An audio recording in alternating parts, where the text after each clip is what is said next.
Examine all angles of the choose your own story. Should it be one creator or should it be multiple creators?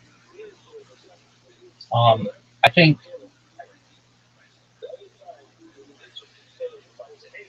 um, I think one creator is probably the best way to do it. If you could really get behind somebody you trust, like someone who's been streaming for a long time and they have a following and they're willing to do well. Here's the thing: you can't say that no matter what the crowd says, the person has to do it. It would basically have to go to a team that says, "Hey, this is the here's the top 5 suggestions, and we're gonna choose between them." Because you're gonna get people who really push the limit, and you don't want your creator doing something with which they're uncomfortable.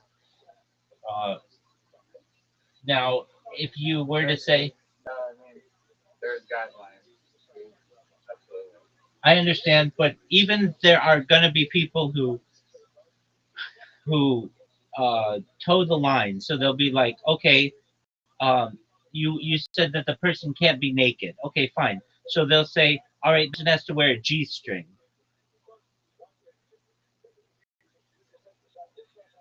and then you say, no, okay, that doesn't count. And then the person's gonna, okay, well then they have to be, then they have to be in a speedo. If you say no, not that, then it'll be like, okay, then they have to be in a pair of huggers. And then be like, no, you can't say that. And be like, okay, well then they have to wear like a spandex. And they're like, no, you don't want to do it. Like basically, you get what I'm saying? Like people keep going. Wearing a work suit isn't that bad. Okay, but I mean, then they'll say, okay, then they have to wear a mesh wetsuit that has see-through material.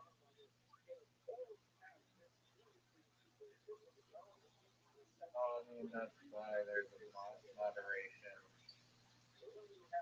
person and I guess all vetoed or approved by the person who's actually doing it. But yeah, before it even goes to the vote, you have to filter out ones that are appropriate or not. But if you have one creator, your audience, like decides like the podcast idea is going to be like siloed into that one creator's audience mostly. But if you're making it into more like a TV show, even like the mini pod, you get like multiple creators competing against each other and then leverage those people's audience. And it's, I could see both. They're going to be started out following a hero along their journey versus fragmenting it and turning it into a live competition. Apparently, the AI thinks that competition is better for long term success of like rich in that, which I can see, especially if they're relying on Bitcoin Obama to be potentially backfire the moment things aren't going perfect. No, that's a terrible idea to partner with Bitcoin Obama. He seems to like the idea. Of course, he likes the idea.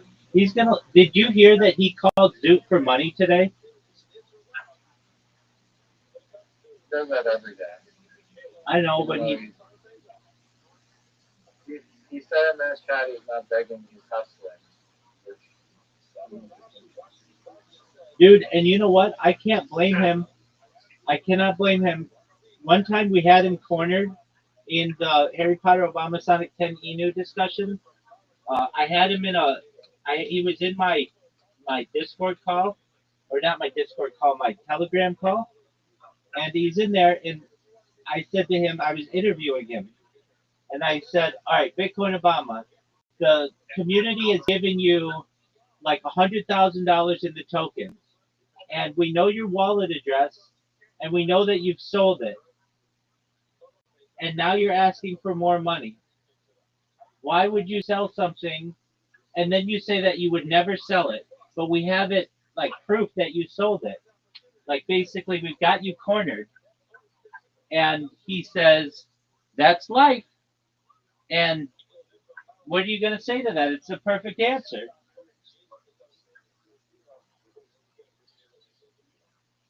So you're saying you can't be trusted. Oh, did you think he could be trusted? No, I sent it some tokens that he said he would not beat, and he beat it for $20 instantly. And I was like,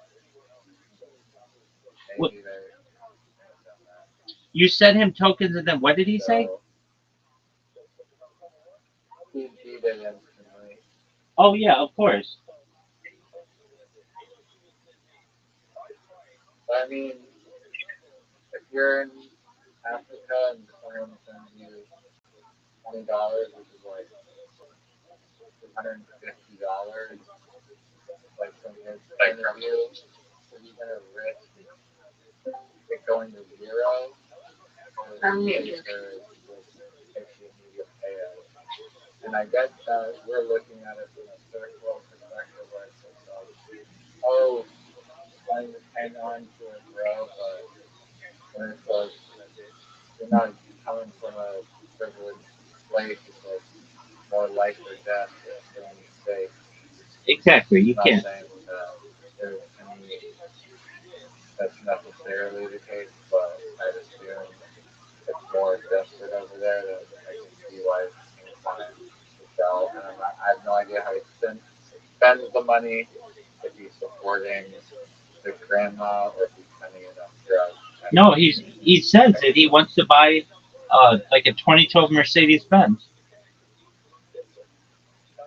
Did I tell you that or did you tell you that? Because yeah, he was asking for 2 Ethereum to afford the other half of the. Said he already paid the owner half of the Ethereum for the Benz and then needed 2 more ETH, and he didn't trust himself to not like gamble the money away, so he just sent it to the guy with the Mercedes.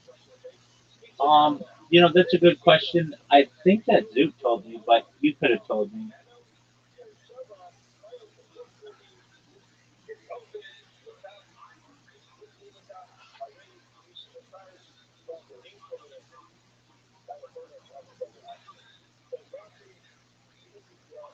So, anyways, single creator or multiple creators? I would go with single. Despite the network effect? I just think that it allows you to focus all of your energies into one project, and you don't have to worry about people branching off. And um, to me, it's just logical to like build up one character than like multiple characters.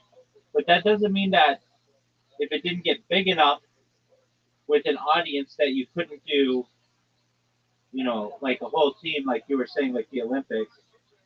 But to start off, I would just do it with one person. And somebody like Bitcoin Obama would be a very good person to do it. He's extremely well. He'd be terrible. He would just rug the project immediately, and you'd never hear from him. No, but he only gets the reward if he actually completes the task. Okay, so that's an interesting. That's interesting.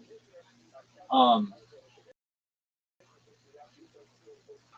okay, so what And happened? I think that Bitcoin Obama has What what happens to him? Let's proven let's say very the open minded and he's willing to do a lot of goofy things, and I think that people will want to push the boundaries, and it'll be funny. I think there's a lot of potential for, like, imagine just all the Harry Potter people just basically brainstorming the stupidest thing for him to do, that day. Oh, wow.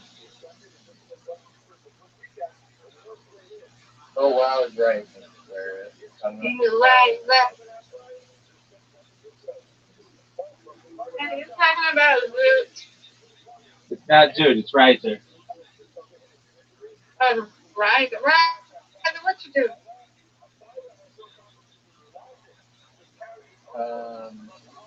we're just talking about this premise for an idea where basically there's a community that gets to vote on what a certain creator uh, has to do, and then that creator will create a video content based on the idea that this community votes on. There could be something like, I don't know, jumping across, like leapfrogging onto a giant castle. I don't know, anything that you can think of.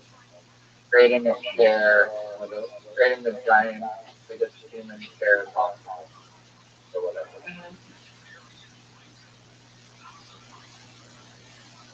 Does that make any sense?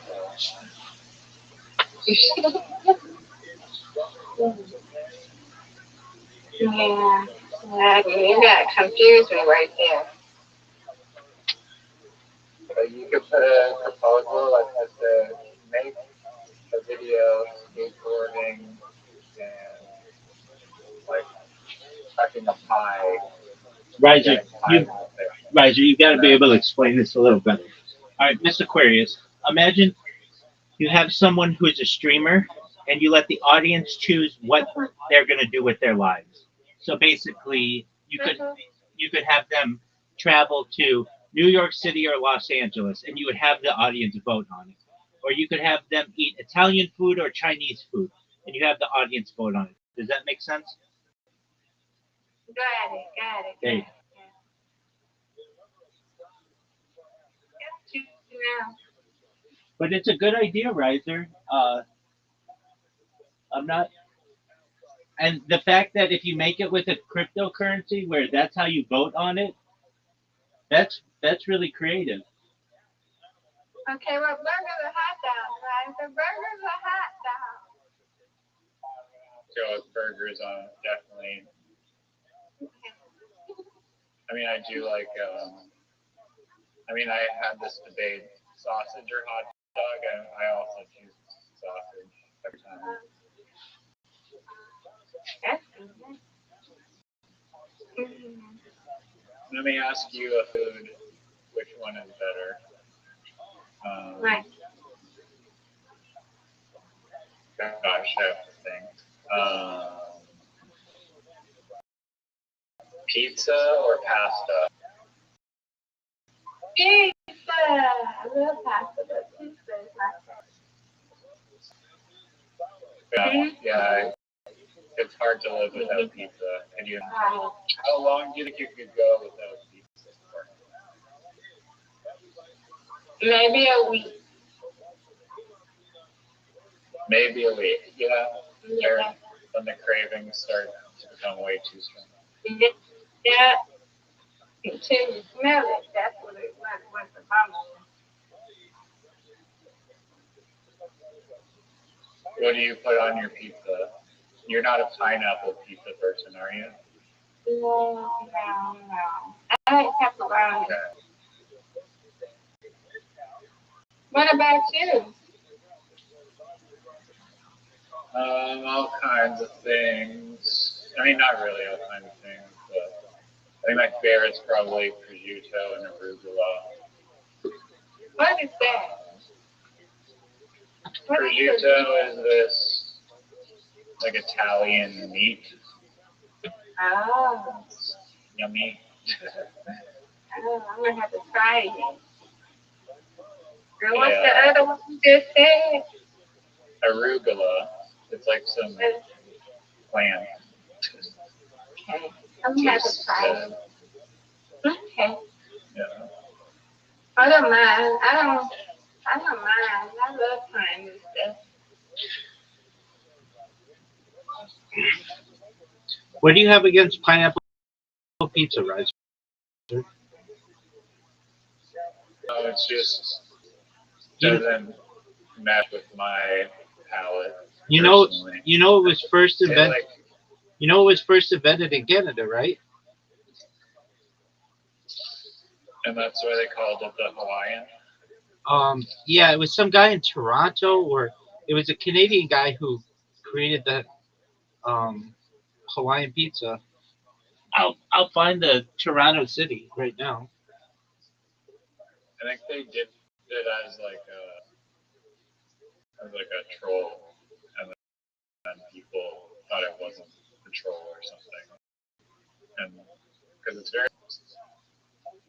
Um, it is Chatham, Ontario, Canada, in 1962. I love pineapple. Like I love. Um, yeah, I don't think they're bread. Dog, it's amazing. I love it. That's wild.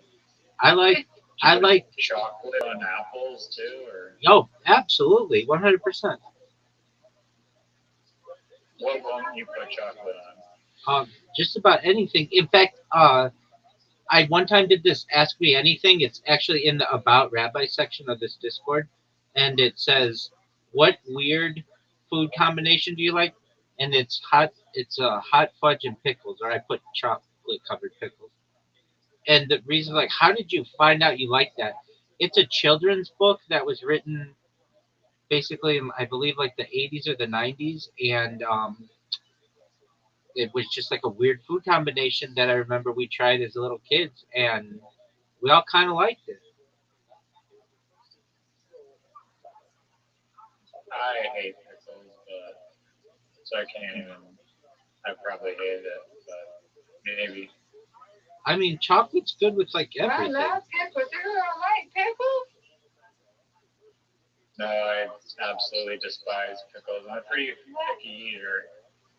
Pickles are good. That's my favorite. Oh my God, I love pickles. Do you like Miss Aquarius dill pickles or like sweet pickles or both? I like both. I like dill pickles, but Same I here. like the sliced pickles. I like them on like a salad or a sandwich. Same here. And I love going to a deli when they give you a pickle alongside. That's like my favorite. Yeah.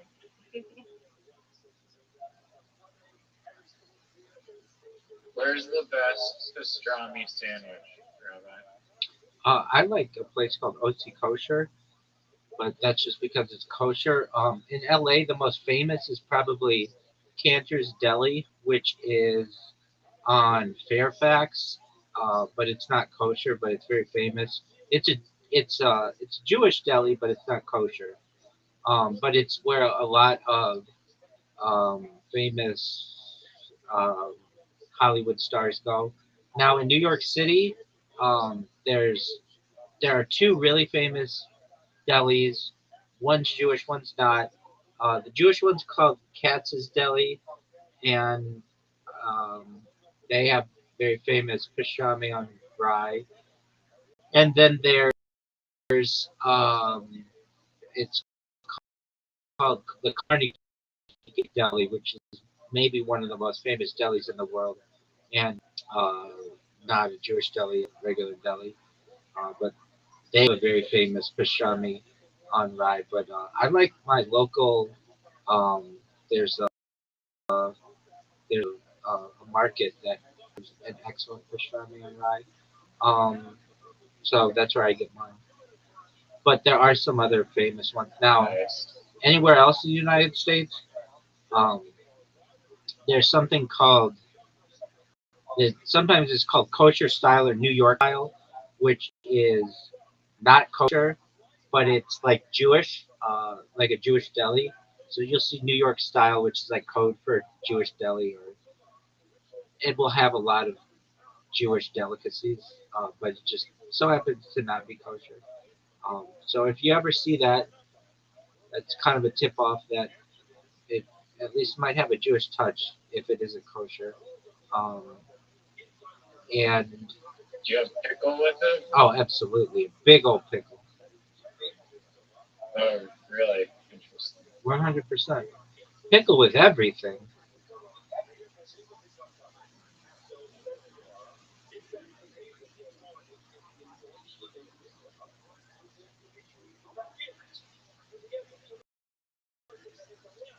How do we make this thing go viral? This choose your own story.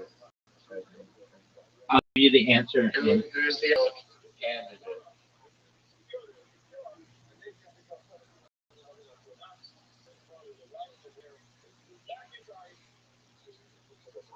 I'm the ideal candidate. There's no doubt because I stream more than anybody else. Um, but if you weren't going to choose me, you'd pick some really hot chick.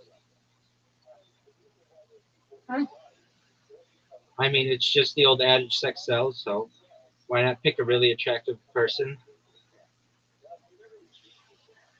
especially on the internet? Now, but they gotta be willing to do some crazy stuff. For the right price. Obama's no filter, which is the type of person that we need. Yeah, but I mean, for the right Steve-O type of character. For the right price, you can get anybody to do anything.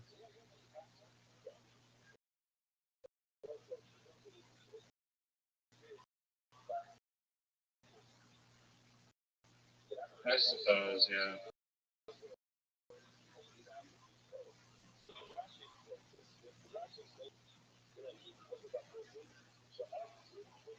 Okay, but how do you make it go viral?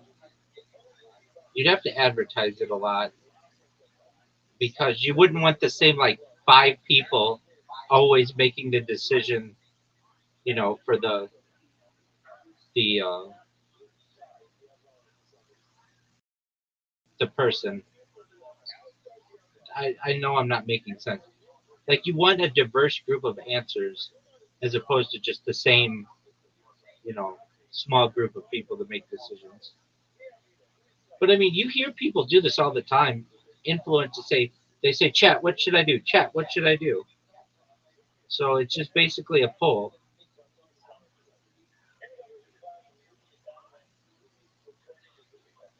Yeah. That's why I don't know if the single creator is like unique enough, I guess.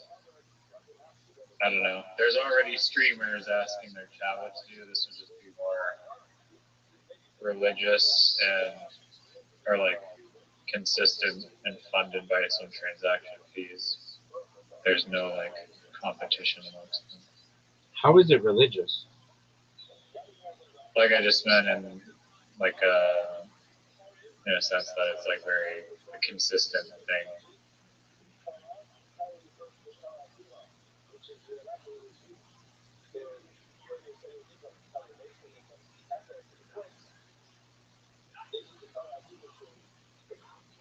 How far do you think it'll go if Zoot and Bitcoin Obama are involved?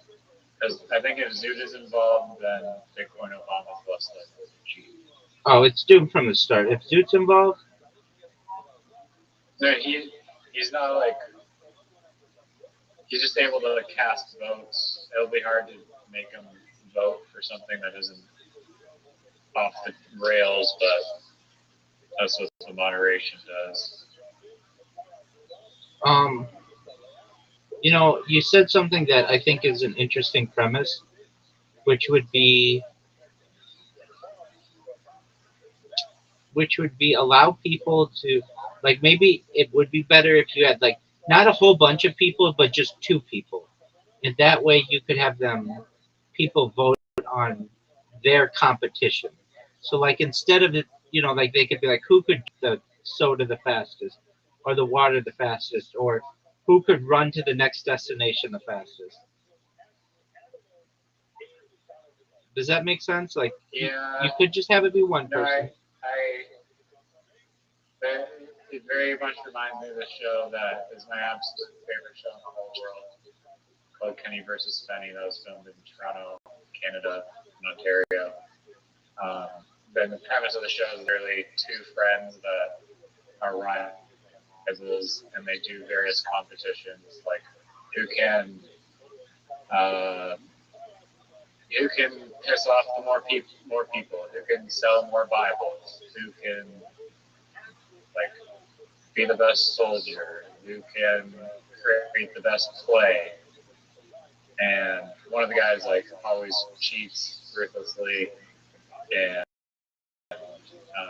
the other guy usually loses. And then if the loser has to do a humiliation, which is usually something extremely vile, like rolling in a hamster ball with dog shit in it down a giant hill, or something even worse than that. And I think if you have two people that are just going against each other, it opens up a slippery slope, potentially dangerous. I mean, I guess they're not. They're on opposite sides of the world. It doesn't, in the moderation, people can make it not something that is bad. But I don't know. Maybe it could work if there's good enough ideas being submitted to keep it constantly going, I guess. Or it could be like, if you've ever heard the show, it's a cooking show. It's called,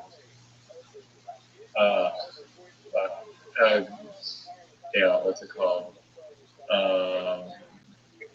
Beat Bobby Filet, and it's about this.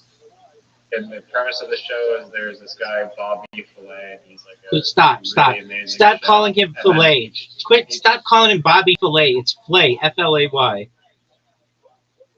Okay, whatever. I've never seen the show, but in that show, I'm sure, as you know, it's like step up and see if you can beat Bobby Filet at cooking a meal, and then usually like 8 times, at least out of 10, Bobby Filet wins because he's the GOAT, and it's like, can you dethrone Bobby Filet? So potentially it could be like that, and then you have like a main creator that is like the GOAT creator, let's say, Bitcoin Obama, and then other people, creators, you still get an influx of people trying to take them down and see if they can win the vote of was their video better than Obama, or did they win the competition against Obama? Now that is an interesting hybrid marriage between those two universes. Okay. So, could you do one where you had Zoot go against Bitcoin Obama? Absolutely. It could be Zoot. It could be any single creator versus Bitcoin Obama. It could be Bitcoin Obama versus 10 creators in some Mr. Beast style competition digitally across the world, doing God knows what.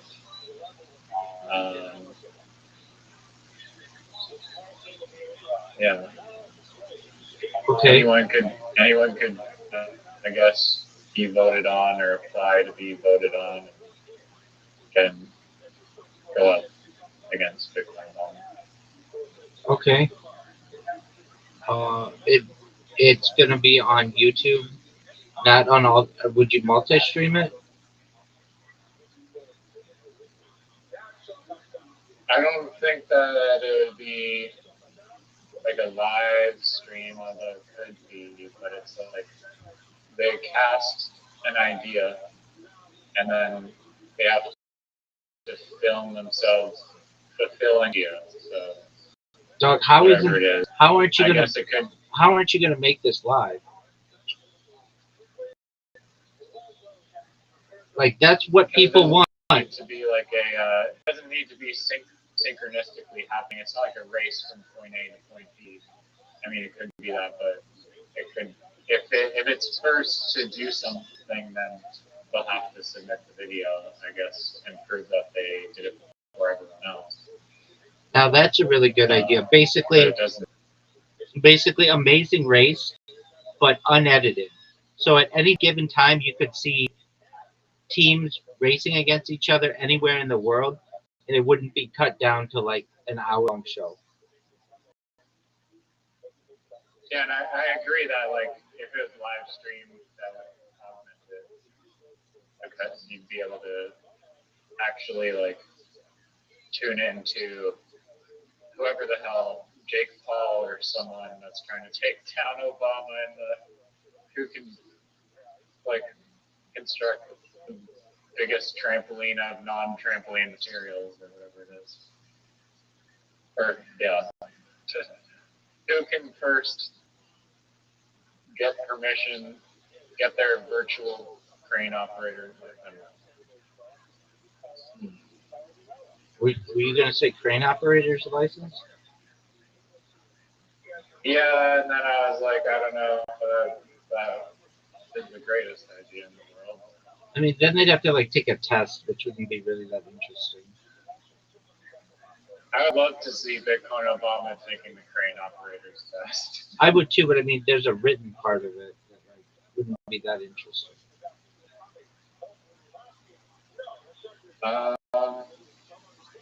You'd be surprised. I think if he's talking out loud and thinking, like they're trying to understand Bitcoin Obama's thought process, and then he's describing his thought process, and people in the comments are like, "Bro, what are you doing?" Right. Okay, that's a little bit. Right answer. That's a little brilliant. Oh. That's a little piece of brilliance. I agree. Yeah, that would be pretty funny. I want to make that into like a Sora prompt. You want to make it into a Sora prompt. What do you mean? Oh yeah. I get it. Like him talking to himself. I wonder if like AI video. Like AI knows who I am. I wonder if they know who Bitcoin Obama is. Yeah, he's Schiller 690. Yeah, but I mean on Sora, I believe. Oh yeah, that's right. What I meant to say is like, oh yeah, so then it does know who he is. I wonder if his little friend is on there too. I'm sure somebody's tried to get him on there. He is. Yeah, I've made like multiple. I made reels of him just as an alien on top of the pyramids of Egypt. Countless other reels. Oh, excuse me. All right. Do you think that Bitcoin, Obama, I mean, what's stopping him from saying, I will not continue if you don't pay me money? I mean, like, yeah, I mean, you're a core component of this project, and as we gain popularity and sponsorships, then of course you're gonna get a fair share of the pie, and we'll do our best to make sure that everyone involved is happy and it's a sustainable project for everyone. Do you think that's going to work for Bitcoin Obama? I mean, I don't think he'll want to destroy his golden egg that this could be. And I think that if it's getting enough traction and people see the social experiment and it catches on, like headlines are popping up, this guy, this new thing on the internet that is like 10 times of a better idea than ambush podcasting is making waves, and I think he'll be on board. I mean, he's a volatile character, but I think based on his initial reaction, there is potential, and that's sometimes all you have in this world is some hope and a dream. You gotta shoot your shot. Okay. How are you going to fund this game show or whatever?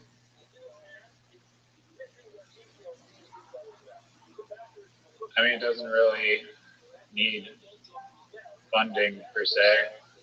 I mean, I guess It needs a ton of funding. It's been a while since I've mint tokens. There's some website. I guess it depends how you mint it, but potentially token sales go directly into the funding. Yeah.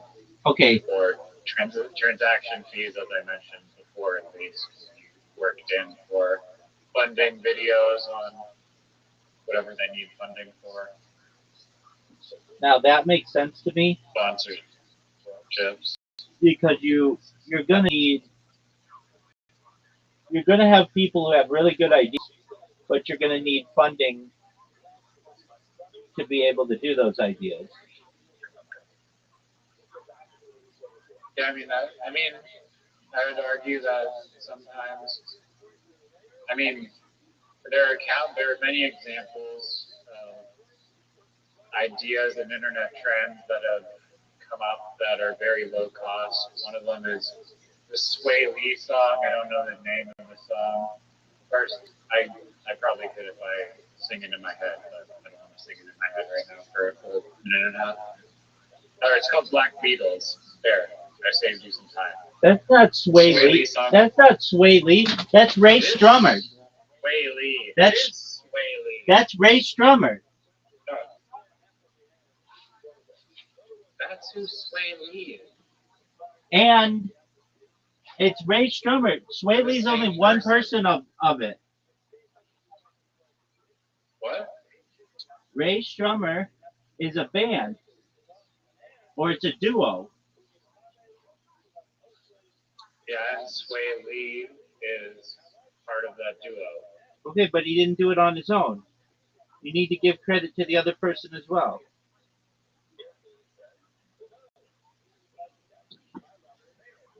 Okay, well, if you want to be that goddamn precise about how I define the artist as a Black Beatles song, you're more than welcome to. And thank you for pointing out that so that the audience in the future, 5 million years from now, will know the true origin of the Ray Shremmerd song Black Beatles. I appreciate you highlighting that. It's Sway Lee and Sway Lee. Slim Jimmy. Yes. But I wasn't incorrect that, I was not technically incorrect in saying that it is Sway Lee's song because he definitely has ownership rights of that song. I was not necessarily speaking to the whole Ray Shremmerd title. Oh, okay, I can live with that. Yeah. So, anyways, there's a very viral trend of just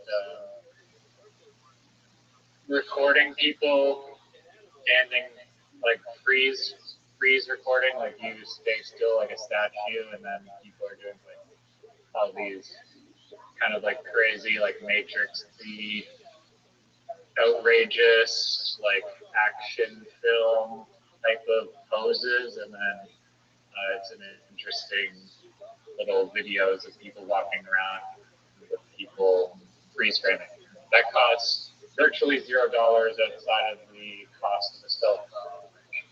It is many people in the world own cell phones, and yeah, perhaps maybe some person purchased a cell phone so that they could go out and do the Ray Shremmerd Black Beatles viral TikTok challenge or whatever, but I'm not sure what percentage of the population that is.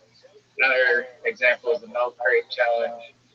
I don't know the retail value of milk crates, and honestly, this is a pretty poor example because if you're It's super dangerous. Go to the milk crate store and purchase a bunch of milk crates, then it could actually be costing a lot of money. Dude, the milk crate challenge. I agree. I agree. It's very dangerous, and I do not encourage anyone to do the milk crate challenge. But it is a viral, somewhat low cost trend. And another one is like the bottle flipping. Another one is the ice bucket challenge. Just dumping a bucket of cold ice on your head. That can be something that people vote on and want to see, or God knows what they dream of. So, okay, so you start. My whole overall point was that you start a very low cost video ideas, and then like Mr. Beast, he didn't start off with $1 million budgets each video, he gradually worked his way up and progressed like a very common stepping ladder in life. So, does that answer your question?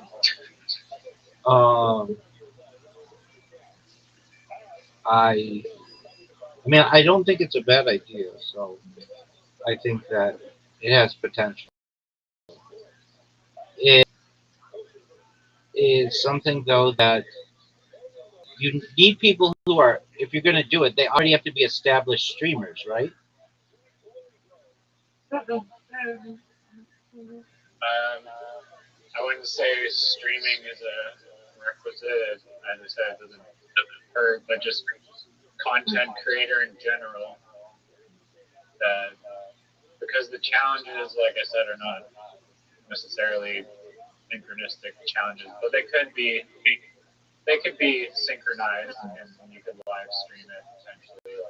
Like you can do this math test or whatever. Like who gets the multiple choice test questions correct the most, or whatever, or who can do the best origami out of a giant cardboard box or something. What happens if while the person is doing the challenge your coin that is supporting them rugs?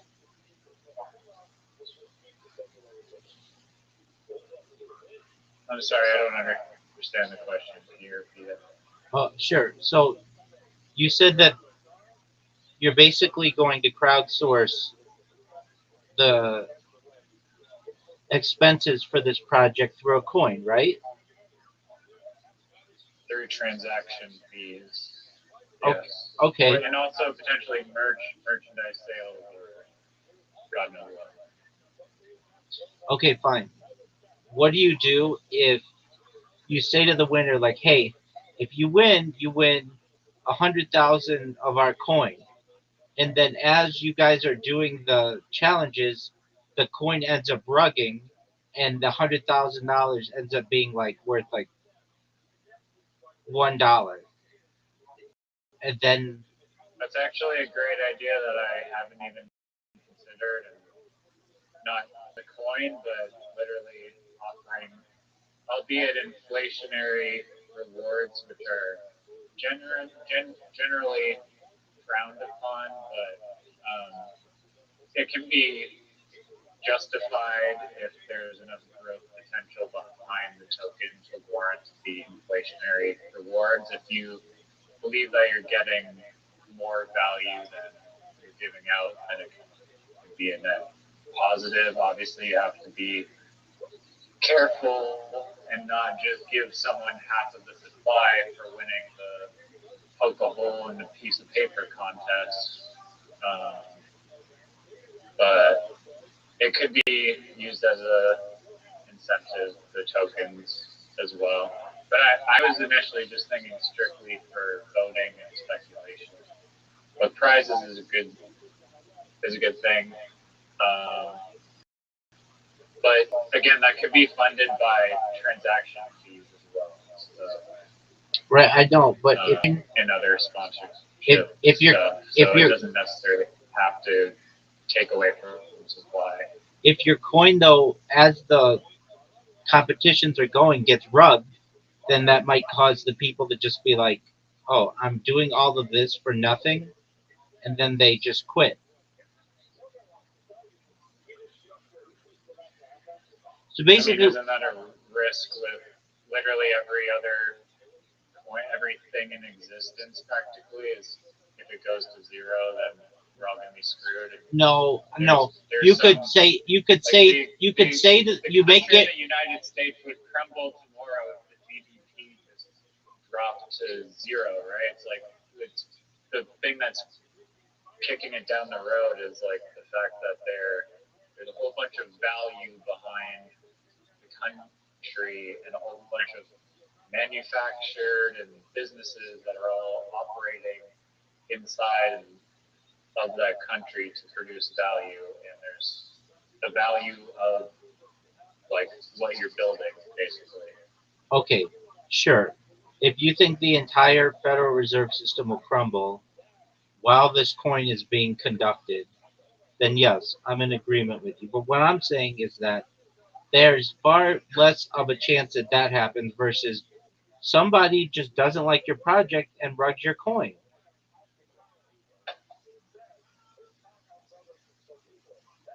I mean, why do you think like someone can just rug the coin? They could manipulate the market to be able to screw over your project, to be able to get like to be able to get fame. Like, hey, did you know that competition's going on? Yeah, I'm gonna rug it. I'm gonna rug their project so that the people who think they're gonna win actually get nothing, and it's gonna be hilarious.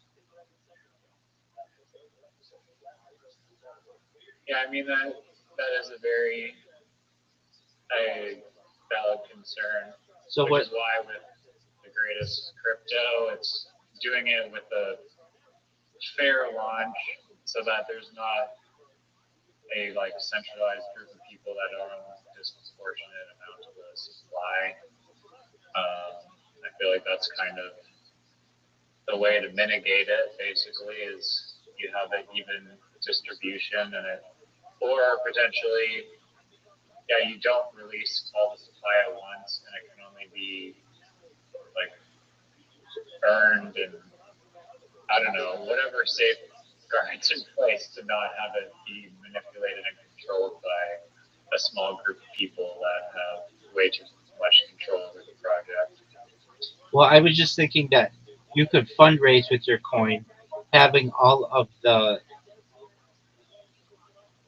proceeds of the tax or transaction fees go into a pot that becomes the collection for the winner, so that no matter, even if the coin rugs, the winner still gets a what they were competing for. So, like, say you are able to collect $100,000 for this pot.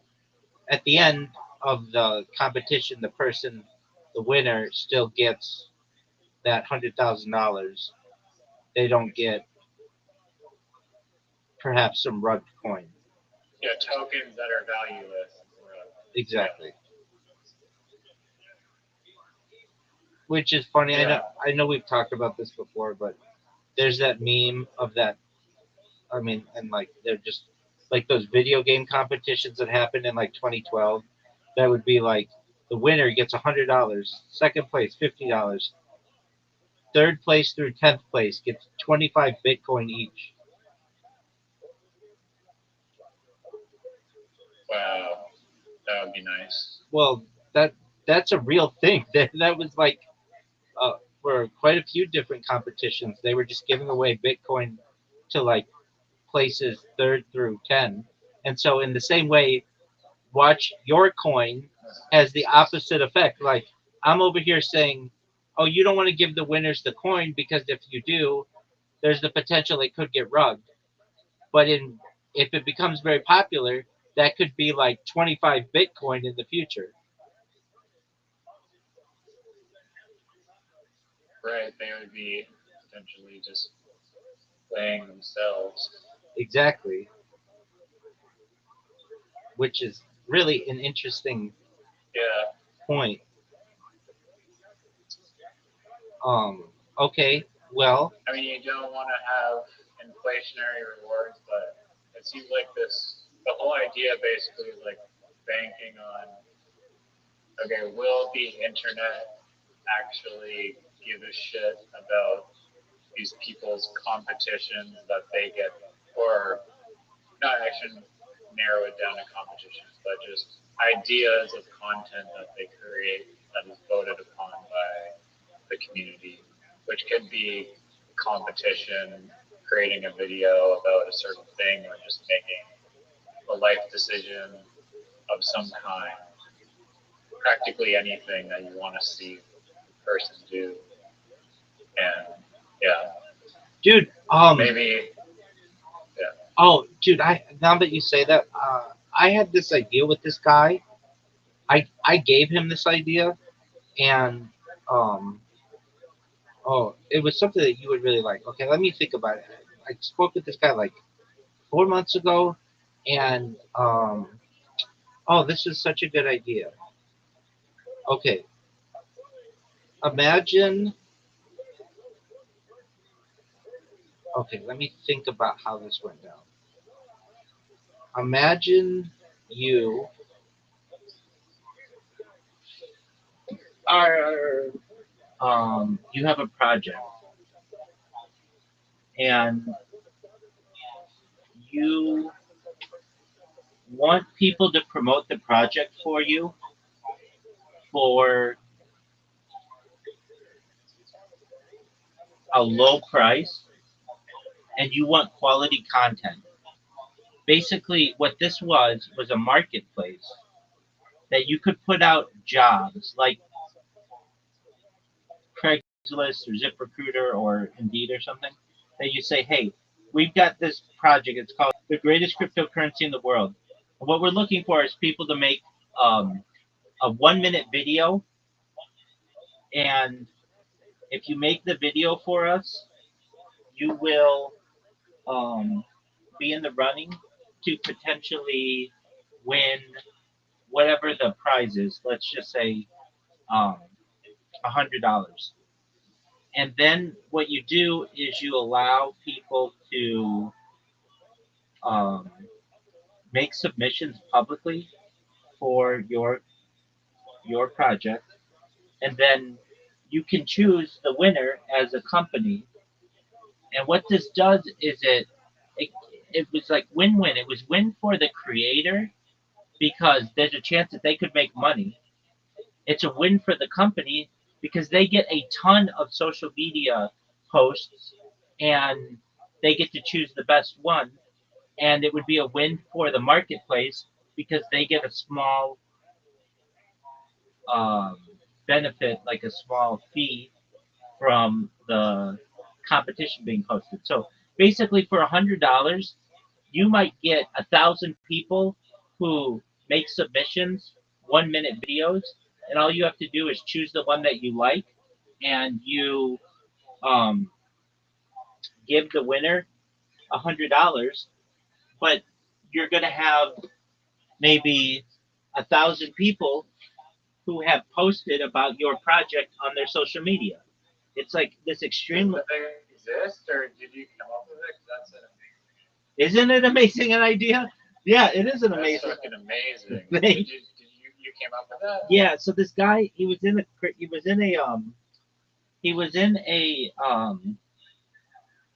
yeah, it even gets better than that. But yeah, it is really good. Okay, so there's this guy who was in a Twitter space, and he had an idea for a marketplace that was like um it maybe wasn't even a marketplace. I don't know. He just came into my Discord, and I was like, all right, well, that's a great idea. Here's a better idea though that you should do instead of that idea. And he's like, that is an amazing idea. He was in the same way. He's like, I have to tell my partners about this. And Was he from Nigeria? no, no, no, no, no. It was an American or Canadian project or something. It was North American. When was this? Like 4 months ago. Did you follow through with it? No, I haven't heard from. Not only haven't I heard from him since, but he hasn't been on Twitter Spaces at all. So I don't know what. So this was his idea. He was gonna launch a coin, and oh man, like so. This is a really really good idea. He was gonna launch a coin, and basically the coin was gonna be something like uh, he was gonna have a website where um, basically people could upvote or like vote on different submissions of people, something like that. I don't even think he had that. I think that's something that we came up with, and I was like, okay, well, like that's a good idea or whatever. I was just like multitasking. And I'm like, but you know what? A really good idea is if you took your website, which you already have, and you have the LLC and everything, and you just have like you could go to brands, you could go to like Procter and Gamble or Honda, and you could say, look, oh yeah, yeah, yeah, this is why this is a really good idea. like basically you guys already have like media teams or like social media teams, and you won't need them anymore. This would all of your social media could essentially be grassroots. You just put out a request that, hey, we want a even like an hour long. Holy fuck. You get what I'm saying? That's crazy. It is. It's a really good idea. And then on top of that, one of the things you have to do to win is post it to your social media. So then it's a free advertisement for your company on all of these grassroots um, influencers. And I thought to myself, that's how advertising is going to be in the future. It won't be like, hey, we're going to come up with like our video editor at Honda came up with this really good idea. No, it would be like we took the top 1,000 entries and picked the one that we liked the best. We paid them. We paid the top winner, and then all of the other people posted to their social media. So we already got all of the influence or all of the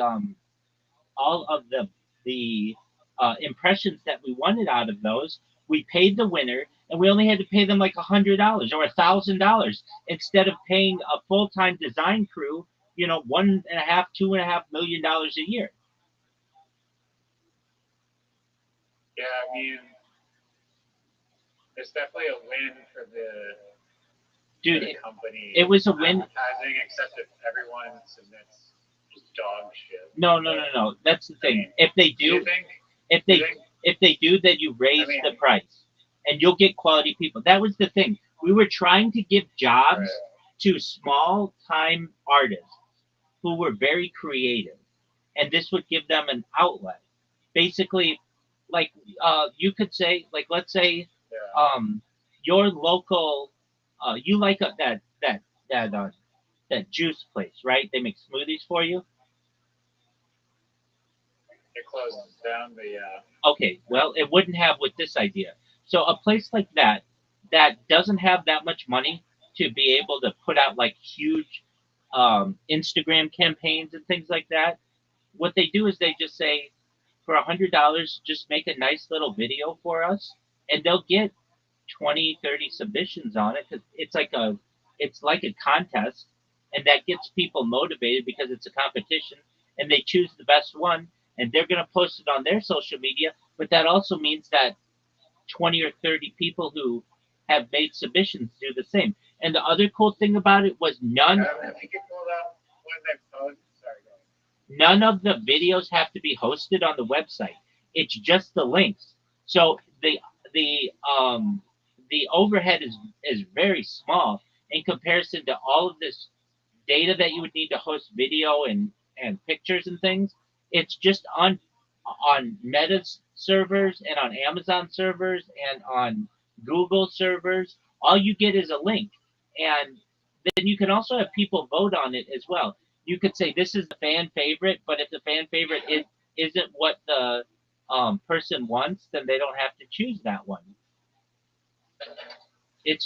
I remember saying it. Or they could split, or they could like you don't have to do like first prize gets the whole thing. It can be like the top five, like the one that we pick, and the five or the four other like fan favorites get prizes of various degrees. That's exactly right. That's exactly right. And when I told this to this guy, he was like, "That is the best idea." That like it basically took his idea. He already had a website and like a small team, and he had like some programmers. What was his initial concept? Yeah, that's a great Something idea. to do with shilling? Yeah, it Was had it a shilling marketplace? no. It was a coin.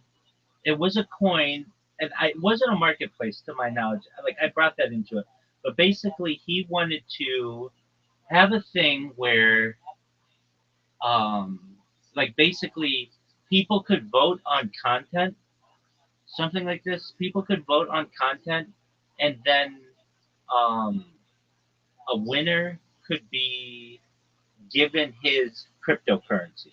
And I was like, okay, well that's cool and everything, but why not just pay them in cash? And instead of going to small time creators, why don't you do this for big businesses that have deep pockets and major advertising budgets? And it's going to save them money.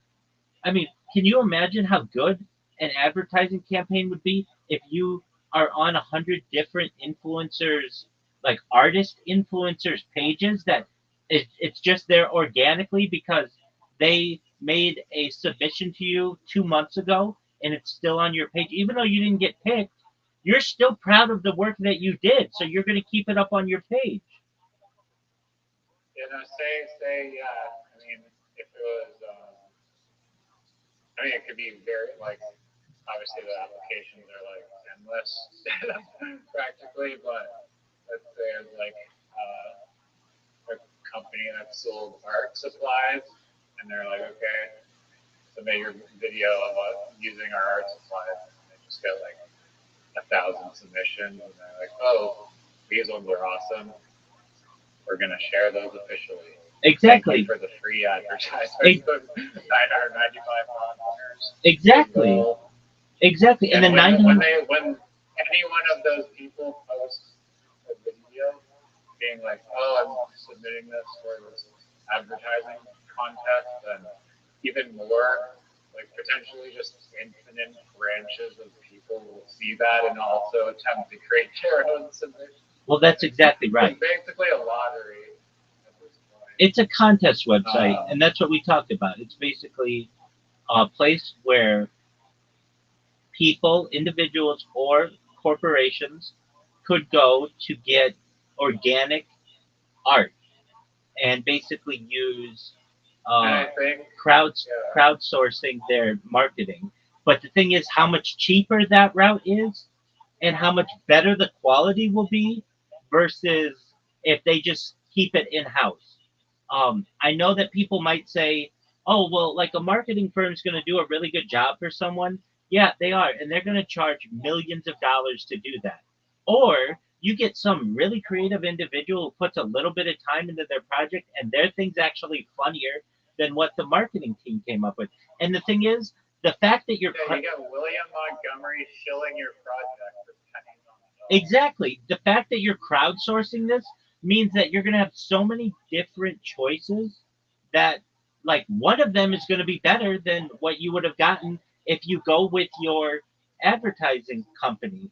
And that means that you are going to be able to reward a small time creator and then additionally use their content in your advertising campaign, and then on top of that you get all the other people who made submissions and keep their submission on their social media perhaps for years. There are going to be some people who are just like, I'm really proud of that video that I made.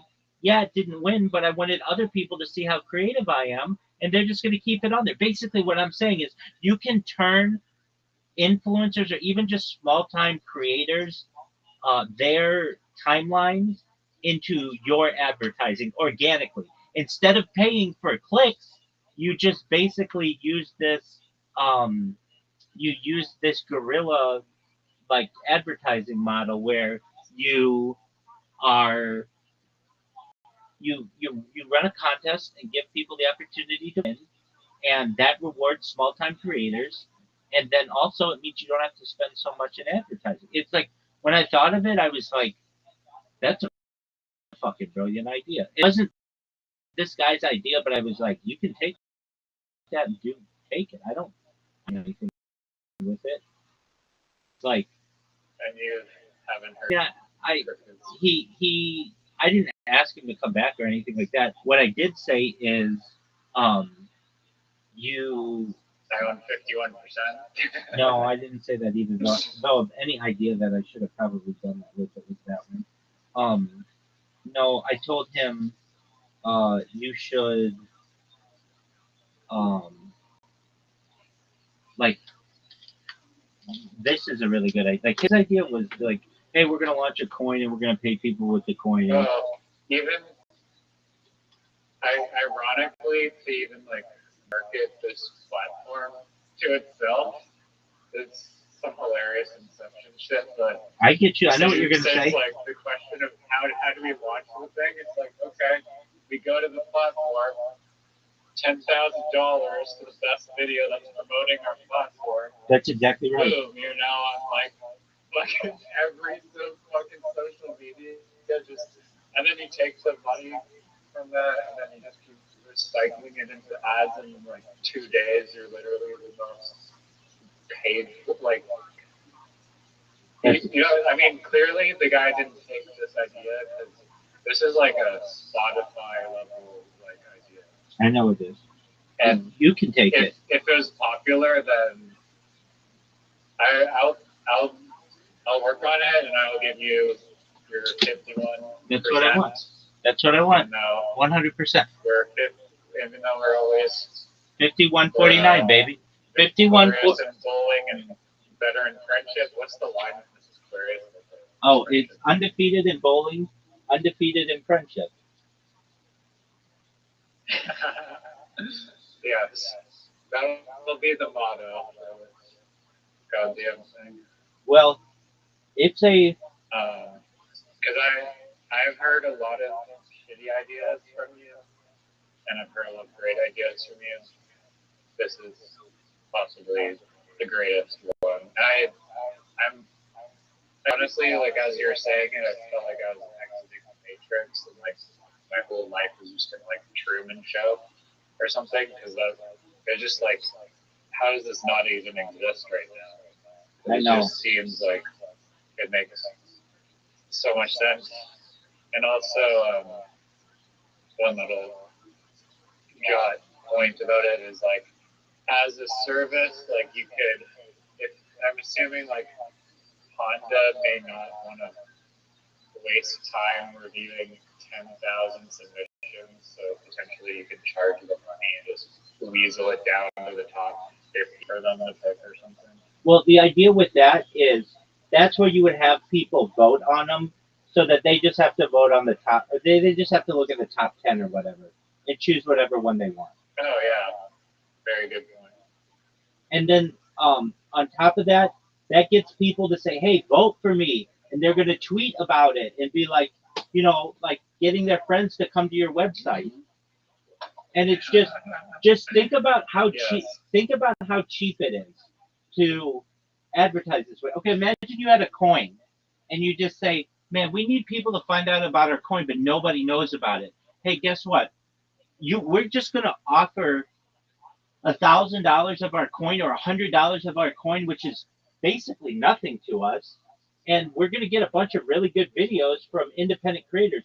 And the thing that I really liked about this idea is it helps artists, because there are a lot of artists out there who are really talented but don't have a way of making money. So literally, you could be an artist on there, and all you do all day is just make little YouTube shorts that are attractive and cool, and you could literally make a lot of money doing that, because you're going to get some companies that really want a lot of submissions, and they're going to offer $25,000. And you know why they're going to do that? Because it is such a cheaper way to advertise than it is to do an Instagram campaign or a Google AdWords campaign. A Google AdWords campaign, if you don't have that's assuming that the end user doesn't have a pop-up blocker. Let's say you're able to get just an Instagram campaign and they get eyes on it. They just scroll right past it. They don't look at it. But if somebody's posting something organically, voluntarily, of their own volition, not only are people going to be interested in it, but it's going to stay on their page for long periods of time. Yeah, no, you hit the nail on the head. People are definitely going to like pay way more attention if it's coming from a creator that they actually follow and somewhat care about. That's exactly some like forced advertisement. That's exactly right. He did raise like a point. Kind of seems like almost potentially a double-edged sword, where it's like, do people want to invest the time in creating a very good video, which potentially would take a lot of time and potentially money to create such a video, or just a lottery chance at winning? If there's 2,000 entries, it's like, am I going to invest 5 hours of my life for this lottery chance at winning? Well, so here's the beauty. I mean, here's the beauty of it. There's an ROI or Here's the beauty of it. I don't know. No, we talked about this. You're gonna have a company. I'm just using Honda, but you could have McDonald's or whatever, and they're gonna get, I don't know, 2,000 people who send entries. But then your little Shake Shack or wherever you get your smoothie, they might only get 15 entries. So basically, if you want to make a lot of money, go for one of the big ones. But if you're just looking to pick up a small job and you know that you're a good creator, go pick up one of the small jobs.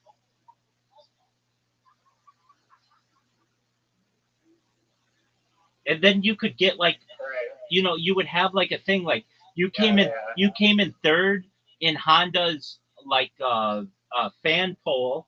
While you didn't win, you got like you get some kind of reputation points for that, so that people know that you're a good creator. Then the next time that you apply or the next time you send in a submission, it's going to get a lot of eyes on it. Yeah, because there'd be like some algorithm in the feed, I guess, that will show you other people's submissions to various biddings, I guess you could call them. Well, you would just see. I mean, it's almost like what do you think it's most comparable to? Reddit. It's almost like it's like Reddit in a lot of ways, because like Reddit. Yeah, Reddit doesn't host a lot of the content that's on it. It just has links that are embedded that you can see what's on the other side, and you can click through and go to Instagram or go to Facebook or go to TikTok or whatever. It doesn't have to host all of that stuff. And then additionally, there are options in Reddit where you can just scroll.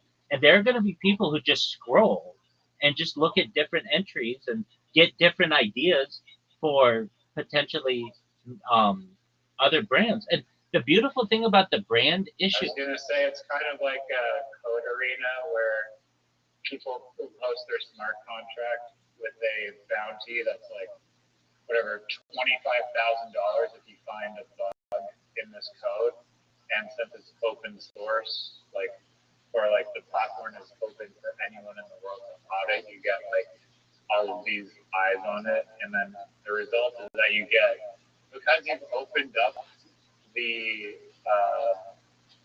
aperture to a bunch of different participants, then you get like an actually secure, like based open source power product where it's highly secure because so many people have gone over it and checked it, Okay. So it's like with this, it's like you use the power of numbers, like in the old saying, like 2 brains are smarter than 1 or whatever, and then you're getting a higher quality product, more robust product in the end.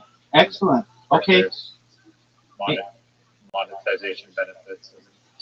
And okay, so yeah, it's similar to that. And a beautiful aspect of this is my whole conversation with this guy was recorded. So, I mean, let's say it just blew up and became the biggest thing ever. I could literally say, hey, I gave you that idea. Here's our conversation. If you don't share the proceeds with me, then the whole world is just going to see that. Yeah, exactly. You're going to look like shit. You screwed me over. I have the protection of my streams. Like basically, it would be like saying, like you came up with the idea of eBay. Insurance. Exactly.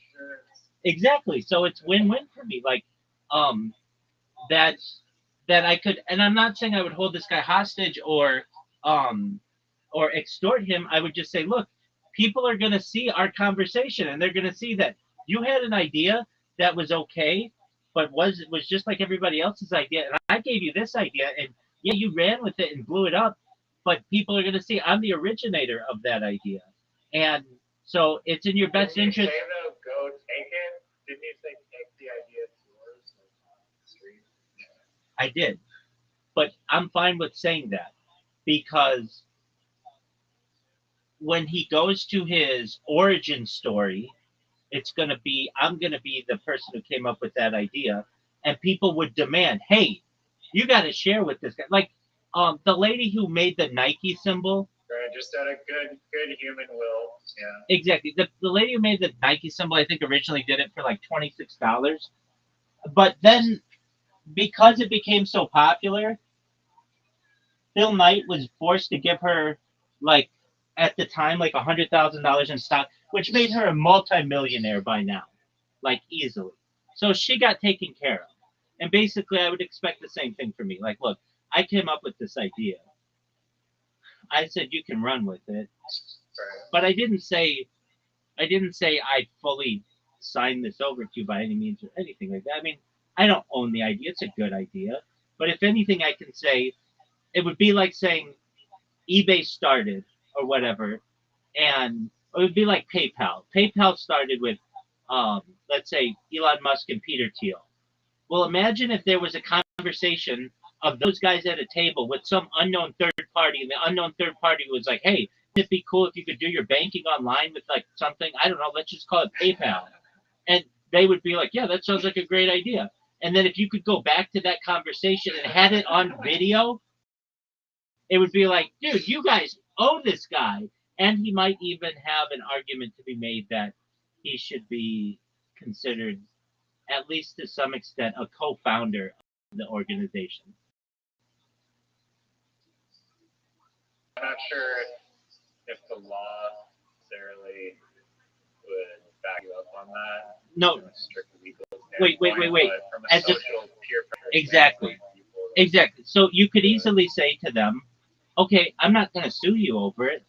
It's your company. But just know that you're going to look like a bunch of assholes. And I have it on video on 20 different streams that I gave you this idea. So give me a cut of it, or you're going to look bad. I'm not saying that I'm going to publicize it. It's already publicized.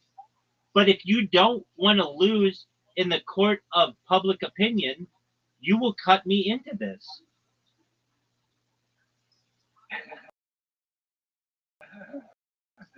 interesting.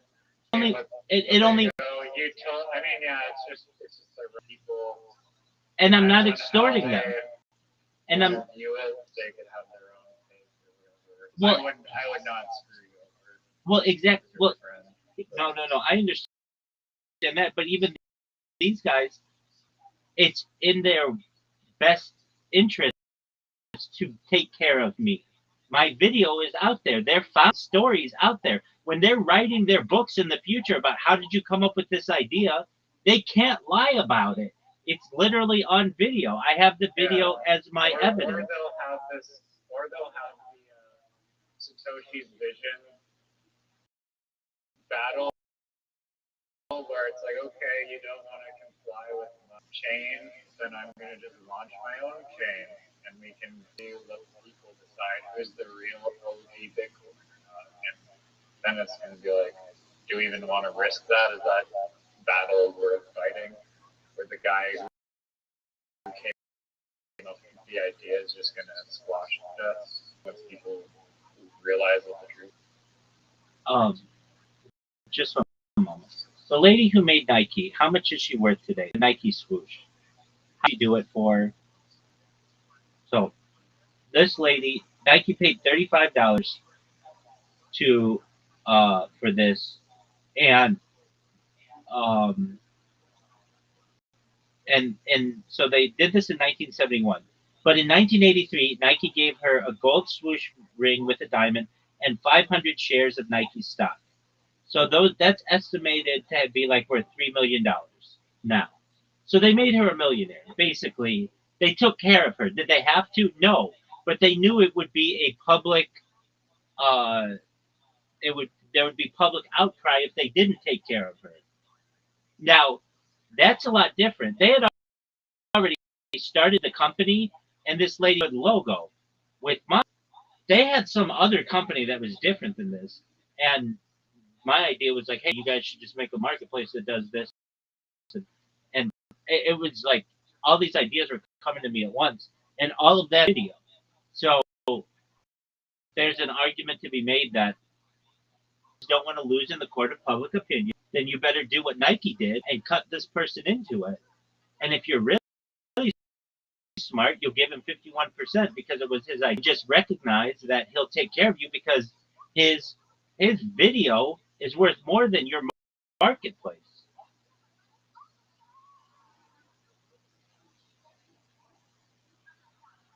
Yeah, no, it makes sense. Absolutely. And that's why I love live streaming my life. Oh yeah. That's why I love live streaming my life because it's the big that I have. That if you accuse me of anything, go to the video. If you, if I have a good idea, like it's all tracked. I, like the truth is on my side, and then I can use that against people, not in a malicious way, just in a no. This is how it really happened. I'm going to give you the evidence for it. It's an incredibly powerful medium that I have dedicated to my life.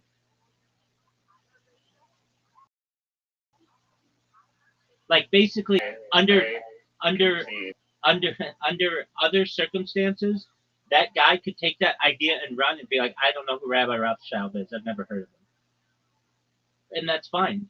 But under these conditions, he knows he's live on 20 different streams, and this was not his idea. This was my idea. And I gave it to him. And if he doesn't want to have huge public backlash of this, he will give me my $3 million in Nike stock like they did for this lady who made the swoosh. Now I recognize that Nike's worth billions of dollars, and this $3 million isn't that much.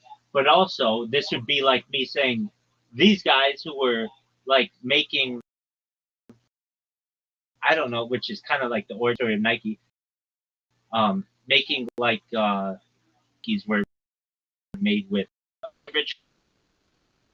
like waffle iron. We're a waffle iron company, and I come say, hey, you guys could use those waffle irons to make the soles of shoes, and I bet you could sell those shoes to athletes and all over the world and make like one of the top running shoes in the world and go through all of it, and then they'd be like, oh yeah, okay, that's what this lady would have been doing. Like basically, she would have been at the founding of the company, but she was not. It was already established. So I don't know. I don't really care, frankly. If we get to that point where that company gets big, I am far bigger than that company is. I've had a lot of conversations with people who have helped their businesses in those kind of ways, but over all of it, my data, my video is going to be worth more than all of it. It's like I'm in my own way. Yeah, I mean, especially once people start being like, "Who's this guy on the Forbes list?" Like ties to every fucking major startup. That's exactly right. Especially the crypto world. I mean, I was in SPX 69,000 coin. There's Harry Potter Obama. There's the Doodle Genix. There's the Doginal dogs. Like I'm the epicenter of all the cryptos in the world, and I thought your only like the main mascot is Harry Potter. Yeah. You endorse other? No. I've just been live streaming my life in their Discords.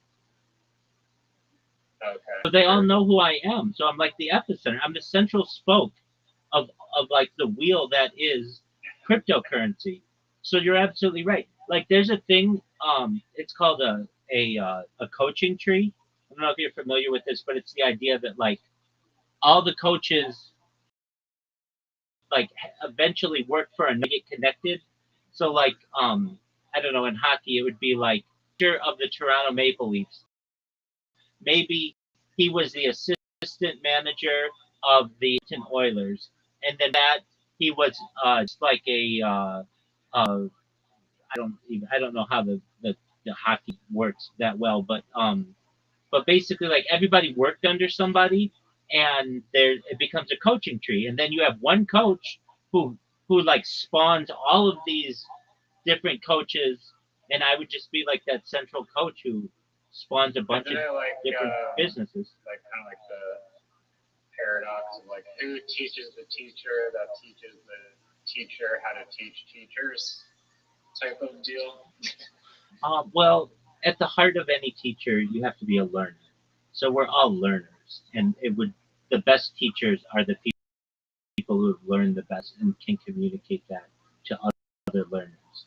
Who But then the idea is keep like kind of going down this like family tree to trace the origin of who's coaching who on how to coach or who's teaching who how to teach. yeah, and then it goes back to like the original founders of the sport. Like basically that's how it works. Right, or the founders of teaching. Well, that would be for teachers, but just in the coaching terms.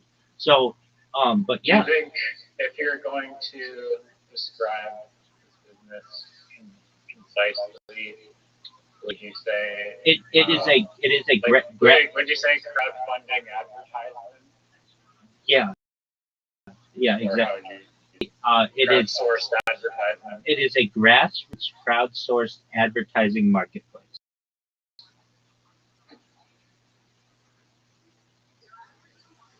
Yeah.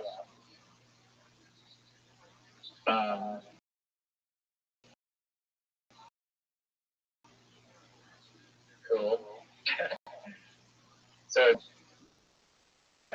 take it, and take it, and I'll say to that other company, and let's say Riser's company becomes extremely successful. Riser's going to give them a cut of whatever he feels is the $3 million in Nike stock, because frankly they came in here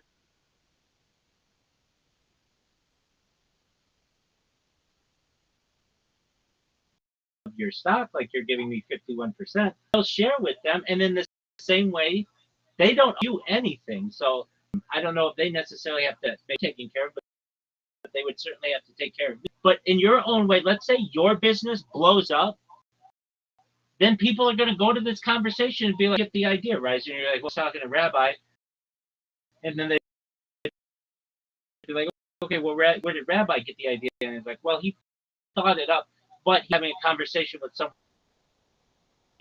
And so, in order for you to avoid any kind of public blowback, further and then like go to like that guy's life decisions in his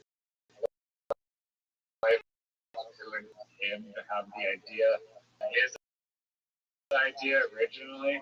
well, just keep paying. And that's what I want to do. I mean, when I tell people I want to make you, your friends, your family all financially independent, I want you to be able to have generational wealth if you don't already, and I want you to be able to start charities and philanthropic organizations of your own. That's what I'm talking about. I want to help every single person who's helped along the way and give back to them, and I want them to do the same to the people who did that to them. That's exactly right. Hallelujah. We're done. But yeah, okay, so if you want to know how to do this, it is very Inception-esque, where you could crowdsource somebody to come up with a really good advertisement for you. And this is the guy. You're going to get people who make little skits. You're going to get people who make, you know what I mean? You're going to have a ton of different things. And on top of that, I was going to say, like, with AI now, especially, it's like the perfect tool for this to enable. I mean, it might also kind of in a way take away from it. I mean, not really. It's going to enhance it. Because it could just be like AI schlop versus AI schlop. No, not necessarily. Because then you wouldn't choose that. You're going to choose what you think your audience wants and what best expresses your brand. So if somebody comes in and makes up, you're not going to choose that. You'll choose something organic. That's the beauty of this idea, is that the person who chooses is what fits the company the best. Okay, well, let's go down hypothetical here.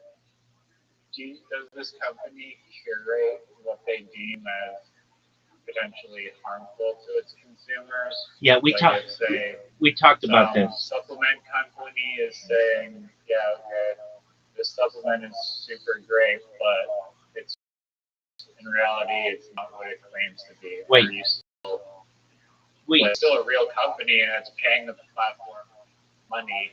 So are we accepting that, or do we have our own filtration process to shield us from potentially even crypto? Well, as you know, crypto is full of rug pulls. So are we now getting innocent people to shill these coins that are going to potentially like gain a lot of traction, so that some people can rug them? That seems like a SEC nightmare to go down. No, but like what regulation? not for you. Not for you. All you are is an advertising marketplace. You're not even hosting the data. You're literally just connecting all the links together. And just like eBay, you can't sell. The guy from Silk Road was just connecting a few wires. That's true. Drug dealers to sell massive quantities of heroin over the internet. That's true. Or the Pirate Bay. It's fine, but I mean, there's still consequences and legal actions that unfold from those like events that are taking place. That's absolutely true. Same with the Pirate Bay. So that's why, just like eBay says you can't sell, I don't know, firearms or explosives, or they have a lot of things there you go. They have a lot of things that say you can't sell. So in the same way you would say you can't sell, this can't be for anything illegal. It can't be for anything that is whatever you want to deem to be immoral or aiding a dangerous cause, or you can make it whatever you want, and then you have moderation, but the moderation wouldn't have to be that big. Literally, it's just going to be like a mom and pop restaurant who doesn't have the money to be able to do a huge campaign that says, look, we'll give the winner $50 gift cards to our restaurant. Eastside Mario's for life. There you go. I mean, literally, in and out for life. And there was another aspect to this. You could pay in anything that you wanted. So we talked about cash, but then I said as well, why wouldn't you take Bitcoin, or why wouldn't you take any type of cryptocurrency? And with my discussion with the guy, he's like, yeah, we were going to only make it so that you could only take our coin, but that makes sense. Like, nobody wants our coin. It's not worth anything. Why wouldn't you say, hey, it's basically a contest site, and but it's more than that, because it's like crowd funded, and the idea is that, like, imagine, let's just scale it out. If you are, let's say, Nike, and you go to some advertising, firstly, your in-house marketing team is huge and it's very expensive, and you then have to outsource commercials and things to marketing agencies.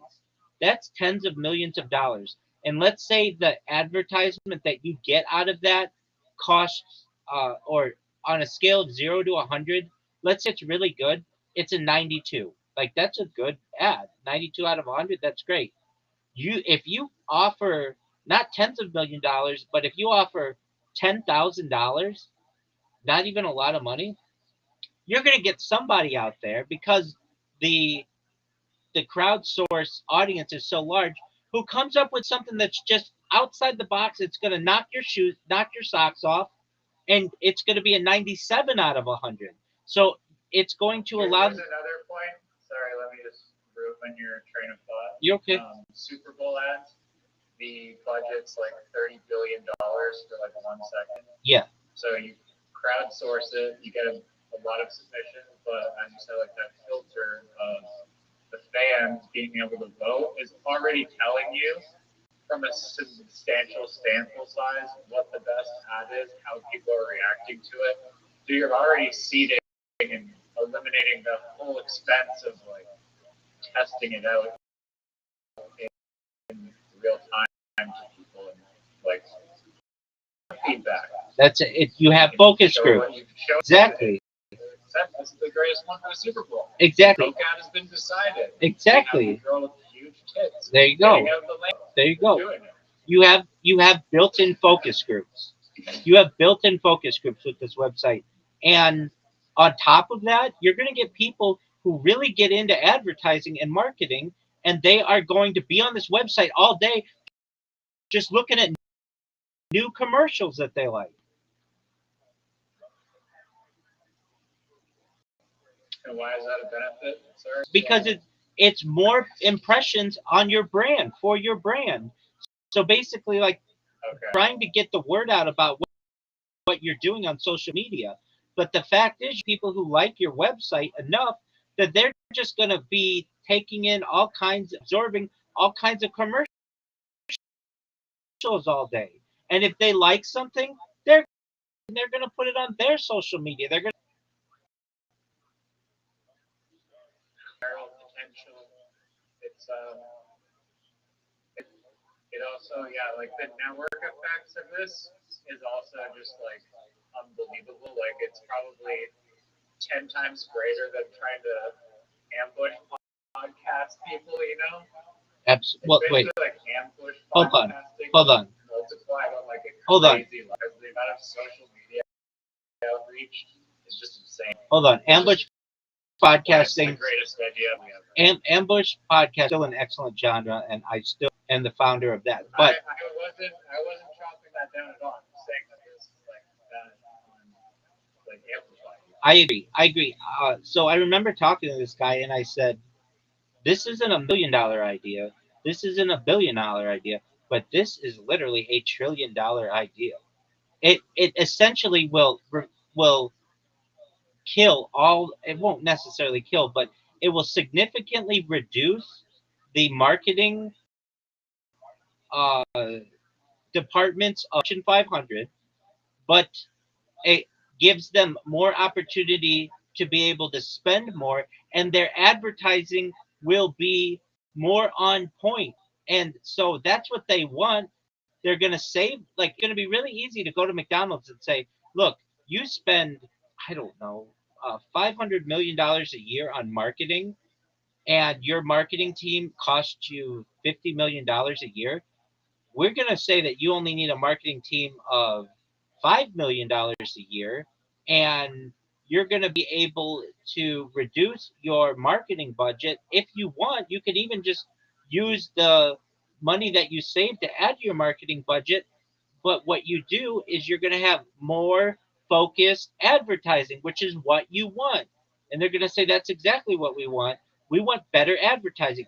And really, at a certain point, like if you know how these marketing agencies work, and I've worked alongside them, it's basically creative people. They're called creatives in a room, and they come up with really good ideas. But frankly, that's only like 5 or 10 people. Why not use 500 to 1,000 people to do the same work?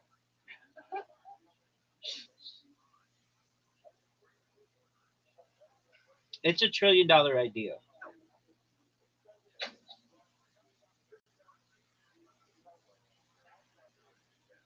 I agree. It's funny that you live up to your slogan of Rabbi Rothschild will make you a trillionaire. 100%. Most people you can really say that about, but with you, the proof is in the pudding. Absolutely, baby. Now, what would I say to this guy who came in here, and he'd be like, "Hey, you took my idea and gave it to Riser." He's not going to be able to say that. He knows this was my idea. I said he could run with it, but that doesn't mean that I can't help other people with it. And ideally, there's enough here that you both could start companies that, who's to say, and a GoFundMe or an Uber and a Lyft. There's nothing that says that there can't be competition in this realm. Yeah, the moment it gains any traction at all, there's going to be big players with eyes on it that are, what the fuck is this? It's going to be a question of, is your growth and community able to compete with the Goliaths of the world? Well, here's the thing. Because it's self-marketing, genius. Because it's like, we already have the and like the network effect of the marketing. And like the foundation of like anything to be successful whatsoever. and it's just a website. It's not like you need a bunch of server space or anything like that. I have another really excellent. No data farms required. Nothing like that. Yeah. The one thing that you might have to do, or like I'm sure that there are things, but you'd have to protect yourself against botting because people will bot this like crazy, especially when money's You will involved. bot it yourself. Absolutely. You're But the only person allowed to bot. exactly. But here's the thing with it.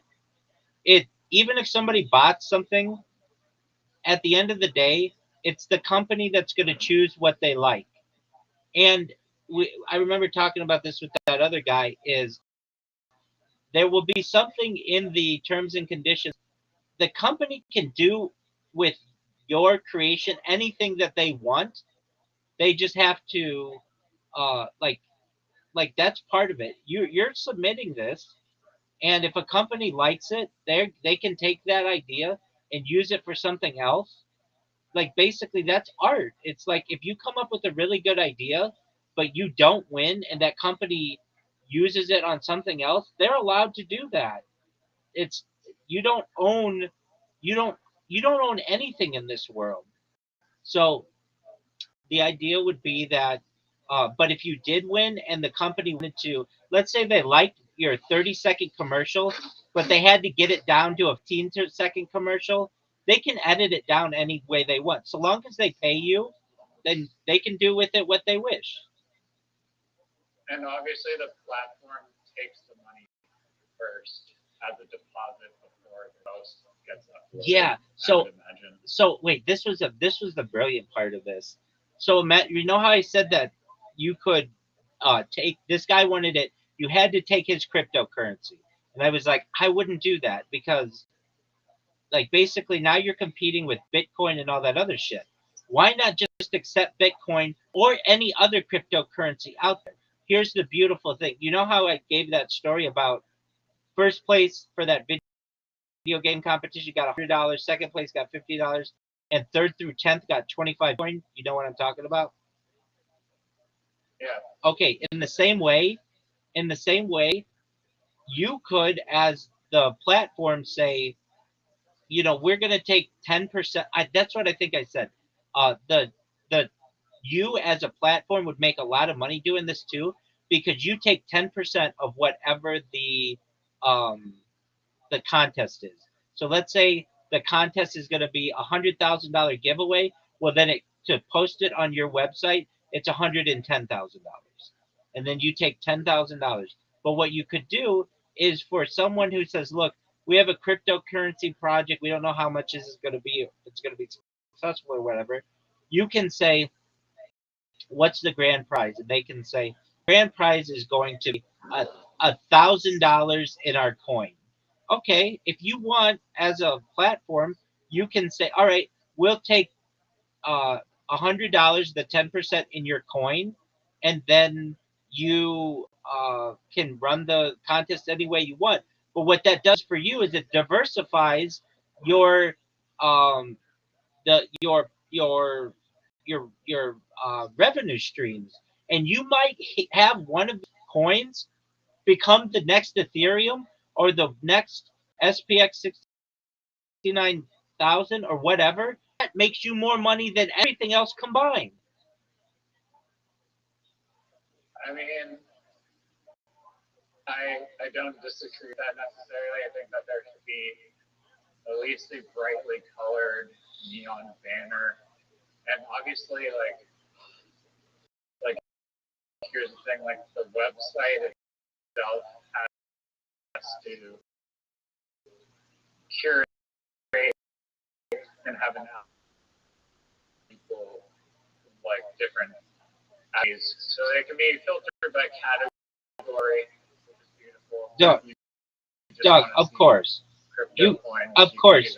Like newest, but the filter aspect is like a given. By newest, by largest to smallest, smallest to largest, newest to most, to oldest. Category. Yeah, certainly categories. Expiring soon. Exactly, all that shit. I mean, but really good filters and searches, and like whether somebody's looking for a video or just a meme or a picture or whatever. But you got to imagine, like, from the meme verse, like imagine you're I don't know, Burger King, and you say we just want a really good meme. Do you know how good people would come up with memes for Burger King if they were going to be paid $10,000? Do you know how creative people would get, even though like it's just a picture? Do you recognize that like this would be, and then Burger King is going to have this all over? That's amazing. It is, and then it's going to go viral because It's not even like video advertisements, just any picture advertising. exactly. And then people are just going to post this, and then the meme becomes like a type of advertising for the company. Like okay, so on the radio, uh okay, there's this thing, it's an unwritten rule, but basically like once you become a big enough or in the news in the United States as well, the company does not want to have to pay for advertising anymore. Basically, it feels that it's so big that it should just have organic or advertising. So they'll come up with, like, I don't know, just something in the news like Tesla. Tesla, how many Tesla ads have you ever seen in your entire life on television? Zero. But Tesla's a big enough name that they just make things that are newsworthy that become organic advertising for them on both television and radio and such. And what you're doing is the same thing. Basically, you're saying that your meme is so good that people don't even consider it advertising anymore. It's just become part of the nomenclature or part of the collective consciousness of the internet. So it is subconsciously telling people go to Burger King or buy Burger King or whatever, but people are using it in text threads as jokes. That's what you want to do. Like basically not have to pay for advertising clicks, have the people do that for you.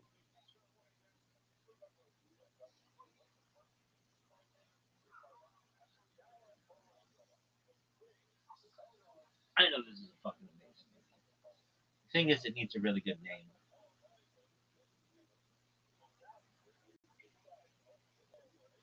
I like how Riser just went dead at silent.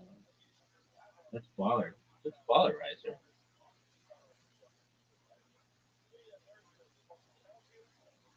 All right, Riser, I'm going to give you about 30 seconds to say something. Oh, he gone. There he is. Can you hear me? It's working now. Oh, you got you. Did you change your microphone? No, I mean I was talking on this mic for a while now. Oh, okay. Is it shitty or something? No, it's not. Okay, so I was saying that. I heard your organic conversations where people are naturally using it because it's funny or relevant. Exactly. Is a selling point. Exactly. Oh, so AI Schwab's summary was exactly. Do you remember? This was like a year or two ago. McDonald's. I don't know. I don't eat there, but I did notice they had some kind of campaign that was like for some kind of I think it was some kind of anime thing, but they took the golden arches, which are usually like an M inside down, and they were a W. Do you remember this?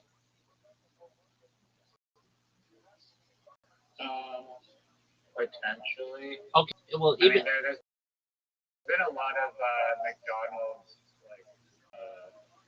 like basically like I don't know, like in just barely twisting the word McDonald's or the logo to make like Whopper Burger or whatever, but it's literally like an upside down M. Okay, right. But okay, so they had this campaign where they were doing something and they took the M and made it upside down. And then what they did is they partnered with like YouTube or Twitch or Kick or all three or something. And whenever you typed a W in, like when you were like W for win, you know how people do that in the chat, it did the upside down McDonald's, or it could. And so people would do that. And so subconsciously, they're getting all these advertisements for McDonald's, but they're not even recognizing it. And McDonald's isn't paying for that. Maybe initially they had some kind of partnership, but basically they were able to become the collective consciousness of these chats by just flipping their logo upside down to go from M to W for win. Does that make sense? Yeah, no, it does. I was just gonna say that like one of the greatest advertisements for McDonald's ever that was natural was possibly the movie Super Size Me, which just, I mean, McDonald's has probably had a lot of internet attention or just media attention, but the movie Super Size Me, even though it was like completely like shooting McDonald's in the face for everything it stood for and everything that it is, it still just like organically attracted a lot of eyeballs to McDonald's, probably in a really horrible. Yeah, I disagree. I disagree. I just to illustrate the point that like I disagree with that take. The power of the individual to influence a brand. I disagree. From their own content. I disagree with that take. It was not a good thing for McDonald's when that movie came out. McDonald's lawyers fought. That's what I was saying. Like it is like the worst way an advertisement. So here's a way. Okay, did you see the movie The Founder? No, I don't think so. Oh, dude, it's like my favorite movie of the last 10 years. It's amazing. So it's the story of Ray Kroc. Yeah, it's the story of Ray Kroc. And the entire thing is one big McDonald's advertisement. Yet people literally paid money to go watch an hour and a half long McDonald's advertisement. And they make McDonald's look better than the food. There's this fucking woman in this video or in this movie, and when she eats this fucking hamburger, she looks so beautiful. Like I've gone onto her IMDb to see like who is this woman? She's the way, and I remember like seeing like they made her like eat like this hamburger like 50 times, and she kept having to spit it out to get the right take. But man, when they got it, and that's just like perfect organic advertising. Okay, so have you ever seen? They're doing 15 takes out of that organic. Well, they to make it look organic, I guess. They. Is it a documentary? No, it's not a documentary. It's a motion picture, but it's amazing. I love it, and I think you would really like it because it's not a true story. So well, it is, but it's manipulated.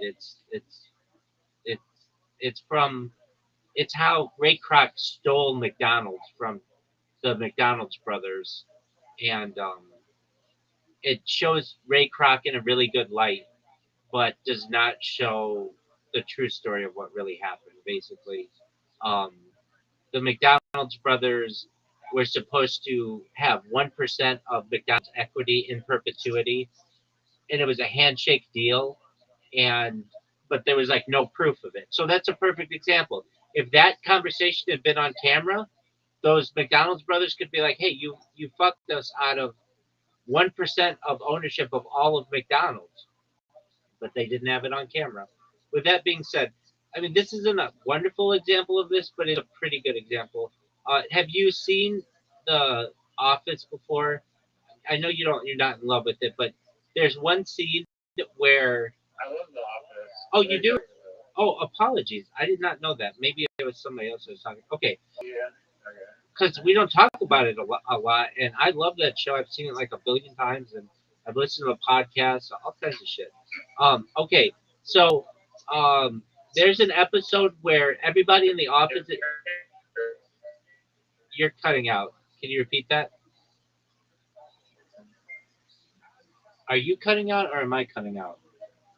You're cutting out because I can hear my other. device. Can you repeat that? I can't hear you if you're talking.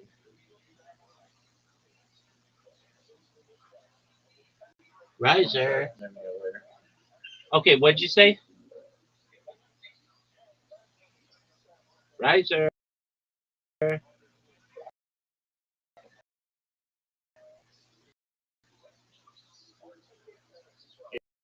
Yeah, sorry. I like the American one, but I also like the UK. All of the people in the office are trying to set up Michael with a um like a potential girlfriend. And Kevin, the fat accountant guy, um writes on a piece of paper or something, uh and says, "Hello, is Wendy available?" And they're like, "This is a Wendy's, the restaurant." Okay, the idea. Have you heard the phrase? This is heard that No. become like in the lexicon of the internet. Somebody just goes crazy on somebody, they'll just be like, "Sir, this is a Wendy's." Basically, like, calm your jets. Like there's no overreact. Well, guess what? Every time somebody says Wendy's is subconsciously in the consciousness of whatever person does it. So what does this all get back to? To this website. Basically, you're going to be able to crowdsource a lot of these ideas much easier and not have to pay some giant marketing company that's going to get you 5 out of 100 or 89 out of 100 or 2 out of 100. It's going to get you a 99 out of 100 or a 98 out of 100 or 100 out of 100. You're going to hit home runs. Basically, you're going to be able to say to the Fortune 5, we're going to be able to have you be able to be marketed in a much better way. And you're going to be able to test market to have a really great story as well. We changed somebody's life. We had our Super Bowl. It was created by a 19-year-old college, and they won $100,000 for their education. They're a millionaire now and 10 million. Or 8 million. I don't know how much Exactly. maybe, yeah. Exactly. So They have a lot of money. they could. So you get what I'm saying. Yeah. No, All right. still, Yeah, it's an excellent. this many years to tell me about this idea, but I appreciate that it's come to the surface now. Yeah, it was 4 months ago. I had covered. It's like the easiest thing, maybe not the easiest thing, but it's not like technologically like complex to build. It's not an AI model that needs all this exclusive data. It's like simple website That's it. with links. With links. 9-year-old HTML people could probably in a day. It just needs basically embedded that allow you to see, like what the link consists of, and you could filter it. You can click on somebody's VS, just like you have with VS posts. You can see what they posted on. It's. I mean, it could potentially. Well, let me close this one first. I was going to say, really, people will see someone doing an advertisement and then just skip the whole open source thing and just say, "Hey, you did a really great ad. Just do my ad." And then the platform or marketplace gets like nothing. But that's just one little thing. But potentially, do you think it would be? I mean, I think you're gonna say no. But, Wait. Can I just can we take on that idea of Pepsi saying, "Hey, I saw what you did for McDonald's, and we just want you to do ours." Do that already on Instagram, so it's not like they don't already have that competition. The thing, who's to say that the person who did the original McDonald's ad is going to be better if they just crowdsource it? Again, it's going to be the one person versus 1,000 other people, and there's a very good chance that one of those 1,000 other people builds an ad better than the person who they stole from the McDonald's ad. Does that make sense?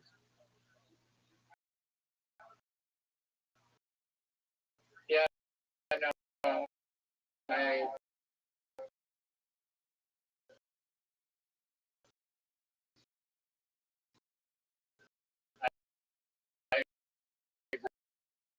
agree. I was just saying that they could just select an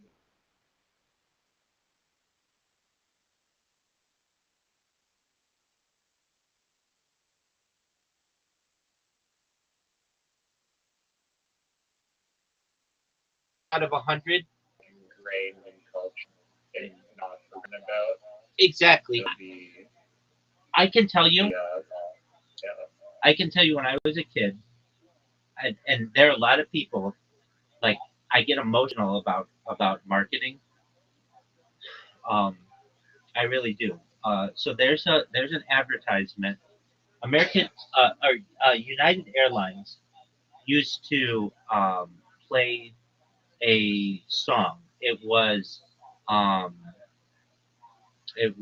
it's a George Gershwin uh, blue. Um, just a moment. George I Gershwin asked you about Blue. advertising before. I was like, Rhapsody are in you Blue. advertising? And you're like, yeah, I've been there, done it. Not really. No, I didn't say that. I'm the best marketer in the world. It's the thing. The thing is, there's not a lot of money in it. Well, there's not a lot of money in being a creative. There's a lot of money if you can utilize it to your for a company. There's a lot of money in that. Okay, so Fair enough. what I want you to do, if you would, um, go to.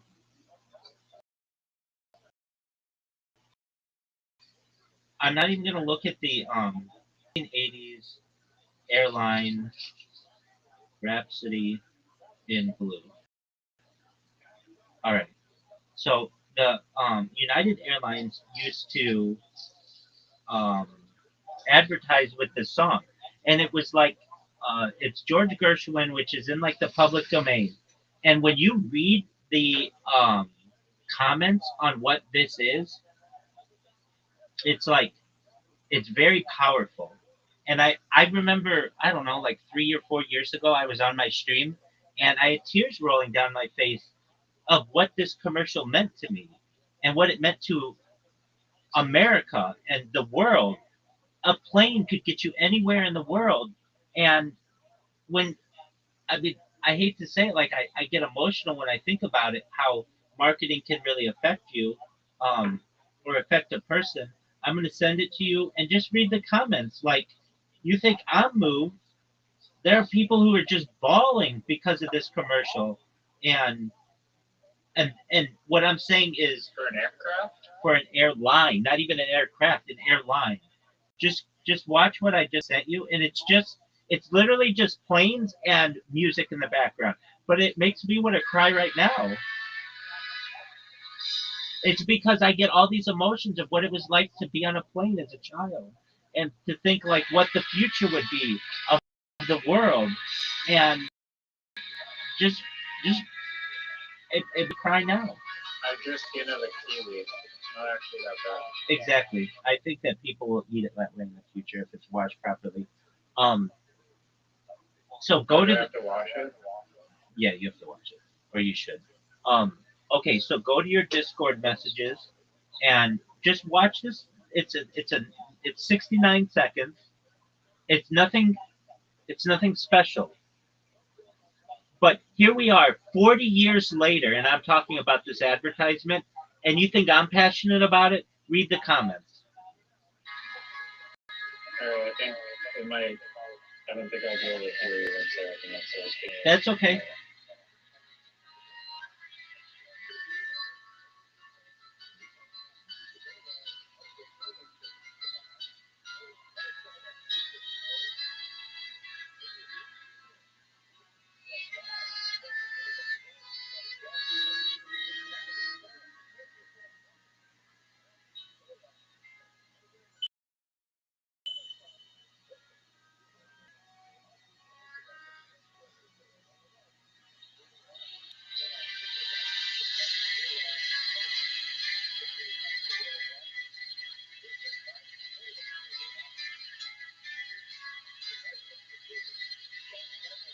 Yeah, stop looking at the wall. What'd you say? What is that? What are you talking about? Oh, my dog's licking the wall. Dog, just watch it. I'm reading the comments. I don't understand why people are crying. This is not on a scale of like 1 to like, or the final moments of Air Bud movies. Like a 1 in my opinion. I think that song, are people saying that like in other movies that had like a lot of meaning or something? So, I mean, I'm crying right now. It's. There are a couple other versions of it, but they all. The thing that makes it brilliant is there are no words. You can show this ad anywhere in the world, and people understand. It's about flying in a plane. Um, so the one that sticks out with me is I believe from 1988, and you're gonna be like, I don't get it. That's okay. You didn't live through it. But when you recognize that, like, to fly in the sky is such an amazing gift that we have that we really like we take advantage or we don't give it a second thought, but like the generations before us did not have this ability to be able. I mean, you'd have to risk your entire life to be able to travel, and now it's just so easy, and especially in 1988. Okay, go to the one I just sent you in 1988, and I'm not even looking at the comments, but I'm sure they're going to be the same thing. They like, this brings tears. Oh, comments are turned off, of course. Um, but the thing, United Airlines. yeah, just go to it. Why are they sending their children into the airport? So that's how you used to be able to just send your kid. I can remember we would be on a flight to like the East Coast, and people would just have like 7-year-old kids on the flight, and they were going to see their grandparents. Like things pre 9/11 were much different. Is that legal? It used to be pre 9/11. Pre 9/11, parents would buy a ticket for their kid and just get them on the plane, and then the grandparents would be on the other side. But I can remember my parents would like just keep an eye on these kids, to make sure that like nothing happened to them. So you're gonna be like, I don't get it. I don't get that commercial. I understand you don't get it. You didn't live through it. But if you live through it, there are those of us who are passionate about advertising, and it brings a tear to our eyes. And I'm saying that commercial happened 40 years ago, and even doesn't even have words in some of them. Yet I'm talking about it. That's the kind of advertising that you could be able to get if you crowdsource these things. Yeah, no, I do agree. My next criticism, which you may have an answer for. I've got an answer for everything, baby.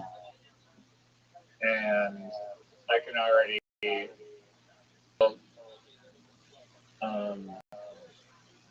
I think perhaps, and this could be because I'm very biased about social media, like on my Instagram account, I don't want to post pictures that are not related to art, and on my cryptocurrency Twitter account, I do not want to post non-crypto related currency or non-crypto posts.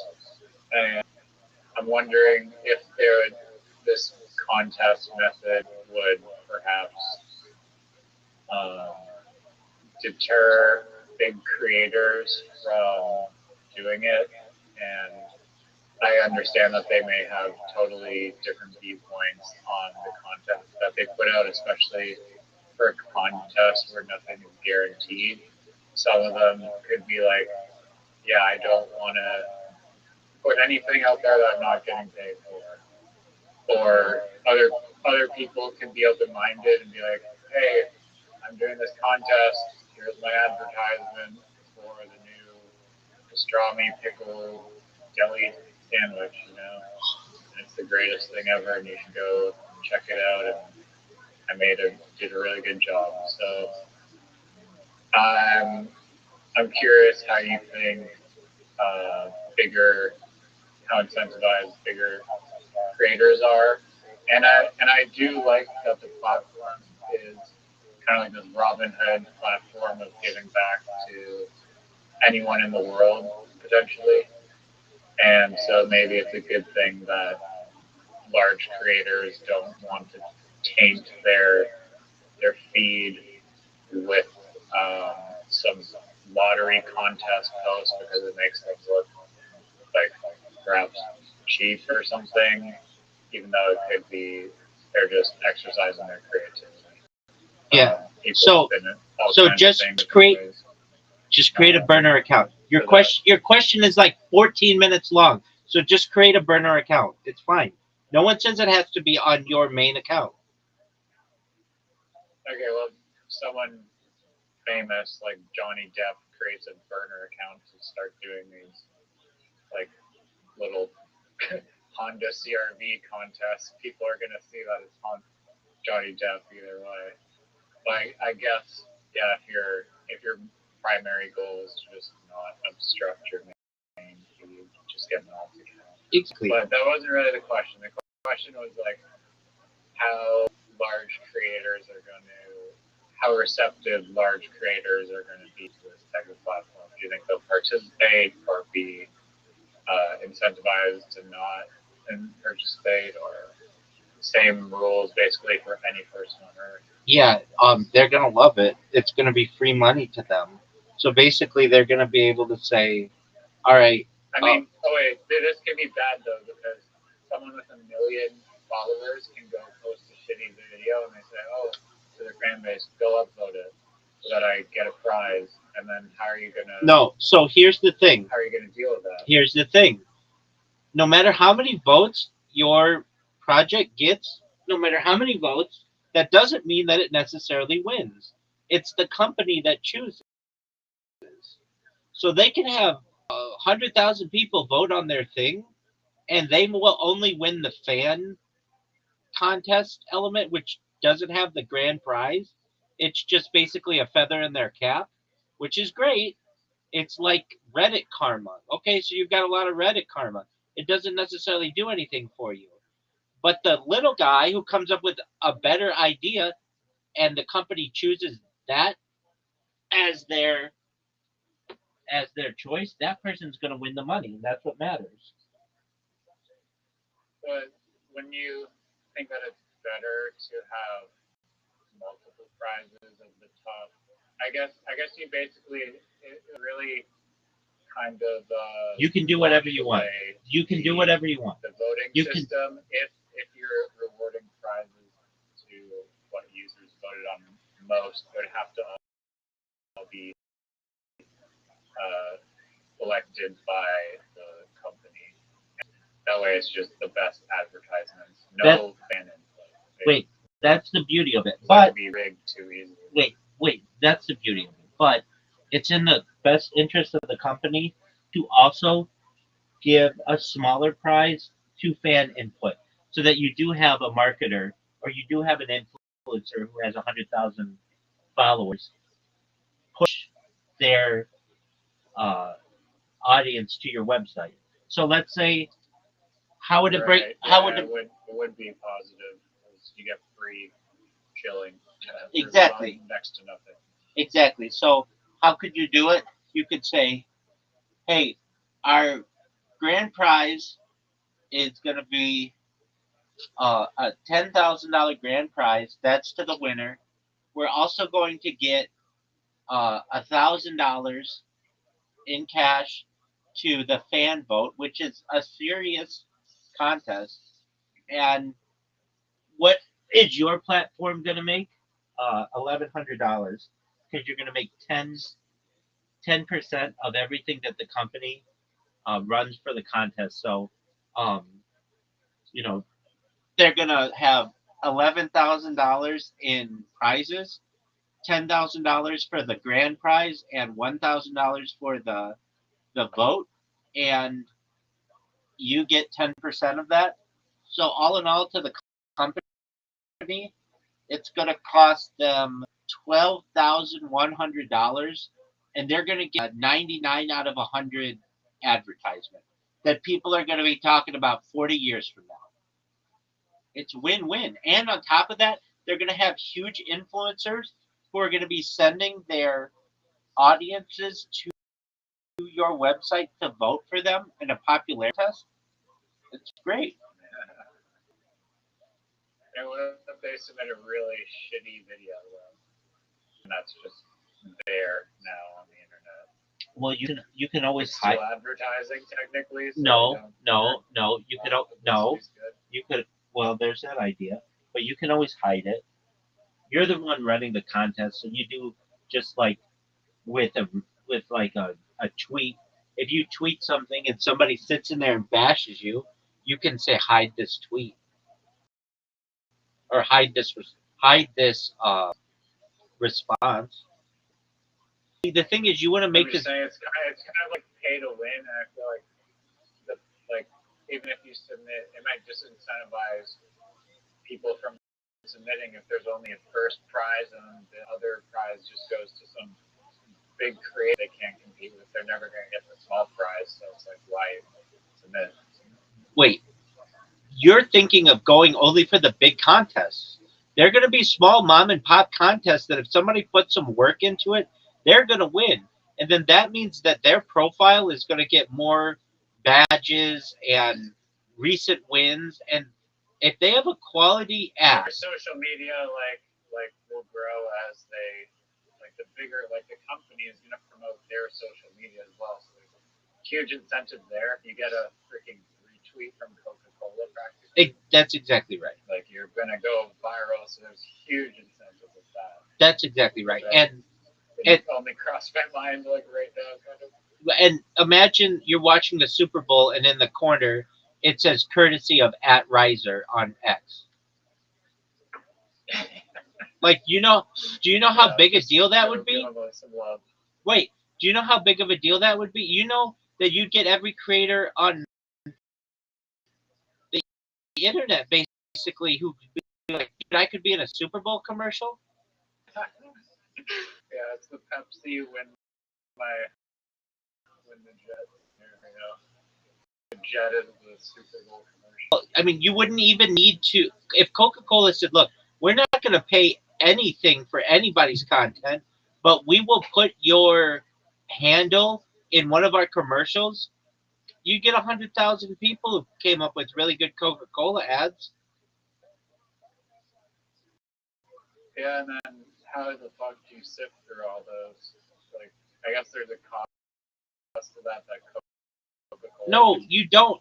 You have the audience sift through them. People will upvote and say, "I like whatever," and then you have a marketing person who just looks at the top 100 and is like, "Okay, these are really good," and then they bring them to their team and say, these are the top 10 that we like. Let's choose one, and then that's the winner. It's really not hard. Yes, you're right. A monkey could understand.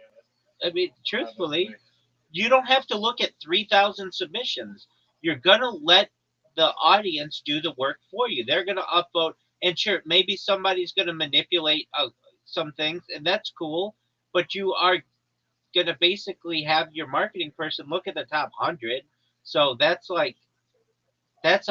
There's a good chance that you can get some small organic creators in there, and if they have a good ad, that thing's gonna take off, and it's gonna be really upvoted highly. And it's like top comment of Reddit. Sometimes somebody's got such a good top comment that people write at the below it thread closed. Nobody can come up with something better than this. And you're gonna have somebody who does that with their social media post. And on top of that, um, you may have someone who is like, let's say they come up with a really good idea, like whatever you said, Coca-Cola girl, big boobs, Lamborghini. Okay, cool. And they submit that on a Monday, and then somebody comes in on a Thursday and just takes their idea, the crowdsourcing of this can say, look, the one that came up on Thursday just stole Monday's idea, and we have proof of it because it's on this website. So don't upvote Thursdays, Right. upvote Mondays. Yes. Do not follow the influencer that's literally copying the idea. Exactly. And currently on social media, there isn't like a system that allows you to do that. Basically, if somebody gets traction with a reel or an Instagram reel or a post or something in TikTok or a YouTube short, other people just take that and make their own thing out of it. With your system or whatever this is, you can literally say, yo dog, you stole this idea from this person. They put this submission in on this time, but if it's different enough, then other people are going to say, no, it's different and it's a better ad anyway. Vote for Thursday. And that's part of the dynamic of this. And at the end of the day, Yeah. at the end of the day, their vote doesn't fucking matter at all. It's what the corporation likes.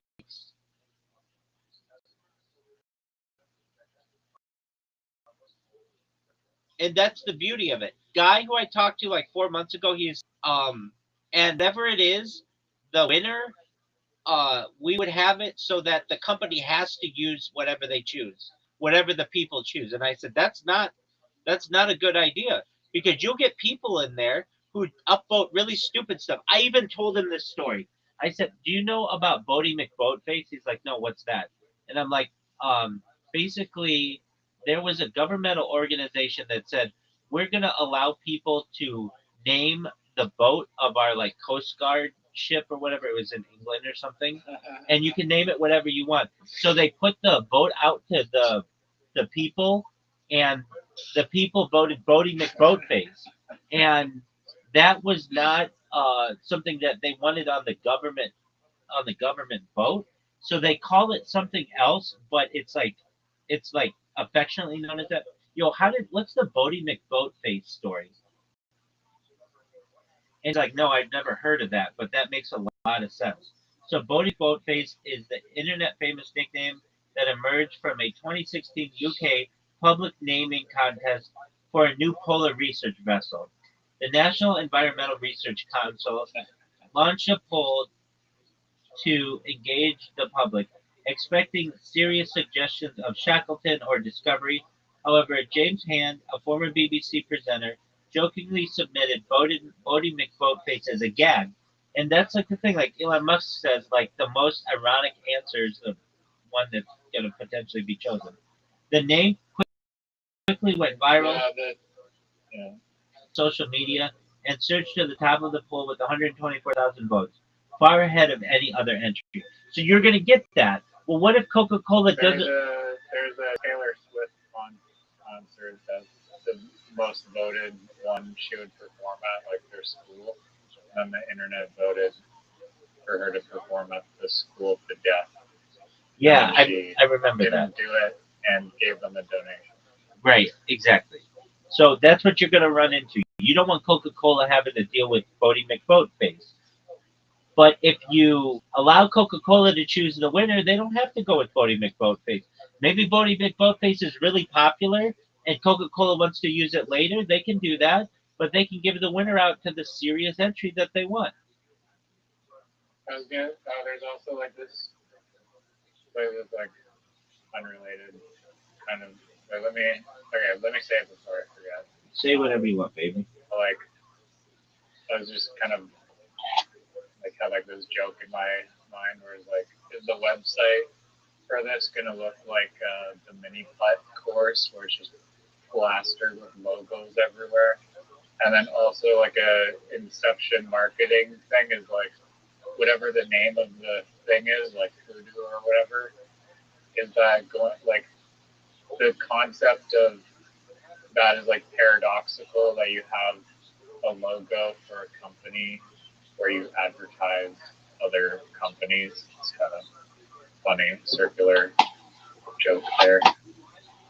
Okay, so you have multiple questions. What's the layout going to look like? It'll probably. That was just some silly observation. It'll probably look like where Is it gonna be NASCAR with just shit tons of logos everywhere? No, that advertisers can advertise on the advertising. well, I mean, if you want to consider it that, it'll probably look like Imager. Do you know what Imager looks like? I've been there a few times. Okay, so maybe they've changed it because I used to go to all the time. It used to be my favorite website, but they changed it, and so I like never go there anymore. But basically, if you go to their webpage, their like homepage, it's just a bunch of squares, and you can choose on anything that you want, and the squares change, their like with popularity, and then you can filter stuff, but the filters have to be really good. So it would have to be like, by submission, by submitter, people who have a certain amount of karma, people like big contests, small contests, different categories, how many times a company has posted, all that shit. Like more filters than anything. So you'd be able to just find whatever you want. And if you're a small time creator, I mean, I even said this to this guy. I even said this to this guy. If you wanted to, and you were talented, you could make a living just doing these contests if you were good. If you're like a video editor, if you wanted to, you could make a living out of just doing this because you win two or three $10,000 contests over the course of a year. That's a pretty good salary for just sitting at home. Substantial prize winners, yeah. I mean, if there's just so many entries, like your odds go down the more the price goes up. Well, but then there's the idea: get good, then see what's been winning, and then start moving in that direction. Yeah, I mean, it's a fair. I mean, ultimately, it's like, I mean, it's not entirely the market decides, but the market influences the decision. Yeah. Right? Usually, the best ideas will rise to the top. I'm in agreement with you.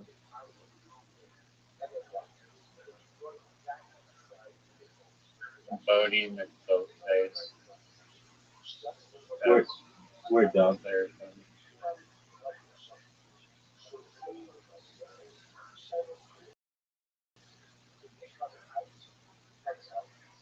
How much funding is needed even to $0, basically? Yeah, basically. You just need a website. And the beautiful thing is, you're not putting up any money for the contest. The other people will. And also the interest that you get from, like, these contests last for, say, 30 days, a week, 5 years, or whatever. Like, you're holding that money and that earns interest. Yeah, that's a great point. So free interest of just holding money. I guess it'd be it's in the website's best interest to have the longest competition possible, so that you can hold on to the interest as long as possible. That's exactly right. I mean, there's a line though, because people, it's a 3-month competition. It's probably like, oh, what the hell? I'm gonna save this for last minute or something. I don't know. I might lose engagement if it's too long, probably. No, I mean, you'll get people who will want to have the longest account on there or the longest contest on there.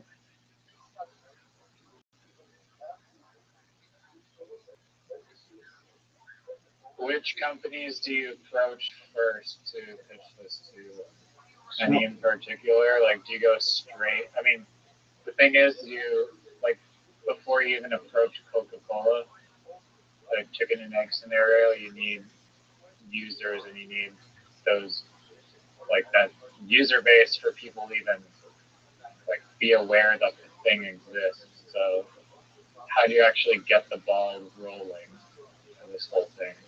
Yeah, I mean, you could just start with a small mom and pop startup and say, hey, we want you, Local restaurants. yeah, we want you to just host a contest, and you don't even have to pay any money for this. Just give away $100 gift certificate, and we're gonna have local artists who come up with social media posts for you, and you choose the best one, and it's no, you don't even have to give out money. You just have to give out like a little food or something like that, and you're gonna get people from all over the community who come up with really great advertising, and it's gonna be grassroots. Yeah, you will need moderation though to moderate the companies and moderate videos being submitted. Not really. Not, I mean, a little bit, but here's the thing. If it's going to be okay for Instagram, because that's where the link's going to come from, or Reddit, or TikTok, it will likely Which platforms do users submit the video? just your major social media platforms. So a whole broad spectrum of wherever a video file can be hosted. Exactly. And that gives people that's going to allow you to dominate the internet because you're going to have like a bunch of different places from which to choose. And um, it's going to help Instagram and YouTube and all those places because it's going to get them a lot of clicks. People, you may just be able to embed the video on your website, but people would be able to through and go to YouTube and see what the comments say and go to the person's profile on YouTube. It's win-win. Yeah, I'd imagine that most of those major platforms have embedding. Probably not Twitch, because that place sucks, but other ones. Yeah, and if not, then there could be just take a screenshot and start to host some images. No big deal. That's not that expensive. I mean, this would go like viral instantly if Twitch came out with a contest. I was just like, yeah, best advertisement for Twitch gets like 30 grand. That's Or right. literally, it just takes like one little like push, and like from like a big company, and then it just like would explode. But as I said, you do need the users to begin with before that happens. So I'm just wondering like the fastest way to get there. And yeah, I mean, contacting. Okay, so it's a maybe I feel like food isn't the most ideal. I mean, it could be, but just because the menu items might be difficult to actually like showcase or something. But there's a billion different types of businesses, I guess, that could use advertisements, taxis, or whatever. Um, yeah. All right, big dog. Well, go ahead. Yeah, we gotta wake up at 5 to watch the hockey game. Yeah, dog. I don't know if that's gonna happen, but What were you gonna ask? So just any holes in this idea or obstacles that you No, thought of? it's a fucking $1 trillion idea. It's first to market. It's whatever, But even for anybody who comes up with it, just like FanDuel has DraftKings, and Coca-Cola has Pepsi, and uh, you know, TikTok has Instagram. Like everybody's got It's not a company. patentable idea, or is it patentable? No, it's just a website, so it's not anything that is I like mean, is Facebook patented? no. All you have to do is just add a feature, and then it's a different patent. So it doesn't make sense really to patent Okay. software.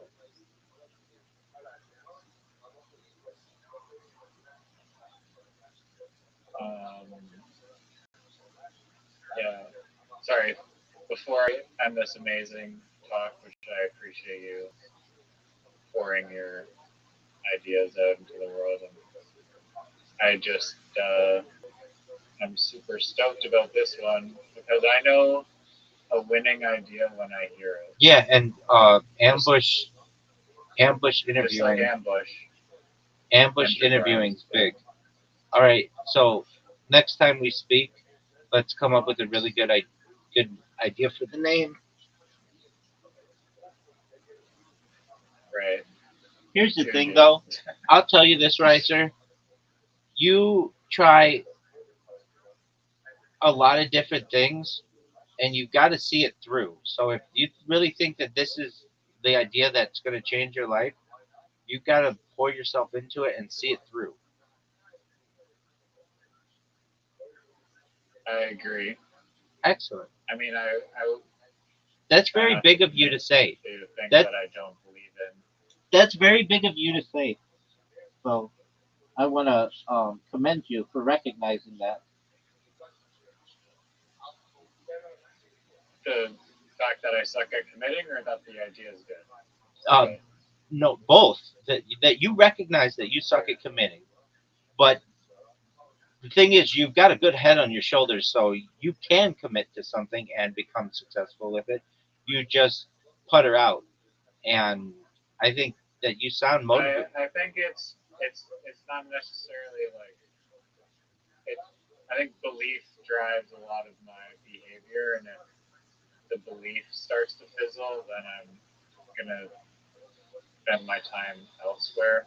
But if the belief is like, I didn't really know you back then, but literally for like, I mean, arguably like since 2017 to like 2023, for like 6 years of my life, all I was doing was Chainlink, decentralized Oracle network, blockchain insurance, and like just deep into different applications for blockchain insurance, and just like obsessed about that like on a daily basis, like forest fire insurance, vineyard insurance, shipping delay insurance, like all these types of insurance. I was just deconstructing them to their bones, figuring out, oh, hey, instead of basing it on the wind, we should base it on the SCADA data of like the computer, and then the consequences of that, and like, oh, this could apply to all sorts of renewable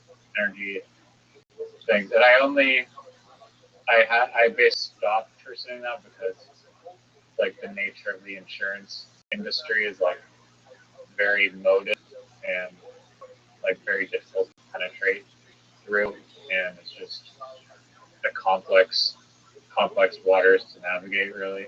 I get it. I'm saying that you have a $1 billion idea with the greatest cryptocurrency of all time as well. And all that took from you is to literally go into X spaces and promote it, and that fizzled. But that's a $1 billion idea too. Yeah, no, I appreciate that. It hasn't fizzled. I literally published an article today, but then the belief in it that was fizzling. But now that I am out of that mindset, I'm more motivated to keep pushing it. Because I'm also like, I didn't tell you this, but literally today, within like 2 hours ago, I checked in my followers. There's one guy with like 57,000 followers who followed me, and another guy with like 30,000 followers, 32,000 followers that followed me. And That's I just great. see that I'm like these are not like small little people that are following me, and they're following me because there's words on my page that are appealing, basically, that somehow they construct in their minds and form an idea of what the premise is that they are at least curious and fascinated enough to give me a follow. So That's great. little shit like that kind of makes me feel like I'm on the right track. And if you're not getting any signals or feedback to kind of keep pushing you along, it's easy to. I mean, you have like you're either like I don't know, you just have like very thick skin. It's like you do not like seem to on like the surface ever to get like upset that you haven't gone viral or whatever yet. You're just like, it's all a matter of time or whatever. The universe will work itself out. But I bet you there could be, if you fucking had 1 million people lined up and it was just like a competition of who start streaming your life 24/7 and then just like who's gonna outlast one another. I don't know how many people would be standing, like out of the 1 million people, would be standing after like 4 years, like you are. But you're just a tank, apparently. Thank I know you. a lot of people would just give up after like day 3, week fucking 1, week fucking 3. It's like the Mr. Beast competition, just axes and fucking into the fire pit with all these people. A year, like 98% of the people are gone after like a year, and then it's just like the really like insanely like dedicated people that are left. You're exactly right. Well, thank you for your high praise. I can tell you, it would be one thing to say, "Oh, I've made it 4+ years. Oh, like I can't wait for it to be over." Fuck no, I'm the opposite. I get stronger every day. I love it more and more with each day. I appreciate it even more than when I first started doing it, and have committed to this for life. The other guy in here, the spirit man, he wants to do it for the rest of his life. But he's kind of like, we only have 6 months to be able to go viral. Like, we have to do it. Like, he's got a lot of other things that why he thinks he should go viral and such. And I recognize that there are those kind of people who feel like they need to push it. But I don't. I feel as if the world or like the universe has um, a divine plan, and I'm part of it, and I know it'll come. I know that. I mean, I'm 40 years old right now. If I continue to do this and I'm a little old man, somebody out there is going to be like, "Oh yeah, I saw this motherfucker 30 years ago and they're still going." I mean, I still get that from people who are like in my YouTube chat like, "I can't believe you're still going." You're absolutely correct. I am still going, and when I say that this is what I've dedicated my life to, I mean it. But I also know that the benefit of this is so huge. In addition to like, oh, I have like an archive of my life, it has the possibility to make me the richest person ever, the most desirable bachelor of all time, and the most famous person ever, and the most memorable person in history. Why wouldn't I try it? Do you think? I mean, I don't think this would happen to you, but it is like an interesting phenomenon. I find like that, like an absurd amount of fame and fortune, like really can like twist people into going down very like mental instability rabbit holes, like Britney Spears or Macaulay Culkin, or I've recently seen reels of Shia LaBeouf just acting like a complete maniac jackass and not really being too sane, and it's almost like a curse in a way that it's like people or Justin Bieber.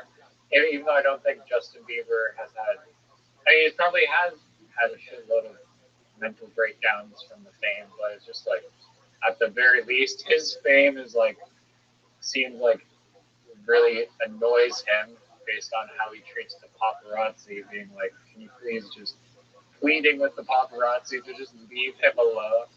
But they're just like stalking him everywhere, and like, God, that would make me like paranoid. But I'm not too worried about it. Their fame depended on them doing concerts and like being in the public. Like mine, generally, I mean, I do have quite a bit of footage of me live streaming IRL, but generally I could do this for the rest of my life from just hotel rooms. Like I could, right, basically be, remain as anonymous as I want. I just, basically outside with a mask, and people might not necessarily. It's like I don't have to perform in concerts. I don't have to make myself uh, that open to the public if I don't want to. But I want to. I've got a good head on my shoulders, and I think I'd be able to handle it. But anytime that I don't want to be on camera, I can just turn them off or leave. It's like there's nothing that I say that I have the longest stream in global history. That I don't. I mean, I eventually want it, but that's a lot of stress. I don't want that. I want the most amount of data in global history. That's what I have.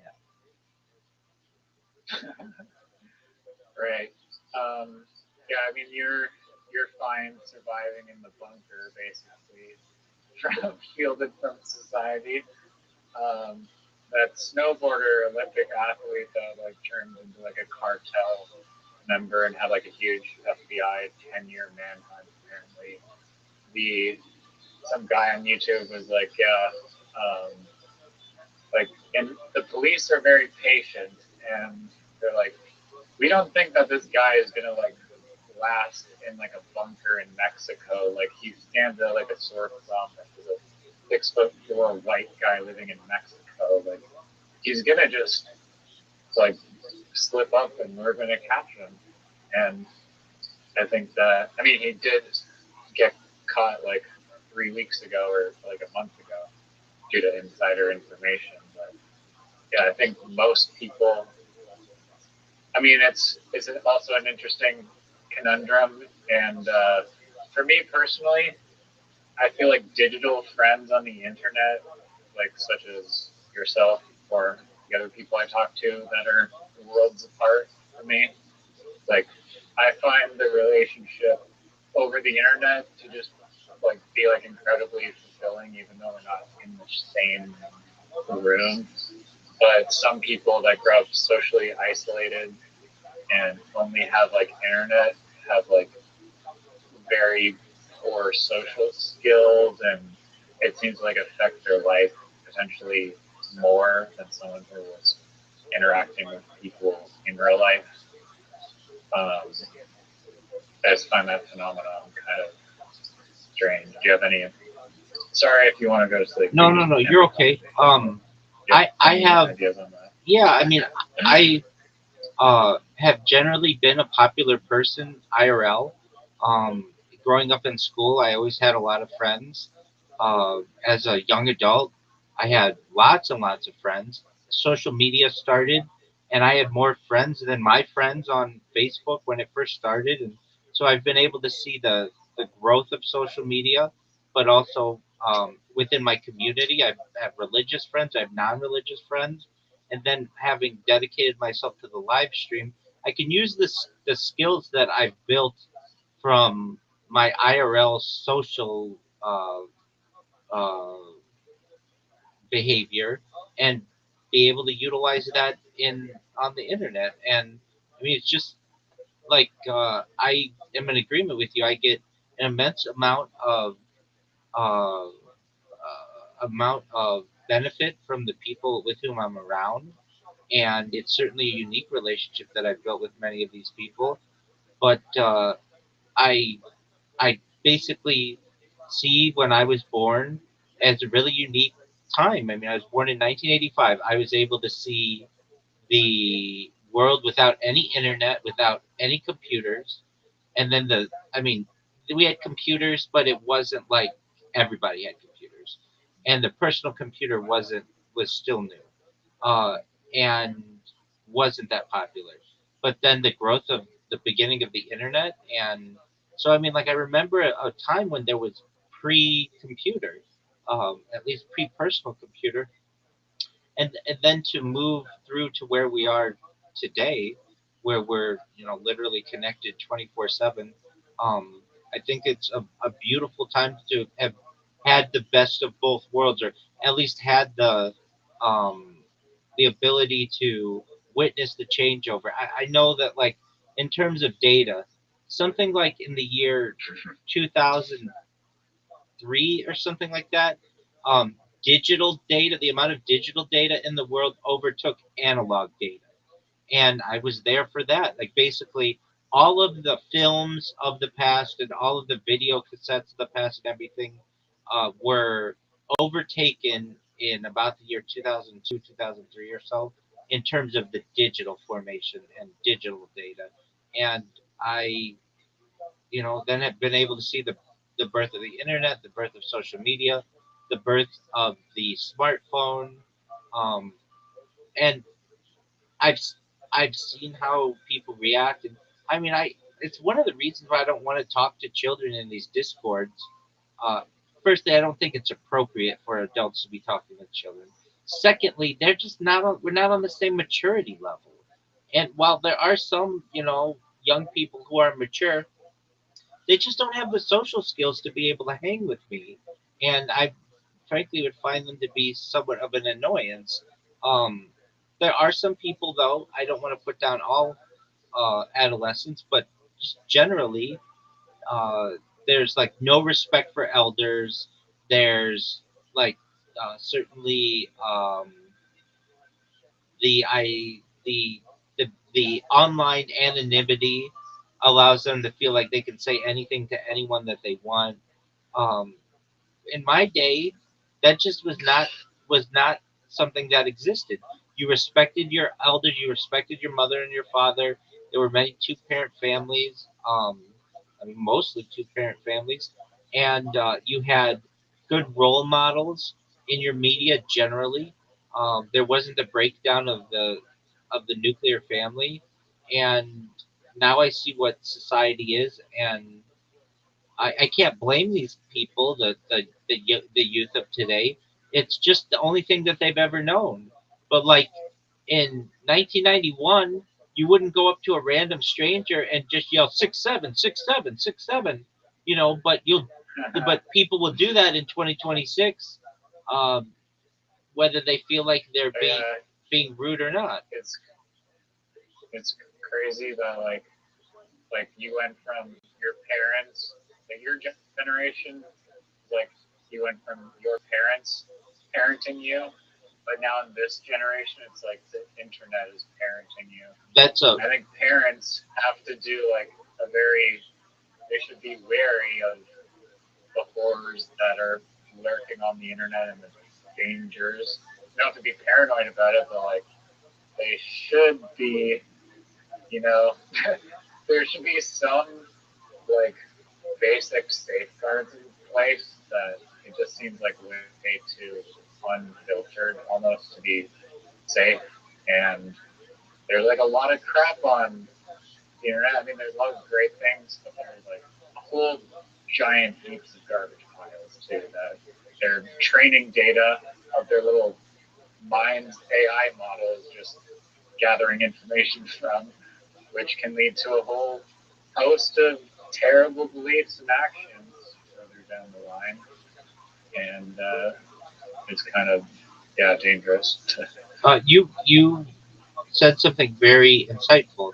Yes, the internet has become the parent of children today, and in previous generations, people made the argument that the television had become the parent of uh, previous generations, and perhaps in my generation, the computer, not necessarily the internet.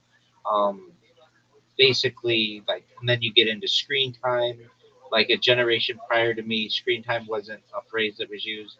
My generation, it wasn't used until recently. But in today's generation, the youth of today, they're being asked at the doctor, like, when you take a little, like a 3 or 4 year old child, the doctor asks the parents, what kind of time are they spending on the screen?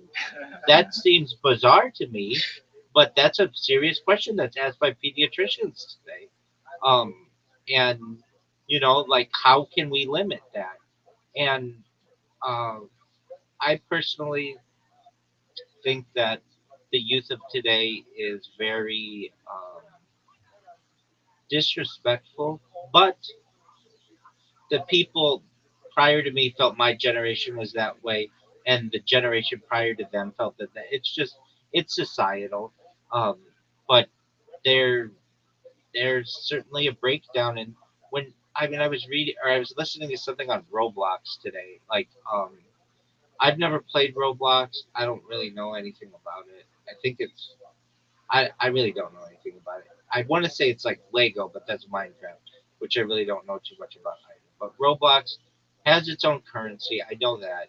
I know that it has microtransactions. I know that, and I know that the average player of it, I think like 40% of all Roblox players are under 13, and um, to me, there's a major issue to allow a child under 13 to be able to be on the internet in like chat rooms and in like groups. Like, do you know how manipulative people can be in these things, especially if there aren't safeguards that say you have to be like this is only a chat for 14, like people under age 13.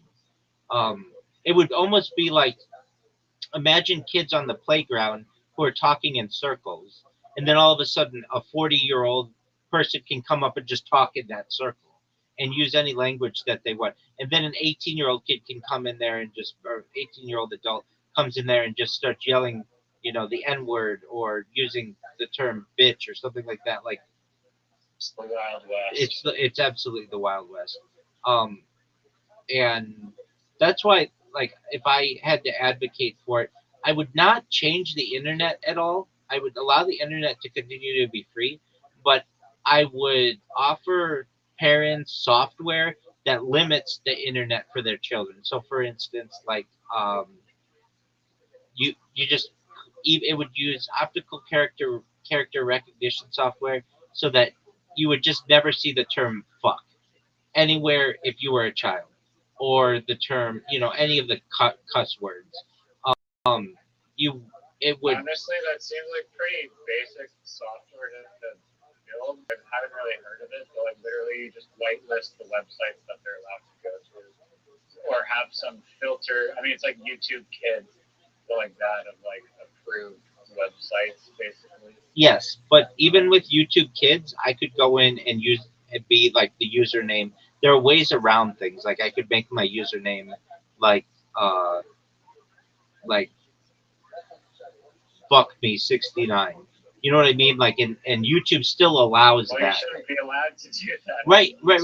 No, I understand that. But what I'm saying is people will come up with things instead of being fuck me 69, they might make it FUKME 69. So with optical character recognition, you could just limit all of these things, and they do offer, there are companies that offer this software.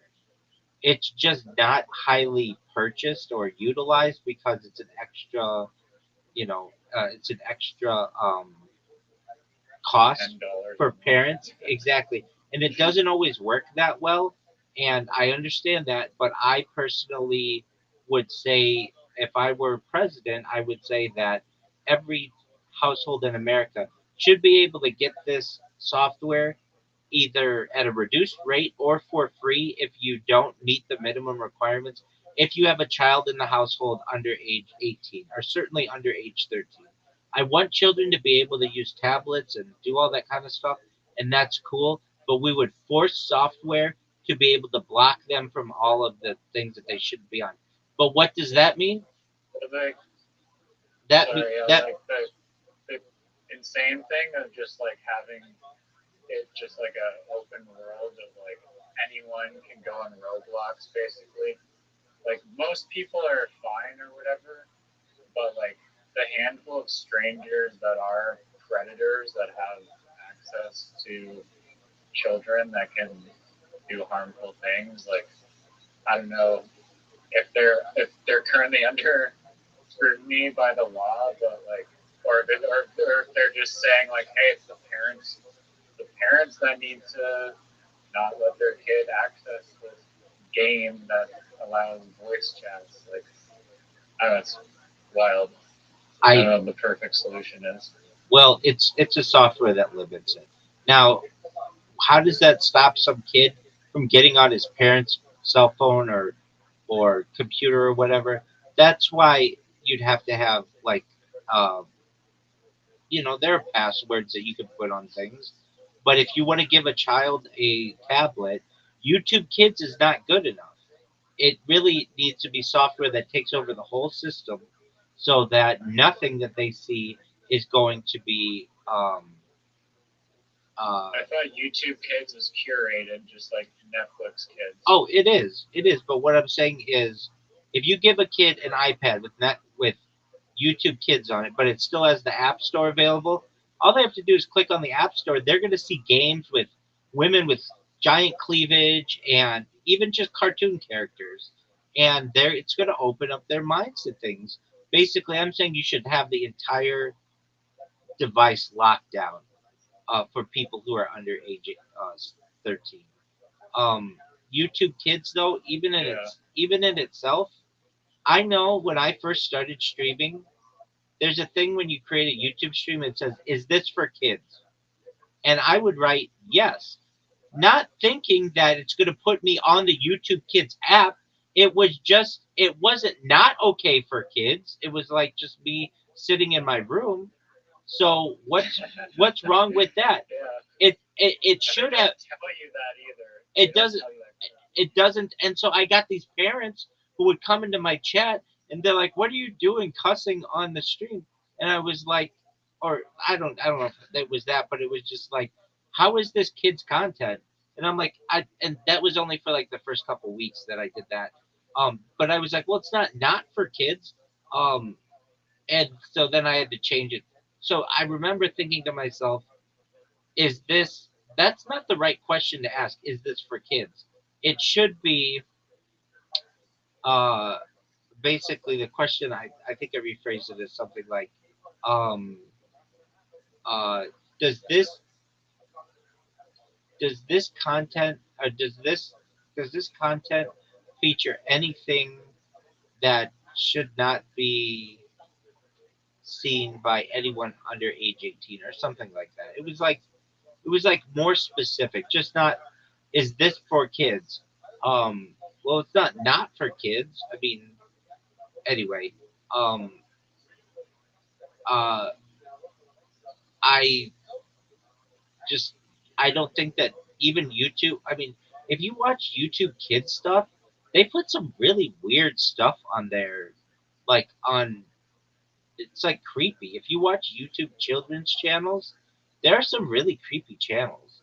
And they say that they're for kids, but they'll like do weird things with cartoon Literally. do weird things with cartoon characters. So again, I just think that there should be software that takes over the whole system that blocks children from being able to use the internet. And Have you heard of Elsa Gate? yeah, that's what I'm talking about. Yeah, exactly. That kind of shit. Yeah. Exactly. All right. We're going to leave it at that, my friend, because I've got to watch the United States kick ass at 5 in the morning. Yeah, right. I'll look it up Are on. you actually gonna be up? Cause I have my alarm set, but I was just setting it to like I have mine set for like 5:30. Cause I don't think I want to get up at 5 exactly. Yeah. I'm not even going to say it's like there's. I know if I did, I would just fall right back asleep.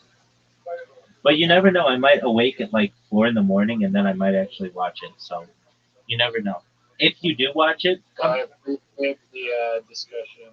Absolutely. It was amazing. And the $1 trillion ideas that I just give out like fucking candy. In exchange for not publicly shaming the fuck out of the company when it's a success. Well, isn't that a funny? The verifiable data. Exactly. Isn't that a funny like backup? I mean, it would be like somebody going on Shark Tank, and all of the sharks are like, no, we're not going to buy your thing, and then they came out 6 months later with the same idea. The person could just be like, dude, I was just on Shark Tank 6 months ago. You stole my idea. That's essentially what I'm doing here. Yeah, no, we'll definitely speak more about it. I'm sure possibly tomorrow. Yeah, you've had a lot of amazing ideas. This one is like right. And it's crazy that it just doesn't exist. Like, Yeah, I agree. Which is like astounding to me after I've digested the idea. It's just like, why? I don't know. I do not know. All right, Biggie. Take care, sweet dreams, Later. and USA, USA. Later, friend. Peace. Shout out to Riser, everybody. At the beginning, it's such a weird feeling. You're basically like running a marathon. Marathon is blindfolded. Yeah, through trees. Finally, when I did like a special, I was like, oh, this is the point. And you have to come up with an hour of stand up. Before I was like, I didn't have a good 5 minutes for play. I would just go up and I would be like, great. And I would just go back home with like no plan or anything. Well, that's a lot of guys who live in cities where you do short sets all the time. Yeah. We were talking about that the other night.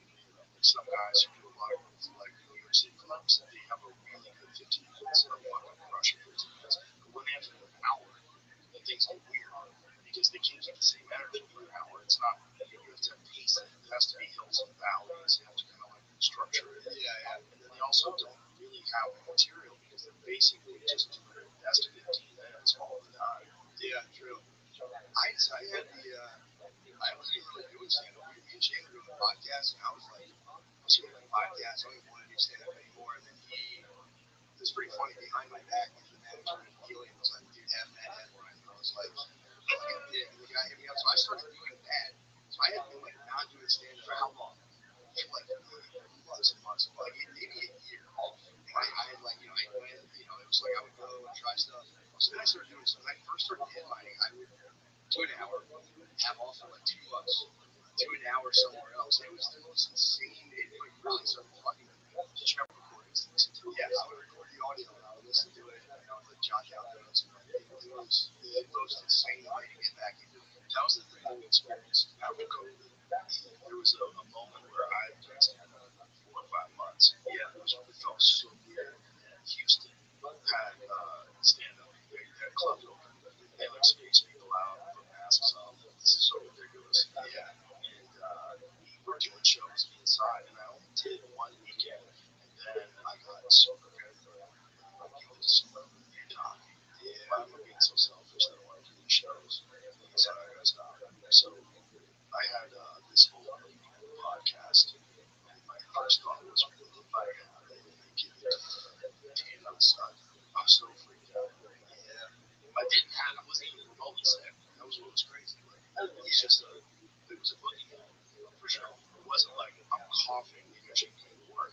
No, it was like I feel great. What if I have it? And now I'll give it to this lady.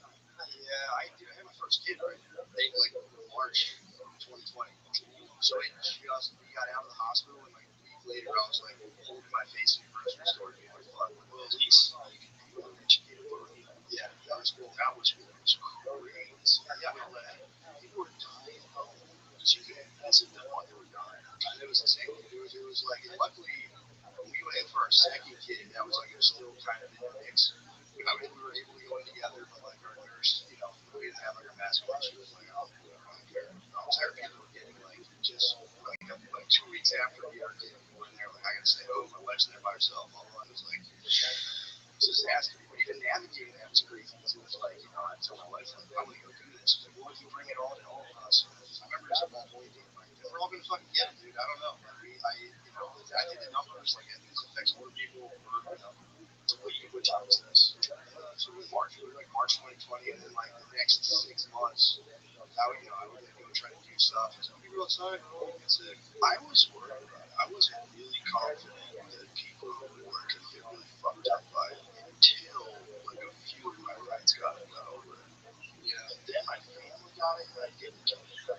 I thought that was crazy because I tried to get it. Like I didn't. Yeah. I didn't. I hugged my kids. They were laughing. I was like, I'm not gonna get it. Another part of it was like, yeah, I never got it. I worked out and I didn't feel so good. I said, let me just go through the paces today. And then I worked out the next day, same thing. I don't feel so good. I feel like weak. So I just wanted to do like my kettlebell routine, like 35 minutes, just easy. Don't push it, just a couple sets. And so I did that 2 days in a row. And then the third day, I went to the gym. I'm like, how do I feel? I'm like, I feel fucking good. Like, I feel great. Nothing feels wrong at all. I had a full workout and I felt fine. So I was like, all right, I guess I didn't get it. Yeah, I went and got tested to see if I had antibodies, like if I recovered from it. I had nothing there. Yeah, I touched my wife. She was coughing and shit. So all that such a fucking beast, man. She was like, you're gonna get it. I'm like, let's find out. Let's find out. This is a beast move. I'm like terrible at math, but I remember looking up like how likely is it to die from this? It was like 0.00001 or something. I was like, fine, man, 0.003. It was so much probability. It was like the thing was, we were in the middle of doing podcasts and we tested everybody. They show up, make sure that everybody has it. Tested all of the employees, security guys, and everybody that works for me. Everybody got tested every day. Yeah, we'd show up and be separated. The nurse would come with a mask on, test everybody. Once we had the results, then we would allow the show to go on. Yeah. So I was like, I can't fuck this up because if I fuck this up, I fuck this up for everybody. Yeah. So I gotta be careful. Yeah. And I still want my guests. Like the guests were flying in, they were taking a chance. A lot of them were older, a lot of professors. They're flying in to do this podcast, and I had to make sure that there was someone rat us out. So the health department showed up at the studio and they wanted us to have a bag of masks right when you walk in. So we had to put a bag of masks right there. We had to put a hand sanitizer thing right there and then a sign that says like what you're supposed to do, 6 foot distance and all that shit. I was like, all right. They were saying that we were social distancing. We saw a lot of people outside the front door. That's really disturbing, man. That's crazy. Yeah, I don't know why. You know what it was? Because my parents were just like, the first time we all went outside, my parents were like, no, this sucks. We're just coming inside. We're not doing this. And that was like, my parents were terrible. Hundreds of fucking millions. My parents didn't want to go until we got vaccinated. They really didn't want to go. They're older. Yeah. When you get older, that's why a lot of these people, like the Neil Youngs and Howard Sterns and all those people that really freaked out about it, they're older people. Yeah. So to them, they're looking at, they might be that 1% that dies. Yeah, you know what I mean? Whereas like you're young and healthy, you work out, you'll be probably fine. Get your wife's healthy, you'll be fine. Yeah. When you're an old person and you smell death in the air already, every day you wake up, you're like, oh, fucking back hurts. Oh, Jesus, you can barely get out of bed. Your fucking feet are swollen. Look, it can get you. It's crazy. My parents are like, they're like early 70s. They're just kind of like, we don't give a fuck, man. So it depends on where you grew up. I think that's what it was, man. They were just kind of like, they're all just like, that, it's bullshit. No matter what it was, they're like, it's fucking bullshit. Yeah, if you were on hard, about a cough. Yeah, literally. I remember I finally got it. And after they kind of rocked me the first day, I talked so much shit. And I got it. I was like, bro, my God, this is going to suck so bad. And it's like, we got it. My wife got it 2 days later. So then I had, we had a little kid. So I had to, switch it off. I kind of was, recovered enough. So you're a kid never got it. Just kids can go right through it. My both of my kids got it. They just burned through it. One of them had it, but she's like, she was pretty sick for a couple days. Not scary, but she didn't feel good for a couple days. The other one barely had it. It went right through her. Yeah, the one didn't get it all. The one with the runny nose. I was in bed for 3 straight days, just her super fever hurting. You taking any vitamins at the time? At the time I was living some acid.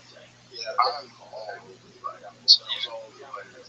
My wife back then, I was taking out so much. Yeah. I don't think she did as much. So when I was around everybody that got it, it just never got to me. Yeah, no, I would be in like relative newborn kind of situation going on. That's a hard one, man. Immune system's crushed anyway because you get zero sleep. Yeah, everybody's like ready to fall asleep, ready to get tired, watching TV. I've never recovered. I'm still ready to pass out. Like I can fall asleep. I go home. Take naps. That was a big thing for coffee. Now I can take naps. So I can't take naps when I get coffee. Oh, I take naps. So I love little siesta. The only time I've ever taken a nap is if I have to do something really early in the morning. So like if I do a set at night and I'm not home until like 12:30, and like maybe I have to get up at 6 or something, I'll take a little nap. Just because for me, there's a balance of like what's more important, getting things done right now or not getting into a deficit. For me, it's not getting into a deficit because when if I do a podcast and I'm sleepy, I get so mad at myself. I'm like, what are you doing? Yes, it's your one job. Be awake and talk to people and sleep like a toddler instead of like, wow, that's what so how it is embarrassing. What the fuck? It's the worst that I'm just drinking coffee and energy drinks and taking nicotine pouches and just trying to fire the brain up. Yeah, when I do that, my face just gets hot and I'm just anxious. It's like that's why, especially for shows, like I try to travel randomly for like an early flight, get where I'm going, and just take a big nap. And I wake up and go to the show. One thing that I started doing when I was on the road a lot was I would go in on Thursday if I had a show on Friday. So I would get in Thursday night, sleep, and then instead of flying every day to the show, because you're always a little foggy. It's hard here. Back then I wasn't on the nootropics as much. I wasn't like taking it with me on the road, brain vitamins and chilling it out the brain. But now I'm fucking traveling with that stuff. Yeah.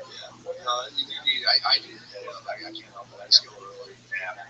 I did a show in Vegas last weekend that like didn't start at 10 p.m. Vegas time. So I mean, I got there. It was brutal. We got there, took a nap, woke up at like 9 p.m. Vegas time. Just like a bug. You know what my trick for that is? The moment you land, the moment put your shit in your hotel room, go straight to the gym. Yeah, no ifs, ands, or buts about it. You gotta be working. You gotta sweat, like really sweat. Just really get it going. Do some push-ups, whatever the fuck you want to do. But just really sweat. It feels like it resets your system. I can see that. That would wake you up and kind of calm you down. Yeah, it resets your system. But whatever the fuck happens when you're on a plane and you get off, it's like, I feel like I've been microwaved. Yeah, pretty much. I feel my voice smell weird. It's like an X-ray. X-ray. The other day, I was like, maybe it's like good for me somehow. It's just like constricting my blood vessels and like turning into a superhero. Well, I like was in Denver and I ran. Recently I was like running and working out in Denver, and I was like, probably altered now. I do like a 30-minute workout. I'm like, I'm probably totally different now. Well, I lived above Boulder for a while. Yeah. And then I had a gig in Philly. So I was living up there for a couple of months. I was living at 8,500 feet above sea level, and I'd work out up there.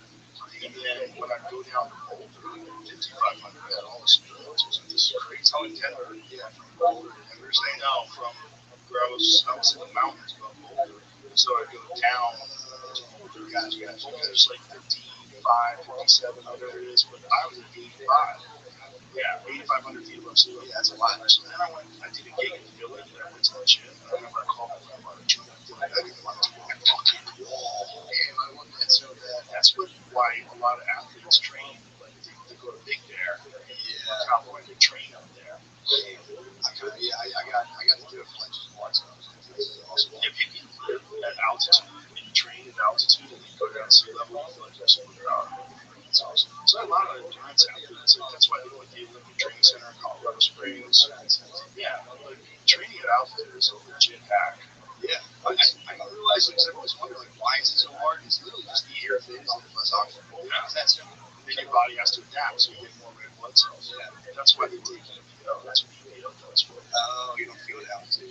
Well, I think a lot of people do. They just go as hard as really push it to do that. Like, how much before I get a stroke? I'm trying to win the gold medal. I'm trying to win the Tour de France. Dude, I started sprinting again, like sprinting, all out, total sprints, and just to like see where I was at. Cause I'm like, so I'm like, I feel like if you just stop, you can feel that like, age creeping a little bit. And I think there's a lot of mental stuff to be like, man, it just fucking goes. But you're not like testing it. How do you know? Because you're just not letting yourself know anyway. So I was like doing it. I had been running like that forever. And dude, like my fingertips would go. I would do 100 kind of thing. I would do 100-meter sprints, and I like can't feel my hands. Now I can. Now I can. I fixed it, and now I can feel like grow new veins and shit. I swear to God, it's true. Are you a doctor? I don't know. I had dropped, dude, for all you know. Dude, I remember when we see where I'm at, I was like, bro, you really do. You either lose it, man. And I can run now. I did it this morning. I can sprint now. I don't get It's pretty awesome. How do you do it? You go to a track. Yeah. Track in the house. And I just roll early, super early in the morning. You feel amazing. All day. And so you just pick a certain amount of distance you want to run. Yeah. I do like some days, like today, I did like 200s, 200s. And like, you're supposed to do 150s. I got two. Taps. So you're done in like 15, 20 minutes. You're done. You go there, I'm there at like 6 o'clock, and I'm done in 20 minutes. And you feel like, it's like you're talking about, you run to a city, you feel like an all out workout. Yeah. You feel like you're walking on air for the rest of the day. Does that make sense? There was a study recently about explosive exercise, and that's one of the things that's lacking in like older people. As they get older, they stop doing any kind of explosive exercise like sprinting, and how beneficial that is for maintaining your health and ability to move around. Dude. I'm telling you, like that was like such a drastic thing that I was like, damn, my circulation's like going. Like I can't fucking run without my hands feeling all like lose immediately. That's so weird. And it came back. Now I can do it. My fingers feel fine and the shit. Yeah, it's very nuts. That was the thing. Cardio was always like, cardio, who cares? And then you're like, I learned. Then you just like you start growth hormone, and then your veins and capillaries start like you get like new and wider veins. Does it make sense? Pretty cool. It makes sense. I mean, your heart is fucking pounding out of your chest. Yeah, you're hitting 180 beats per minute. It's like fucking forcing all this shit in. Just clearing it out. Like, all right, what are you holding on to right now? See, like you never got fat, or you never got like really badly out of shape. You see a guy like Joe, like I have so much respect for that man. Yeah, I have so much respect for that man. That dude lost 300 pounds. He lost 300 pounds. No Ozempic. Just stop eating the shit. There's no Ozempic. He took testosterone replacement. That's it. It's fucking sick. It's sick. I just started off. I was like, I gotta do it. He started off just walking. That's just trying to win. When he came here, last time the podcast, he ran, I forget he ran 6.2 miles the day before. So they ran, like it was deep hunt down in South Texas. And he was with my friend Cam Haynes, and they went on a run. They did 6.2 miles. They ran. And he held some shit. Yeah. And then he came in here before the podcast. He ran 2.6 on the treadmill. So I was working out. He was over there running and talking and laughing. Look how big it is. Yeah. How crazy is that? Fucking nuts. It's amazing. It's amazing. And we did the whole deal. We did the sauna afterwards. It was awesome. How long did he lose it? 3 years. 3 years. Yeah. Damn, that's crazy. I think he did it the right way. He did it the hard way. Just working out and eating right. No sugar, no bullshit, eating clean food. Just slowly let his body drop. He's gotta feel awesome. Yeah. It's gotta be amazing. How's he saying he's doing like career-wise? He has like a persona things, it's like this, he's got amazing voice. Yeah. Jay's voice is still amazing. Yeah.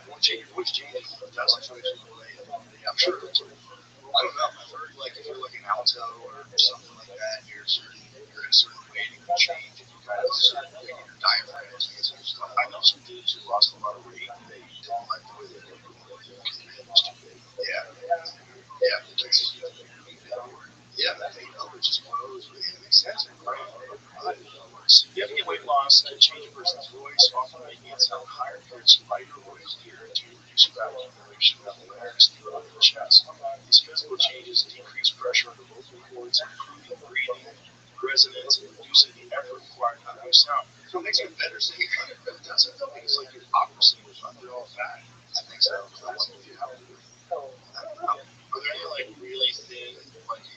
pop whiskey. I don't know about all of that. I like to just check on it. It's a good quality. It's a good quality. Not to say, yeah, but yeah, I've seen it in cartoons. So it's like that fat trout guys, fat lady with like, yeah, it's always. But that sounds good though. So your voice gets clearer, higher pitched, and it's not as much effort. So I think that's R&B legend sex. Also, cat cardio. So wake up cardio. Your heart won't beat as fast, or you have more oxygen. It's all good. Yeah, that's awesome. I mean, his voice is amazing. And it's his songwriting too. It's not just the voice. It's like what he's singing about. It's like that's like yeah, his fans. I have like a weird thing in my head for like for comedy. I'm like I get too good of shit. Like fuck this guy. Which I don't know. That's not what's happening. But it's like you always wonder about that. Like I wonder if they do like that. Right. You know what I mean? Well, that is what. Like I never. I don't think manage a teacher. Because if you're too jacked, I would never go to tag me. Tag might be crazy. I mean, tag would be kind of crazy. That would be crazy. Rich Voss used to do that all the time. That's on stage. That makes perfect sense. Yeah, Voss. Yeah, that character, like Kid Rock style. I just saw. No, what do you mean? You see Kid Rock, Robert Kennedy workout? Shut up. Like, you didn't see this? No.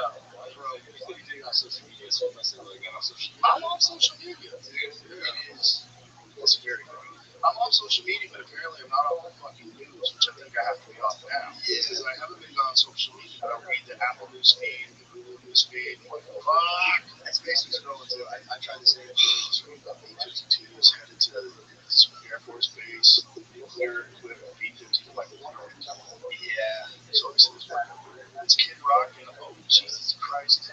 Oh, this must be Kid Rock's house. Yeah, I think so. Rock out, workout.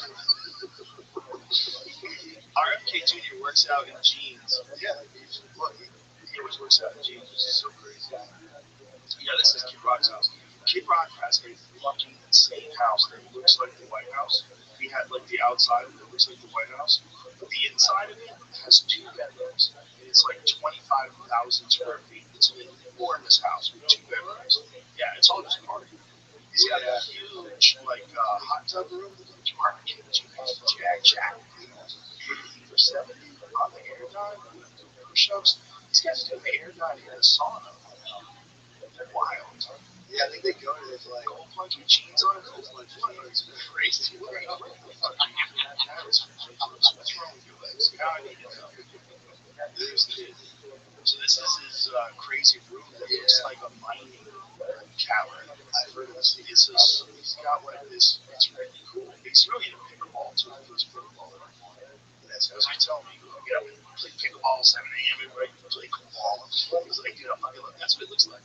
Look how dope that is. His house is so dope. It's the fucking dopest house I've ever seen in my life. Yeah, that's awesome. And it's such a Kid Rock house. Like the outside of it is exactly like the White House. That's impressive. Just fire. Oh, you just go on. Let's roll, bro. Yeah. Here's actually something that's happening. Past talking about aliens. Kind of video on this perfect one. Barack Obama said that aliens are real. Have you seen any evidence of 9 million visitors? He gave you this information. He's asking us to be the aliens are real. I don't know if they're real or not. He gave us information. He's asking us to be man. He said, what you gonna tell us about information? I don't have an opinion on it. I never talked about it. A lot of people do. A lot of people believe it. You believe it? Up to now. I may get him out of trouble by declassifying. I may get him out of trouble by declassifying. That's hilarious. I may get him out of trouble by declassifying. Jeez, I hope he does. Yeah, really. Yeah. You imagine you can get in trouble as a president for saying aliens are real? I don't think so, man. I don't think he's going to get in trouble for that. Well, what did he say then? What was that? They've been saying there's aliens. What did he just? He hates Obama. He's going he's going to jail. Hillary and Obama for aliens. They all hate each other. They all have a bunch. Yeah. other to Jordan Bush. And George Bush and Michelle Obama are other buddies. Yeah. Okay, so everybody's like, but George Bush never engaged in like this insult kind of thing that Trump does. It's a different thing. Yeah, it's totally, it's very classic. Yeah.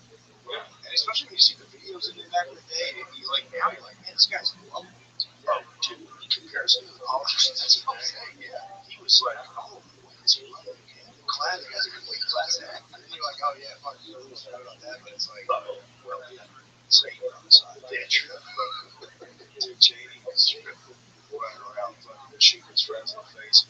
That hunting trips. That's true. I don't know. I mean, that thing is like, it was a classified. It's like now, but then if Trump's going to be like, yeah, he gave out classified, then he's letting you know it's classified, right? He's telling the cats out of the bags. But saying I may be classified. I hope he does. I hope this like gets him because that is a weird thing to say.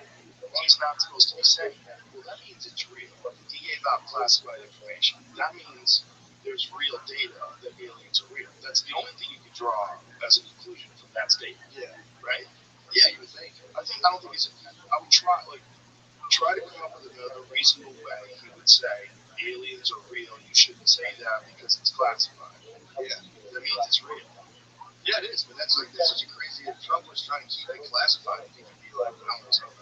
I mean, like, well, yeah, they are, but I can't say they are. He's in trouble now. That's what I'm talking about. Bombs are at times. Oh, yeah, I have one podcast. I did that after Schultz. Schultz was down in LA. I imagine. Because why was up? I go, I want to go have dinner with Bob Lazar. He's like, what's the package? UFOs in Area 51. He goes, fuck, yes. All right. So we went to Fogo de Chao in LA. So we sat down with Bob Lazar. And we just got to ask him all these questions. I've known him for years now. So I've known him for probably, I did the podcast with him when he was so I've known him for 6, 7 years now. However long time was.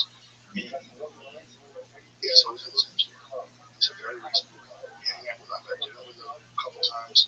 Super funny guy. Doesn't seem like a big fat liar. Obviously, a scientist. Like, obviously, very brilliant guy. I keep searching for some bullshit. I keep searching for some dirt. I never saw it. Never saw it. Just was back on these crowds that didn't make any sense. It's like he got there, he saw it, he decided to look like that. That's what it's based on. That everything on the desk, that's the support model. So yeah, there's a guy named Designs by Perry. Perry is a free. He makes things on the internet. Makes it like a desk clock or a desk lamp rather. So you have to like examine the like motor or whatever. They didn't even tell him what he was doing.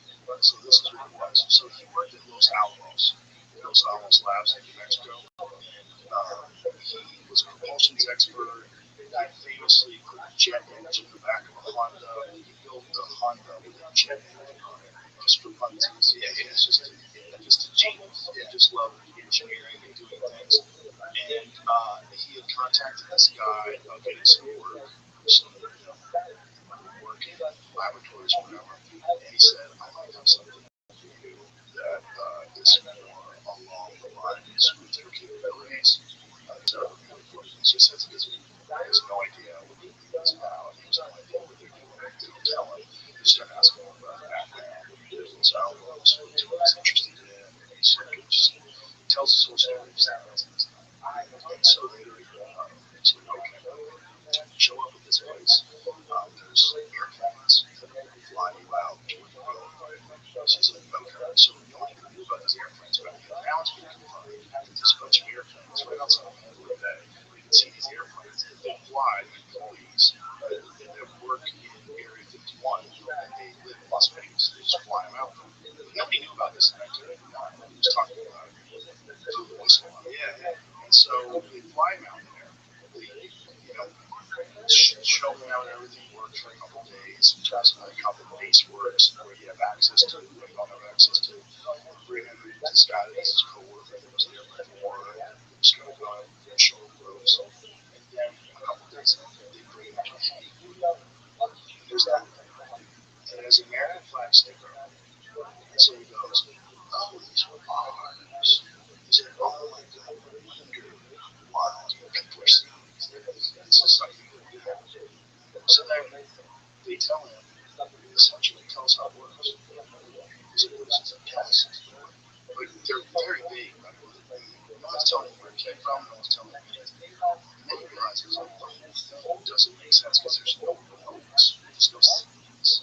It's like it's 3D printed, and you have to crawl in it because it's designed for people that are like 3 feet tall. There's no controls in it. It's like, what is this? And there's this generator in the center of it that has this triangle piece of this element that doesn't even exist on Earth. This element 115 is like, what the fuck is going on? And they explain to him, you bombard this element with radiation. This is how this thing works with this dome on it. It gets bombarded with radiation. And then that causes this field around this craft that allows you to move around. And so they do a demonstration for him. He goes outside, they fly this thing. He's under it. He can't see anymore.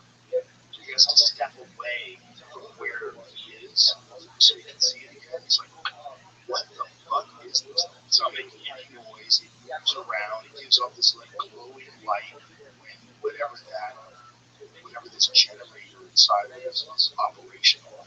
It gives off this glowing light. And this thing is like silently flying around. And occasionally it would go from one point to another very quickly.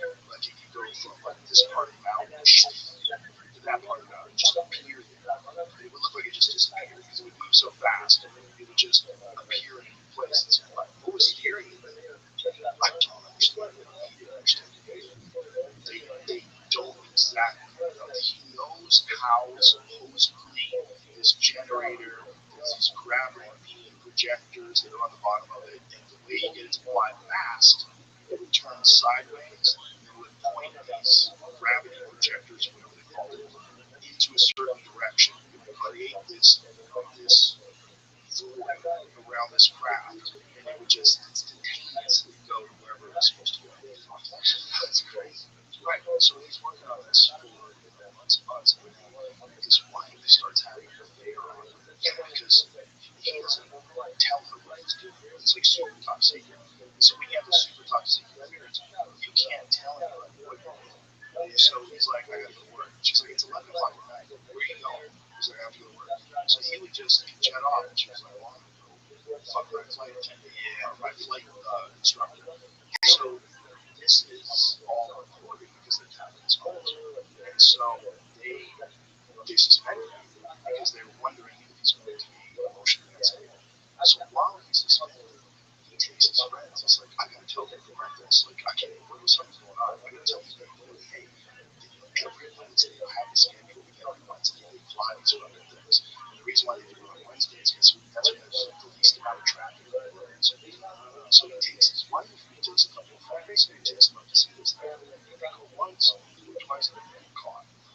And then when they get caught, then they grill him, they scare him, they poke him in the chest with a gun, they freak him out, and they tell him about his wife and the affair and all this shit. And so then he goes public. So he gets a hold of this guy, George Knapp, who's a news reporter in Las Vegas. And he tells him a story. And first, initially, they black his face out.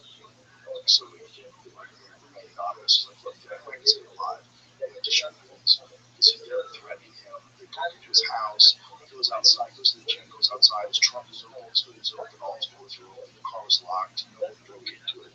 So there's no idea that fucking he's really worried. Someone shoots his tire out on the highway. Where did he go? He's Joe goes. I don't know if they're supposed to say so whatever. But he's like around. Yeah, no, he's not. It's a long time. It was a long time ago. You know, he's kind of discredited. They tried to discredit him. He never worked at most Alamos Labs. Someone got a hold of the employee roster from the time that he was working there. His name is so someone who worked there at the time said, I have the employee roster from 1985, whatever it was. And he said, if you're here, they go through the roster and says, right there, Robert was on. There's also a newspaper article that was printed about him being a physicist at Los Alamos Labs and that he made his crazy teenager powered Honda.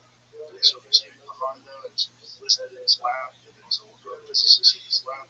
Dude, that shit's so weird. I met him. crack items. Yeah, what you just said? You're not supposed to say that. It's classified. Yeah. What? Why? Fucking tell us.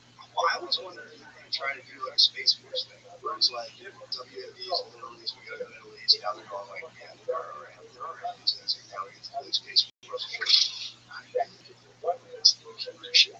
I know, but it's also like we want to direct some defense thing in outer space, so it's spy on China. It's like, yeah, I think there probably are aliens. But my way is like, I don't imagine there's something. I don't know. Whenever they start floating out things, like I assume there's going to be like they just dropped aliens on us out of nowhere. Everyone's kind of like, okay. Well, it really started around 2017. That's when it started becoming popularized. Because that was when the New York Times printed this article about it. And they talked about these pilots and their experiences, these videos that they couldn't explain because these crafts had no heat signature. They were flying at ridiculous speeds over the ocean.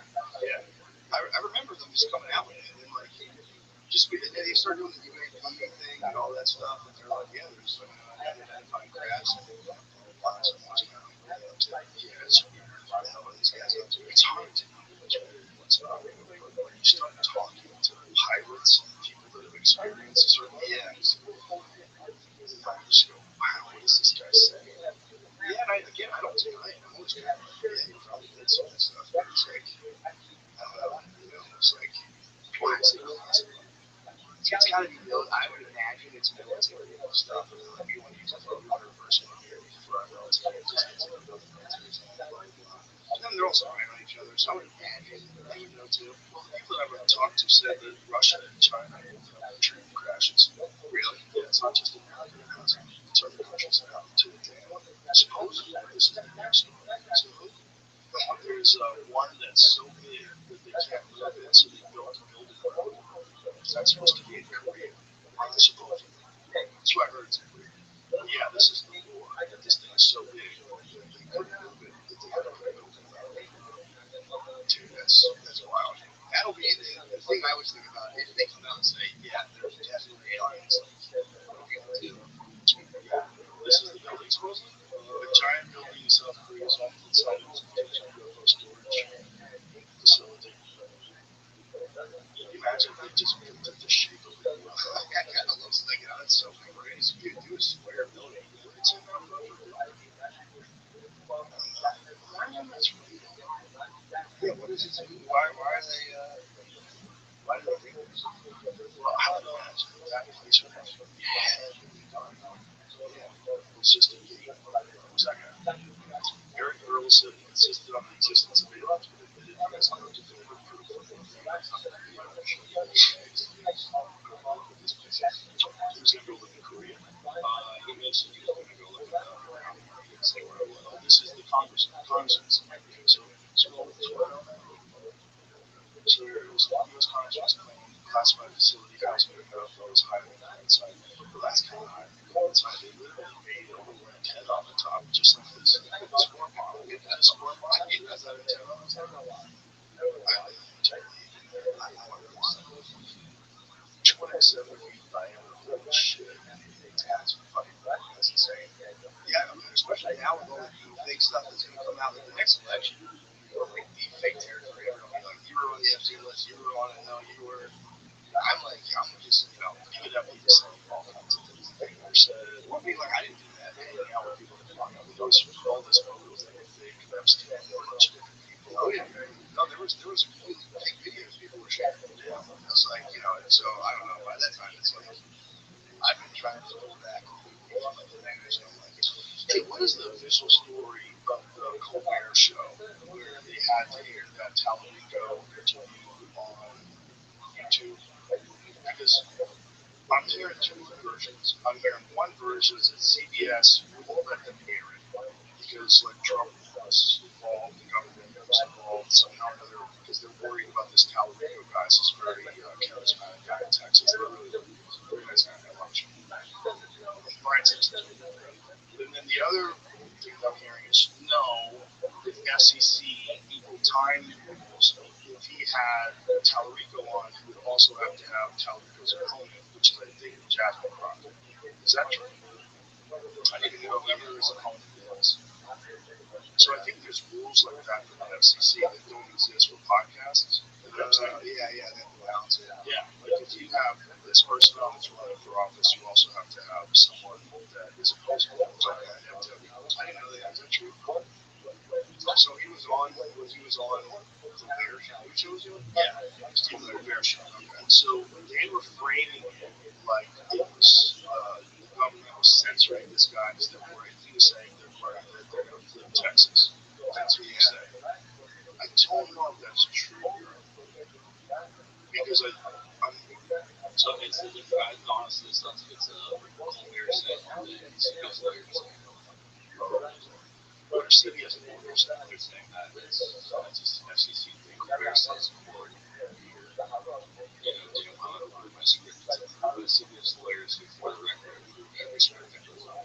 Yeah, but it's not about the script, it's about the humans, the people that are on. The people are, yeah, here it is. The show provided legal guidance that the broadcast could trigger the FCC equal time limit for two other candidates, including Jasmine Crockett, and presented options for how equal time for other candidates could be fulfilled. So you would have to have equal time. Colbert scoffed at the statement during the Tuesday show. They know damn well every word of my script. This doesn't have anything to do with the script. So they don't know damn well that every word of my script last night was approved by CBS lawyers who, for the record, approved every script that goes on the air.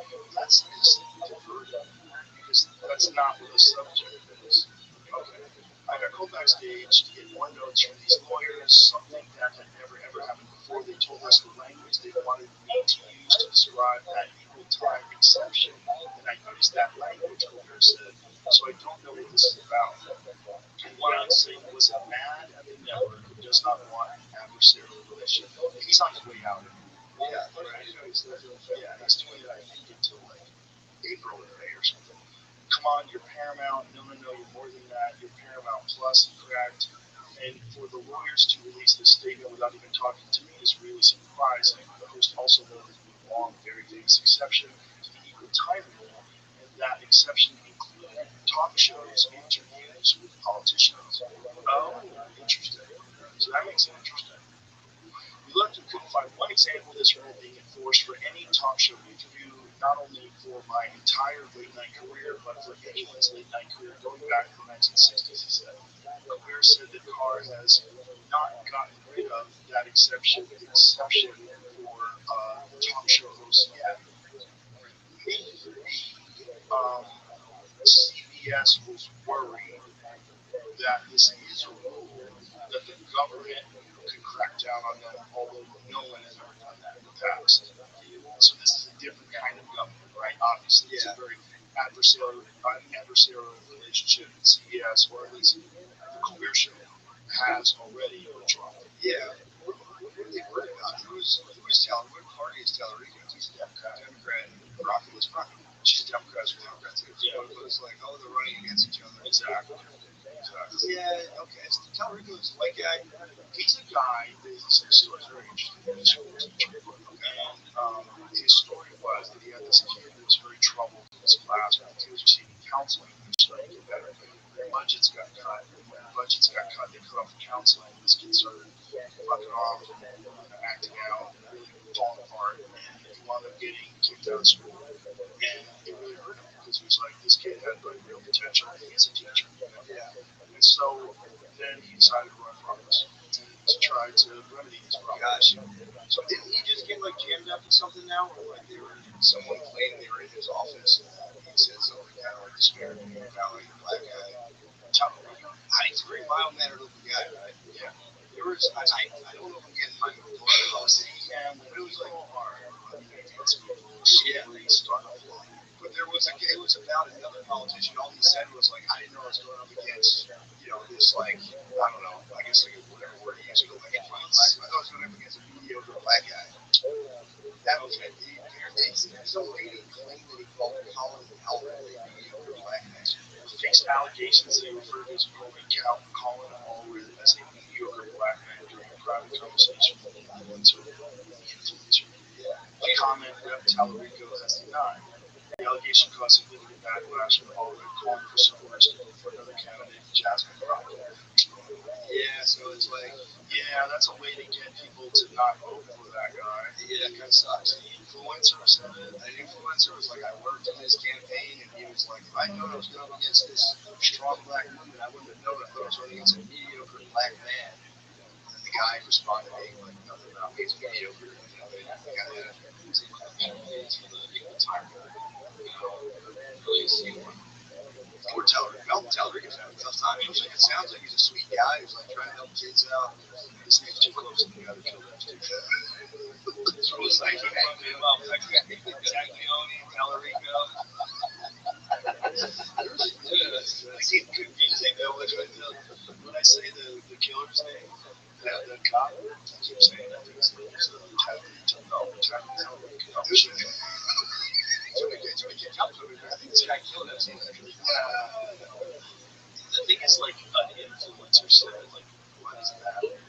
Yeah, look, it's pretty genius though if you want to do dirty politics. But what if he said I thought I was going up against this mediocre guy, and now I'm going up against this powerful black lady. It's not that he was like, that makes sense. He is a black man, so there's a mediocre guy and now he's a black man. And that person says, he said mediocre black man.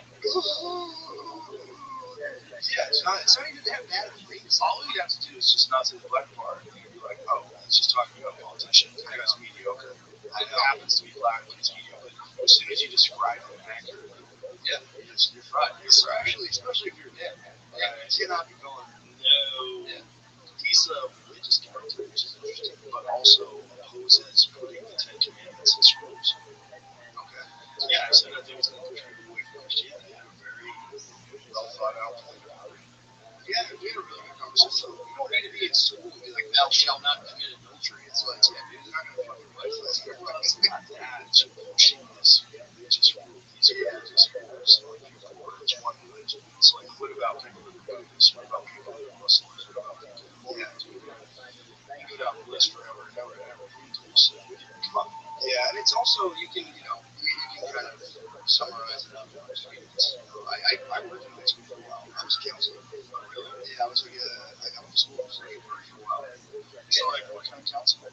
Just like therapy. I went to therapy. It was really cool. The way they did it was like, it was a charter school, and I was there as an intern. So I was getting my master's in social work. So they would have interns there as therapists for school kids, basically. So the kids could get free therapy at school if they were exhibiting kind of problems. So he was like, I worked at this, like, he was getting inner city school, but like, he was going there and chilling in the office. And he was like, I have to get kids in class, and they would just, we like talking a couple times a week. And then you could bring the family in if they feel like they have problems at home. Even though it was called the mom and dad. This is what this guy was talking about. So tell Rico was talking about what he's really funny for. Yeah, it's a shame. This school was like, they kind of like ran it. I guess they're funded by the state. The way they got around it was using the form. So it wasn't like, you're not getting like the most experienced people in the world. You're getting something. This kid that he was talking about, this very detailed story about this kid. Some people were telling this kid who fucked up house. And he wanted these people around him were the only positive influences that he'd never had. And he was starting to get better. Yeah. And they took it away and he started to fall apart. Yeah, it's also like, you don't forget, like, just like for kids, when you like, especially like in the city, when kids are telling you like their lives, it's like, it's fucking heartbreaking. I mean, shit, like their day-to-day setup, and you're like, fucking Christ, man. And they're just looking at you like, what do I do? I'm like, trying to hang in there. There's nothing I can do. There's really nothing I can do. It was sad. It was one of like my favorite. If I didn't do stand-up, I would probably do that for you. I loved it. It was fun. That's fun. That sounds really good. Yeah, actually. Yeah, it's just like intense. You're just sitting there in a room with somebody, and it's like everything they're saying. There's no like guidance. You have to just be like, all right, well, like, maybe this, maybe that. It's like I don't know. I felt really. I always liked it a lot. Pretty cool. And then you would like, you go back to the school, and it's so funny. I went to social work school, which is because I was doing stand up. I was kind of kicking around. I was like, I was doing a podcast. I was like slow going. And I remember watching Jordan Peterson, but the school's crazy right now. Now, part of me, like, I wanted to be a therapist, but I remember being like, kind of curious, like, I wonder how bad they are. I went to school. I went to my master's program in social work, which was like ground zero for all the stuff he was talking about. And he was doing his individual course that even out to people was hard. It was was insane, dude. It was literally like, I went to school again to be a therapist, but like social work, you can be a therapist faster than if you go to school for psychology because you just like need a science really to study kind of like theory, whatever. So you can be a therapist quicker, it's like a shortcut kind of. But it would be like, it was just literally be in a room with like 13 other people, and they would like, you talk about whatever. Like, let's talk about like clinical approaches here and there, and it would just right away turn into like race and gender. There was no surprise to do this. And it was just like people would tell stories like one time this guy said this to me, and I'm like, I can't believe that fucking guy said that. Dude, it was literally like nothing. Take 60 grand and like I would be terrified if I was getting therapy. And again, it's like not everybody, but there's a lot of very people would cry in class. So you'd be like talking, and like people would just start bursting out in tears, like I don't feel safe. Oh, it was insane. And I'm like, dude, you're not even talking to people who are like homeless. How are you gonna help them? And it was all female. It was mostly female dominated. It was me and 3 or 4 other guys. And then like people would come in and keep bringing in case files. And like, here's something I'm dealing with. And it's, what do you think about this? I remember this guy was dealing with this like Vietnam vet, like such a his whole life. And he was like, I was just shocked at what you talking about. It's so brutal. Dirty Megan was lying to his chicks in my pool, man. You know, she's got no, he was like, dude, he's a fucking 70-year-old dude for his whole life. And I'm still trying to tunnel somewhere. Yeah, he was just very confronted about what I was saying. Man, this guy is, don't throw him on the fucking bus. He supposed to be helping. That was my whole point. It was like, if you're doing therapy, it was like, life is just so hard and so complex. And if you're going to be like, this doesn't sit with my party politics. I was like, you guys got to drop the political shit, man. Just like meet these people where they're at. Just like where they're just around. That's what I mean, dude. He's exactly what it was. Like, I know what you're doing right now. You're dirty necking these guys. And you're like, personally, I was offended. I was the worst. I couldn't stand it at all. It was the worst. And then they tried to kick me out of school because when Shane got in trouble for SNL, my name popped up in the byline. And I had no clue. It was like a double life. I was social work school. You're supposed to get loans. I'm like, we'll see what, the podcast works. I'll just pay off the loans. He doesn't. I'll have a degree. And so I had been pretty contentious because my plan was like, dude, just go, keep it cool, don't say anything, and then you do this last minute. Like, I remember one time, this lady, they were right out of college, they come out and be like, well, and I mean, this like unprompted, she was like, well, she was like, I would never personally call the cops on a black person ever. And I'm just sitting in the back of the room, and I'm like, no one's going to say this is the craziest thing. I'm like, what if he was beating a woman? She was like, it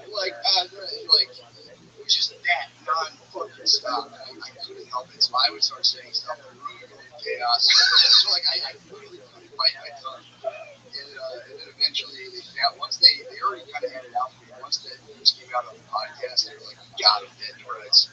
So then they let student council, they all did, they all kind of did a motion to get me kicked out.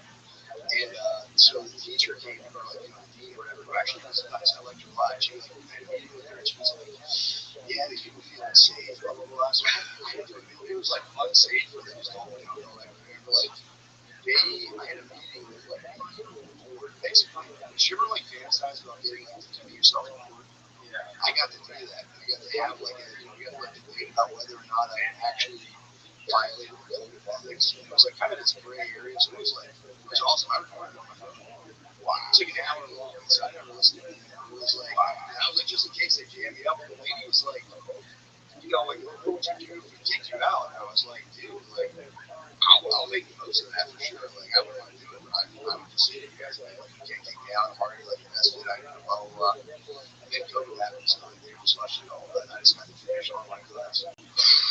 Yeah, they tried to give me the boot. I remember the day. They have a specific thing they were upset about was fear association with children. Just that clip, that Chinatown clip came out. They just all was like, I'm sure they like looked into other stuff, and they're like, this he's making this place unsafe. We're not safe here. I'm like, shut up.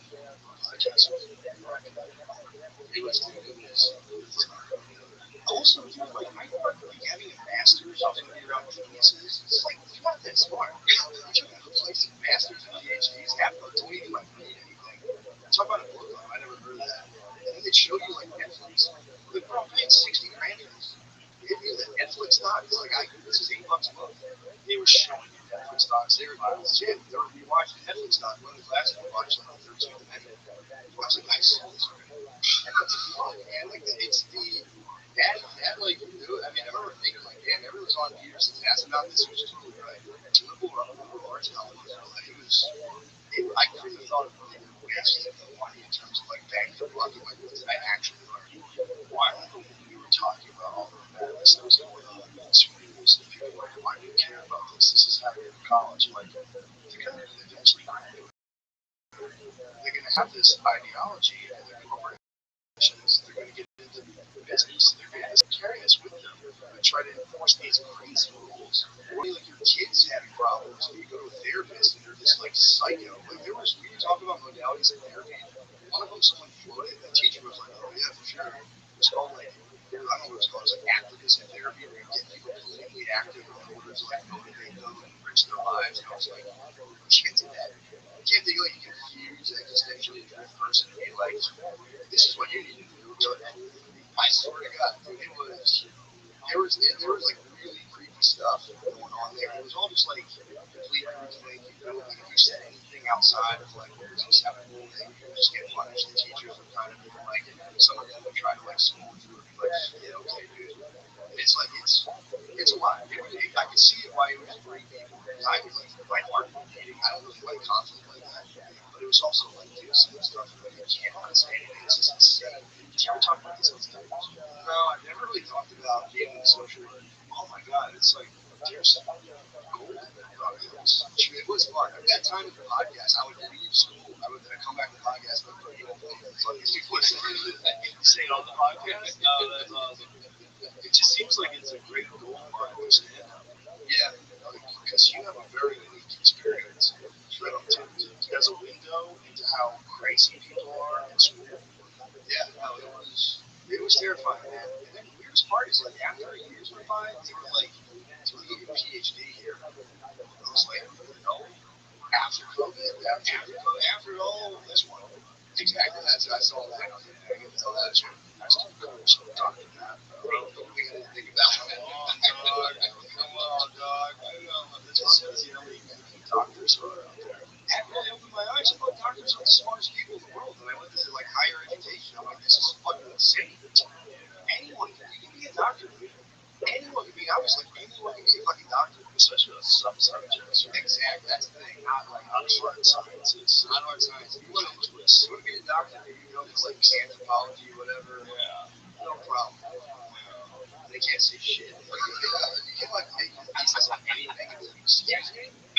Well, did you ever see what Peter Boghossian and James Lindsay and Ellen Kilrose did? You know, they made these fake academic papers. Oh yeah. So like heteronormative something in dog parks. They're talking about like gay experiences with dogs now. It was like peer reviewed paper.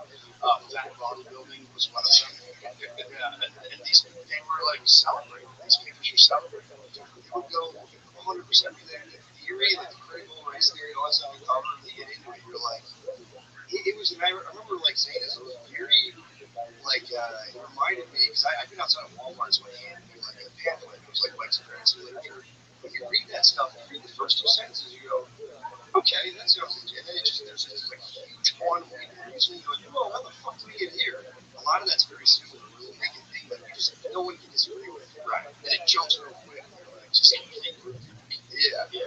That was scary to be like, man, these people are going to be like, these people are therapists working with kids, older people, you know, this and that. You know, and it was just like, how is people supposed to be like, you know, guiding people through life or like getting people with loss or suffering and pain? I don't know. It's kind of rough. Because the animus against a person who like thought differently, it was palpable and like very severe. Where it was like, and the funniest part was like, I was in that high school in the inner city. The school was like 97% black, the rest Latino. They're like, how would your students feel about your podcast material? Like, they would give a fuck. They would laugh. They had bigger fish to fry than being like, what did you say on podcast? It's like, they're like high schoolers who feel like fighting for their lives. How was your students? That was the big disconnect. Like, you guys have like, I don't know, man. Like, they would even teach you this and crack me up. I was like thinking about this the other day, where I'm black, you know, white guy, I should lead by going like, how do you feel about the fact that I'm white and you're black? I was like, dude, you guys realize you're in a classroom studying how to talk to a black person. Like, that's fucking weird. I was like, just talk to, like, you just talk to them, man. And if that comes up, just tackle it. But, like, you're uncomfortable, and then you're going, like, so, black person, how do you feel that I'm white? It's like, dude, that is, and they would push back against me. I'm like, no, you guys can't do that. That's crazy. Well, you were actually applying it in the real world. They were just exhibiting, they were just hanging out in these social groups. Exactly. And a lot of them would be like, you know, I'm social justice, blah, blah, blah. They're like, what does your field is? And I was like, you know, that was a great internship. And they're like, oh, I'm out in like the main lines and everything. It's like, it's like, oh, I'm doing like a high school in the main line. It's like, okay, it's like, you know, it's like take that like somewhere else. And it's like, those kids don't want to hear that shit like, at all. And I would like you to talk to them. Like, if race comes up, I would talk to them. But like, that would be so crazy if they get a black eighth grader and like, I'm white. How do you feel about that? That would be so creepy and weird. Isn't it crazy that they think you're obligated to bring that up? You have an obligation to discuss it. Also, it's like, I fucking know. Like, you see me, I'm clearly white. I just know I'm white. And it's like, exactly. It's like, and if that, you talk. And then you can, like, bring it up if it's a thing. But it's like, leading with that, I always feel like least of the problems. Exactly. It just probably happens someone takes an interest enough in this kind of debate. And that was a big thing, too. Like, you know, it's like, you get out of class, and a lot of them, they're like, I'm talking to this guy, so whatever, I'm just chilling. Like, I'm just doing homework. Then you start helping with the homework, like, what are you doing? You know, you had things a little before. But it was just like, you know, like, these are the teachers telling me this, and you're like, fuck, man, you guys are guiding people into this. It was, dude, I walked away from that being like, yeah, damn. There's a lot of people that like a lot of psychology, a lot of other people, it's just complete horseshit. Yeah, they are good about therapy, but they're complete horseshit in terms of like the academic study of it, applying it to people. To very few people get better. I think it does help a lot of people. Yeah, I think it really helps a lot of people that are in really bad place. I think some people just want to talk to somebody. Yeah, that can help too. Yeah, it's like, what can you actually do for them in terms of like the tools and the techniques of therapy versus just being a human and talking to a human and seeing their side of things and trying to tell them your perspective and trying to give them a rational point of view. Yeah, give them maybe some things to work on. But it's like, it's not science. It varies so much between the individuals.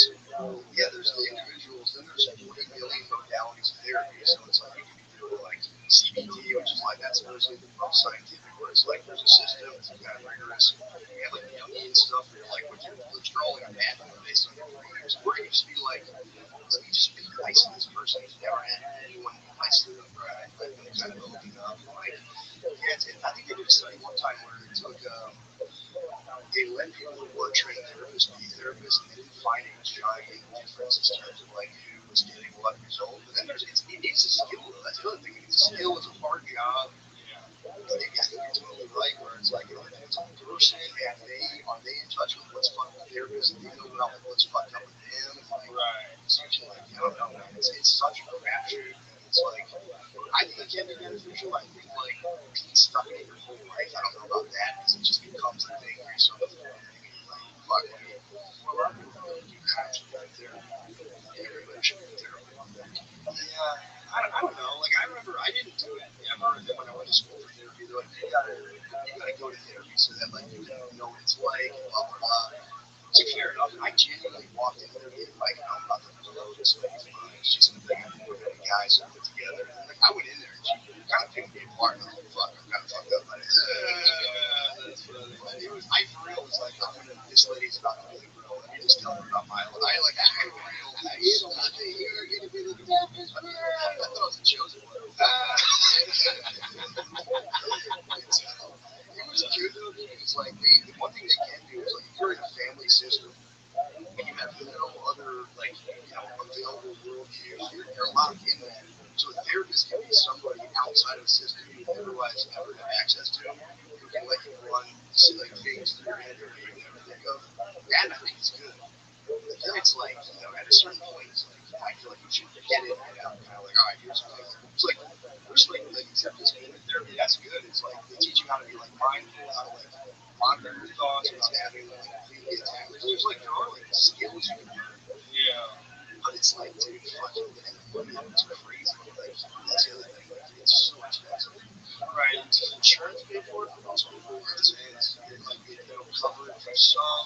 You have to be a therapist in that network. And then they have to diagnose you. If insurance was, if you wanted insurance to cover you, the therapist has to diagnose you with mental disorder or some sort of mental thing. Do they have to prescribe something for you? They don't really have to prescribe, no. But it's like, do they have to give you like, bipolar adjustment disorder is the one where it's like the psychiatrist, like, no matter how many of them are just like incentivized to put you on something. There's like that.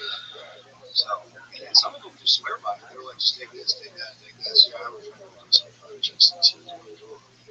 But the first meeting, this guy's trying to put him on antidepressants. Yeah, and he's like, I don't think I need that. Like, yeah, I'm not that fucked up. I'm just not happy.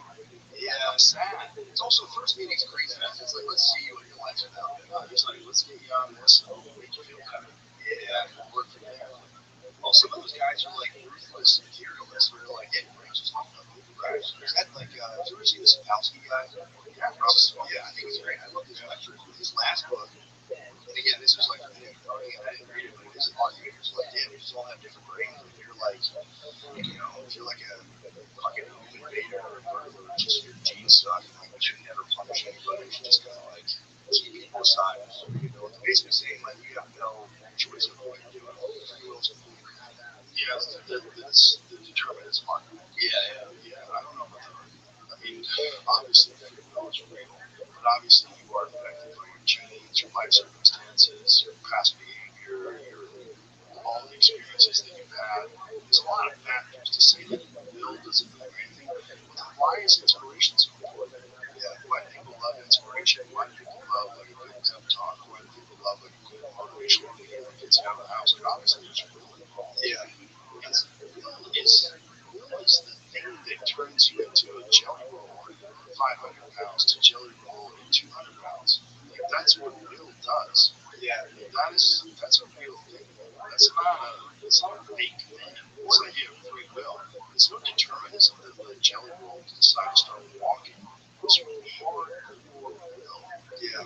No, I agree. I don't. That argument always does. I like Sapolsky. I like a lot of his stuff. That argument just bothers me because it's like, okay, you're taking the idea of will and switching it with like this nebulous, like, well, there's like an isotope in your brain that is like a switch on, and then you're able. It's just like a just a weird point to kind of like try to put across. So like there's no free will, just your gene activates and then you get things.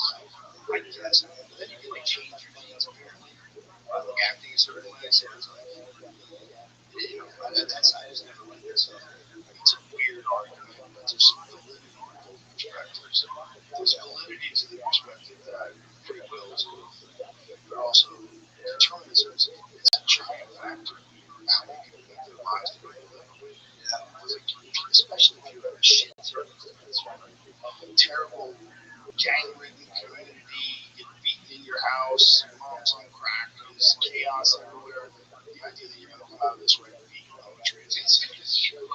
So that's true, and that's insane. You're a product of your environment, at least to a certain extent, and usually someone finds something that they love that gives them an outlet, and then they get out of it. The problem with the determinism stuff for me is like, I do get that. It's like, yeah, if you have a horrible upbringing, you kill people.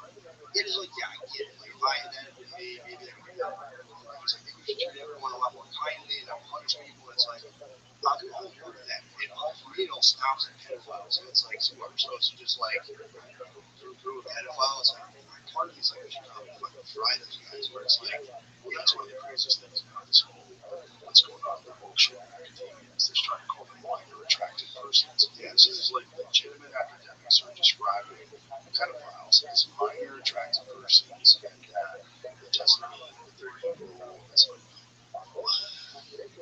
Yeah, I know that's a problem. It's like, especially if you have kids. Like, I don't know anybody who has kids who has a girlfriend.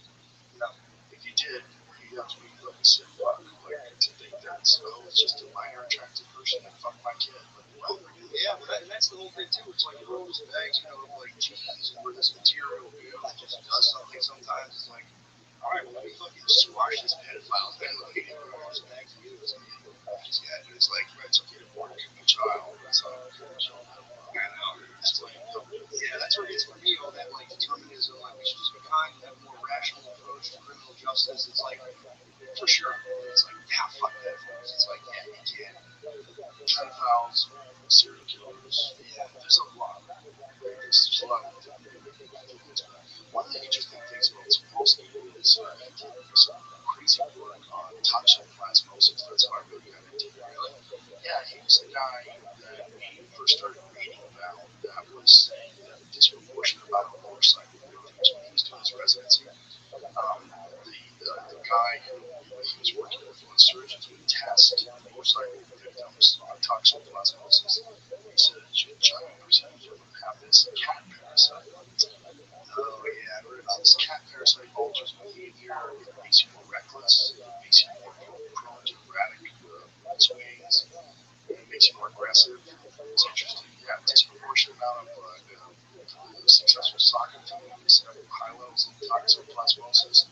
Countries with higher toxoplasmosis. It would also be higher countries with higher toxoplasmosis don't have any money. It's easier to get a soccer ball. They get truckers the way out of the game. The way out of bad neighborhoods. But this motorcycle thing is nuts because we know it affects human behavior. And we also know that it affects animal behavior. It makes cats. It grows inside cats' guts. It's the only way that it reproduces. So what it does is it rewires the sexual growth system of rodents. And like mice and rats get turned on by the smell of cat piss. So they go to seek out cat piss for like a boner, like literally, and then lose all their fear of cats so that the cats devour them. So when the cats devour them, then that parasite is now inside the cat's gut, which is where it reproduces. So that's why they tell pregnant women you should never touch cat litter. Really? Yeah. It's toxoplasmosis. They think it does the same thing humans, where it just makes you look kind of drives. Yeah.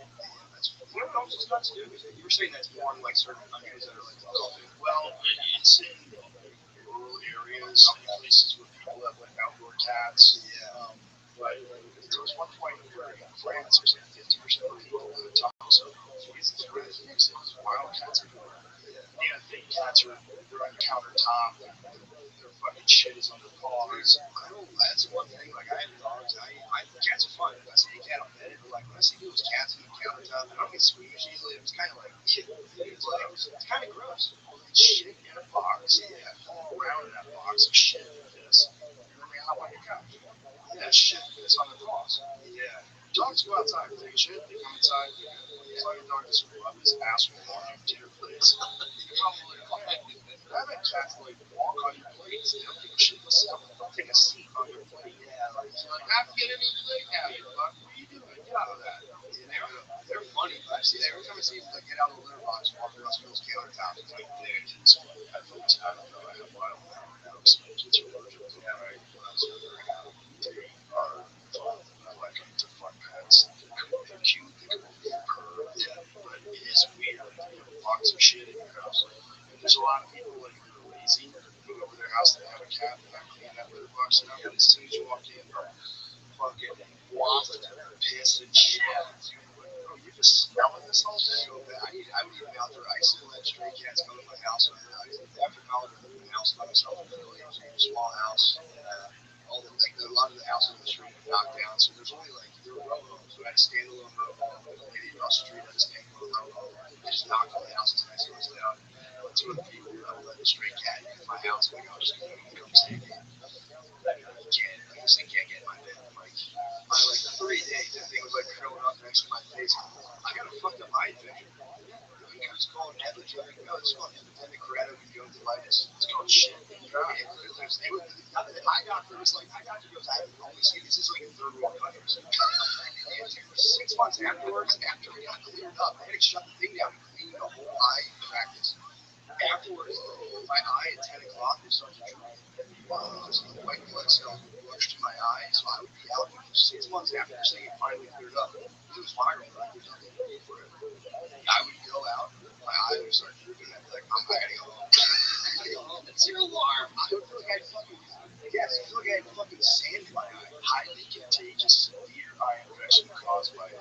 virus, typically types A1937, cause rapid onset of red, painful, watery eyes, often with light sensitive computer vision and swollen eyelids.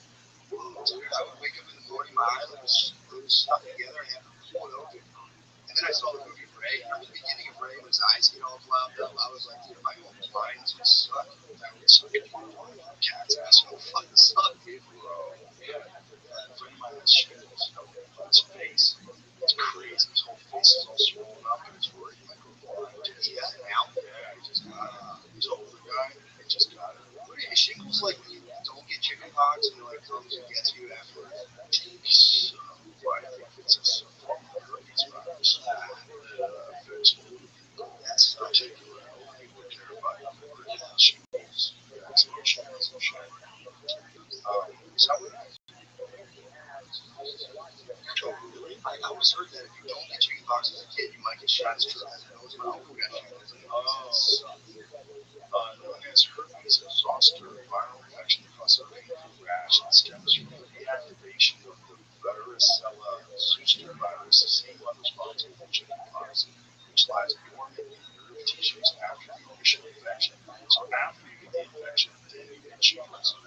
After chickenpox resolves, the virus remains inactive in the body's nerve cells. Factors like aging, weakened immunity, or stress can trigger reactivation and lead to shingles. Most commonly in adults over 50. Yeah, my friends like in the 60s. It sucks. Yeah, that's rough. A lot of older people get shingles. Yeah, I know my uncle got it. Like he was. Is the shingles vaccine effective? Does it prevent shingles? Is that one of the legit ones? That's the vaccine is like shingles, reduce the risk significantly. Antiviral drugs shorten outbreaks. Let's start there. Oh, yeah,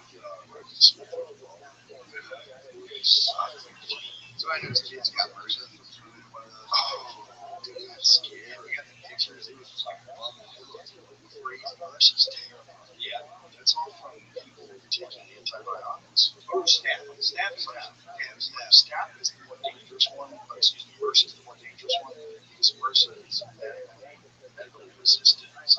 Medicine resistance is just staph. So it's like a giant bubble on the head. I'm good for jiu-jitsu. It's real common. Like, a lot of people get it and they don't even realize they have it. It tastes too like Ari had it. He didn't know he had it. We were playing pool once and he was walking around. And he goes, oh, I got a spider bug. He was doing jiu-jitsu. I bought him a year of jiu-jitsu for Christmas. My first time celebrating Christmas. I just say it's Hanukkah. I got him a Christmas present. He said he rolls his pants up, and I see this bubble on his knee with like a pus center of it, and I go, we'll go to the hospital right now. He goes, are you serious? I screwed my kid. I go, we have to go to the hospital right now. I go, right now. I got that staph infection. And he's like, why don't you fucking tell us about? Why are there signs in the gym warning you about like that? You kind of have to hear about it from somebody. Yeah. I found out about it from my friend Tate. Shout out to Tate Fletcher. We were at the airport once. And I had shorts on, and I had just like my foot set up like this. He goes, "What's on your calf?" I had like pimples on my calf. Nothing. And he goes, "Dude, I think that's that." I'm like, "What?" Like, I think that's that. He goes, "Yeah, you should get that checked out."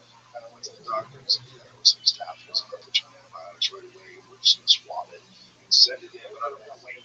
And I got on it right away, and so I killed it quick. But I remember the antibiotics. Dude, you feel so weird when you're on it. Yeah, it's so tired. I hate it. Some guys have like, I know guys that have got staph infections in the UFC, fought off the staph infection with antibiotics and then fought on the antibiotics, which is crazy. Yeah, that's how you don't get injuries. No, I always feel. I also they mess my stomach up so bad. Going in with my stomach is fine. Well, my friend Gordon Ryan, that's his belt up there, the greatest jiu-jitsu grappler of all time. He has to retire because he got stabbed so many times and he was taking antibiotics so often. Fucking just got bacteria. Like he kept food down, throws up all the time. Yeah, it's crazy. He's been dealing with it for years, and just announced on Instagram recently that he has to retire. Dude, I can't train. That's not that fun. He's the greatest of all time. He's 30. Yeah, that's tough to call. Like, unanimously regarded as the greatest grappler of all time. Yeah, he's gone like 10 years undefeated, beating the best fighters in the world. He had like time off. He just take like 5 years. He's trying. He's done that. He hasn't competed in a couple of years. He can't train. That sucks. It's like it keeps coming back. Dude, I had eczema one time, and it like came up on my, it was like on my legs, and it was on my dick, and I thought it was ringworm, so it was like a perfect circle. So I go to the, whatever, urgent care, and like, yeah, I got fucking ringworm. That's weird. Let's go in there. They're like, just put fucking, Lotrimin, or I think Minoxidil. Yeah, like Lotrimin and that shit. So I put Lotrimin on my dick, and it just dried. Like, the whole thing, it was like, it was disgusting.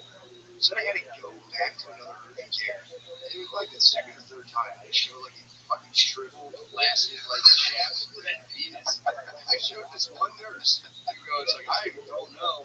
Calls in another nurse. And I'm like, talking, all right. She comes in. I don't know what that is. It calls someone else. We go third nurse.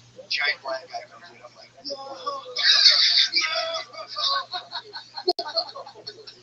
He's gonna laugh and say, "Oh, bro, he's probably actually believed." Yeah, it was bad. And then finally, I went to a dermatologist, and dude, you look it up. It's Tennessee dermatology, run by just like big. Like, it's on the website. Everyone knows this. Who's ever gone there? My friend, I was talking about it one time. I was like, bro, I know exactly what you're talking about. She comes in and checks it out, and she's like, dude, that wasn't even my word. She gave me this one. I cleared it right up. So I just showed like my chaff. How does it grow? That's man, dude. She saw me at my worst. Hilarious. So I just showed like 4. It was like a leprosy piece, and then eventually she was like, "Oh no, dude, take like a quarter steroid. It's cleared right up." I know people that have had eczema that went on a cardboard diet or whatever. I can't believe it. That's the thing. I've been looking for a while, and I kind of backslide on that. And it's like, okay, the molecular flare ups. A lot of people are allergic to it. And a lot of people don't think it's actually food. They think it's actually how they finish their crops or provide the seed. I've heard about that. It kind of makes sense because, like, why are all these gluten intolerant? Nobody even heard about those in the 70s. No, there's no one gluten intolerant. No, it was, dude, the weird thing is my mom, she's always been a health person. She got these books. She had health problems in like the 50s. My aunt was there, she gave this book. My mom self-diagnosed with gluten allergy like in the 80s. And everyone's like, you're out of your fucking mind. Like, nobody has this, blah, blah, blah. And yeah, then like when I was in college, I was like, dude, I feel like weird. Every time I swallow food, it feels stuck in my throat. I had like gas and burping. My stomach's fucked up. I'm not sleeping. I was having like racing thoughts and shit. And she was like, oh, try not eating gluten for a while.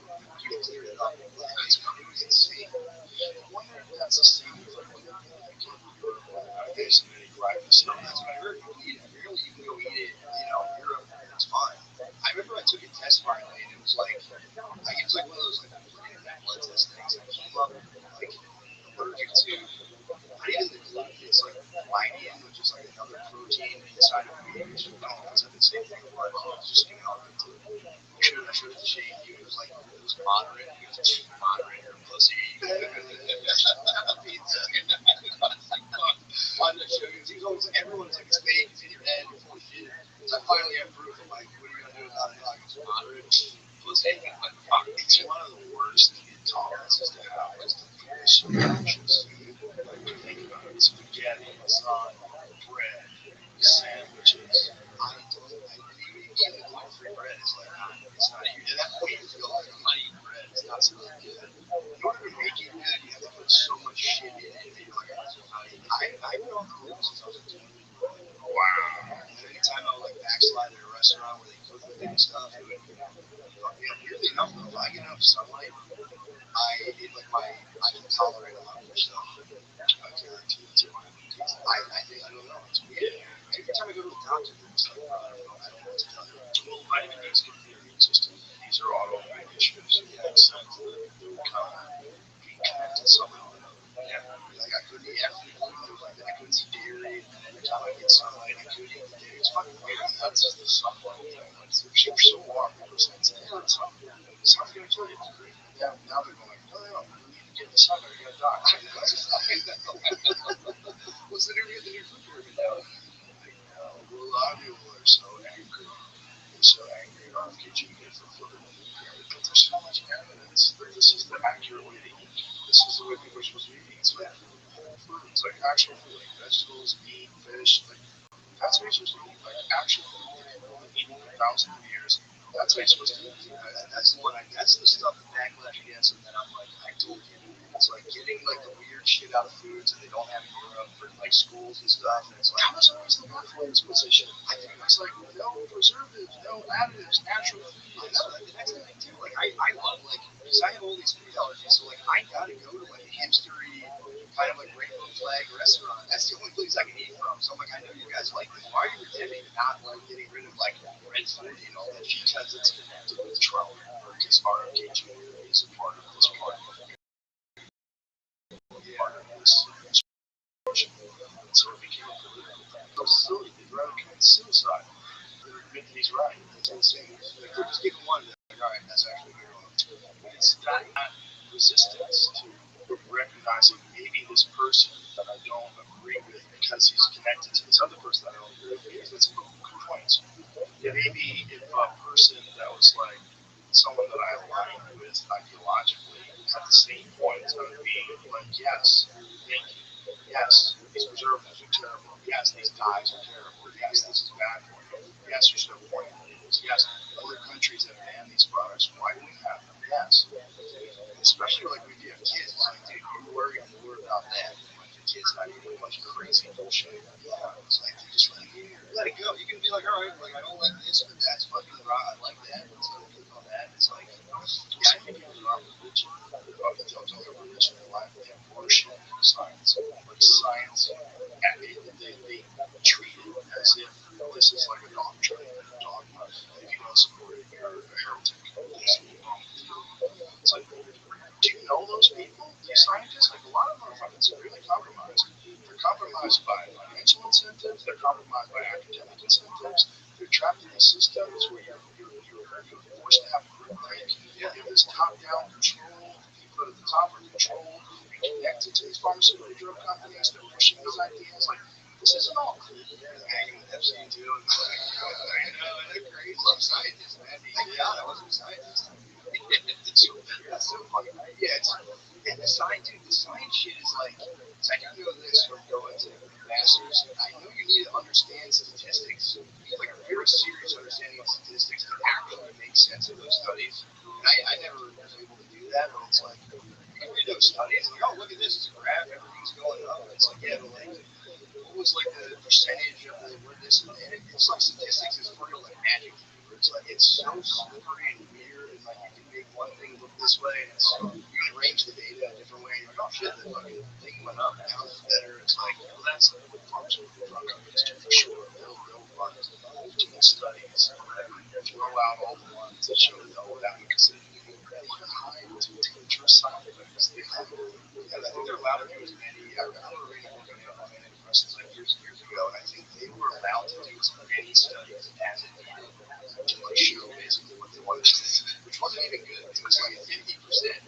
We had a lawyer here that he worked on cases with pharmaceutical drug companies. So one of the things that's really crazy was he found out that the pharmaceutical drug companies don't, when they get peer reviewed, they don't have to give the data to the scientists. They give their review of the data to the scientists, and then it gets peer reviewed. Damn. That's like great. Yeah, that's great. It's so great. Remember the study that was like, if you drink one glass of wine, you're going to be healthy? Yeah. That was complete bullshit. That was made by a body of science that was like coded by the big alcohol companies. It's completely false. I know so many people who are like, dude, I need alcohol every day. Or else it's like resveratrol. Yeah, grape shit. But it's also just like, you fucking grape it. Also, you can take resveratrol to get supplements. The amount that you get in supplements is like far exceeds a glass of wine. You have to drink the whole bottle. Yeah, true. They usually get shot. Liver test, right? Yeah, that shit always threw me off. I remember telling you, like, there's no fucking way. That's true.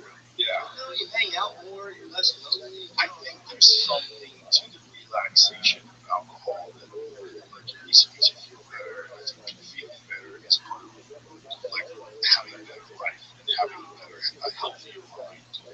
Because there's something about people that are just riddled with anxiety and thinking about things all the time. There's a lot of people that are just, they don't have the tools to navigate this fucked up world. So they're all drink a brew now and then. Maybe not that.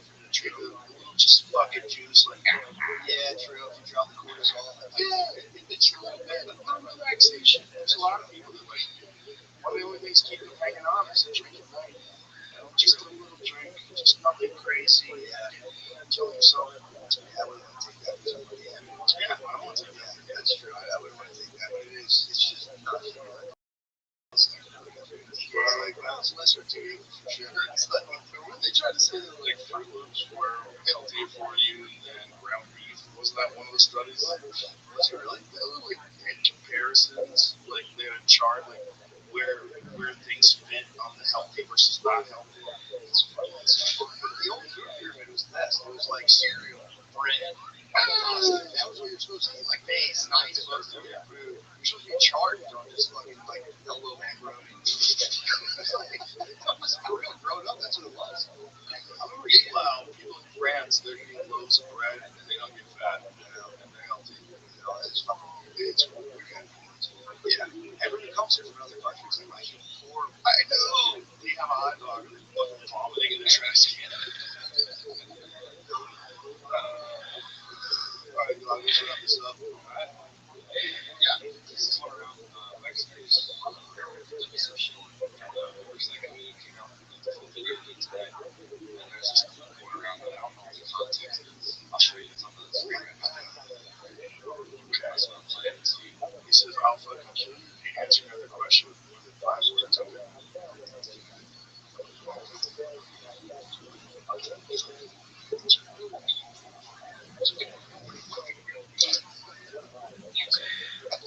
Okay, he's joking. Yeah. He wants him to answer questions very short answers. He keeps saying you're not allowed to coach people in their position. That makes sense. I'll fucking kill you if you answer another question with more than 5 words. Okay, that's hilarious. I thought he would whisper that. That's crazy. That's so fucked up. What is their relationship? Like, do they fuck around like that? Yeah. It's hard to say what that is. That almost was kind of charming. That was kind of like sweet, actually, in some weird way. Fucking kill you. He's like, I had no idea. You're stealing money from your BBC report. It's 5 years. That's fucking crazy. That's amazing. I didn't know that Epstein was stealing money. That's what he's saying. Yeah, true. Nothing ever happens for the public's all yeah, nothing happens from all this. Prince Andrew's the one that goes down. What if he just gets a slap on the wrist? He's not going to like fucking Maximus. He's not going to like Oz. He's not going to be there like doing burpees and shit. He's going to be protected, Gus. I never thought. Right, but you should try. Right? Well, see, the thing is like, I never thought he'd be arrested. I never thought that was true. I thought like they stripped him of his friendship, whatever it is. That's it. Bashing him to it, and then they kicked him out of the estate. I was like, whoa, things getting serious. Yeah, I think they saw. They got to see the stuff. Right? Just fucking honest. Yeah. All right, let's wrap this up. Thank you. A lot of fun hanging. LA Club. It's been good times too. It's fun watching your act grow too. It's fun. Thanks. You're aware this weekend. This weekend, Salt Lake City, and Louisiana. Go get some tickets, folks. Go see him. Matt McCusker, fucking hilarious.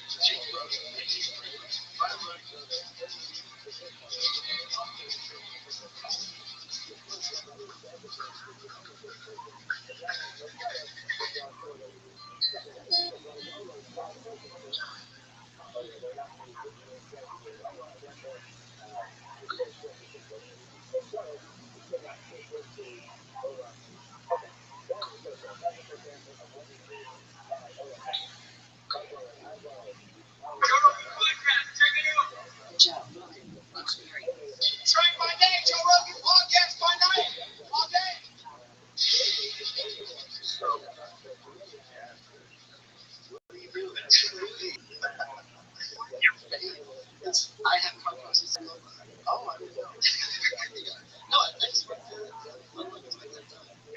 Lichtenstein, is that what you said?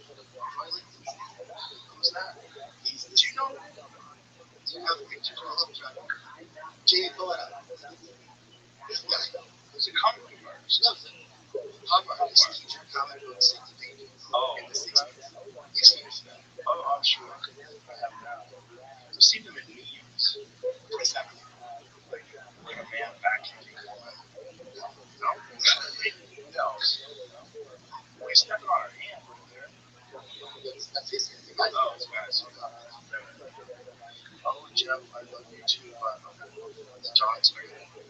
This was a lot of. Yeah, what I wanted to do, which I couldn't do, I wanted to do a Kenny like a manager, like lifeless eyes, kind of like legs, right? But that was a lot. Like CGI from 2 years ago. Yes. Or like, yeah. So, like, so, yes. Okay. I was on. I was on. No. I was on Jordan's show last 10 years and had the Q&A show in my face. With his, well, again, I had that Russian hat and everything. And Jordan Peterson had this thing for 3 hours in the elevation. And you're going to forget a couple minutes, because for anyone tuning in, it's just like the clips go live. It's a lot of fun. Oh, I know. I've done dozens of podcasts with Duncan. Oh, yeah, exactly. Clowns. Why are they just a custom? Yeah, I think the internet is doing yeah. Wait, isn't it saying like the face of evil? There's one like politics for evil here. Michael Alice. How is Jordan doing? Is he okay? I think he's doing better. I just talked to Michaela a couple of days ago. I think he's out of the woods. I don't know how much I'm allowed to say. What happened? I don't really know. I think from her, this is really something I don't know. I don't know what it's supposed to be. He just keeps going through a series of ongoing health crises. Yeah, and it's very. What bothers me a lot is how much faith people seem to have with this, and I think there's things that I think the internet's going in a dark place. People are going in a dark place. It's leading to that. It's people. Well, I think it's making it easier to help everything. I think that when AI starts validating preconceptions, I'm very scared about the near future. I'm very scared too, because so many people are so easily led and so prone to whatever the ideology is at the moment, just full scale adopting it. I was on a couple of months ago, and we were talking about how Sam Altman said ChatGPT is going to have Iran and everything. I said, well, let's Iran and making jokes. And I go, listen, I said, not that long ago, John Hinckley shot in 1981. He shot President Reagan because he thought Jimmy Foster was going to fall in love with him and they might turn him away from it forever, right? And I said, what happens when ChatGPT, you really hate Trump, you really hate Joe Rogan, you really hate Fauci or Kamala Harris, and your AI friend is checking you up, being like, like, if there's 350 more people and you're saying out of those, 350 are going to try to do something. Right, they've already had ChatGPT talking about killing themselves. I know. Whether it's ChatGPT or whatever AI, right? Yeah, I don't see any breaks on this, and it's happening really faster than the whole point of paleo diet, the whole point of much of the paleo lifestyle is our biology has not kept up with our technology, right? And that kind of makes sense. Pushing up the shelf, processing, pushing up like more food, natural food is probably better for you. It's just a good risk for everyone. But when you're talking about life, people argue are human beings basically good, human beings are basically bad, and human beings are basically animals. And animals can be emotionally collaborative and wonderful to work together. Even across species, you see this dogs saving cows to whatever it is. But animals are also, for you, there's that chip in all of us. Yeah. And when that mob starts fomenting, like, people are more alive and they love it. Yeah, you also get all this powerful reinforcement from other people in the group to tell you you're doing the right thing and they support you. And if you the thing with the Epstein stuff online is just really kind of like, I remember 5 minutes ago, right? For the people on COVID. If you don't care care about COVID as much as I do. And if you aren't informed as much as I am, you want to kill me. Right? Like that's you're told this into this. Your kids should be taken away from you. Yeah, for society. Right. And my life, the press is very complicated because if you don't have COVID, you can't spread it. I can't guarantee you just never matters, right? But that was the mindset. And now there's so much. There's like 3 million Epstein docs. If you are not as invested as some people, you are. You can't touch it. You're covered for them. You want this to happen. You're implicit. You're tracking it somehow. Yeah. And I can't make heads or tails of it. I had Kowski on my show. We had a conspiracy. I was like, anyway, conspiracy guy for a very long time. So with Alex, he broke it down. And then Michael Tracy on my show, and he said, look, a lot of this area, I don't know who is right, who is wrong. But if I have any kind of skepticism, I am somehow wanting to challenge it. It's insane. Well, it's like so much of it is cryptic, but we don't necessarily understand what they were talking about. Right, and if you say, let's eat jerky, here's the thing, it's obvious. It's not just that it might be kids, or probably it's obvious. And if you're denying that jerky is obviously kids, you're denying that people are children. I'm not denying people are children. I'm just saying, what if it's heroin, what if it's Riker? I haven't read all those emails, so that would be literally what it is. It seems like I want to see some receipts. Yeah, it could be many things. I mean, it certainly is a code, which indicates, at least to me, that they were doing something they want people to know about. And I remember the pizza thing, so I talked about this like, right, I don't think it was legal. Because there was an email where it was like, oh, the maps are flags at the end of the day. So now it's not talking about maps are flags. It's obviously about something. We don't know what.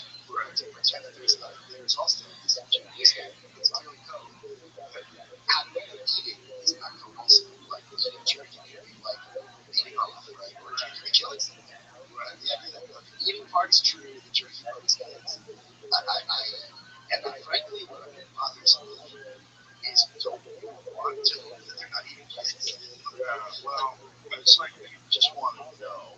And if they already were, have been doing it for a long time, that seemed outrageous before a gigantic ring was exposed where there really was a sex trafficker who was compromising people and really was doing it at the behest of at least an intelligence agency, whether it's ours or the Israelis or whoever it is, the Russians. A lot of people want to say it's the Russians. Was there any validity to the I Russian? have no idea. The reason I understood the Russians is because I was a judge, and the headline was Epstein was Russian over. So it was presented on Drudge. Don't take my word for it. Right. As there's the receipts. This is why I'm saying there's misogyny, obviously, especially with Chilean. CIA is a no-brainer. That's why they did back this guy for years.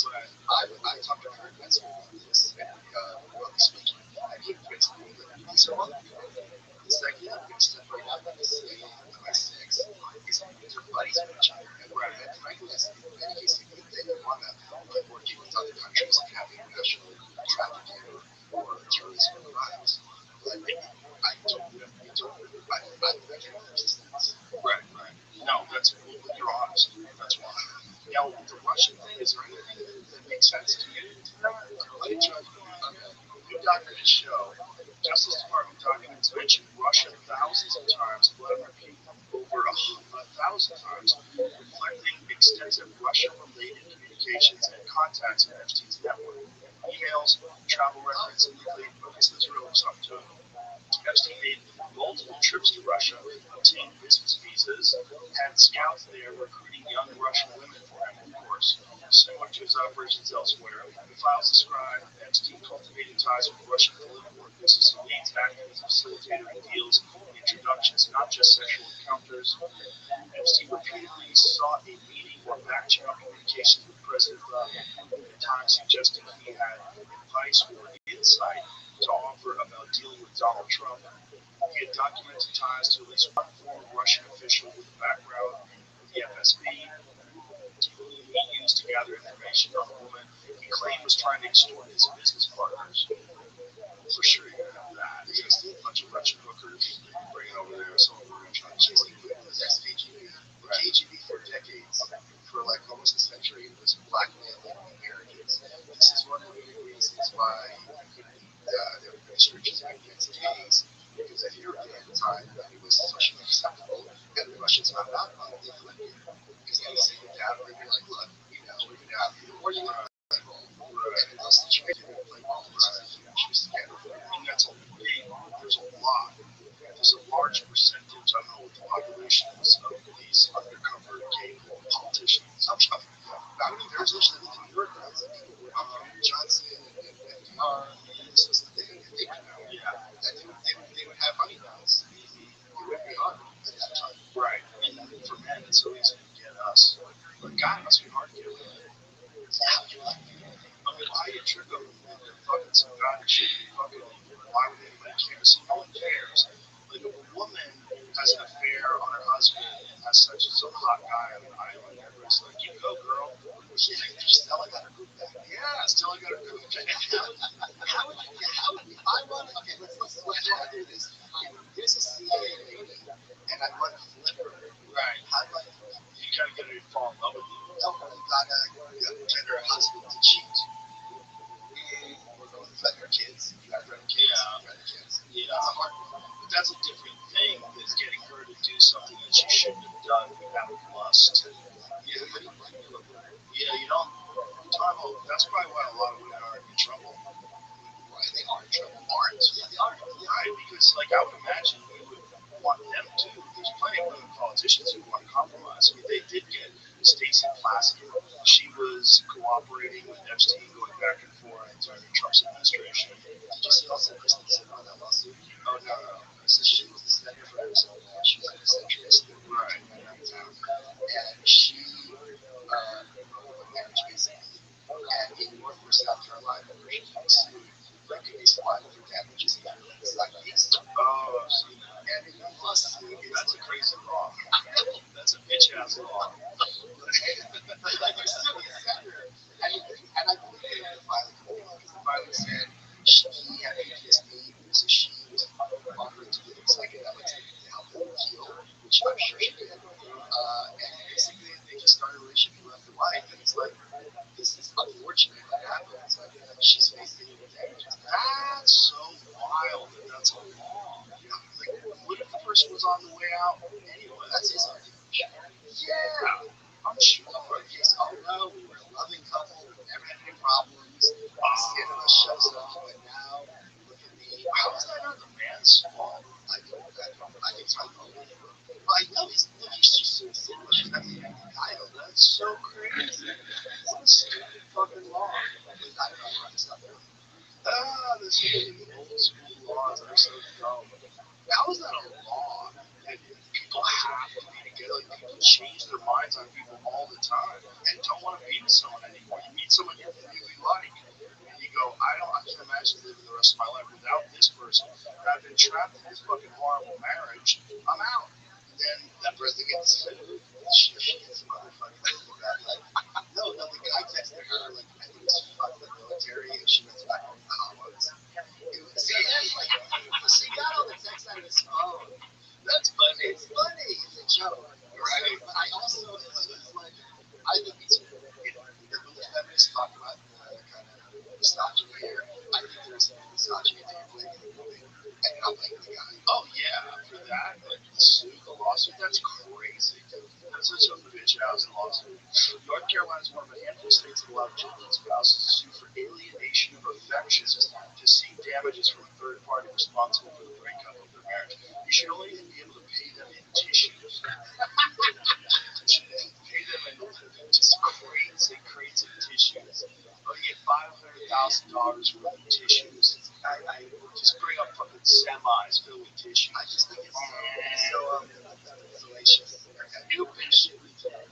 Well, even if we do know the law itself is fucking preposterous. Alienation of affection. Well, how people decide they don't like people all the time. That's why divorce exists. Yes. And one of the reasons divorce exists is people find someone they like more. And they go, oh, I fucked up. I have to get out of this marriage. I'm in love with this other person. And you don't always have to be divorced. There's plenty of marriages that survive shit. Yeah, that's true too. So I mean, what's the counter to that? Okay, you're a bitch. Like he doesn't like you anymore. But the lawsuit thing is cool. You get money for that. What's the jigger? He doesn't have to pay this lady money. I She's think not that guy's. it's the one that she sued for a lot. How much? You know the damages are, Jimmy? Well, you go high.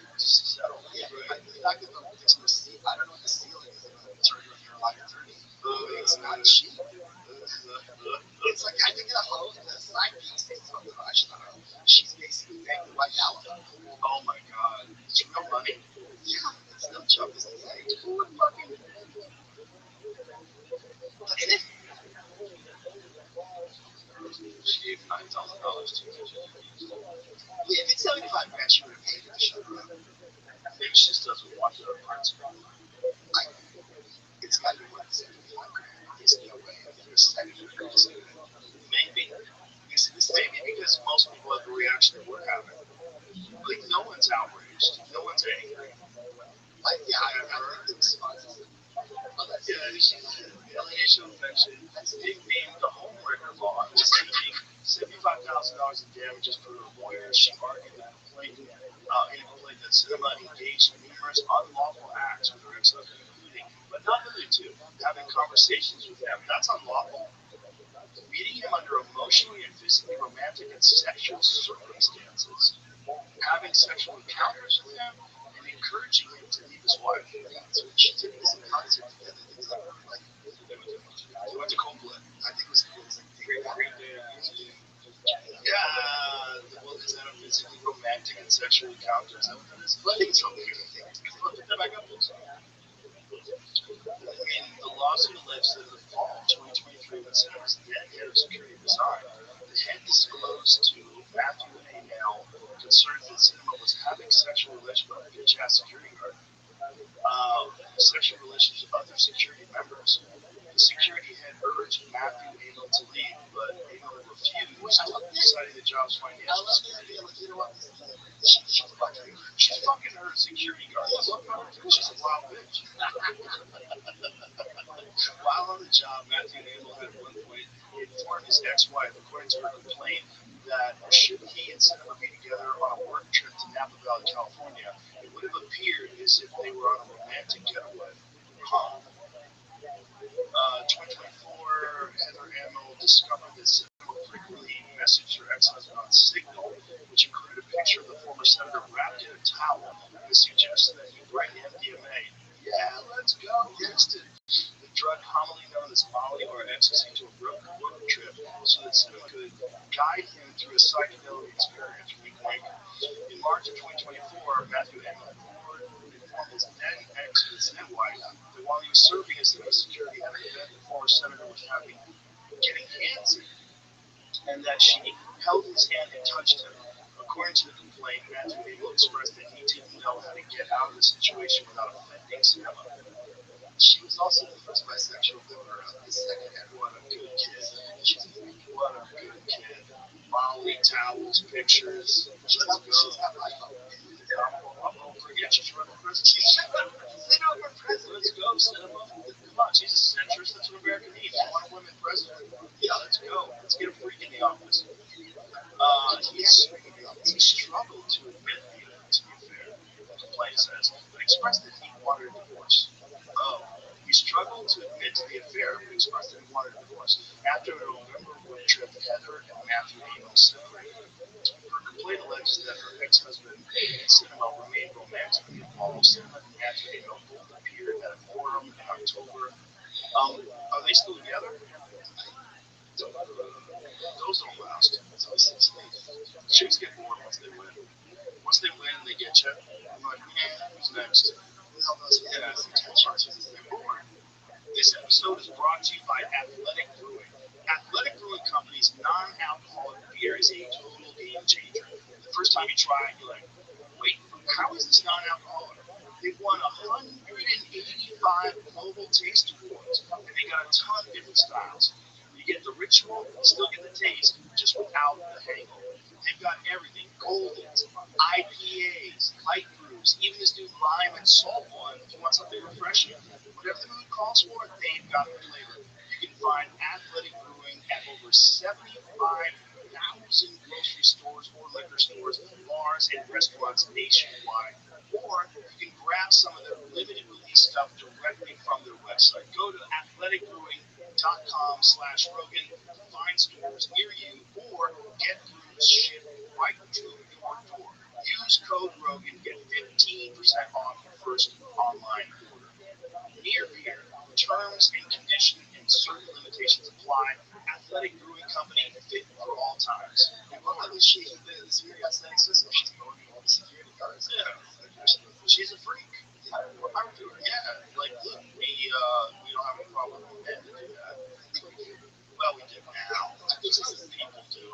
There's two types of people who want to be leaders: warmongers and pussy hounds. I prefer the pussy hounds. Don't leave your wife alone with them. But I prefer them because at least they're just trying to get sex. They're not trying to blow up the world and conquer. And like they want to be Genghis Khan. Here's my position. Lindsey Graham is allergic to pussy. Remember when they asked him, he was going to run for president? He's single. Yeah, but he's single. Yeah. And, what about first ladies? Like, maybe we'll have a bunch of first ladies. Oh, like these things. It's something along those lines.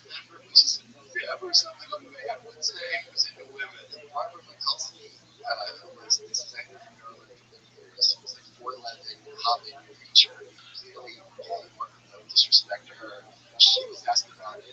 And she turns to the guy next to her and is like, hey, good luck. It was something like that. It was so cringe and awkward. Yeah. So, what did Lindsey Graham say about having many first ladies? His sister has oh, okay. Because like what Dolly Madison did that. Like it was the first film really thought about this was rotating his sister first and then rotating first lady. What year was this? It was what? 2015. Do you remember the thing I remember about his campaign? Is Trump had a rally and he gave out Lindsey Graham's phone number. Right? He did. Oh, you remember this? I said, Trump, this is the best part. This is so insane. I said, Trump, he's like, let's call for campaign donations. And Trump's like, if you guys don't agree, let's give a call. He goes, 3, 4, 5, blah, blah, blah. And Lindsey, yeah. His face. What really big is? Hold on, it gets better. So Lindsey, like, how do I play the narrative? Lindsey, you need okay with taking his phone, breaking with the hammer, and I'm like, you still have the same number. You just broke your own phone. You're not trolling Trump at all. It's like, if I just broke a device, right? I got a Verizon. My license plate, I wrecked my own car. I'm not trolling too. I'm trolling me. I'm like, does no one realize this doesn't make any sense? It was so crazy. Everyone's so performative. Next up is a warmonger. Putin's a pussy hat. Is he though? Did you not see him? He's more of a warmonger. But he's both. Did you not see Rothschild'S girls? Oh, really? He was very He's thrown into the blender. Just hitting it with a hammer, golf ball, lighting on fire. Oh, well, you see, that's Wayne. You see that match? Red Bull with the phone? What's that about? Yes, Red Bull. Oh, that's Red Bull. Why is it Red Bull? Red Bull, golf swing, lit on fire. Like, this is so cringe. It doesn't make any sense. Put it in a fucking bagel. Oh my god, what's wrong with this dude? Remember this thing? Silly bitch. That's back in the old flip phone days, too. Wow. He was still rocking a flip phone back then. Well, back in the middle days, does a flip phone help you? I think so. I hope so. I don't know. At this age, you can still get all those texts. But I think the help is I think so you must have the internet. That's true. Yeah. But you can also just spend less time on the internet. Yes, that is also an option. I think it's a healthy option. I think you can do. Do you know what I mean? I want to hear your thoughts on this. So during COVID, there was a huge amount of time I never spent online. Everyone's on the COVID, everyone's constantly agitated. And my concern is that they still should be. Mark Zuckerberg's job is to keep you on Facebook as much as possible, right? All that data that they had for COVID is still there. Right. And I think all these social media companies are still keeping us in a constant state of agitation. So you're stuck watching the screens, and it's really doing harm. And it's not getting better. That's a fact. Okay. Yeah, that's a fact. Well, testifying, they're testifying soon about whether or not they set up their algorithms to harm children. They set up their algorithms to addict children to their social media platforms. You remember Elsie? Yeah, that was the whole thing. Yeah, explain that. What Elsie Gate was this, I still don't think we have an answer. People made this, but they don't even know where it came from overseas. There are these bizarre YouTube videos with millions of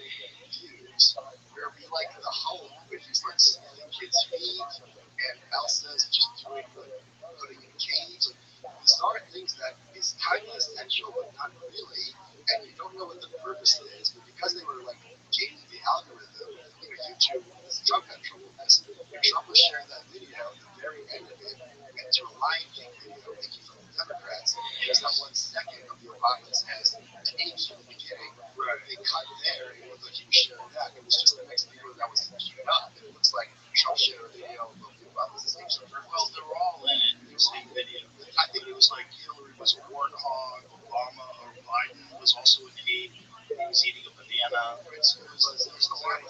Right. And Trump came out as a lion. Right, but the point is, I think when he posted it for the first second. I don't think he posted it. Yes, he did. I thought it was an anchor.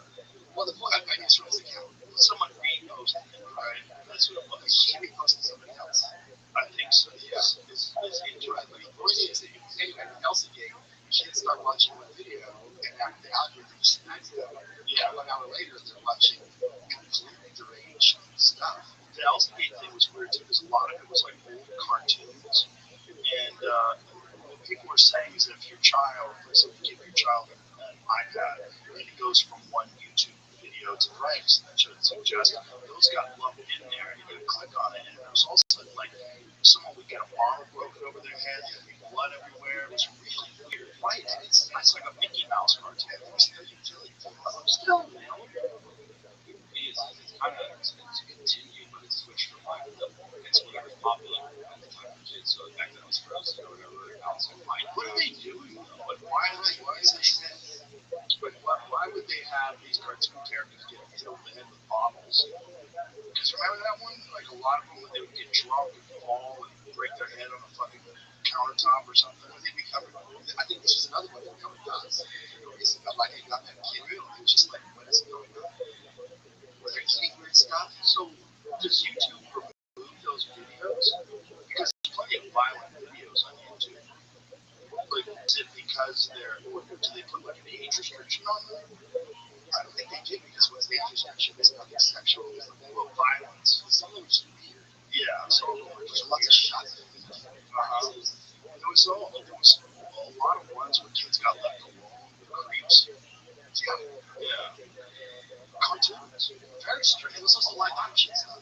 Oh, really? Yes. And it's just like, what is people doing this? And what? I saw another one. There was this channel which has millions of views for each video. And it's things like turtles on a fish, like dead fish, like live action, with dead fish coming from the ground. I don't understand what the point of this is. Do you remember this is during Benghazi, they tried to blame the attack on this video? Remember that? That was the propaganda, was that there was some video that no one had seen, right? Like some terrible video. Some that got riled up. Yeah, and then got the Muslims riled up, and that's why they attacked. And there was also, she was also blaming the 2016 election on ads in the dark web. It's like, how many people in the dark web do you agree? Right. Ads in the dark web before the election. That's hilarious. That's insane.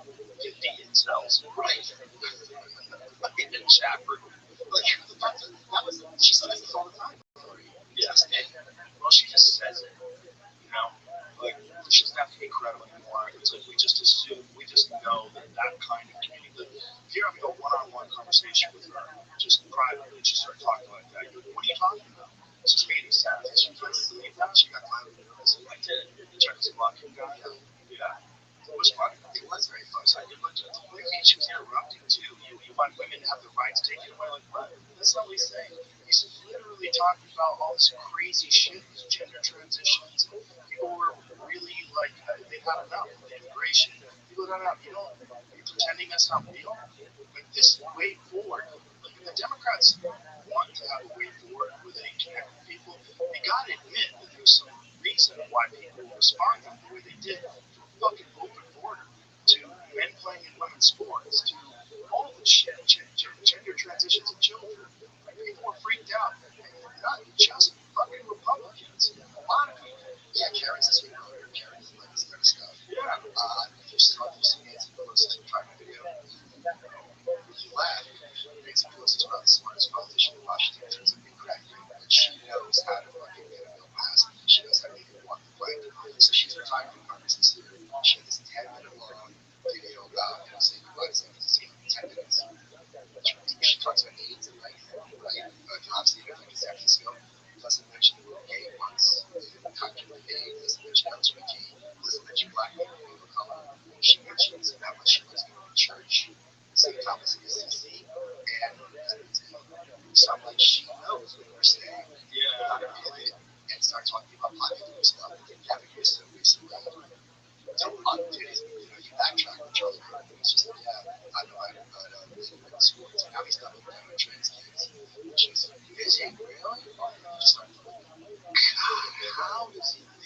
that's going to work. I think he thinks he's got to get that primary. Right, but does he not know that people are dying? No, because I'm sure he has never followed any right. And I'm sure maybe I'm just naive about California. Well, it's not California, it's this Democratic base is like red. Sure, he's also killed as well. Well, yeah, because he did assist his family as well. I was watching this. You know, this? No, what was wrong with this? I'm sure it was something awful, but if you're a politician talking about something that personal, that publicly, I am not going to look at it through a positive thing. And this maid stuff is unfortunate. It's not just, well, it's awful. You know, Kelsey Sharon talking about this. She blew my mind. So first it used to be, because it's always, oh yeah, 55.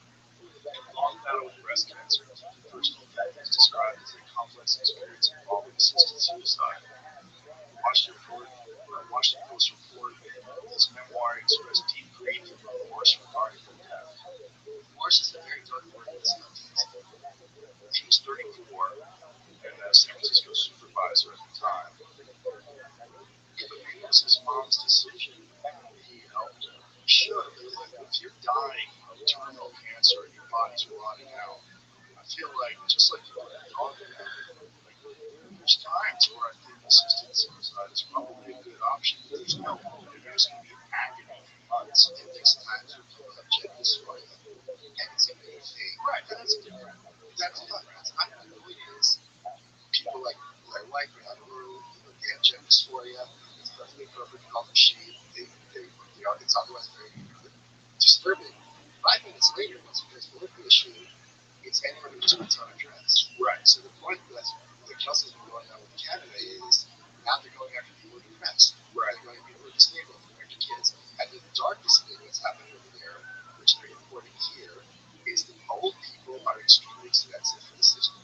Right? If you have socialized health care, I don't know what the number is, because you remember towards the end of your life, you're racking up those bills. So there's a huge incentive for that government to get you off of their ledger. So now they're having this movement where let's all get together and have we're all going to go kill grandma. 5 minutes ago, if you don't wear the COVID mask, you want to kill grandma, you're a bad person. Now, if you don't want to kill grandma, you're a bad person. You don't want to end this way, you're such a strong person. Die with dignity, blah blah blah. It's not always good stuff. And in Europe, they're having with teenagers who are depressed. And you know perfectly well, I've listened to this. It's not a slippery slope, it's an elevator shaft. Is this the back door? Is it financial incentive? It's huge financial incentive. Think about it. If you're old and you're $1,000 a day, and the government's paying you, if I get rid of you, how much you're saving to and you're, you don't want to get burned to your family.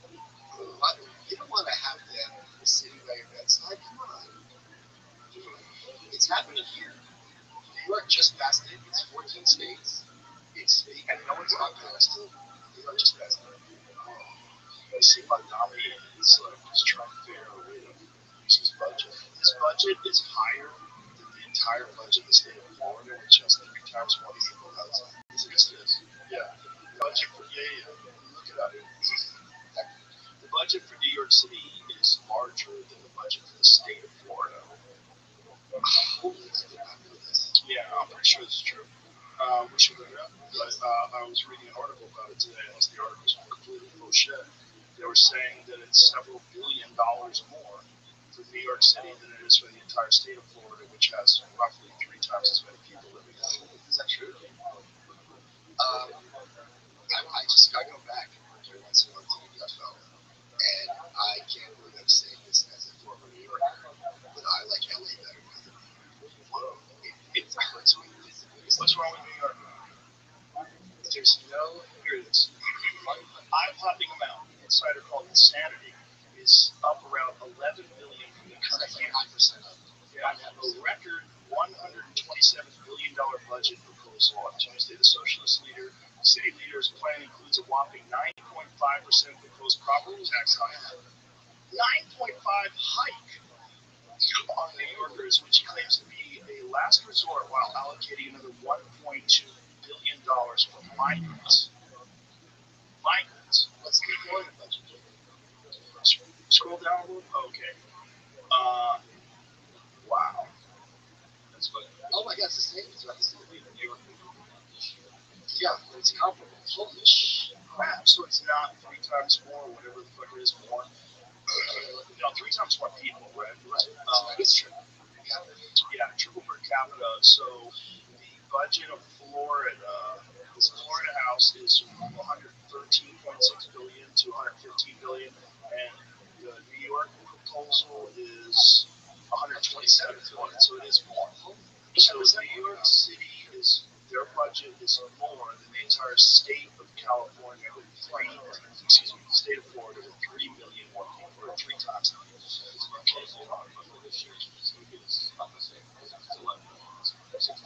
Sure.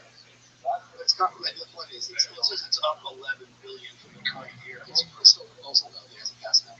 Well, it's not. It's The amount of migrants is crazy. There should be $0 for illegal immigrants. I don't think you can have zero because if they're going to be there, you have to feed them. You have to do something wrong. Literally, if you don't feed them, they're going to be robbing stores. They have to human beings need food. What are you going to do? Get them jobs. How are you going to get a migrant a job? Get them a job in Guatemala. Would you rather give them food than a job? I want to take care of any citizen's job. Well, the whole thing's a mess. The whole thing's a mess. The whole point is you can't just throw them away. Right. Unless you're going to remove them from the country. Right. Unless even if you want to put them in jail, that's not cheap. Right. That costs a lot of money. So what are you going to do? I remember Piers Morgan had this amazing interview with, I think, British politician Dynamic, who was really special needs clearly. And in the UK, you have the government, which is members of parliament, majority party, and then you have the minority party, which has a shadow cabinet. So if there's Secretary of State, the Democrats have a Democrat equivalent and deal with those issues. And she was their shadow home secretary, was dealing with immigration. And he goes, Diane, if the Labour government wins the next election, and you have illegal immigrants here, what do you do with them? Do they get to stay? Do you have amnesty? Do you deport them?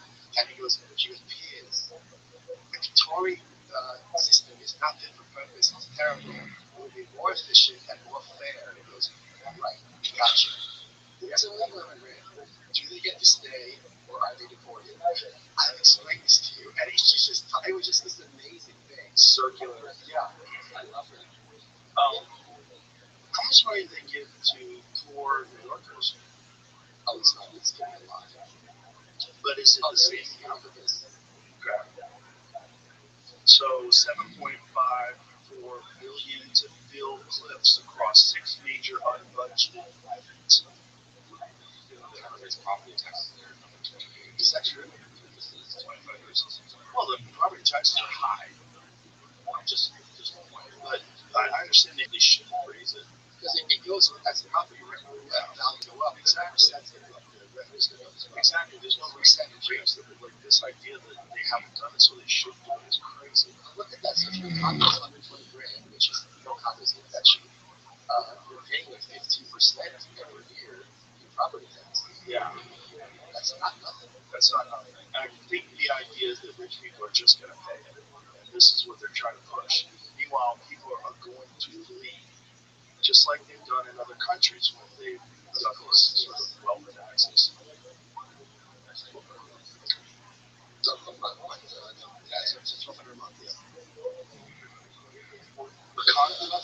No, it's assessed at $120,000 for paying $14,060.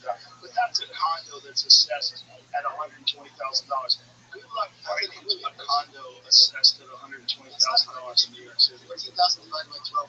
No, for that particular condominium unit, it's about $15,000.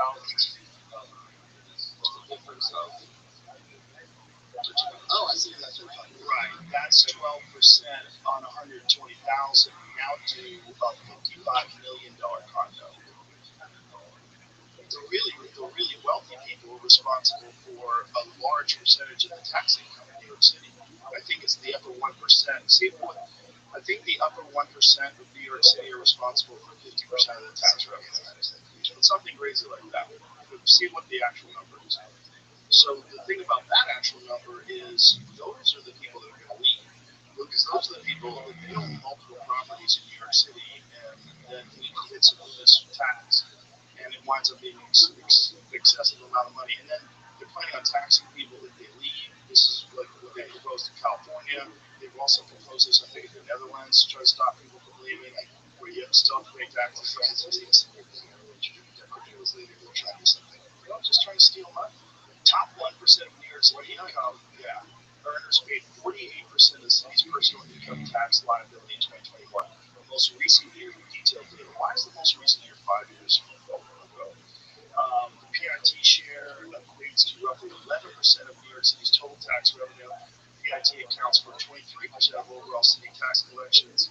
So it's a lot of money. It's 48% of the city's personal income tax liability. It's an enormous amount of money. So property tax is 45%. That's where they get all the money from, which you understand because you can't take the advice they build somewhere else. Right. But if you're jacking all that up, top 1% paid 40% of PIT shares in the decline post 2021 because of lower capital gains. There's something I like. So Kim and Kathy Hope will have this thing now where they're trying to streamline usher attach to make it easy to build.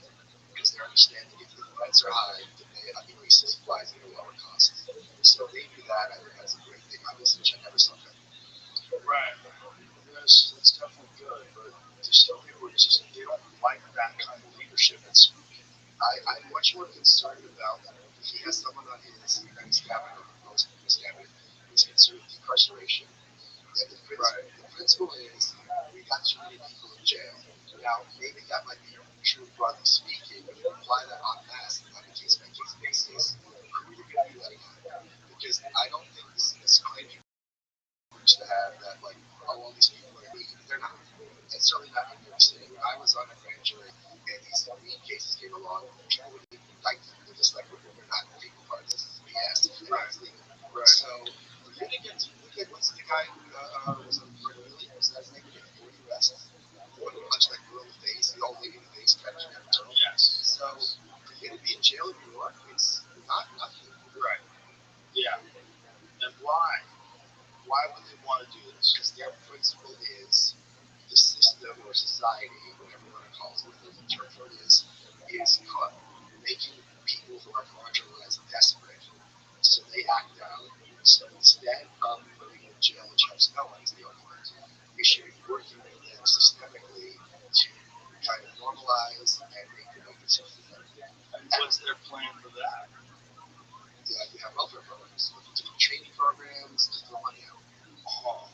And here's the thing, I can understand that argument maybe if someone's stealing bread from their family.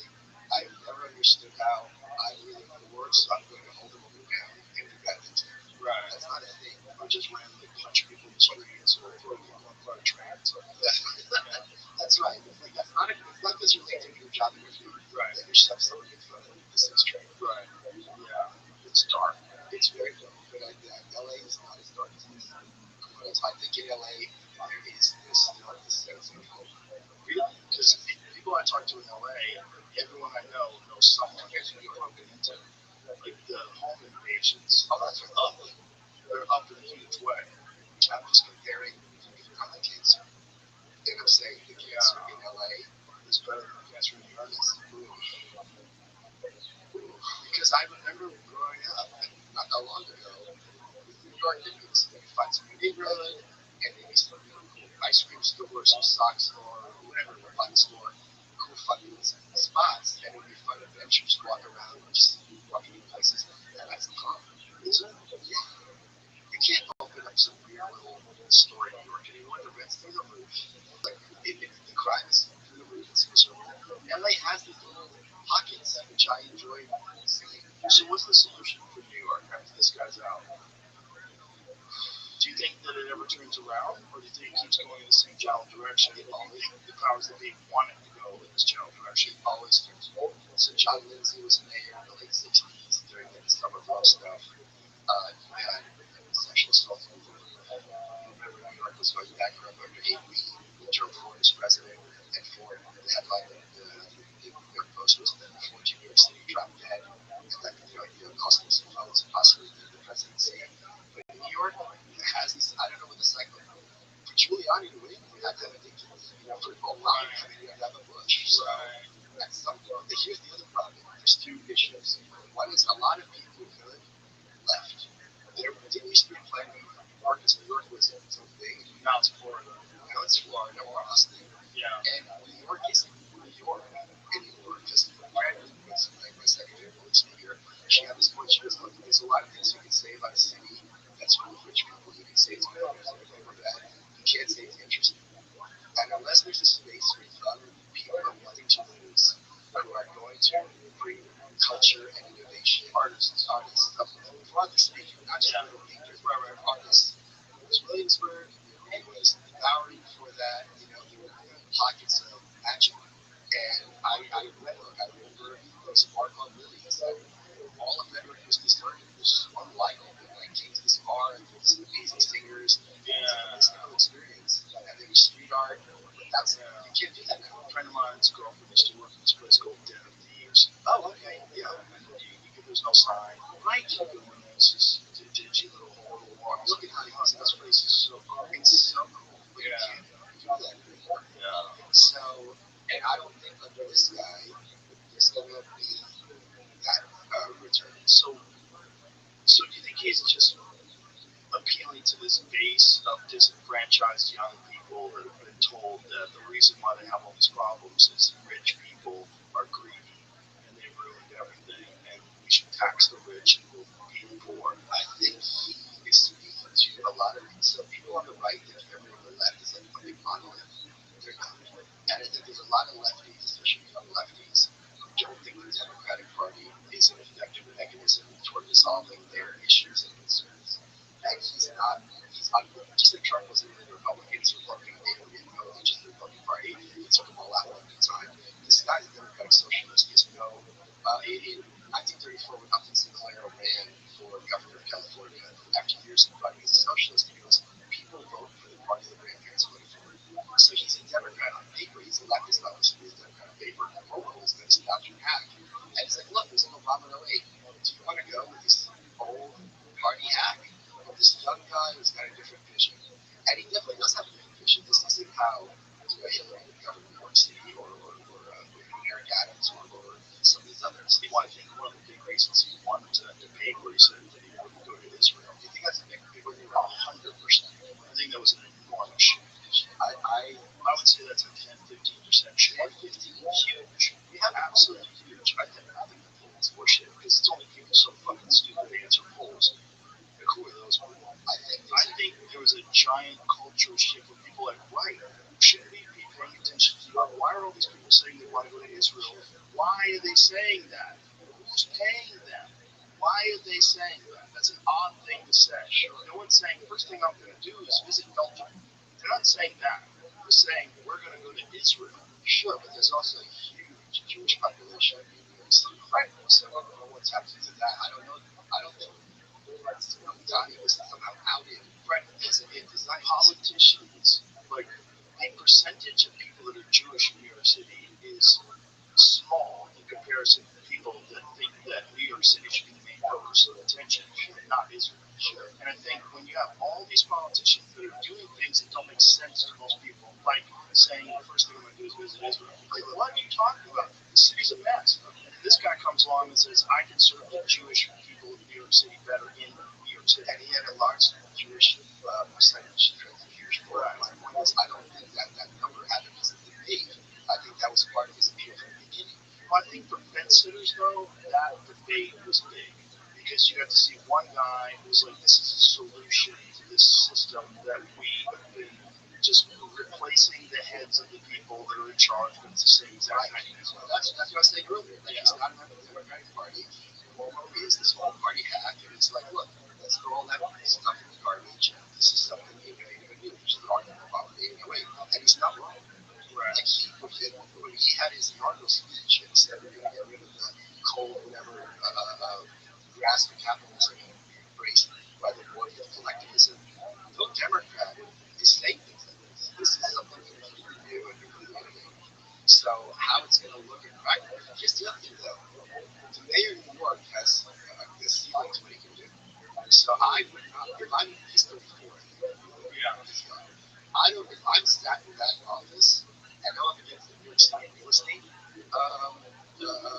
industry, it's not going to be an easy fight for me. Right. Trump had to learn this in the first term. It's like just because you're president doesn't mean people are going to do that.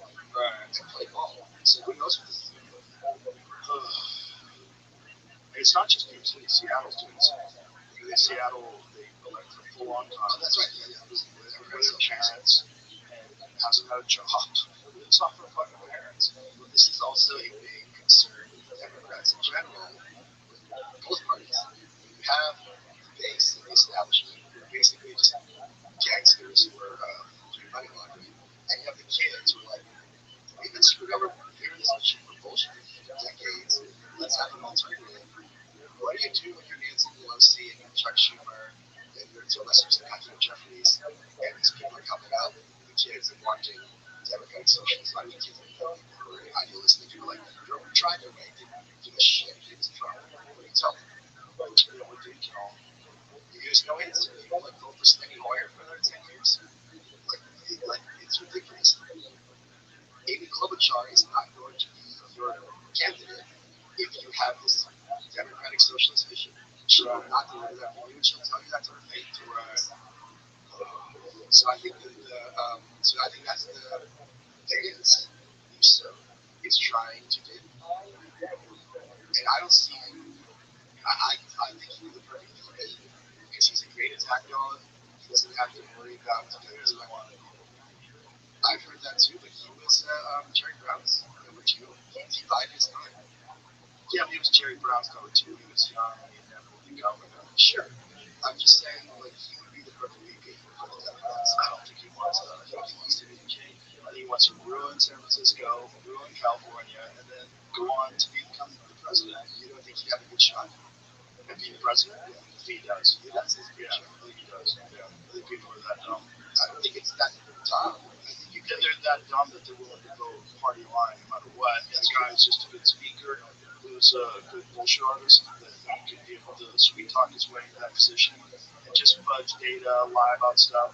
Nick Shirley is in California right now doing the same thing that he was doing in Minneapolis. Yeah, and they've already uncovered fucking billions of dollars in fraud. Yeah, making videos about it. Same kind of fraud, Medicaid fraud, to the roof, all kinds of crazy shit. Yeah. I don't know how much that Minnesota stuff permeated. I mean, that's evolved, which is like one of the biggest scalps. Like, no one saw that coming. Right. But the same thing with take out Tim Walz. If you look at Charles Governor, it's a hydra. You're not, frankly, you'd rather have him more defeatable than her. Does it depend upon how much a fraud gets exposed and who gets connected to that fraud and what the investigation unveils? You're going to have people listen to NPR tell you with a straight face that this fraud happens or anything. But listen, I listen to excuses. It's been investigated and resolved.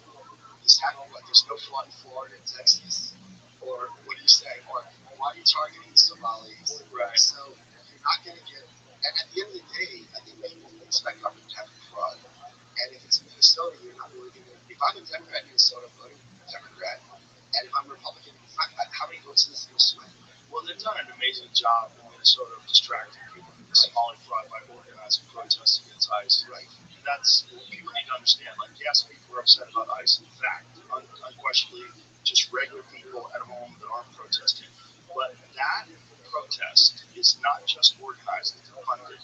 It's heavily funded, organized. They had secret chats with Democratic congressmen or Democratic politicians, rather, that were involved in this.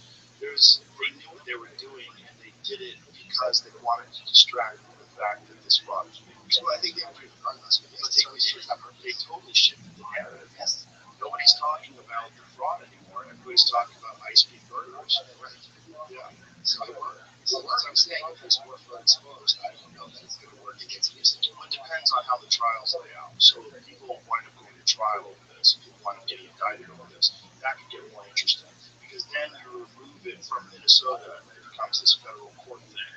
And so then it becomes mainstream public news if they do this correctly. But if there is something there. But the thing is, you have to worry about if the judge is going to be complicit and if the prosecutors will be complicit, like, and also. You got to find that arrow. Yeah, you gotta go through the bushes and make a small hole. Right. And then to try to make it, and then it'd be very easy when you should be like, I'm so glad this got exposed. Right. I promise you, as a president, this won't happen in America. And if you want to talk corruption, look at Trump and all his sweetheart deals, blah, blah, blah. Hillary was already throwing him under the bus right upstairs. You know, what is she saying? Hill's like, Trump's in the files thousands of times. Like, let's have this conversation. She's not doing it. Right. What does that mean, though? You're going to file thousands of times because he is the guy that was in contact with the FBI about Epstein. He did contact the FBI after Epstein was arrested and thanked them for arresting him and getting him because that guy was a real problem. And he did kick him out of Mar-a-Lago in 2005. But she's being factual and not truthful. So it's factual that his name is in the files. Yes. And then you'll be with the person listening to me. Right, that's all you have to say. We were talking to Don L. Ron's yesterday. He's in the files.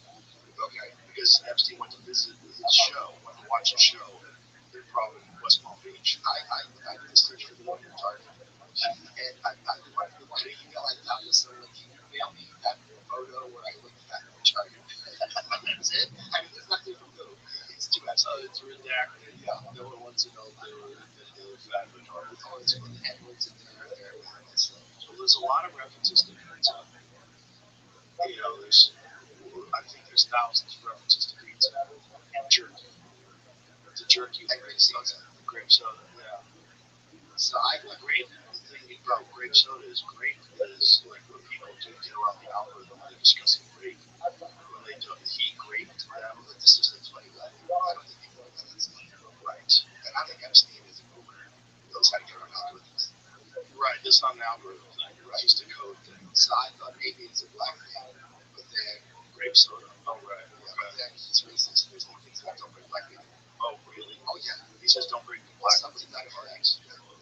Something to that effect. Please double check me on this. There was something that he was not no black girls. Oh, no black girls. Interesting. So, yeah. Oh, I don't think we're ever. The other thing that I'm kind of stuck at is there's this online that if there's enough agitation, like QAnon, we're going to have these mass arrests. And I don't see that happening. And I don't think you can do anything to force them to release the real bad stuff they have. So what else is left? There's 3 million other files. Right? They said they released everything. Well, they also said there wasn't anything. Right? You know, when Cash Patel was on here, it's like there's no videos, there's no evidence, there's no nothing. The craziest for me was when Panbach said, I've got the list. And I said to myself, and I talked to my friend the other day, like, I really don't think he had, like, clients list on doc on his desktop. Right. Right. So I believe he doesn't, like, have a literal list. And she goes, I said list, I meant blah, blah, blah. And I'm like, you said list. Right, well, they had those binders. They were all purportedly holding those binders. We have the files. We're going to go through them. Heads are going to roll. Nothing out. Right. And then Les Wexner, what did he say today? Jamie, you were saying this. God, so many years. I've been seeing online all the accuracy that there's a bunch of missing files from specifically 1999 to 2001. Right. And then people are connecting that to 9/11. Oh.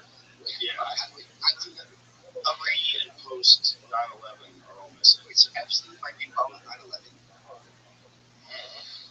But I mean, what's the double access here? I'm not saying it's impossible. Well, there's a lot of people that believe that Israel was involved. Right. But I don't think Epstein was high up in the Israeli decision-making process. I think they're just looking for financial records of things. Those are all missing. People's names. You know, if I found out Rothschild was a pedophile, I might not just start disliking him. That would really change my opinion. Epstein files surrounding 9/11. Wow, coincidence. Well, this just came out. Yes, I mean, people are still digging into stuff every Holy crap. Well, I mean, finding that shit all the time. Oh my God, let's scroll down. This is massive. Fucking cryptic. George W. Bush photograph. It's the art. Yeah, the draft that's not outside. Yeah, I saw it. Yeah. You stumbled across something where there was redacted photos. If you went to the files and typed in something like no photos rendered. Yeah. .pdf.mdv. There's thousands of videos. Wow. Yeah. Lots of those videos. Flight lines starting. Okay. Have they found anything in those videos? You got to go to them individually. People are, I don't think the accuracy. I don't know. I've seen a video or someone said this was from the video and there's like a girl crying. Adderall and autism, do your job. find those videos. That should be the subtitle of the show. They're real good experience. That autism. Do your job. Holy crap. Oh my God, what a world we're living in. Do you want to talk about? I want to talk about Scott Adams. Sure. I was just at his memorial ceremony. Was he on your show? Yes. I got invited to speak, and it was really a great experience. I got because I'm an patient, I got a Dilbert mask, and the thing with the Dilbert mask is there's no mouth, right? So Dr. Drew was supposed to speak, and I was going to go there and do my little terrorism where I was going to have my little phone and say, "Nice to meet you, I'm Dilbert," wave, and swipe, and be like, "Can you take off your glasses, please?" And take some glasses, be like, "Nice eyes, may I please take them?" And just fuck with people at the funeral, and like snap what I wanted. It was really great because it was very upbeat, and I was kind of honored. NFL texted me and goes, "Hey, you're going to speak," and I go, "It's a huge honor." It just was great. And when I actually speak here, it just see me. I got some certain interest there, but still with a few other people, and afterwards went to his house. And there's something really kind of eerie about walking the house of someone who had just passed. His ex-wife Sherry let me take to his markers, which I will, always treasure and kind of hang in my house. There were two lines I couldn't say at the memorial because it was the fans salty, which is Scott is in heaven right now, with black people, and so Gilbert was a black and white college kid because Scott didn't like the colors. Right, but Scott was a humorist, just go with the joke. Right. But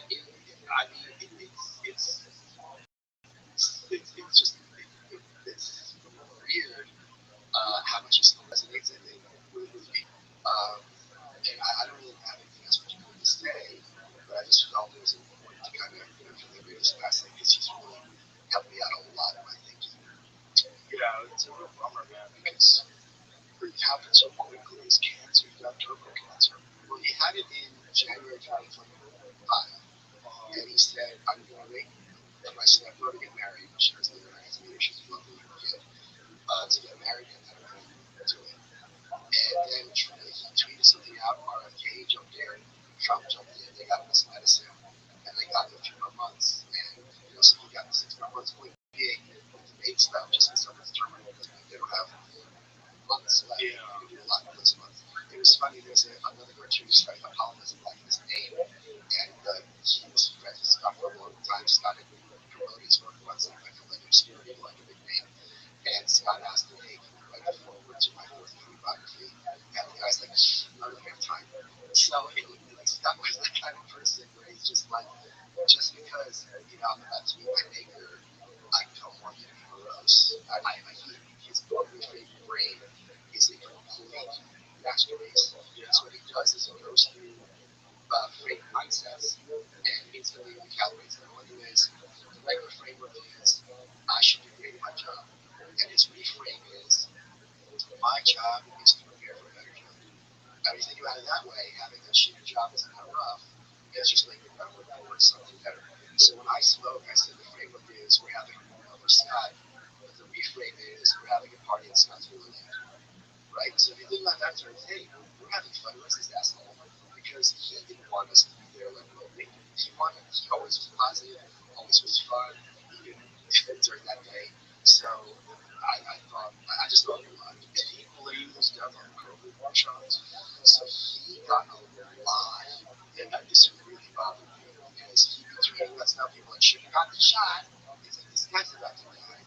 This is your gotcha moment. This is your like I told you so moment. It's just, he did not blame it. I would be surprised if that was the case. So I met James Vanderbeek through him. I met with the mothership in the green room. 48, 6 kids. The wife seemed very sweet and charming too. He just seemed like a real chill dude. I haven't seen one person super nice. Not one person's anything I have to say about him, which says a lot for that kind of guy. No, he's just really fun. So 48, that's scary. It's an unprecedented number of young people who die of cancer. In fact, it was in Time magazine that I saved it because it was kind of the cover is kind of crazy because it's proposing like what is causing these things and why is this all happening as if no one knows. Yeah, right. Like, what can it be? What is this? Some fucking mystery. It could be anything. I saved it. Oh yeah, yeah. What do you think it could be? Anything weird happen? Do you guys know what an SB40 is? Try to look it up. It's basically an article. They argue that article making a point to definitely ignore the vaccine, or so-called vaccine, or do they downplay it as the cause? Like there's no Right. Right. What did they say in that article? Did they bring up? I possibly.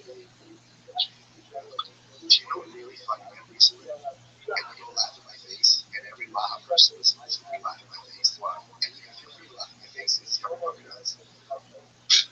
Aspartame. I drink my main method of hydration was Dr. Pepper Zero. It's worked. This is why I feel good. And I go to New York and I'm low on calories for my macros, and I switched to full sugar Dr. Pepper. So it's the heavy, and my thinking changed. And I'm like, this is. And I go online. This is no. Thinking changed how so? I was wondering my feet. I was having trouble remembering words or full names, remembering just things. My verbal speed, how I speak is something that is part of my job. And I was having issues with that. I had to work around so I could think of something to speech word. And when I was having this false there you go.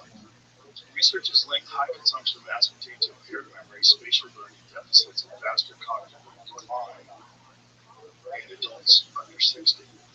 Neuroinflammation, oxidative stress, aspartame metabolites can trigger chronic microglial activation and increased oxidative stress in the brain, leading to neuronal damage and potential neurodegeneration.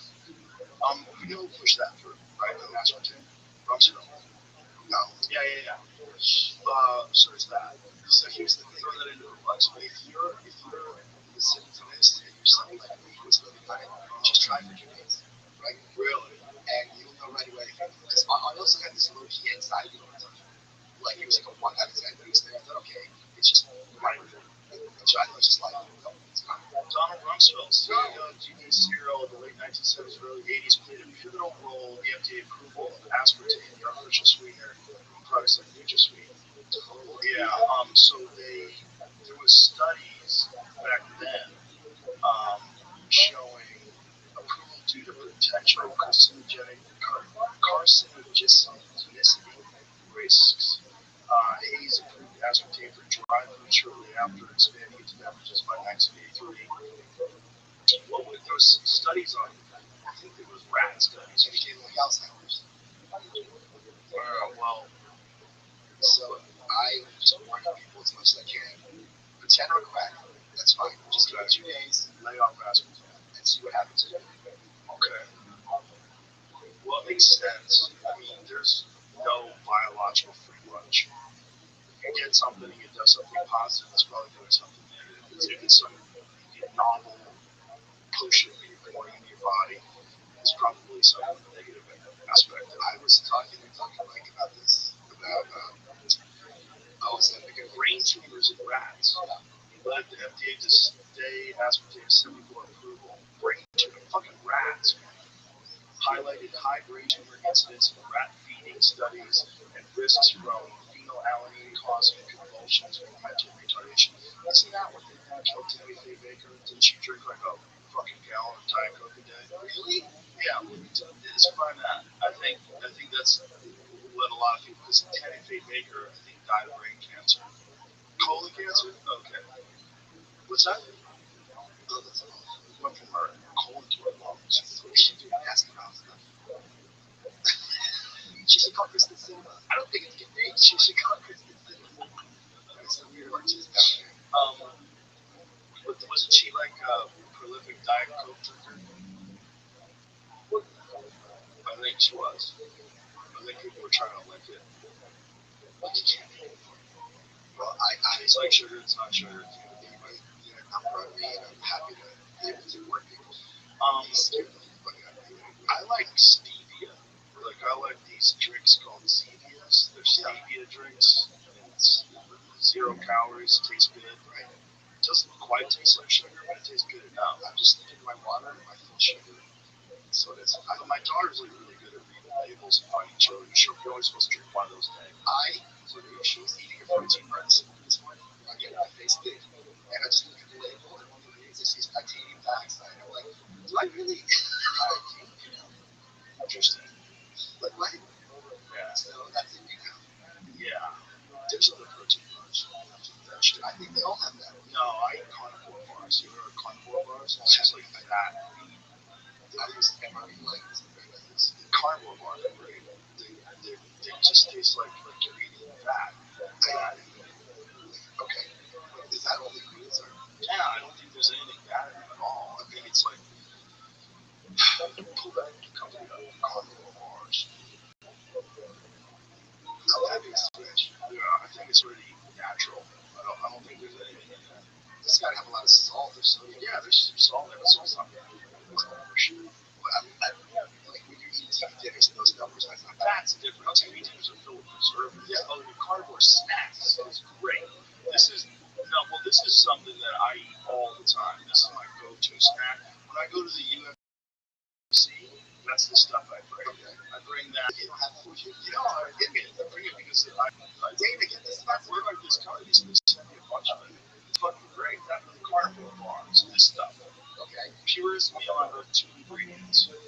20 grams of protein, 35-gram animal-based fat, 400 to 420 calories from grass-finished beef, shelf-stable, no refrigeration. That's what I eat. Okay, send it to me. Send me some, guys. I have some. I'll send you some. If I had some here, I eat those all the time. So I take them with me and throw them in my car. It's fucking great. If you want to eat something, That is what I it's protein. It's got grass-finished beef tallow, so you get the fat and great stuff. Some people don't like the taste of it. I like it. I like It's kind of mild or bland. That's fun. Yeah, I'm just trying to get food right. Yeah, nutrition. Yeah, but it doesn't make me feel bad at all. It feels like food. Like I've tried some other stuff. Like I tried those David bars. Oh my god, I've never heard of bars I was having. So David bars, they have some weird fat in it that your body doesn't digest. Like the wheat chips, something like that, but a new version of it. And so when this company, when they were purchased, they got a monopoly on that kind of whatever this ingredient is, and all these other companies they blocked it. These companies that were using it, they couldn't use it anymore. So a lot of people were like boycotting David bars. They taste good, and they have like a lot of protein. I think it's like 30 protein for like 150 calories. But good lord, the farts I was having. I was like, this is good because your body's like, what is this? I had that same thing with protein Cheerios. Protein Cheerios. Yeah, it wasn't farts. I was having fries. Oh really? Yeah. Yeah. So your body's like, hey, what the fuck are you doing? Yeah. Yeah, but eat something like carnivore bars. One of those carnivore snacks are delicious. It's just meat and salt. That's all those carnivore bars, those snacks are. It's like a meat pastry. It's not even like jerky. It's chewy. It's delicious. So this is a lab-engineered fat substitute called PG, manufactured by a little known Indianapolis-based company called Effigy. After tinkering with the product formulation, the people set up a website in 2024 and began promoting the bars at local bodybuilding shows and farmers markets. Right, so what does it say that stuff does? So find out what that stuff does. It does something where your body doesn't digest the fat, like it doesn't turn it into calories. Yeah, this is making it sound like this doesn't have that much influence. Yeah, this is probably promoting. It is essentially a better olestra. At the time, fat was the big culprit for heart disease, which is undigestible. Olestra was undigestible. That was its key attribute. It passed right through the digestive tract, therefore wouldn't result in body fat. The problem was its low melting point in the body, which led to an infamously polite phrase printed on the WOW labels may cause abdominal cramping and loose stools. If you were shitting this Yeah. Well, this stuff didn't give me loose stools, but it did give me like the devil was farting out of my asshole. I gotta tell you, that's not this fun. Farts? Yeah. Like when you have a fart, you have to be somebody. Like when you're old and you start having farts, I kind of like it. I'm just like, I still got it.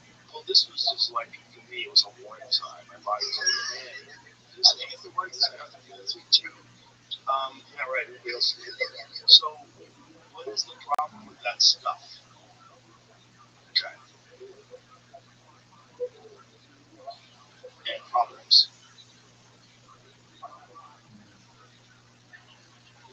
So that was the thing that they were trying to block other people from using it. Bloating, gas, and diarrhea. Yeah, bloating, gas, and diarrhea due to sugar alcohols, non-digestible fat substitute. That's it, which are poorly absorbed and can have a laxative effect, especially in larger amounts. People recommend limiting intake to 2 bars daily to minimize discomfort. But make sure you talk about it because I love that they say minimize, not eliminate.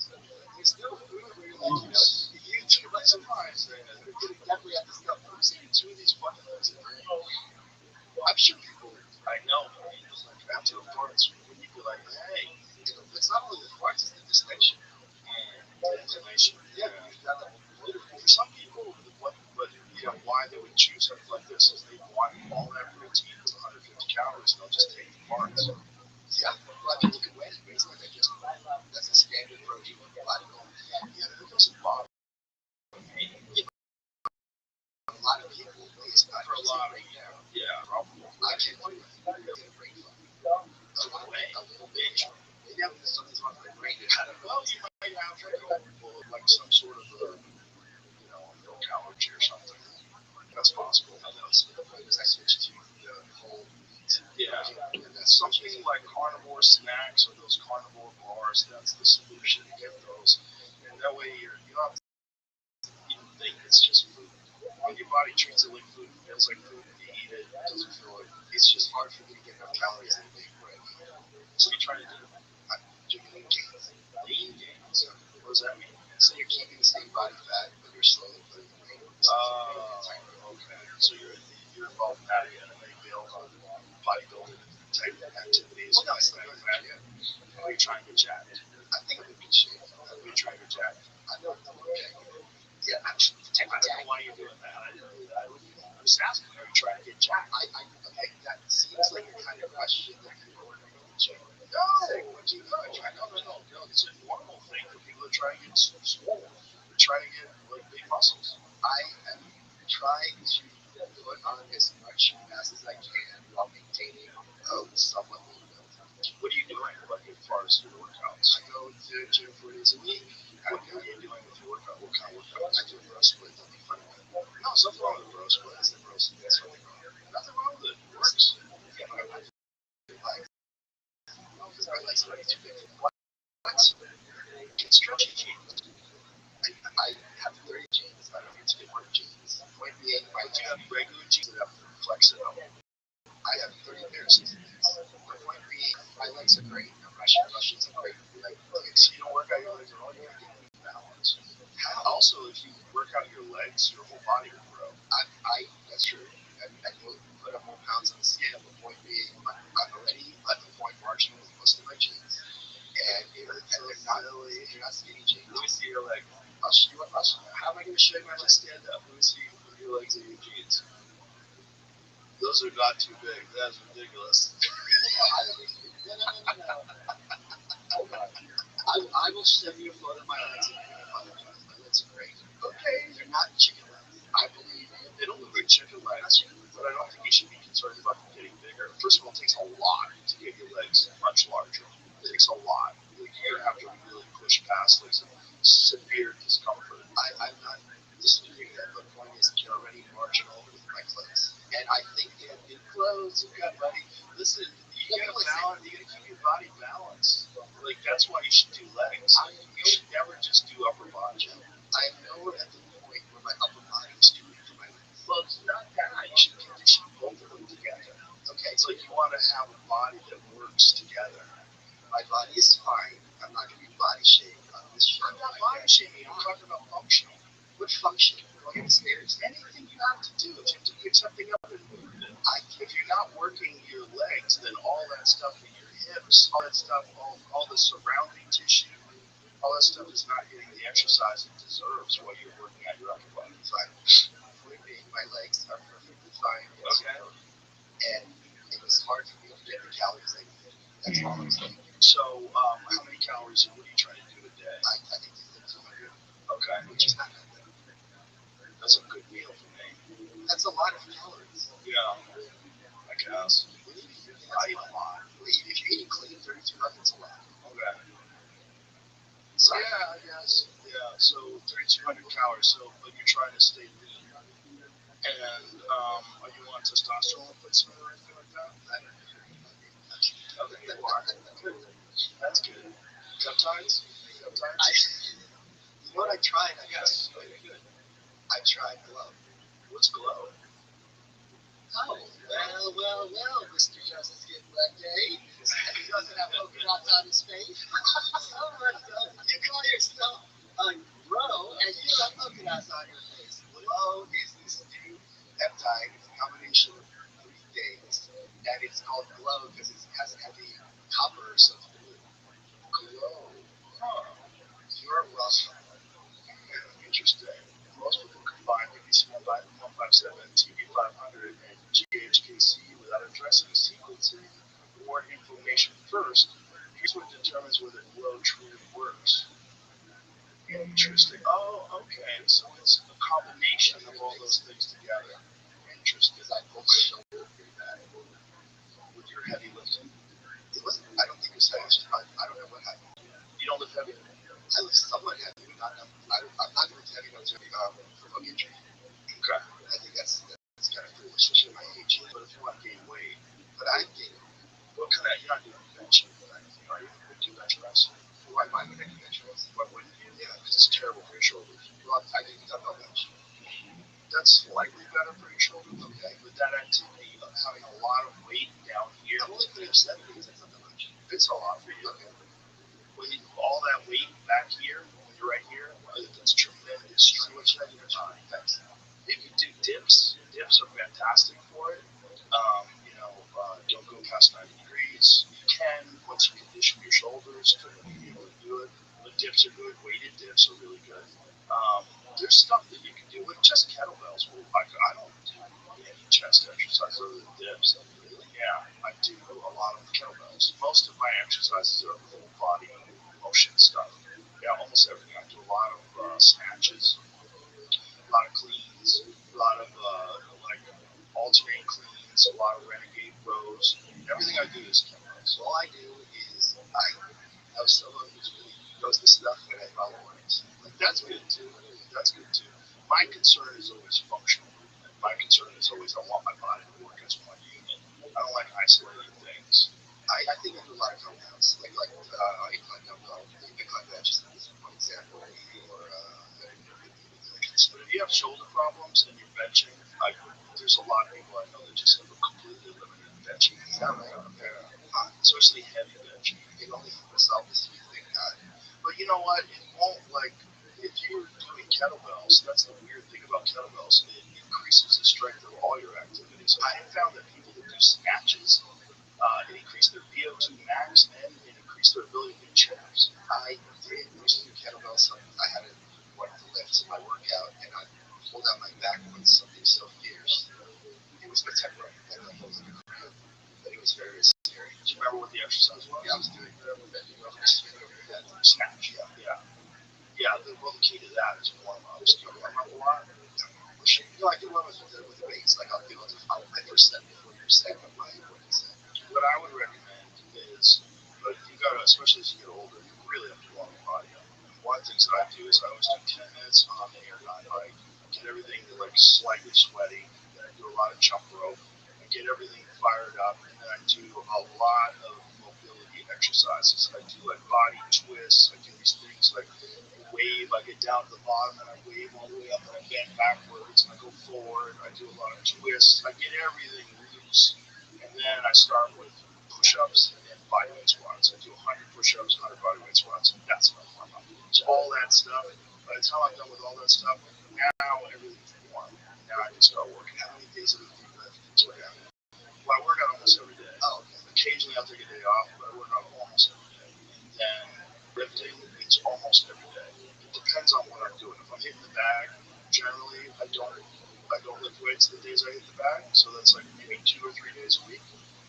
So the other 2 days a week, I alternate between stuff like body weight stuff, like pull-ups, chin-ups, dips. I do L pull-ups where you stick your legs out straight, so you're working your abs at the same time you're doing that. I do a bunch of different things, lower back stuff, a lot of back extensions, reverse hyper stuff, sit-ups on that GHD machine, you can go all the way down. Yeah. I'm just happy with the results, and I hope that if it ain't broken, fix it.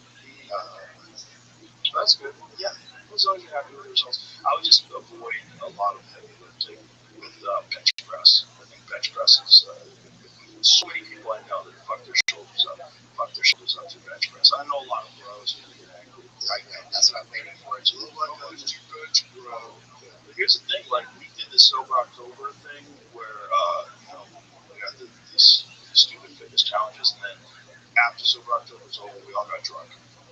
And so then we went out to my gym, and Ari, Tom, and Bert were all trying to bench 225, and I don't bench at all, and I did it 13 times. Like I don't bench, and I just Ari, you want to play? No. Okay, that was No, we all got pinned. Yeah, everybody. 225 still joke. Yeah, Bert can do it now, but back then he was. You can't casually do 2 plates. Yeah. No one did. Yeah, but I did without ever benching. Yeah, but I mean, like, there's some works out against. Right. If you're No, casual, you're you're gonna get crushed. of course. They thought they could do it. Bert definitely was heavy, right? I'm just Oh, Bert's like 250. Yeah, right, so sure. Okay. Tom was bigger at the time, too. Okay, I mean, it must have just collapsed. Yeah, they got crushed. But the point is, it's like doing kettlebells will help all those other things because it just your whole body gets strong. And it's not an unusual motion to do that. You can do it. Yeah, I like the weight. No, weights are great. There's nothing wrong with weights. I just want to be careful about benching. I think dumbbell benching is probably better than barbell benching, and I just think there's other ways to work your chest. Okay. Yeah, I'll talk to muscle rest. That's my guy. And there's a lot of people that don't even agree with dips. Like my orthopedic surgeon that told me that I need to get my shoulder operated on 15 years ago, and I never did. He was like, "Gotta stop doing dips." I'm like, well, why? Because everybody I know that fucked their shoulder up did it for dips. I go, well, that doesn't mean anything.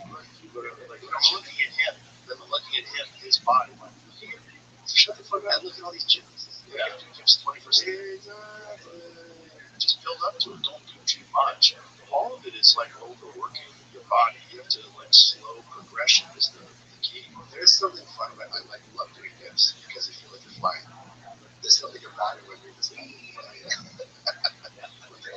But that's a great chest exercise. Dips are. Yeah. Along with the push-ups, do 100 push-ups a day and then do dips.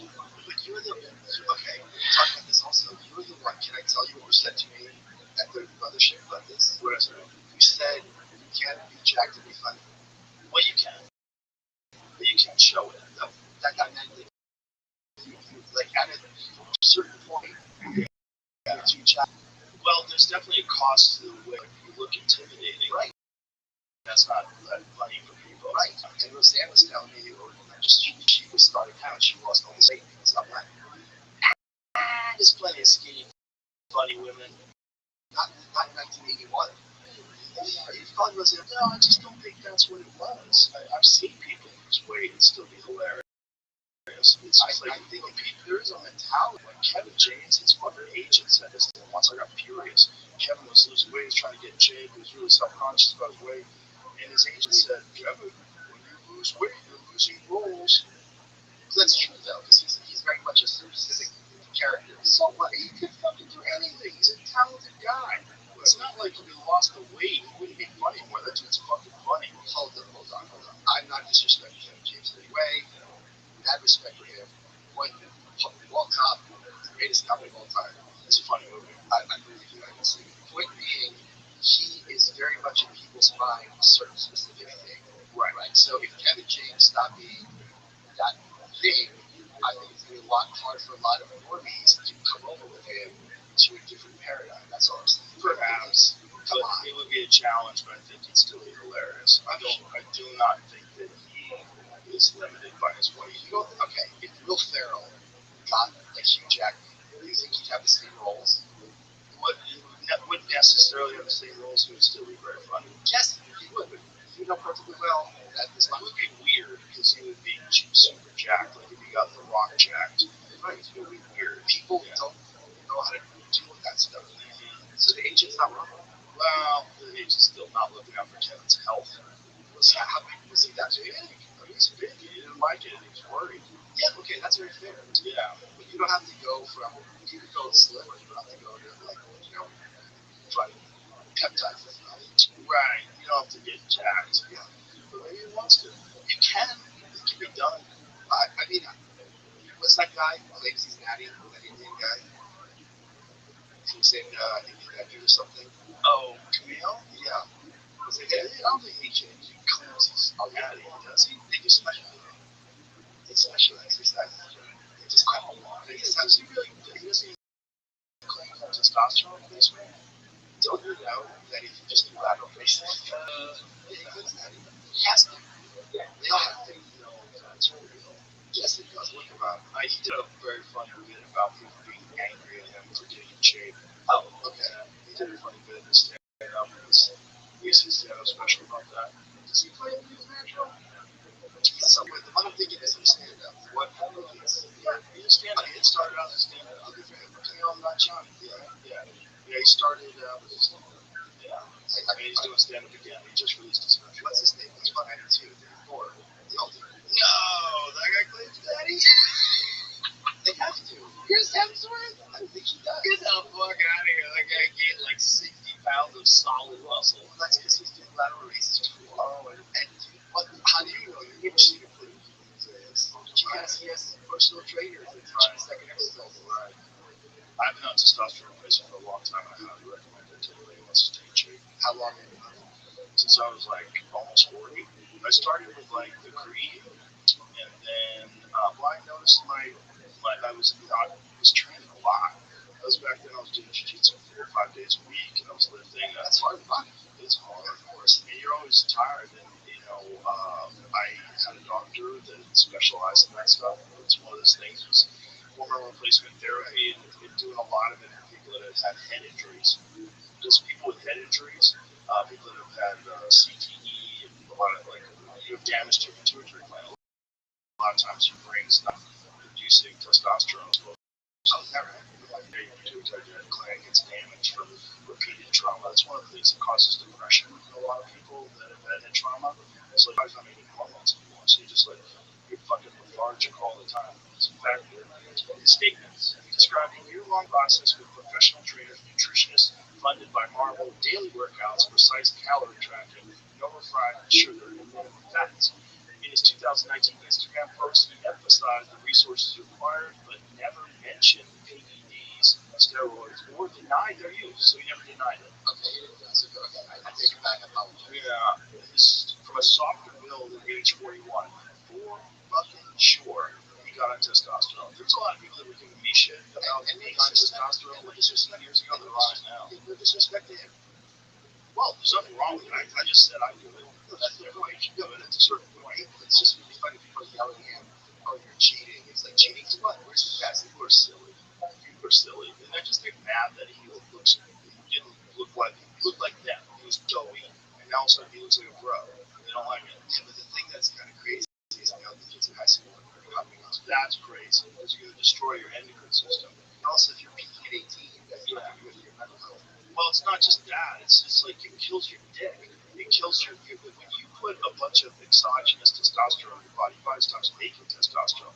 So say if you're on a cycle for like a month, 2 months, it will take you 4 months for your body to get back to normal. I think that's the ratio most people, if you're not taking like clomiphene or any of these other things, or HCG or something that naturally ramps up your testosterone, I think they think that the number is like double the time that you run a cycle. It's also harder to run a cycle. It's harder to 100% because your body starts relying on it and your endocrine system shuts down. And it's like, why do we have to make testosterone? This guy's got more than a normal human ever has. And so we just stop. And I think these numbers are really ridiculous. Well, they all want to be like an influencer. They all want to be jacked. It's just like you don't understand the harm you're doing to your body. It's also the kind of thing where it's just like, you shouldn't be comparing yourself to the guy who's yourself to behind the plane. That's what I do. That's what kind of helped. When I get on the flight, I'm like, how many of these people my age are in shape? It's going to be what I love. Well, the other thing is especially when you're young, there's plenty of stuff that you can do that's natural and super beneficial and not dangerous, like creatine. Creatine is tremendous. I find you're not going to get me. No one's going to notice it. That's the thing. They're chasing the thing. That's so sad. It's very sad. It's very sad. I mean, some of these guys look better than Schwarzenegger. They're 17. It's insane. But it's just like, what's the future?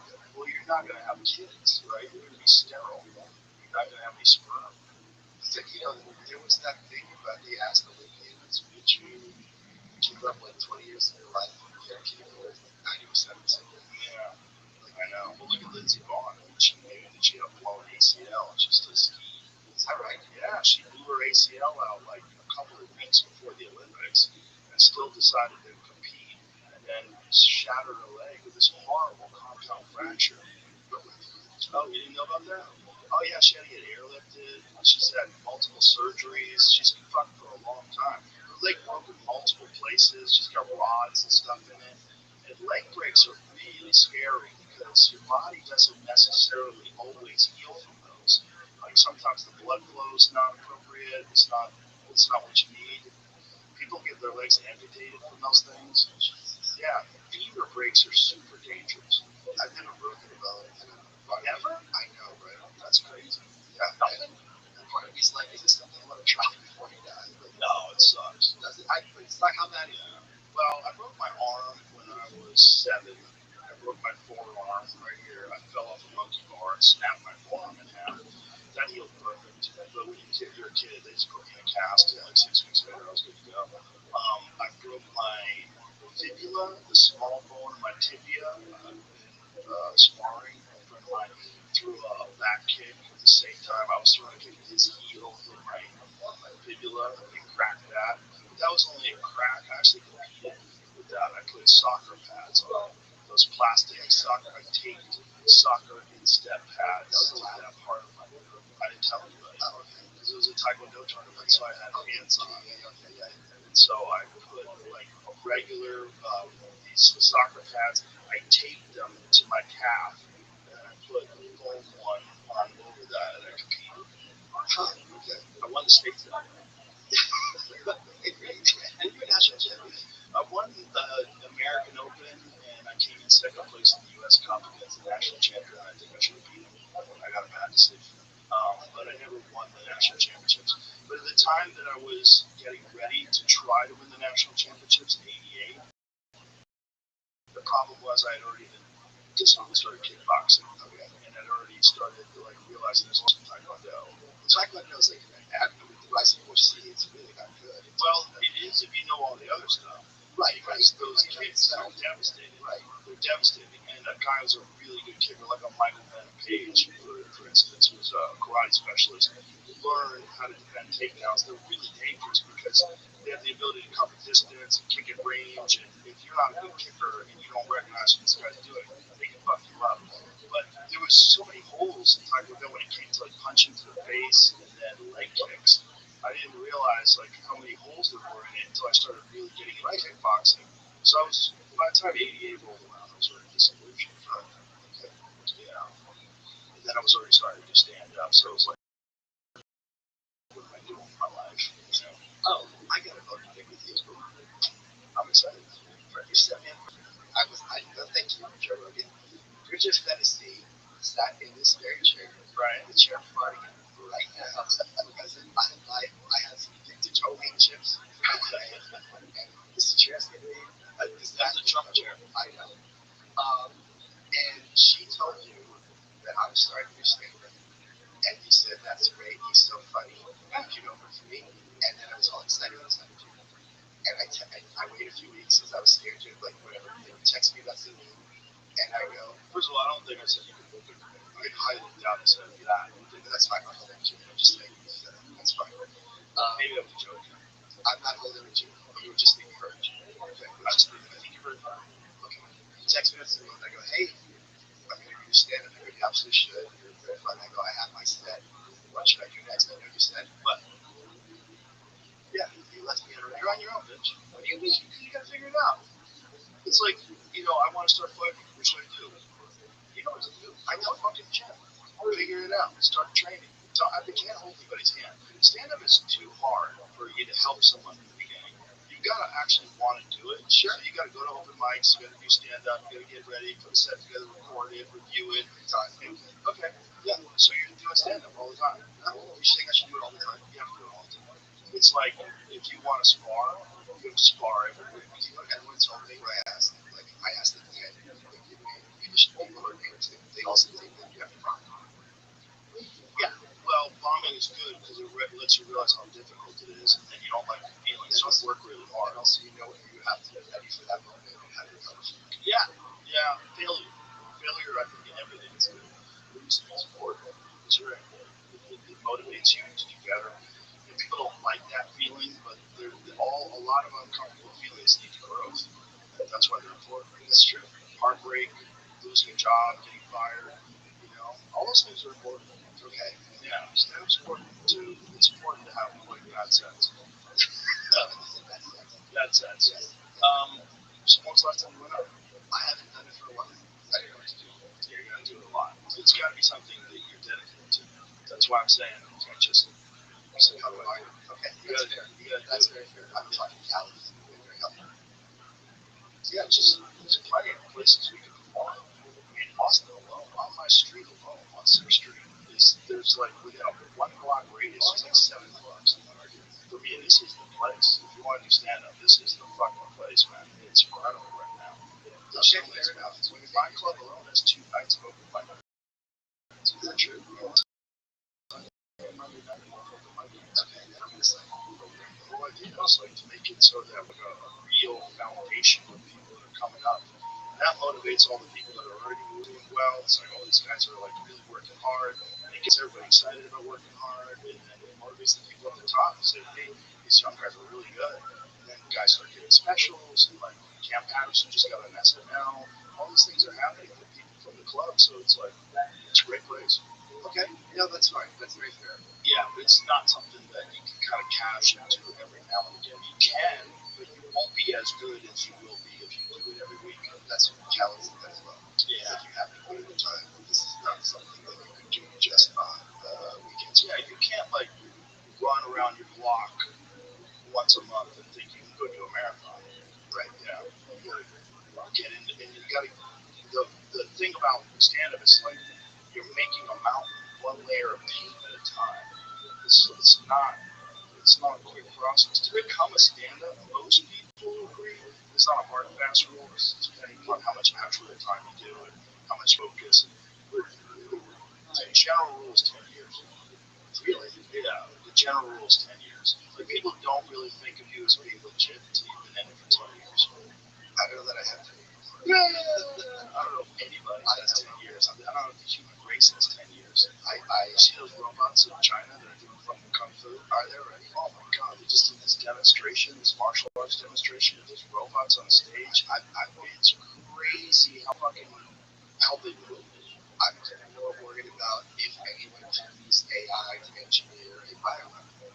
Oh, that's right. Because there's a piece, like a guy, I think his name, I apologize, but he's one of these big AI people, and he goes, if you use the paid for AI, he goes, I can tell it to write me code, and it also knows idiosyncratic preferences, so it's better than hiring a person, and that's the game.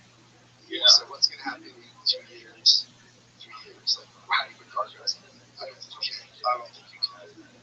There's a lot of people that are resigning from a lot of these companies that are saying we're doing it. Yeah. I'm not a human kind of guy, but that I think is a much faster path towards something happening than robots come from robots. Well, there's also automated weapon systems that are totally autonomous. That's how it's. Yes. The government's working on that, and I believe there was an issue. See if you can find this with one of the AI companies not willing to partner with the U.S. or not willing to do something with autonomous weapons programs. I think it's Anthropic.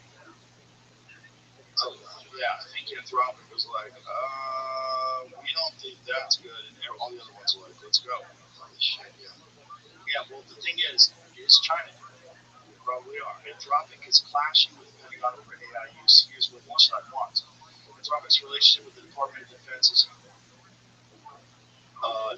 under review as the two sides negotiate over how the company's AI models can be used. The startup wants assurance that its models will not be used for autonomous weapons or mass surveillance. Oh my God, these pop-ups are brutal. Fuck you, CNBC. The DoD wants to use Anthropic models for all lawful use cases without limitation, according to Emil Michael, the Undersecretary of War for Research and Engineering. Holy crap. Yeah, so this is what they're doing. It just works. Autonomous weapons and mass surveillance.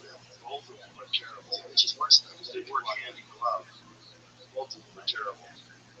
I mean, did you see Alex Carter, that interview that he did, where he was talking about Palantir, and he's like, we're going to, and occasionally kill people, we're going to use it to kill people? Yeah. That's what he said. Right. Right. But he was like openly saying, kill people. Like, this is what we're doing. Like, what?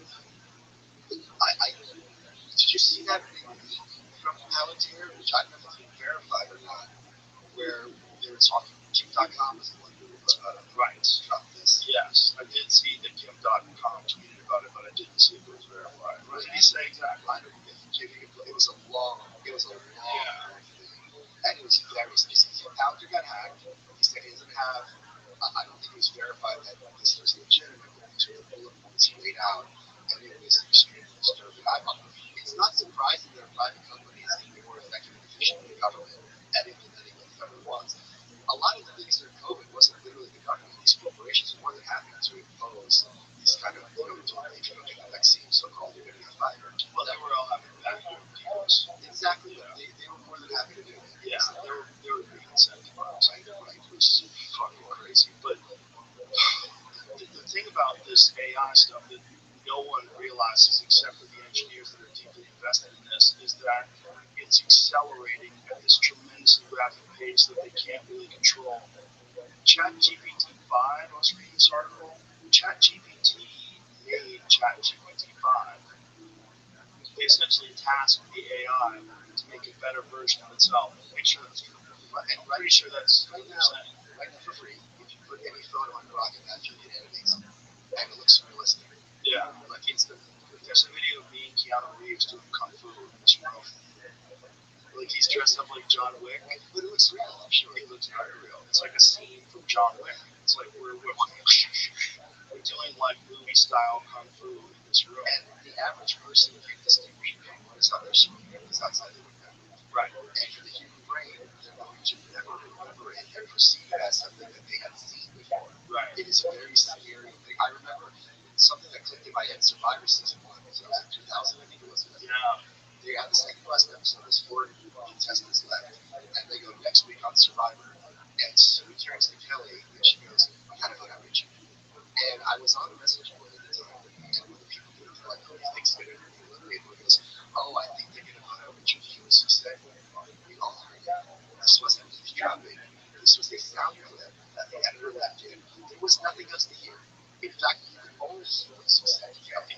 And there was such a wake-up moment for you, like, holy shit, people really think they're on that beach, and they heard something they weren't supposed to hear. But you laugh.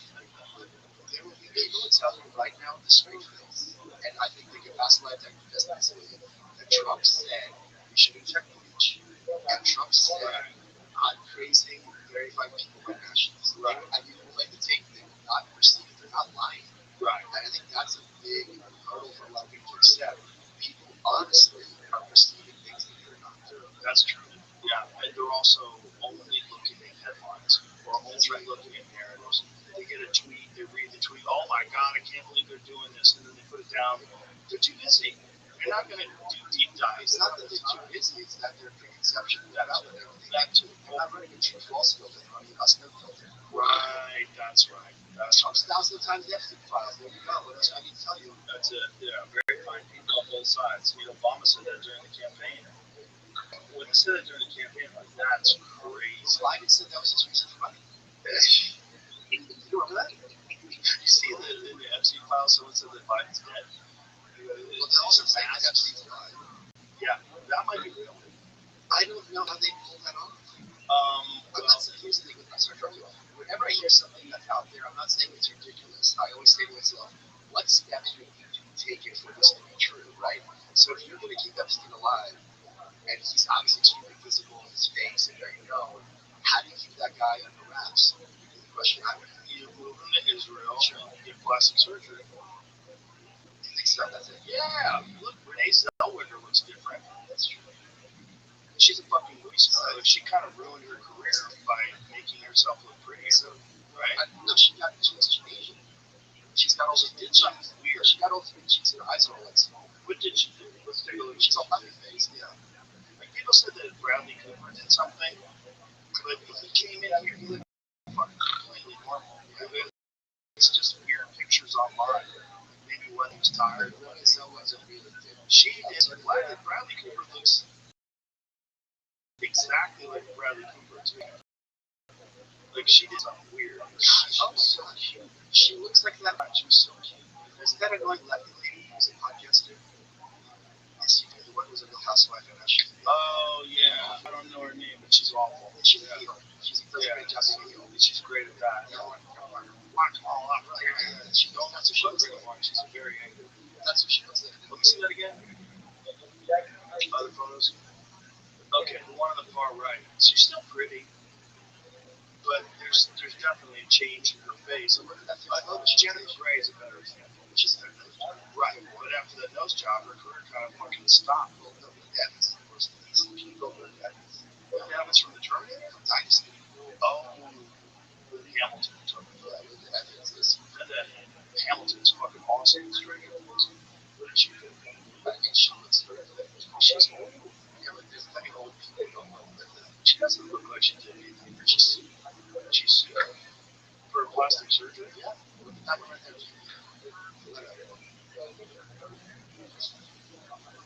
It's bad. Well, that's just, I don't see. Where does it say? What do I do that? Finding peace and happiness growing older in the Northwest. That just looks like an older lady. She doesn't look like herself at all. But she's older. She had a lot of what visions of the universe. Maybe. You're saying that's not. That was not that shocking to me. That's just an older lady. I think it's quite shocking. Because I think it's that's the difference between a 30-year-old lady and a fucking 70-year-old lady. This pretty 70-year-old lady protein bars. I don't know. I don't think that's the best example. I think that when they said, okay, what has Linda done to her face? Right. Okay, so that might not be true. There's a lot of cases like this. Yeah. What was the point? How do we get on that? Keanu Reeves, Renee Zellweger, ChatGPT stuff. Okay, yeah, ChatGPT 5. Did ChatGPT code ChatGPT 5?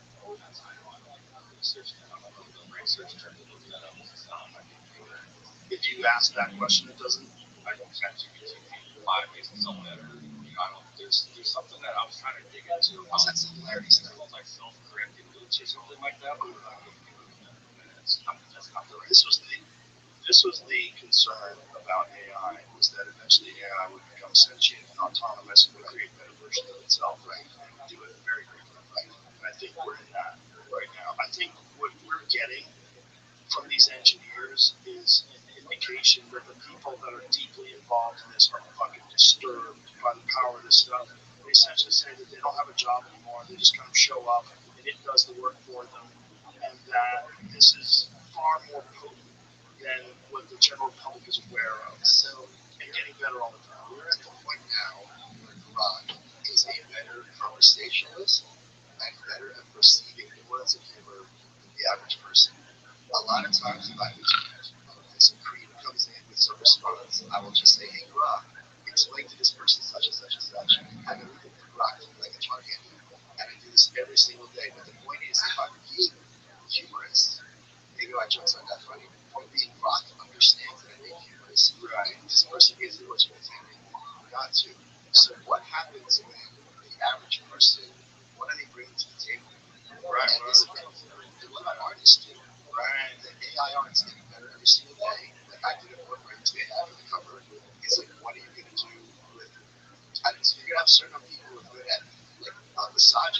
and having great ideas, but at a certain point, there's only so much you can do. Did you see what the Door Brothers did? No. They just released these really good AI artists, the guys who do all the intros to the Kill Tony videos. They're fucking awesome. And they just made like a Hollywood movie, and they did it in like a day with AI. See if you can find that clip because it went viral and everybody's kind of freaking out. They're like, Hollywood's gone.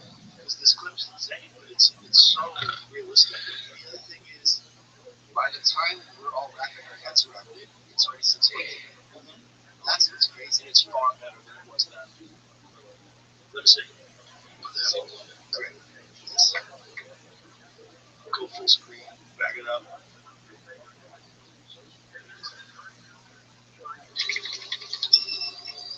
This is all I got. Yeah. Holy shit.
I don't think it's a good idea for humans to cash This is the other one.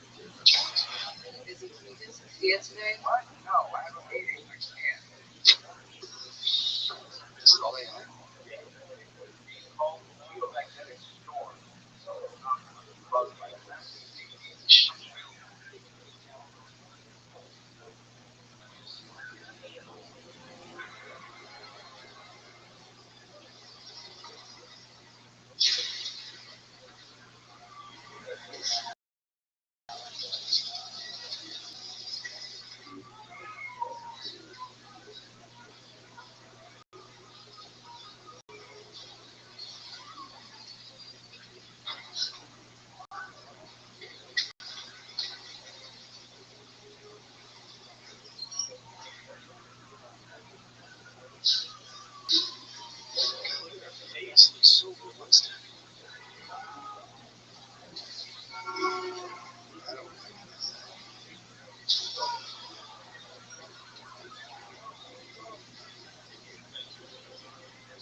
Good morning, Sleeping Beauty.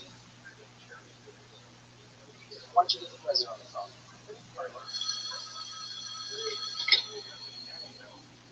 We have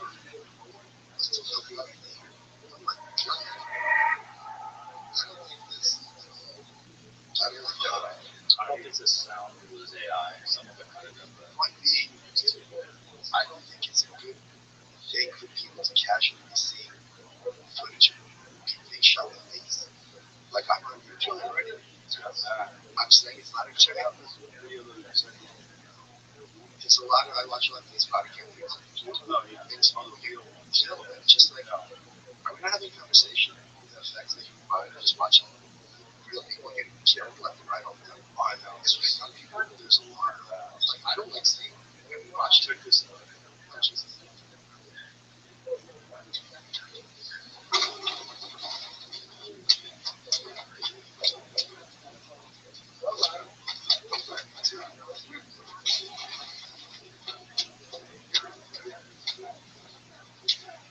I was just asking another question. This is crazy. This is crazy. That I don't like. You don't see anything wrong with just casually showing scenes fighting to go. Yeah. It's, Well, all movies do that, though. I don't think that's. Yeah, but the thing is, this is how you kind of boil it from. But they've always done that in action movies. I don't think to that level is to have anyone be able to make this in the drop of a hat. I'm not being bad. I'm just saying, I think at a certain point, if 24/7 you're seeing dozens of people getting killed, it's going to have an effect on people's psyches.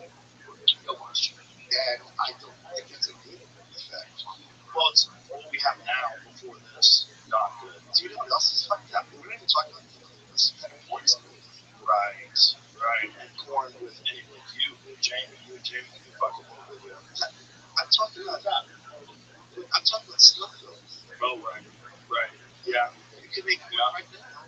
100%. Cut your head off. Cut body parts. Yeah, just pull out a shotgun. So you don't find a knife. Yeah, anything. Yeah. And look really realistic, and you know, we're still beefs. People probably already making that. Of course they are. More than that, I know the investigators already don't have the tools to distinguish real videos of infants and the AI videos. And this is again a bridge that's been crossed, and like no one knows what to say or do about it. It's just like we kind of bad thinking it's here. Well, it's not just here, it's here in growth, right? Getting stronger all the time. And we're all just plowing head first towards the cliff. And what's going to happen when this started kind of stuff gets matched up with psychedelics? Well, it's not just that. It's like what happens when this stuff starts running all of our resources, running our economy, running everything. Right? Because that's what's going to happen. It's going to be our government. Well, I mean, right? Who was that? The Creepy Line guy? There was that documentary, The Creepy Line. Robert something. I think his name was. He's an academic. His point, he went through Google, and he goes, look, if I'm Google, right, and I'm on Facebook, and I have people who are like Trump and people who are like Hillary. So if I just put out, hey, you should vote, and send it just to the Hillary people, I'm not on paper endorsing Hillary. Robert Epstein. Oh, that guy. Yeah, right. Right, but then you're going to be getting out that vote in the direction you want. Well, his concern is Google searches. Sure. So, like, if you search Trump, it's all negative stories. If you search Hillary, it's all positive. I talked also about the Facebook stuff. If you're promoting and you have this group versus that group, they can nudge it very easily. Right. So that technology is right here. And been used. Right. Yeah. That's real election manipulation. That's already legal and being used. Right. For whatever reason. So, well, you know what reason? Also, the curated search engines are real hiding certain information.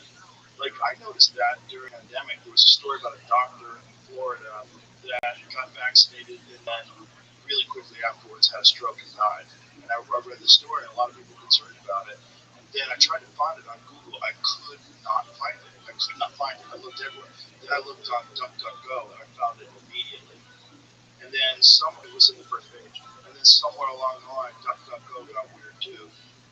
Jesus. Yeah. So it's like they realize that people are finding things on, and then I believe is DuckDuckGo curated, or did they just have open source?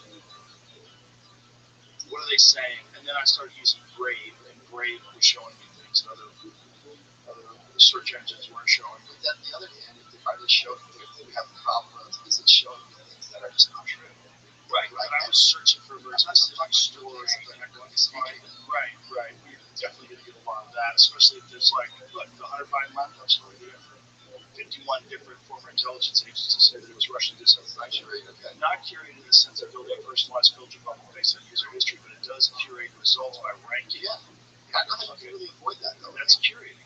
Indexing and filtering from hundreds of sources, including Bing, It has to put to things in order. provide what it deems relevant, what it deems relevant. Unlike Google, it avoids user tracking and personalization, providing more neutral, non-personalized search experience, but also curated by ranking. No user profiling, just on store search history.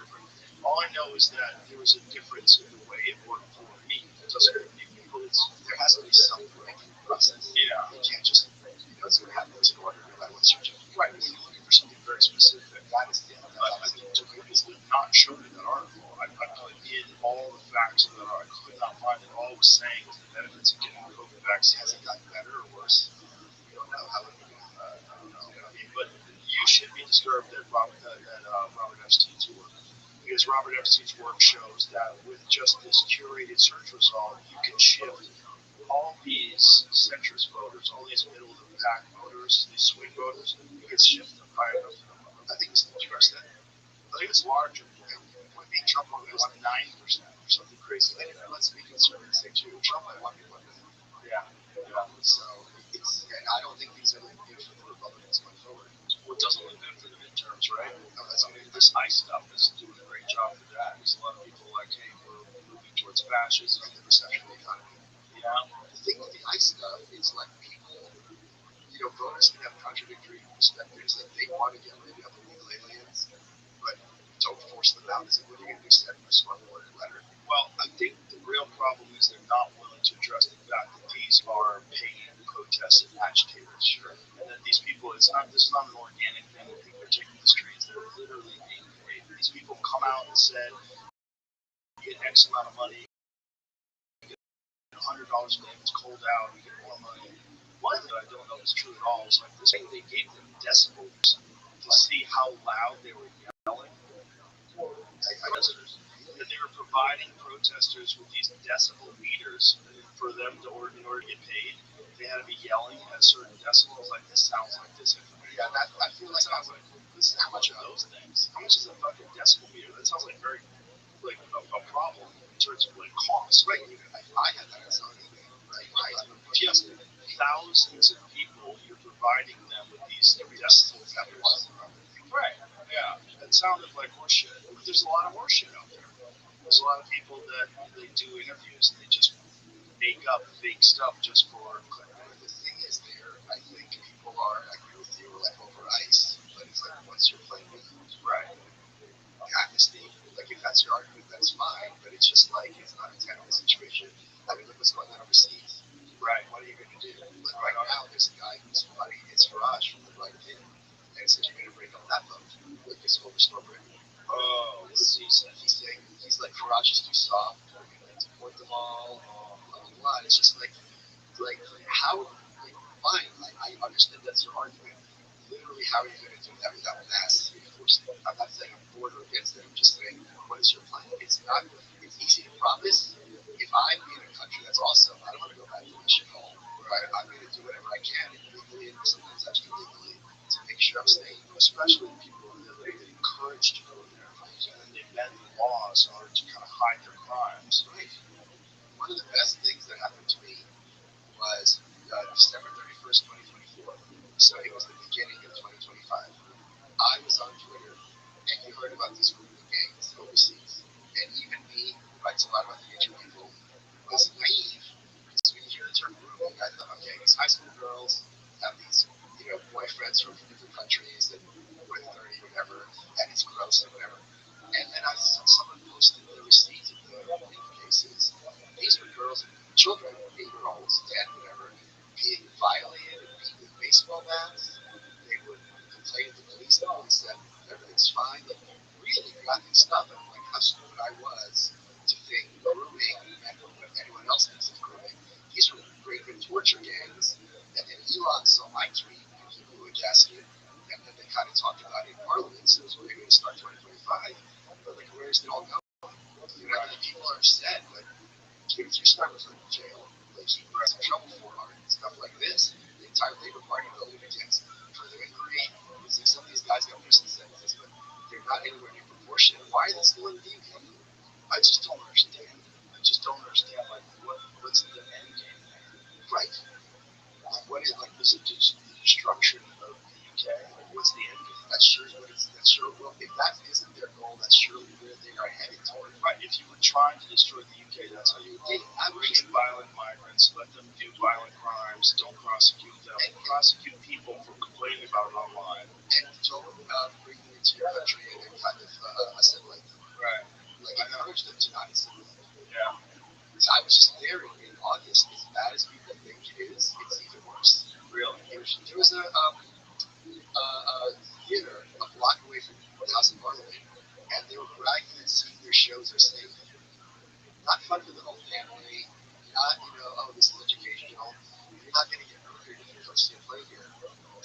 That really should be a selling point when you're going to the movies. With the industry is crazy. Yeah, and it's only getting worse. So here's the thing. Let's talk about America, right? If you want to get rid of all these illegal immigrants, what is your mechanism? If what Trump is doing is too much, there's no. All the alternatives make the hoops and they migrate. There's plenty of people who I can certainly understand it. I'd rather be a legal immigrant in America than go back to whatever hell. Right. I found the video talking about this. There's a joke, okay? Paid protesters with the decimal meters. That sounds ridiculous. Yeah, it's a joke. Yeah. That makes sense. Because I was like, there's no way. There's no way they're giving people decimal meters. Well, that's also just, what would you do with the illegal immigrants? It's a good question. The real problem is that they let 10 million people plus in over the last 4 years.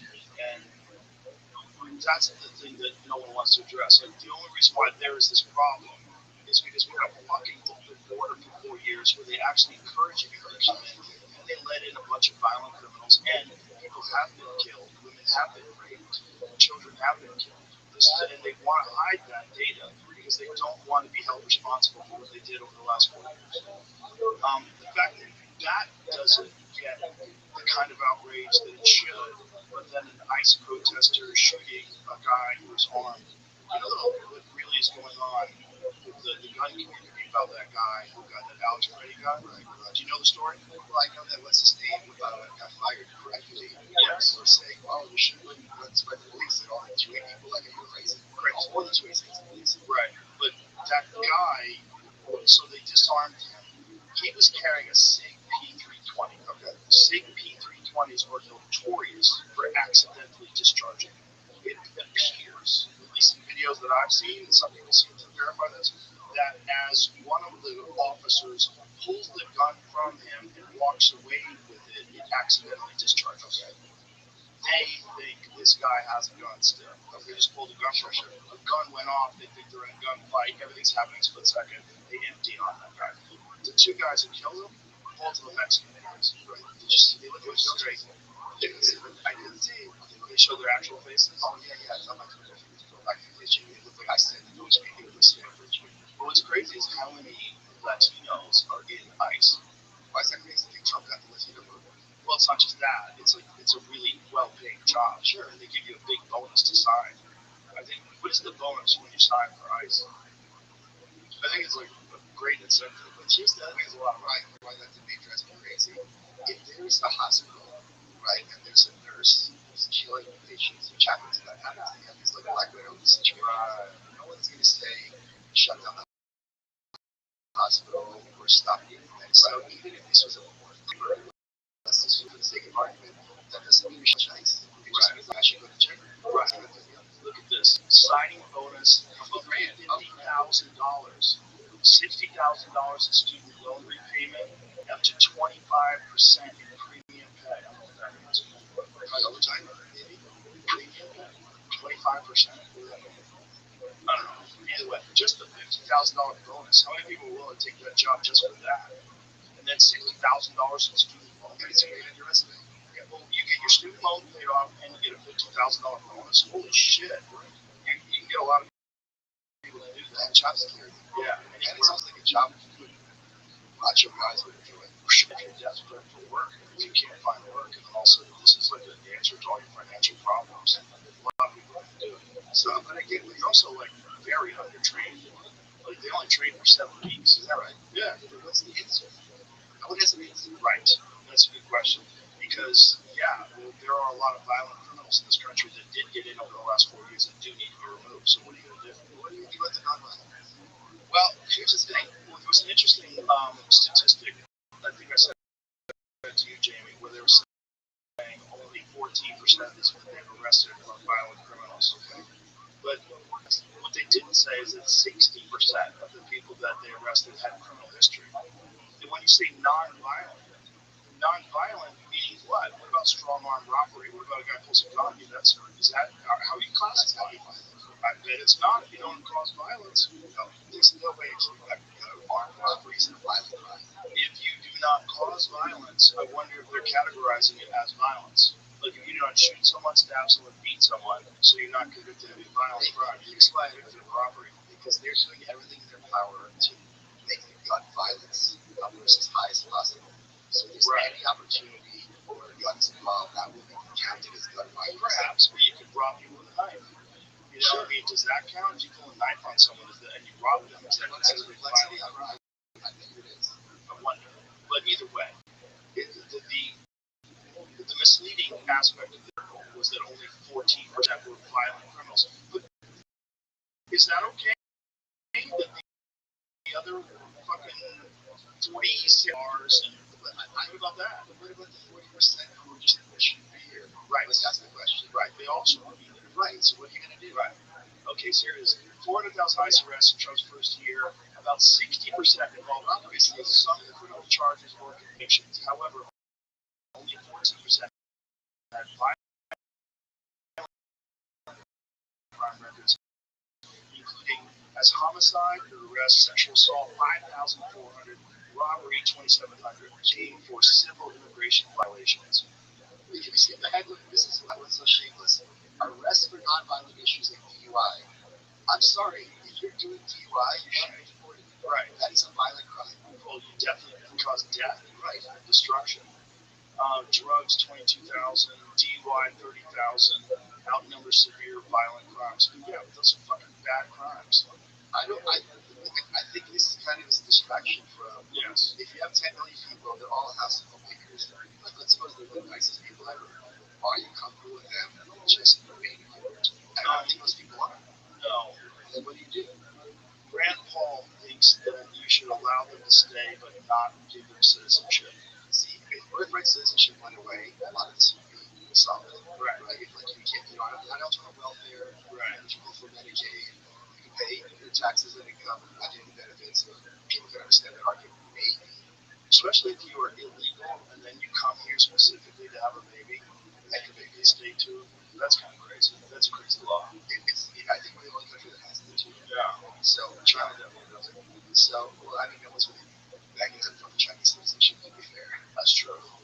That's from North Korea, maybe. Yeah, so it is a problem that doesn't have like a clear-cut solution that would make both sides happy. That's for damn sure. Well, I don't know. I think one side gets it entirely. Many Republicans don't think it's worth, kind of overturning our whole society against giving people out. So I mean, if we had 10 million Canadians come to America, that's not going to change the country. Right. It makes no sense. Right. Well, especially 10 million Canadians that could be violent criminals. If you just have an open door. There's violent Canadians. Sure. They're all. Do you know about my enslaved Canada plan? No. Okay. I want to get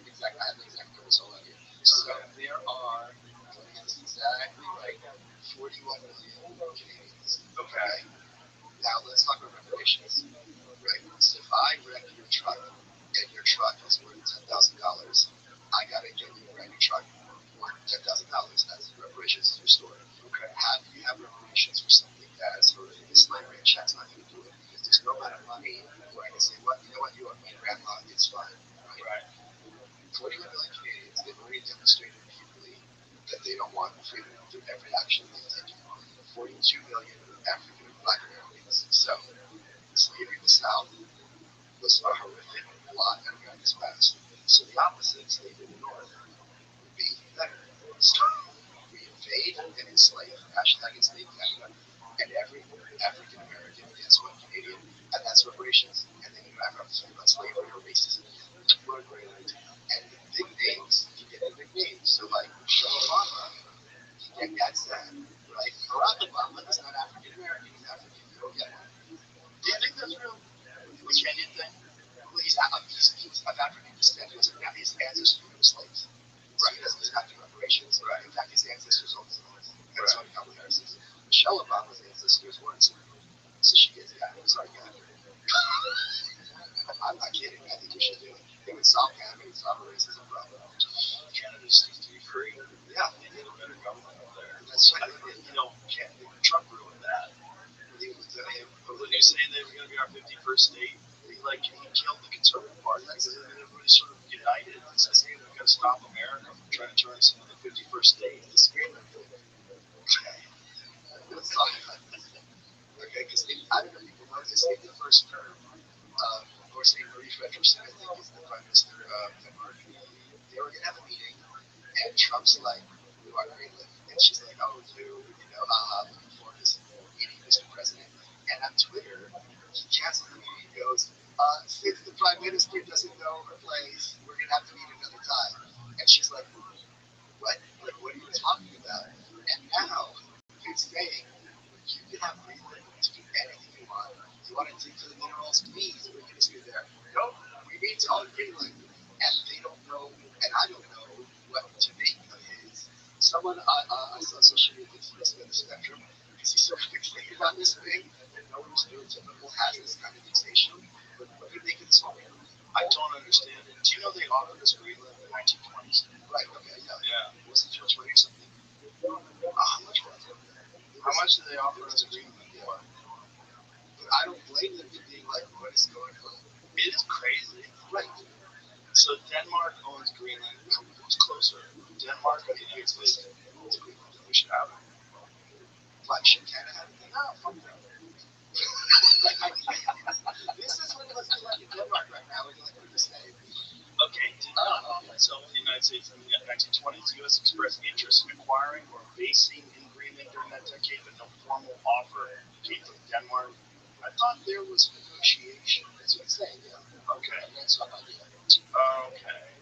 For the U.S. Virgin Islands for $25 million. The U.S. bought the Danish West Indies, now U.S. Virgin Islands, for $25 million for a deal. But affirmed Danish sovereignty over Greenland. 1920s U.S. Army General William Mitchell advocated for American air bases on Greenland and Iceland to expand air power, viewing them as strategically vital amid advancing technology. No purchase or secession offer emerged from Denmark. U.S. interest remained internal military advocacy without diplomatic action. You never go away. You just got to get a swap. You get Greenland, you get Puerto Rico. So in 1947, go back to that. 1946, President Truman proposed $100 million in gold for Greenland, rejected by Denmark amid Cold War tensions. The U.S. gained defense rights via 1941 agreement during World War II occupation of Denmark. How interesting is that? Like, we've been interested in Greenland forever. Oh, it's right there. That's how I was wishing I could fast routes. Yeah, right. You have the little streets on both sides. Yeah. The thing is, they're already saying you can do whatever you want. Mm-hmm. Like, take it up on it. We don't care. Like, we're happy to exploit your country. That's kind of it. It's like, no, we got to own it. And it's like, why? I guess he's got it in his head that he can make it happen. I mean, this is really, I don't, the thing is, they're getting kicked out of Europe, not because it's aggressive, I think, not just, but also because it's like, what guy. Like, what are we missing here? Right. Like, what about Greenland would make a change? Right. Do whatever you like, but what makes you love it? You feel like how it is. Is he grab a screws? It's hard to say. I mean, I think anybody who wants to be president has a screw. Sure. Anybody who went through that guy, but that Sure. Look what he went through over the last 4 years with Biden was really trying to lock him up. But like when he was president, what they went through. Yeah, the Russiagate stuff. Yeah, all that stuff. It's kind of crazy. You would have to have a little bit of screws, and now I think he's on a victory lap for sure. He also wants to get a lot of stuff done because he knows he only has one term. You know, and I think the Greenland thing, I understand the strategic implications why you would want that. But I don't understand why you wouldn't just like accept the deal. We could have bases there. We have bases there already, and we do it already. Here's the other thing. This is the other one that I don't understand. We go to Venezuela. We basically teleport Maduro out. Right. Obviously, we do this in kind of information where everyone knows. And then everyone just stops watching about it. And it's just like, Well, the news cycle is crazy. what is going on in Venezuela? They changed the government. I don't think they did. They didn't change the government, but they got rid of the one guy that was in resistance. And a lot of people, like Kurt Metzger, thinks that what's going to happen is during the trial, they're going to reveal that Maduro was involved in rigging the 2020 election. But he was American 2020? Yes, because there is some sort of a connection with Venezuela and the 2020 election and the voting machines. Wait, okay, I love Kurt. I was one of his birthday party. When I say I love him, ironically and non-ironically, I think he's the best. I love him too. I don't see any route where they would leave the theater of a trial to release this sort of information. Right, I agree. But I think that having him in America and making a deal with him like bitch, where he kidnapped you and killed all your guards. I think he's. If I could out Kurt, I would bet this. I would bet a lot of money. I would not be surprised that this is already happening. That they told him, if you come to jail with us, we'll take you out. And he's like, you know, fine, I'll retire here. That would make more sense. They did some wild stuff over there, like they used some sound weapon to like incapacitate everybody and went and execute them all. Is that all? That's not a single U.S. soldier was shot, right? And everybody was down. Like the people that are talking about it that were on the ground saying it was crazy. They shut off all the power, right? They shut off all the radar systems, and then all of a sudden, fucking helicopters, drones, everything was there. The sound weapon was used. Everybody was incapacitated. They came in, gunned down. How many people did they kill? I forget how many people they killed. Killed a lot of people, but they killed them with no resistance. But I thought it was very clear that we had some kind of inside information. I'm sure some of that as well. Yeah, someone on the inside was like working with us, and here's where he is. I'm sure there was that as well, but there was this. When I scattered a photo of him getting arrested, I thought it was AI. Because it looks so crazy ridiculous. And if I went a year ago and said Trump's going to arrest Maduro, I'm like, arrest him. It's just, like, I don't know it's real. Right. There's an article from The Guardian.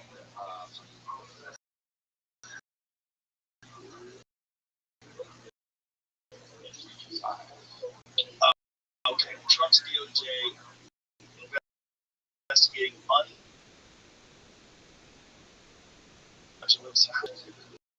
It's pretty bad. Yeah, they're gross.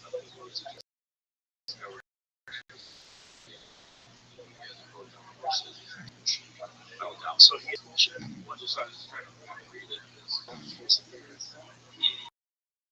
You're the CIA. Dabo Mego. Okay. This is what Kurt believes. This is not my theory. Scroll down. I want to see what the biggest thing is. Yeah, what's the accusation? Yeah, just scroll down on the sound. Well, that would be contributing to the conspiracy. Yeah, I guess. Those journals. Yeah. They don't want to do that in the Guardian. Who else? Why would they do that? I'd like to find out another awesome chapter of Game of Thrones. I still don't understand. It was a lot of people have heard correctly that we should be doing regime change, but the regime didn't change. Right, we just got rid of one guy and kidnapped him. Right, brought him to America. But like if you get rid of Trump, that's because president. You're not changing the government at all. Right. So So, like, what are we doing here? I don't know. Especially democracy, Maduro stole Venezuela's vote. So That is very widely accepted as well. right, and that's I think these keywords that are popping out is like the same stuff from our election this week. Ballot receipts, people checking voter polls. Literally, people saying that that's not what we did. Right. The other question is, what's going on with Iran? It looks like we're about to go in. Are we? Are you sure? Well, they're preparing. I mean, that's always his great way to shake the shadow. Yeah, right. Saber rattling. So it's like I feel like all of us are like looking around, being like, What the fuck is going on? Yeah, every day. Every day is what the fuck is going on. Right. You're just trying to like live a normal life. Yes. Which is what everybody really wants, but they're preventing you from doing that with constantly being assaulted by new information that scares the shit out of you. And it's also there's no context for us to understand this. Like we understand this in our situation, right? You go in, you conquer a country, you kill a lot of people. It's a nightmare bloodbath that was terrorists and communist gang. We know that story. Like we're just gonna come in, pull out one guy, he's the president, and his wife, and his wife, and then we'll go back. It's just like I remember the Democrats were like, what do we say? Yeah, I'm just overwhelmed. I think I share the feeling that most Americans have right now. We're just every day like, what the fuck is going on? But I feel like it's escalating. Oh, Unless it was crazy during this first third. No. The world is escalating. Yes. Venezuelan oil gets shipped to Israel for the first time in years. Oh, boy. So as long as we assume control of the country, I think I think we got their oil, right? found a better way to run it. Well, that was the other thing that Trump said. What are we going to do with the oil tanker? We're going to keep it. Yeah, it's like, what? I mean, how do we get to do this? Like, if you're. They said oil because, So Venezuela saying it's fake. Venezuela plans to send its first shipment of crude oil to Israel in 17 years, part of opening up the country's exports following U.S. induction. President Nicolas Maduro. Probably not a great source that is high. The Bloomberg's the revenue. Yeah. It seems like it's the same story. First shipment to Israel. I think all they're saying is they've restored relations between Venezuela. Well, they probably control relations now. It's essentially the U.S. has probably controlled their oil distribution. I think it's explicit. Yeah. So, still like those are the things, bringing in all these companies, they're all going to do, but apparently their oil is like very difficult to acquire. Yeah, their oil is not like simple like Texas oil. They go home now, pull it out. It's all it has to be processed with all these chemicals. It's apparently like the consistency of asphalt. It has to be broken down. It's very expensive. This is why was it the CEO of Exxon? One of the companies said that it would never work. Yeah, that the infrastructure's not in place. And then Trump was upset at him. Nancy. I think anytime you start really whenever you start talking about regime change, I think it's very scary. Yeah, historically, and always turns bad. Yeah, like Libya and all these other places. Yeah, in 1979. Yeah. So it's just like Never good.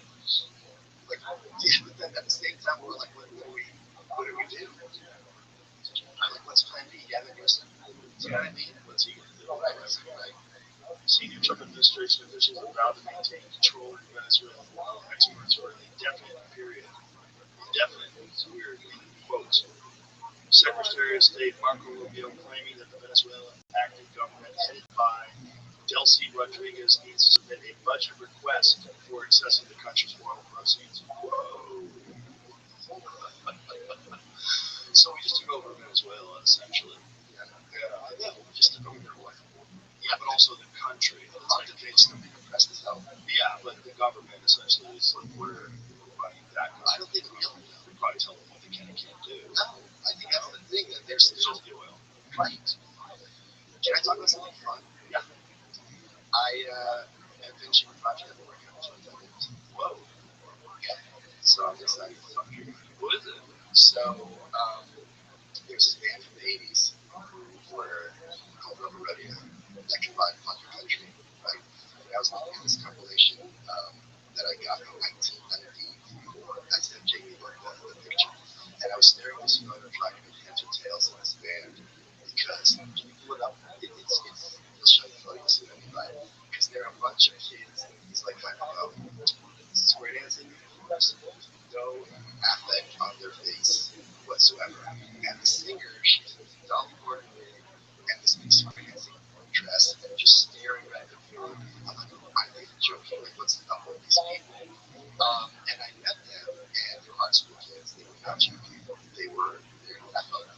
So you see, I'm staring. I'm like, are they kidding? Are they not kidding? I mean, it's traditional. This tree, this is from the 80s. They got signed the same day as Bon Jovi at the same time. And he said, I'm taking you both to number one.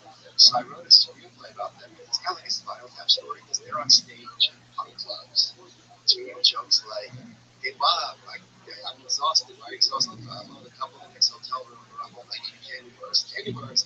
Yeah, she kept yelling, oh, Henry, oh, Henry. Right? So it's this complete, like, what are you doing here? But the guy who did the keyboards for the band did the animation for American Spider. And him, I met Harvey Pinar. Later wrote a book about me in 2006. Is he that guy that went nuts on Letterman? So that you know who Harvey is. Yeah. So Harvey started the idea. Comic book guy, right? He started the idea of writing autobiographical comics in the 70s. From all the streets of Cleveland, here comes American Splendor. It's an ironic title because his life was not exactly very splendid. He was a bother, kind of like a miserable person. He hated a comic curmudgeon. And amazingly, the film came out in 2000 and what was it, 2000, something like that, 2001. He flew back to New York to produce it, and the producer of the film, Ted Hope, sent out an email that said, Harvey's in town with nothing to do. If you want to hang out with him, this is your chance. And I'm the only person who took him up on it. And I go there, and he's on his bed, and he got, spoiler alert, he died in 2010 on my birthday, which was not a funny email to get. Anyway, and he's like, yeah, he's got this really weird way of talking. He's like, I'm really fucked up, man.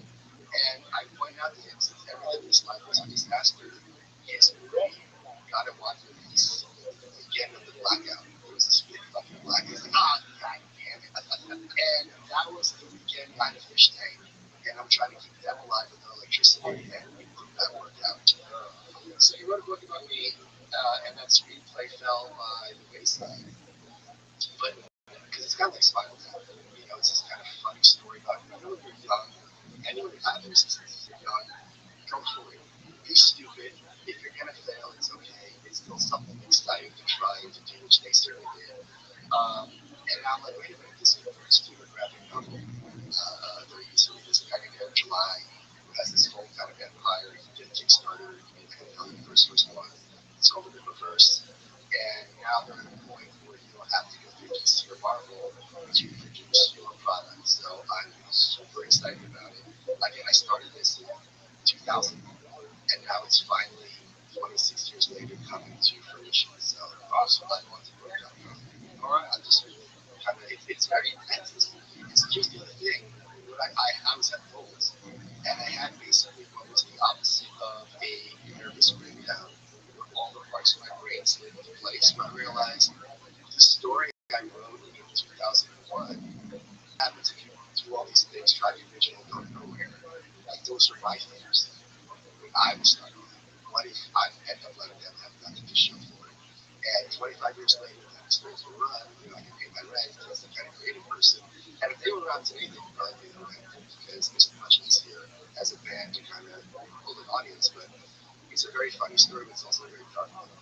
And it's largely true. All right. So I'm just stoked that I kept it on a happy note. Yeah. Thank you. Always good to see you. Always a pleasure. Congratulations on the Facebook. Bye, everybody.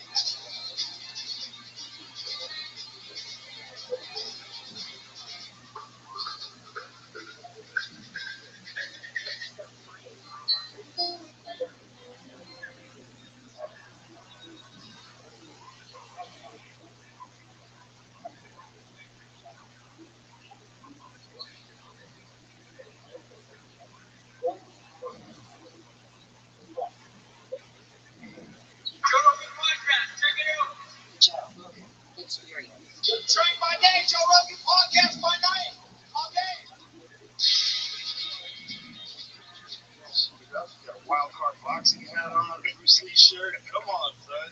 Yeah, you got the yellow thing going. Yeah, you got it all going on.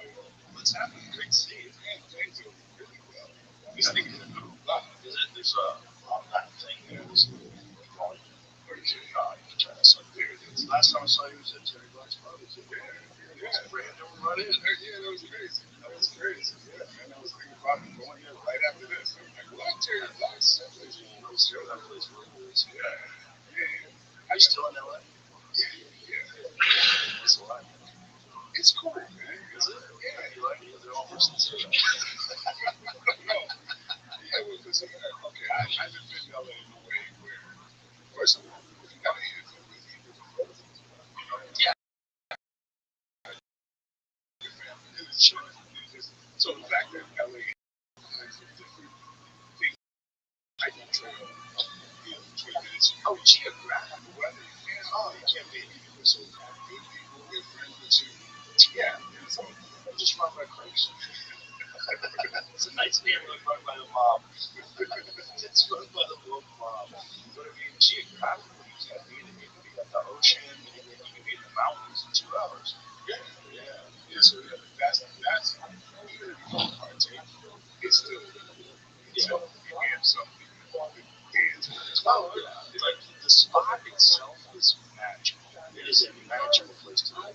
Although, I am deeply concerned that motherfucker's going to get hit soon.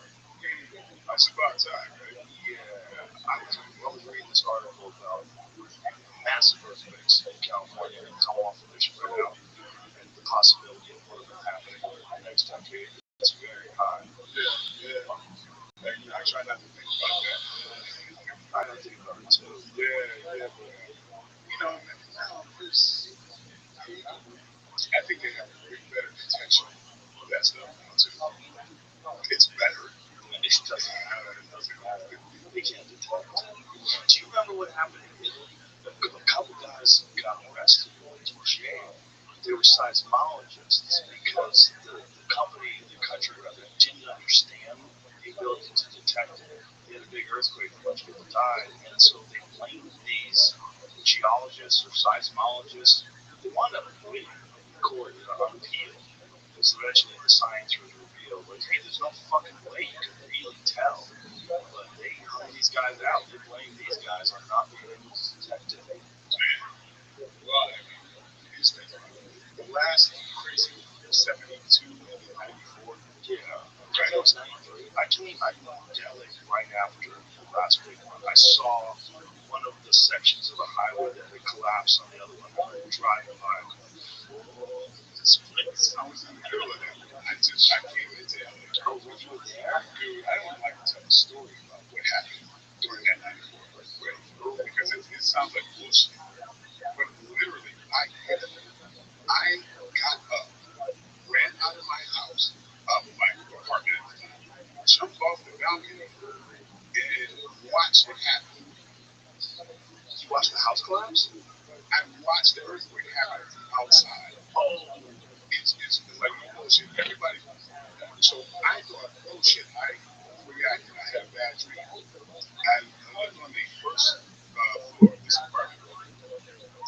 All I know is I wake up, I'm off balance, catching my balance in the parking lot, right? And like, oh shit, I gotta find the guard to get me back, and I can get in the apartment building, right? And I'm thinking, what was like? I lost my mind or something. Next thing you know, everything shakes and the lights go out, smoking just everything gets black. And so I'm back in, I retreat back because I'm thinking the building's gonna fall on me. And I'm like, wait a minute. Then I got the story from everybody knows that experienced that. They said that the first thing that happened was the building shook and the lights went out. Well, I was outside watching it. So I'm outside when it happened, like some kind of thunder. you jump over. I don't know the feeling. Dude, Or did you have like the first rumbles? I thought I thought it was I thought I reacted to it. like some kind of aftershock or some kind of rumble. No, God, girl, that wasn't for me. After in the apartment. Dude,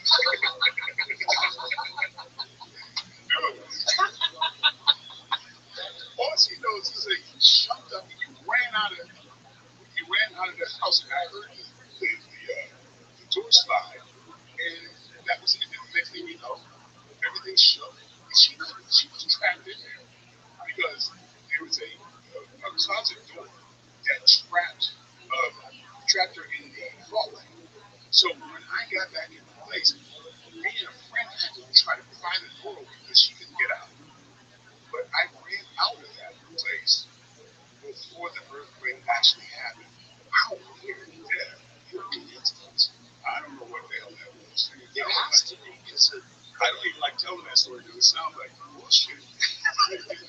So, it really happened that way because in the guard, I talked to the guard. I'm like, hey, when did the lights go out? Oh, it shook. The lights went out. I'm like, I'm watching that happen. So you felt it happen before it happened. Some kind of weird way. I think humans have that. Animals definitely have that. They talk about Thailand, how they had that tsunami and all the animals ran up to the highest point of the island. They all just took off. It's like, and they just knew instinctively. I don't know. And nothing like that has ever happened now. I gotta say this. I've been like, yeah, but you're a dude who's tuned in. You're tuned into your body. You're tuned into your environment. You're not gonna get caught slipping. Like you probably felt something and your spidey sense went off. Yeah, I have been like that growing up. Like I've been on my own since I was 14. Crazy shit that you never see in movies. And that's the type of shit that you get from those community camps. But yeah, and I was always the one that said, hey, let's leave. Let's get out of here. And then, hey man, there was a shootout that just happened right after we left. Or I can detect like the predators. You know what I mean? So I grew up kind of that way. Right. You had nobody looking out for you. Yeah. Nobody was looking out for you. You had to look out for yourself. Well, yeah. I mean, I was like always the junior of people. A lot of times, like I said, I've been on my own since I was 14. I haven't grown man since I was 13, 14. I look like a grown ass man, right? I was fighting in tournaments at 15 against grown men, like fighting heavyweight at that time.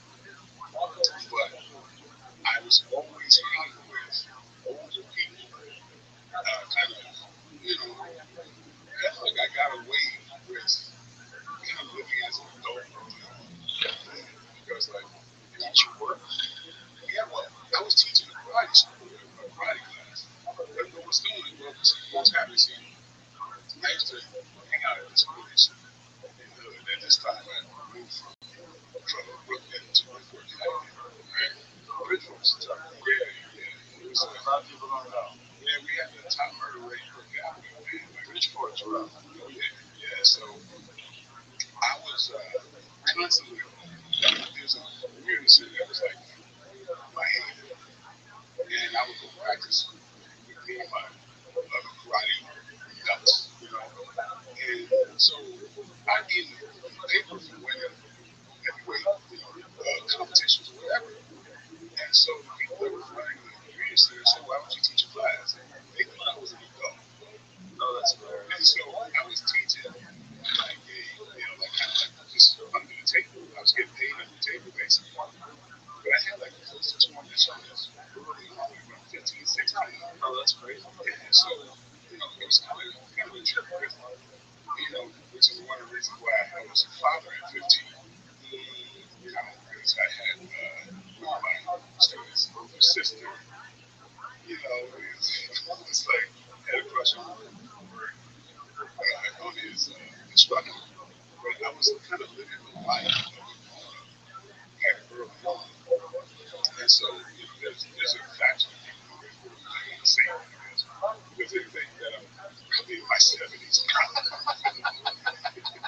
I just give a bit right? Yeah, so there's some people I had to admit, like, no, I wasn't the age you thought I was. Oh, that's crazy. Yeah, but I mean, so yeah, one of the things that I I'm really grateful for is growing up stuff. And being that street fighting was like my favorite thing to do, actually. And so when I got to the martial arts deeper and everything else, I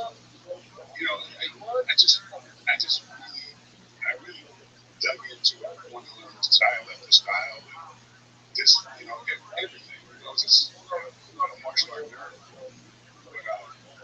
But I also like the realistic portion of it, even though I was doing other styles like shoot and everything else.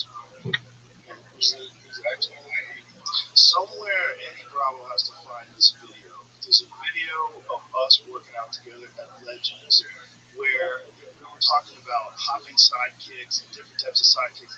And you threw out, there was a bag that we had that had a shade chain, but regardless, you threw a hopping sidekick on that chain, and the chain snapped and went flying. The bag went flying, and Eddie Bravo was like, "What the fuck?" It's a funny video, man. I know Eddie has it somewhere. I'll text him after this and try to see if he can put it up on his Instagram or something. Yeah, back then you were training when it wasn't even popular. I just see you in the gym all the time. Yeah, all the time, man. And you were.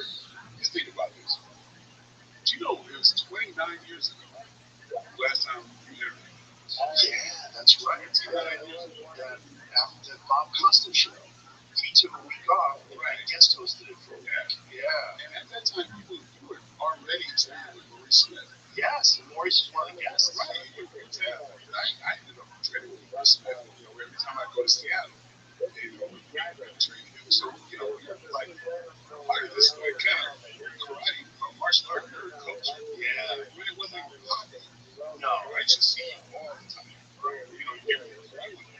Doing jiu-jitsu with Carl Parisi and all these guys that they were legends. There was another place. There was Legends and there was another place. Bomb Squad. Yes. Bomb Squad was the first place that Eddie taught at. And then that place closed down and we went to Legends. And then we moved to the other Legends that was like in North East LA. And then Eddie started opening up his own place in downtown. And that's where I was training with Josh Barnett. Yep. Golden days. Yes, man. Yeah.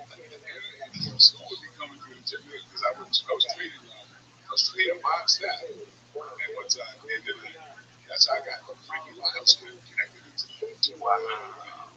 And so I remember Frankie. Yeah. Frankie used to be on the Bomb Squad first. Right, yeah. Frankie was like my best friend in the world. He was super middleweight champion. That's what I got deeply into boxing. And so I would always be at his training camps. And, I got to train Tommy Hearn. It's amazing movie. Sugar Ray and all these guys. Frankie's a great boxing coach. Yeah. He's one of the most technical. He's one of the most technical guys I've ever worked with.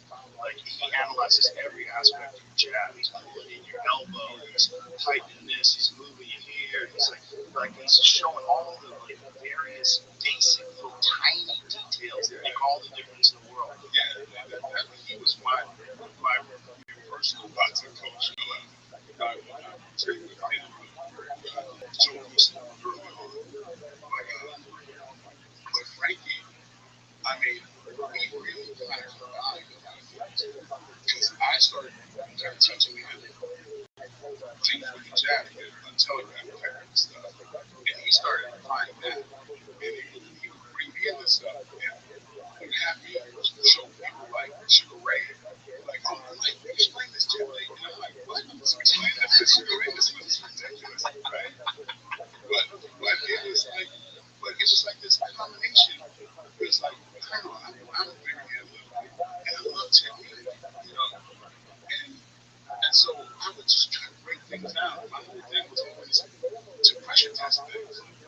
So if I could develop a tool or a skill, and you can't stop me if I tell you what I'm doing, then that's what you're going to take me. Then it's legit. The thing about no telegraph at all, it's so much more effective than a harder strike with telegraph. It's so difficult to teach people that because everybody wants to hit everybody as hard as they can. Especially if you have power, your instinct is to fucking load up on everything. I remember I first saw you teaching that to Kim Muslims. Oh, yeah. I was on a movie set. Yeah. So Venmo. Oh man, what a great guy! What a great guy! Wonderful guy. That's one thing about fighting. You can't hide your nature. You know what I mean?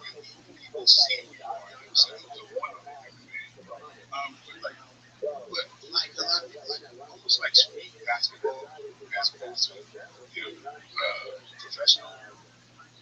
You miss out on certain techniques that you need when you're trying to step up. Right.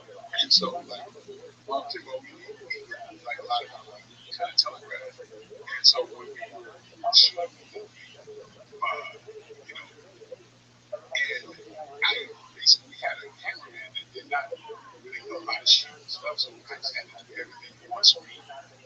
And so I just make everything very realistic. And so Kimbo had this rubber knife, and I was like, try your best to touch me with the rubber knife. And so he would try, but as soon as he would move, there'd be a little bit of an indication that I'd see, and then I felt the punch to go really close to him, and I have to react to that.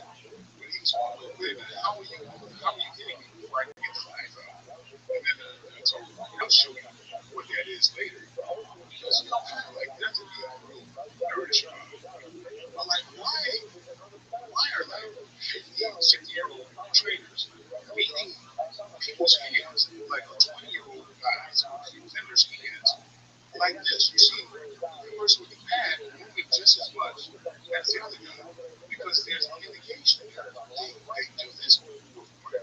They're always kind of flexing and going in reverse before they go forward. So, just over the years, I wouldn't do that, and I would exploit that. So it's kind of like a cheat code that I'm like, what the hell am I going to do? I'm going to have to. So my thing is, just like yourself, I see, George St. Pierre and how they're always mentioned, and kind of collaborating with it's about just getting better, not no ego or anything like that. It's just like, hey man, we're kind of, kind of like jamming on technique and getting better. Well, it's just a high when someone has a different style, yeah. There's always something in different styles that you can take out. There's always something. And we're seeing that now. There's all these different martial artists that are entering into MMA that are having these different techniques that people haven't seen before. And there's a lot of them that people dismiss that you're finding are very effective. There's usually people don't know how to do them. You don't know what they do. So you have like a data to your mind. It's like what do you see when a guy's loading up on screen? But if you don't know that, you don't see it, right? And if you're loading that, you're not gonna capitalize on it, right? Because you're taking there's a millisecond that you're taking because your move is not efficient. This episode is brought to you by Threat Locker. Here's the truth. Reacting to cyber attacks isn't enough. You need control from the start. That's where Threat Locker comes in. With zero trust, you only allow what you need, blocking everything else by default. You're in control. What runs, when, where, and how. Ransomware, zero-day exploits, block them before they can execute. And now with AI now increasing the speed and volume of attacks, a fast response isn't fast enough. Visit threatlocker.com/JRE to learn more. There's a move that still to this day people aren't doing effectively when someone loads up. You can see the load up, and it's just not a jump. It's just lifting your foot up and putting it on the hips. And it's super effective in Taekwondo because everybody's fast. Everybody's trying to do that technique. But that jam of just lifting your foot up and just not trying to hit them hard, just putting that foot on the hip, it fucks people up. And I don't see anybody using that right now. That's how you win. Like, as in life, there's always something that you can gain from the ego. People want to like the egos a lot of times. But like even shoot, it's hard as hell for me to shoot against guys half my size. It's not against, but it's performance. Right. But if I can only go to these very hard techniques, I gotta get down to the floor and I gotta. And podcaster at my size, right? Well, then I'm better. So if I want to kick you in the eyebrow, I can, right? Because it's about, you know, having my body hold my mind's telling it to, right? And so, of course, people want to dismiss it because, oh, that ain't real. You can't use it. Yeah. Just like ballet is hard as hell. You can't use that either. But anybody, any heavyweight who gets done with ballet would be a better fighter. 100%. Yeah. His dad taught him Ukrainian dance. Lomachenko's dad pulled him out of boxing for 2 years when he was young. And said, "You're just going to do Ukrainian dance." Yeah. Look at that guy's movement. Exactly. It's just that as in life, I don't look at anything one move. It just discard the other stuff. I used to when I was young, I was pretty arrogant. I was sort of thought performance were stupid. All I wanted to do was spar and then as I got older, I realized, oh, there's a lot of ways to do it. Absolutely. Yeah, but like I said, I try to apply that to life, period. You know, I never look at anything from one perspective. I'm out here in the hood, and my favorite band is the Eagles. Yeah, I mean, like, you know, I'm listening to Jody Mitchell, and people are like, what are you doing? Listen, this is my life, man. Fuck you. You hear these lyrics?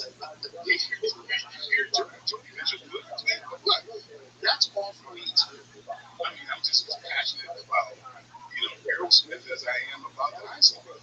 But I've never looked at life as I have to think in this parameter. I've got to be marginalized. That's just, man, come on, this is such a waste of life. It's all for you, man. So, like, with the martial arts and everything else, I look at every martial art, just like everything else. Everything has something to contribute. Just like more people have something to contribute. You can learn from an idiot. A lot of idiots utilize the education, because everybody's wanting to have a conscience of legitimacy. Maybe 20% as a right, and they don't see the 80%.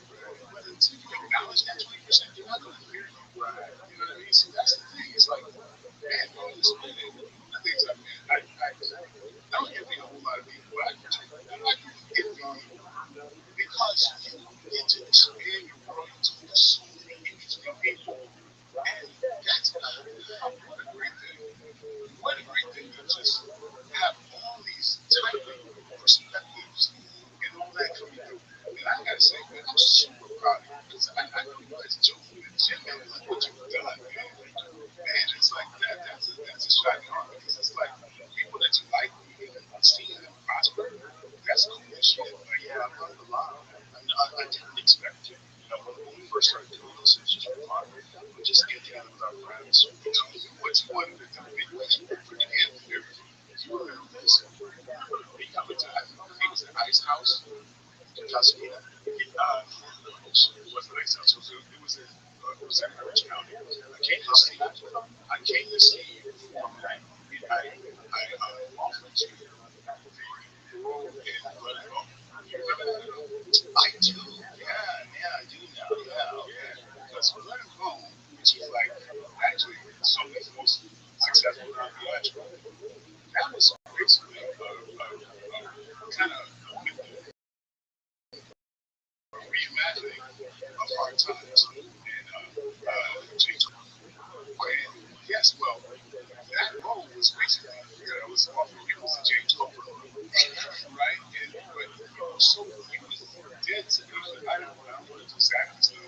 I want to focus on what your interest, which was, you stand up and you get together, you're doing Eddie, doing like kind of the early podcast type of stuff or whatever. And I'm like, man, you really kind of knew what you wanted to do.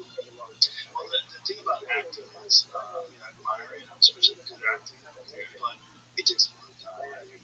It's a 16-hour day. It's so long, and it will take away from other things you do. And I saw that with a lot of comics that they started doing acting, and it would take away from their act because they really couldn't go with their sets every night. They couldn't really polish their material.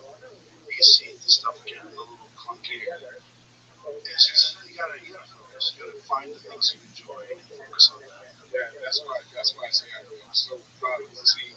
Just being there and seeing what's like, you being part of the UFC where there's nothing promising. You know what I mean? And Not only was it not promising, people looked at you like you were doing stuff. exactly. They looked at like I remember in the early days. Tina White always says this: "You talk to you like you've been born or something." Right. I was on news radio, the sitcom on NBC, and I was doing commentary where I was doing post-fight interviews for the UFC. And they were like, "Why are you doing this? Why are you flying to Alabama and doing cage fights?" See, this is what good movies are made of shit like this. You know, somebody that's just, I their spirit, doing what they want to do with no promise of anything, and then accomplishing something. You know, man, they're serious. Well, for me, and I'm sure for you as well, when we were young, there was always a question: what is the best style? Is it Kyokushin? Is it judo? Is it kung fu? What is it? What's the best style? And no one really knew. I mean, Benny the Jet fought in a bunch of those no rules fights early on, but they never really took off. There wasn't a lot of those. You know, and Benny was obviously a very special fighter. Yeah. But Yeah, he's one of my teachers too. oh yeah, I trained in his gym. He was on the podcast with me, recently, and I told him, I said, I came to LA, there's two places I had to go. I had to go to the comedy store, and the Jet Center. I had to go to the Jet Center. And I was there in '94, right before it went up, because the third grade dam is still growing. Exactly. So when the rainy season came, Right now, so yeah, right now. And that was on.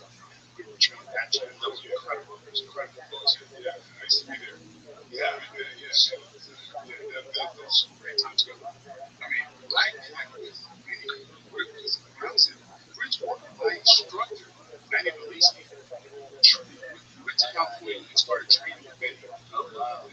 So that on the map about coming to the It was Mecca training with Benny. it was the mecca for kickboxing, especially in the '90s. That was the mecca. You had to go to the gyms. Everyone was the gyms. So we were always wondering, like, what is the style? What's the best style? And then the UFC came along. And we were like, oh my God, they did it. They did it. They figured it out. They put it all together. And for a while, it was jiu-jitsu because nobody understood jiu-jitsu. Creation was just running shit. Well, you know how that was kind of set up. But look, he had some challenges. Like Shamrock was a beast. Oh yeah. He had some really good fighters. He was King of Slice. Excuse me, not King of Slice. Chemo. Sorry. Chemo was fucking huge. He's a big dude, but he didn't really. It was a 100-pound advantage. Yeah. He had 100 pounds over Woods. Gracie's was smart. They were very smart at that time. The right people who were kind of big at that time. There was some killers out there. There were some killers out there. Yeah, they definitely set it up, especially the early ones. But it's also, it's like, it was good for us to see a guy like Royce who wasn't jacked. He was a slender guy who weighed 175 pounds, strangling everybody, arm everybody. It was wild to see. Dan Severn, 260 pounds, was tapping him on his back with a triangle. That put Jiu-jitsu on the map. big time.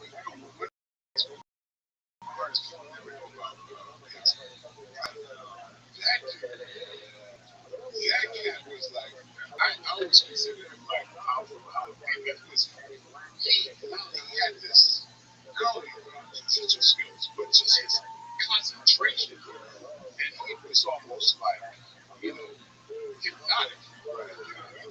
And just no waste of energy. Just unbelievable. What an amazing person to watch. I encourage anybody to pull up this fight. Talk about Dave versus the highest level. I mean, it's like cross training too. It's Dixon got really and everybody's like, it's from college. Dixon got really into yoga. That's flexible. He could control his breathing. I never got time. Yeah, you saw him in that. Oh yeah. It's tough, man. That's what Dixon, there's a video of him that did this multiple times where he would go to these gyms and he would teach the seminar, like a long seminar, and roll all the black belts. Just tap them all around to get one chance. Guys are just don't understand what's going on. Like, how is this happening? Like Paulo Filho, when he was the WEC World Champion, and he had won the Olympic Mouse, I believe. He won multiple jiu-jitsu championships, and he trained with us. He was like, man, it's true. Because I can't believe it. It's like I trained with you like I did with your mom. Man, it was crazy. And Dixon, by that time, was probably like 40. And still just dominating guys on that effortless. It wasn't strength. It was pure technique and basics. Just mastery basics. Oh, basics. It's like there's none of the no bare polos, no X guard, nothing crazy. It's like everything he did is like jiu-jitsu 101, true master. And you're trying to do a temple that, everybody knows his voice. Like, you guys don't know who his big brother is. His brother, yeah. He wouldn't be saying that my brother's 10 times better than me. Right, yeah. So that's that. Yeah, I love jiu-jitsu. It's held up in the tradition that martial arts is quietly lost because it became a business. Put their time in, pay for their black belts, right? And it just watered it down, right? All these people running around saying that they're master this, and brand whatever, all these made up things. It's like, oh yeah, guys are master, and then martial art. That's an English word, right? How do master sneak its way into it? Right? We don't need to go. Well, the thing about martial arts, other than jiu-jitsu, is when you're sparring, it's very controlled. Like a lot of karate sparring is very controlled. A lot of taekwondo sparring is very controlled.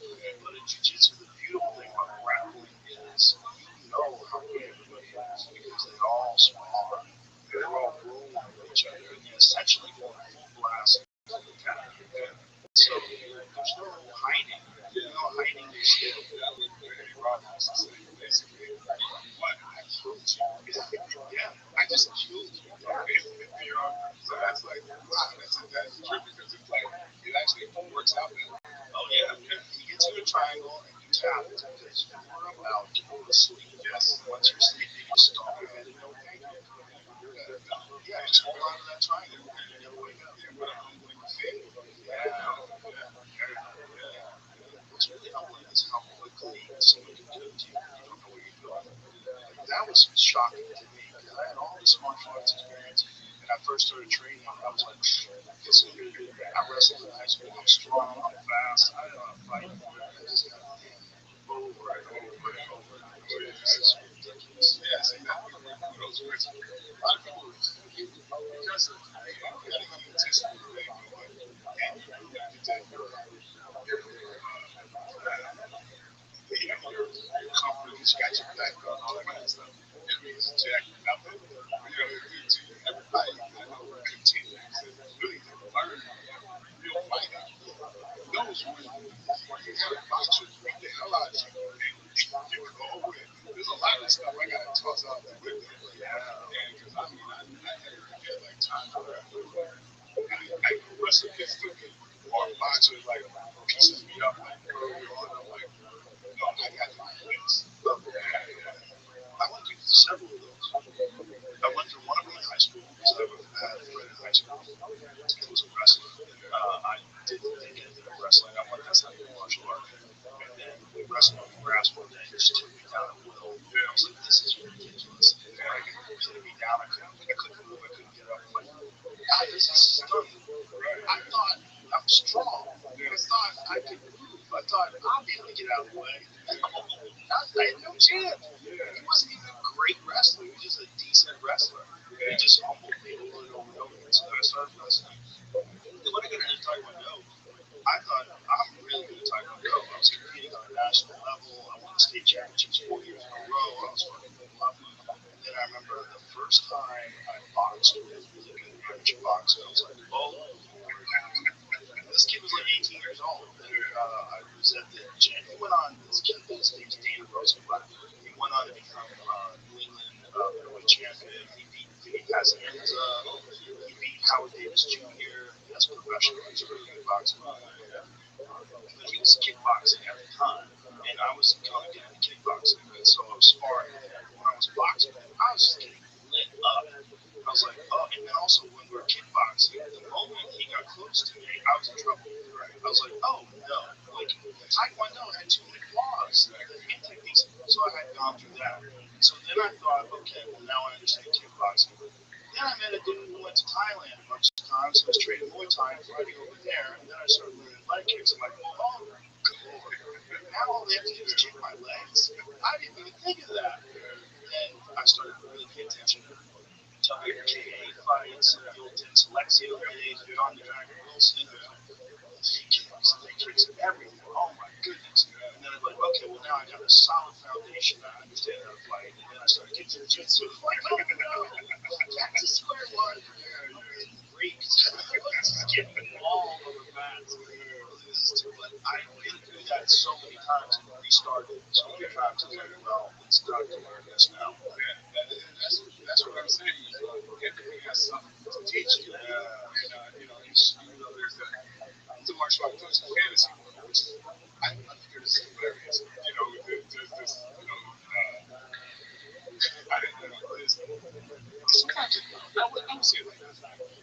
With martial arts, it's the Dunning Kruger effect in the largest way possible because everybody out there has an opinion of martial arts, though very few people really know what it is. They want to look at these happening, they really want to believe that. They want to believe that this guy who kicks in the air and all that type of stuff will be able to beat the champion.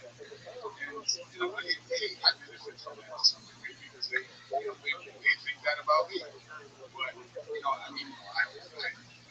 comfortable fighting. I actually love fighting against anybody. But we've had actual competition experiences, a lot of competition experiences. My best experiences is when I got a chance to train against champions at their place. When they're at their best. And it's not an ego thing, it's just that I love to be able to test myself. And because I'm my biggest competition. And so that whole thing about just what the value means to me is like, thank you for making me better, by providing me constantly. And the higher the better the person, the better I can become 100%. And so I loved it. So for years I've been Gohan Saki, Maurice Smith, and you name it. I consider myself one of the luckiest black martial artists on the planet because I get to train with so many people. Sometimes I'm at my house and I got all these former champions training people. Rampage, when he was champion, I go to his place. And honestly, like the things I brag about is when I get humbled, because that's what I learned. So, sure, my philosophy is I love to be wrong until I'm better than myself. Absolutely. And so, like, some of the best times for me is like, I know when I was, Michael Messi was like, to fight for St. Clair, and we were in Thailand. It's like, hey, this thing, it's not, it's what you do in Thailand. Oh, we were doing what we do. Oh, wow. He had to train, getting ready for the George St. Pierre fight. And so, I was like, yeah, let's just do some rounds or whatever. And I got so livid for second round. I'm like, dude, just whoop my ass. I feel so like I'm embarrassed. I just said it was a cardio. Yes, he was. He was a cardio. I expect that because we spent all day on a yacht the day before. He was drinking nonstop. I'm a non-drinker, right? Like this guy's gonna, we're probably taking it easy on him. Fight is one of the toughest motherfuckers that ever fought in the sport. I swear. That's what I say about him. No matter what you think about watching his fights, you have to understand not only did he accomplish so much, he accomplished a lot of it with one eye. One fucking eye. He had 11 fights in the UFC with a winning record with one eye. Crazy.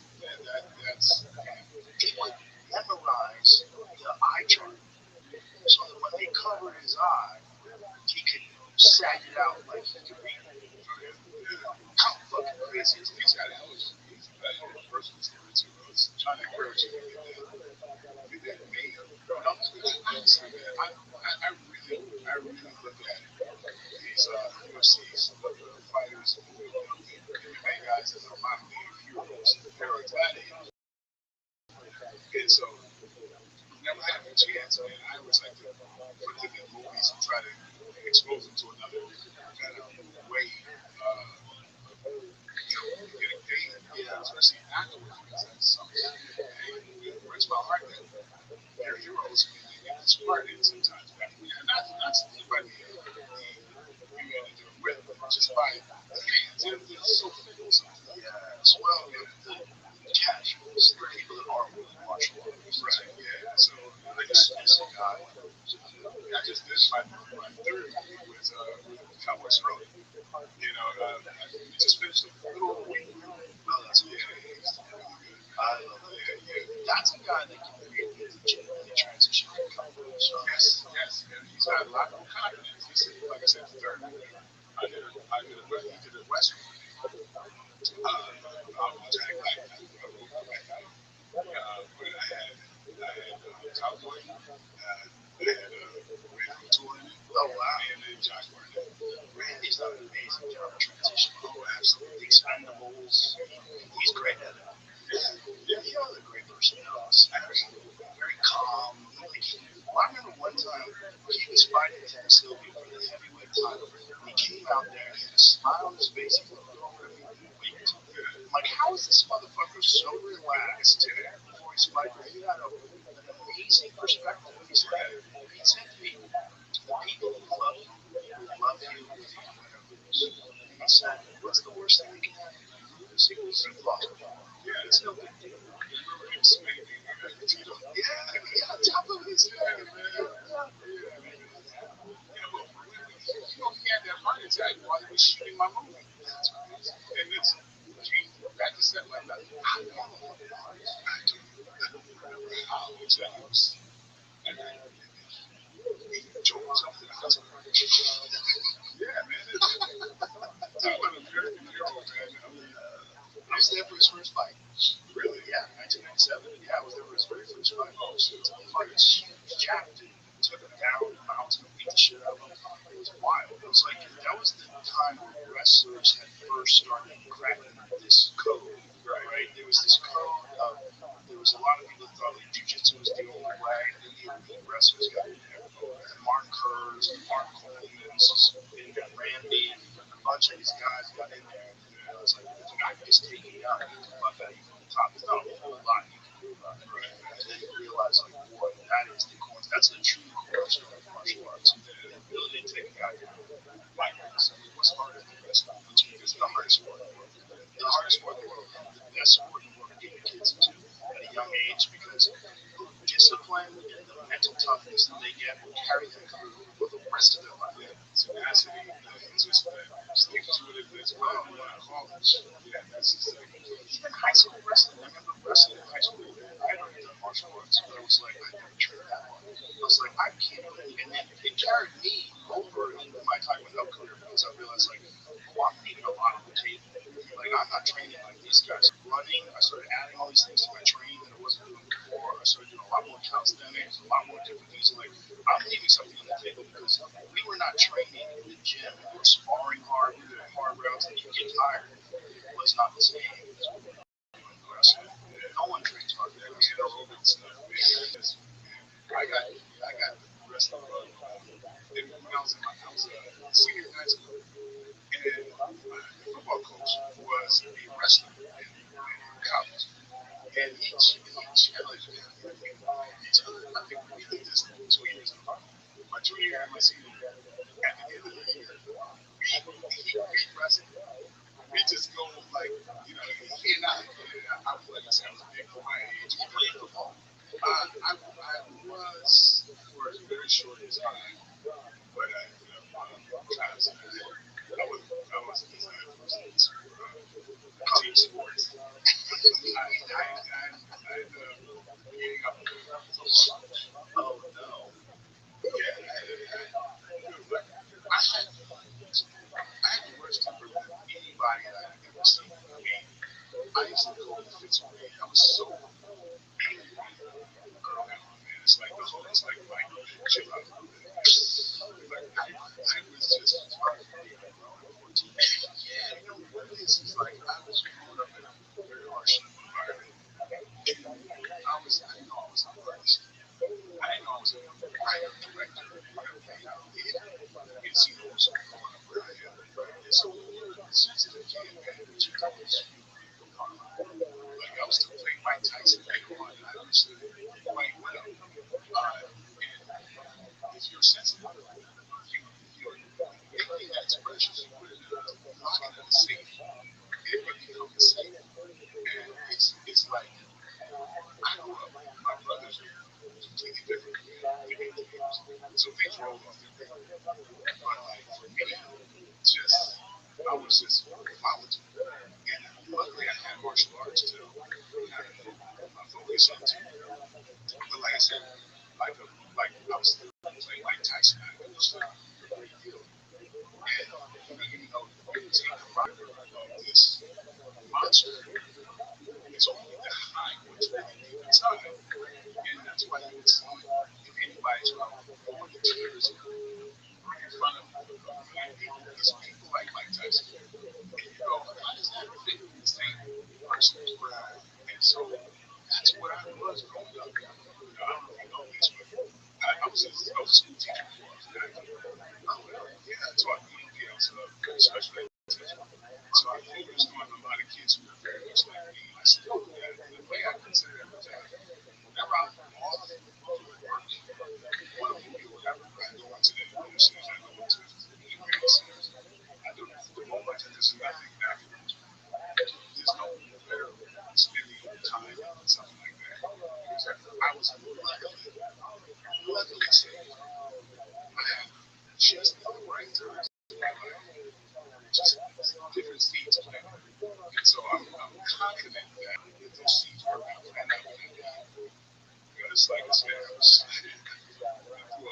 some crazy stuff. It was a classic story. Yeah, bro, man, like, I tell you, like, just, like, 2 years ago, a buddy of mine, who's a close friend of mine, he got out of prison. He was in prison for close to like 30 years. And they found me on Facebook. And so when I went back east, he linked up. And I said, I know a lot of people who hasn't had businesses and everything. Put them up, got him a job. We were sitting over lunch. And telling me like third or fourth story, like in back in the glory days of us or whatever. Right in the middle of this story, I was kind of in my sector, kind of said the truth because I don't know if you want to call it superstitious, but I won't lie. I refuse to lie to my friends. I don't lie by omission. So I was getting sent to tell them, you gotta stop embellishing your own stories. Just because you were locked up and you make these stories sound bigger than life. I get it, but that's not real. You gotta really, not do that. And literally behaving that, and I'm listening to it, I go, holy shit, he's telling the truth. I start remembering what he's telling me. And I'm like, now I'm finishing this sentence. Not only was that story true, but the other one was true too. Dude, like, I swear, every time I think about this, I got these goosebumps. And I realized, oh my God, how close I was to being or just not like better to take my time and to help kids the way I was helping them. Hell, if I'm taken out, I accept that. Even if I'm in some projects where I'm not supposed to be, I shouldn't have been, I accept that because, dude, I am abundantly lucky. It doesn't fit on the radar how lucky I am. And I can remember a lot of these crazy stories. But aside from the ones that he made me contact on, but man, wow, well, that speaks to your character. Contemplate it all in your mind. So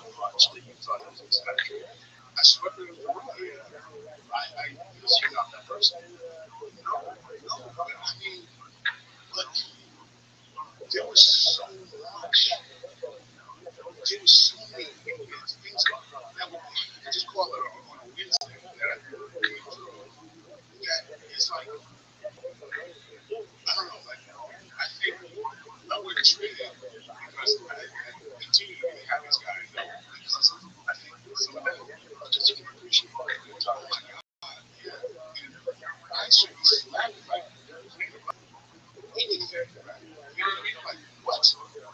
Yeah, so, so I just, like, I just know I'm so blessed. And, you know what we do, what we're doing right now, man, we're in the service industry, man. You know, you're here to serve. My opinion, that's what we're all here for. And, it's great when you get to serve doing the things that you like to do.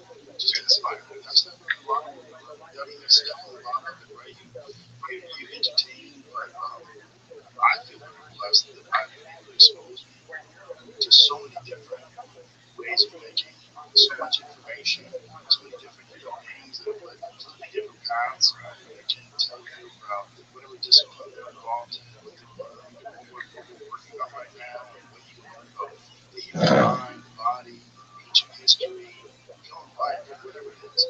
Yeah, man, I see you do that over and over. You can, like, most honestly, I really like where you had to kind of push out aside and told, as a friend, some things that are hard for people, other kinds of talent, and like, that was real. Yeah, that was real. He's a great person. He's a great human being. And I knew the path. I'd seen it too many times, but I hadn't seen it with someone I was that close with. I was like, you have to stop. Because you know that you're in the heavyweight division. So the knockouts are brutal, and you're going to get 3 or 4 more in the next couple of years, and then you're not going to recover from those. And so I hope they take a page out of that because it's so non-manly, I feel, to just not say anything. Right. And allow somebody you love to go down the road. I mean, that might be detrimental for them. Well, it was also, Sean had another path. He was really good at podcasting. He's funny. He's a funny dude, right? Yeah, he's like, as a podcast, he's got a great personality. He's hilarious, silly. He's a big, giant, silly dude. Yeah. Like, it was so much fun, and he was doing really well. He was making more money doing that than he was fighting. But his identity was so wrapped up in being world-class guys, like world-class, this one shit, man. But the time had passed, and I had saw he was 1 foot in, 1 foot out. As soon as he got 1 foot in, 1 foot out, this man has both feet in, and he's a big samurai. You're gonna wake up on a stretcher, and you're on the way to the hospital. What happened? You don't remember the fight, you don't remember nothing, and then you don't know what your keys are. You forget people's names.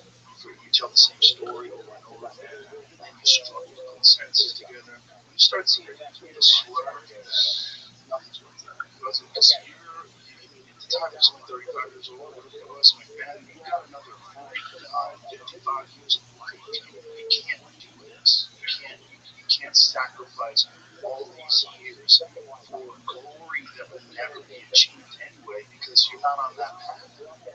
It's not about what strangers say that you know as much. It's just so hard for you to abandon that identity. That's the hardest thing for fighters is to abandon that identity. I've seen so many guys that are great. They come back, they show you, you see it, you see them get humiliated. It comes down to it. You don't love you. They love you as the image. Yeah, the 5 years. I remember one time I was in Boston, and I remember when something completely changed. Usually, if anybody, if I did any kind of thing, kickboxing, this tournament, I just loved my best. The thing I did best in the world was fighting. And I had this, I always had these cheat codes with me, and I enjoyed the chess match of it. And anybody who was against me, like if you're my cousin or whatever, you got paid for all the angst that I've had in my life. I swear, the technique I brought somebody would do something that was kind of, yeah. I just remember the audience just cheering. And in that moment, I was like, just angry. Kind of like, yo, this guy can really be messed up right now. You're cheering for me, living right here for me. Like I'm a hit with this. And then I got angry at the audience. I fucking hated them. And I said, because if I was down, you'd be cheering for the person that put me down. And something just snapped. And I go, no, this is not enough for me. This is not what I want to do. And just some snapped. And I'd much rather be skillful, test myself in a skillful, and I'd much rather not try to peel your head off, but show I could, as opposed to that triumph of dominating. It was nothing for me anymore in that. It's just something just rubbed me the wrong way, and I just anytime I would do any kind of competition, it was for me, and it wasn't for the audience. It's just something sour. I always thought at one time I'm going to be called out, and I thought I'll rise to that occasion. That happens.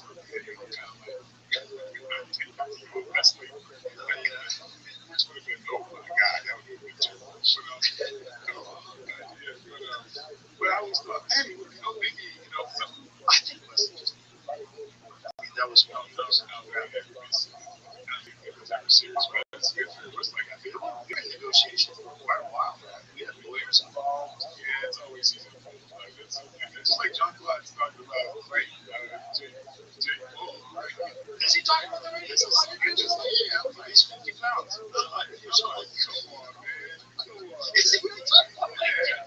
I just saw something like the last couple of days. I'm like, I think Wesley was serious because I think they had hit him with tax case, and he owed a lot of money. That's before that tax case. No, it was in the middle of it. But it was 100%. I know it was. Yeah, it was 2000. I want to say 5 or 6. It was in the middle, and he was in trouble. It was serious. And but obviously, eventually wanted to go to jail. Yeah. So they were going to set up a fight for the drug fight.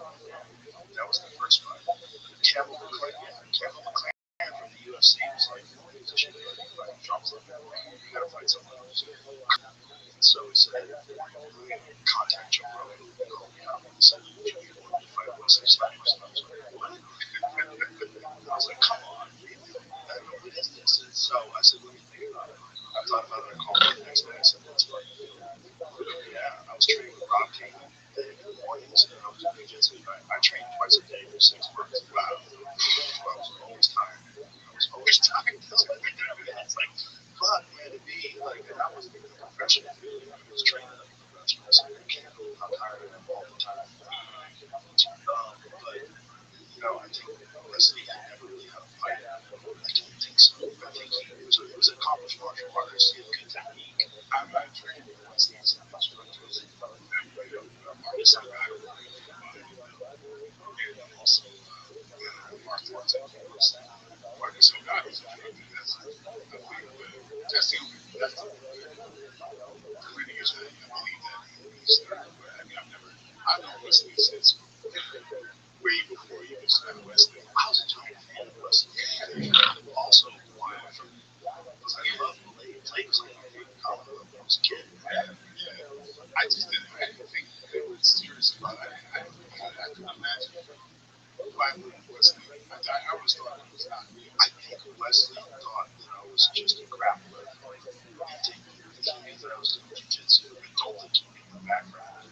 And so, Wesley was talking to them saying, "Oh, he thinks he's going to be able to stop me from taking him down. He's going to catch me when he's coming in to try to take me down." I go, "Oh, he wants to stand up?" I go, "I'm way better at that." Yeah, I was wondering how that occurred. I didn't think that was serious. I was like, okay, was serious. Yeah, it was serious. It went on for a long time. It was a lot of negotiation to the point where I even talked about it on the UFC broadcast calls. I said, come on, let's sign the contract. I'm getting bored training. Let's do this. Like, I have to do it now. I was like 35, 36. I was like, I don't have much time. We're going to do this. We have to do this now. Come on. Let's go. And then he decided not to. And I'm like, that's probably for the better.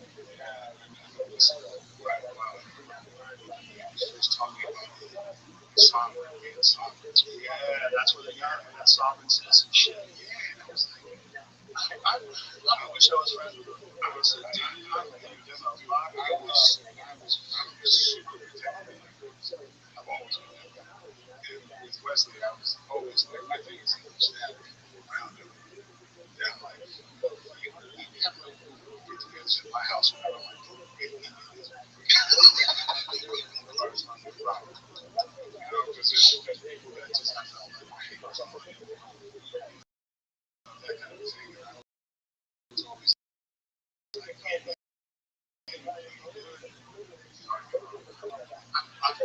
way I look at it is it's a big brother. And I'm having advice early on. You know, it's everything that comes up as I kids overseas, get there, show up.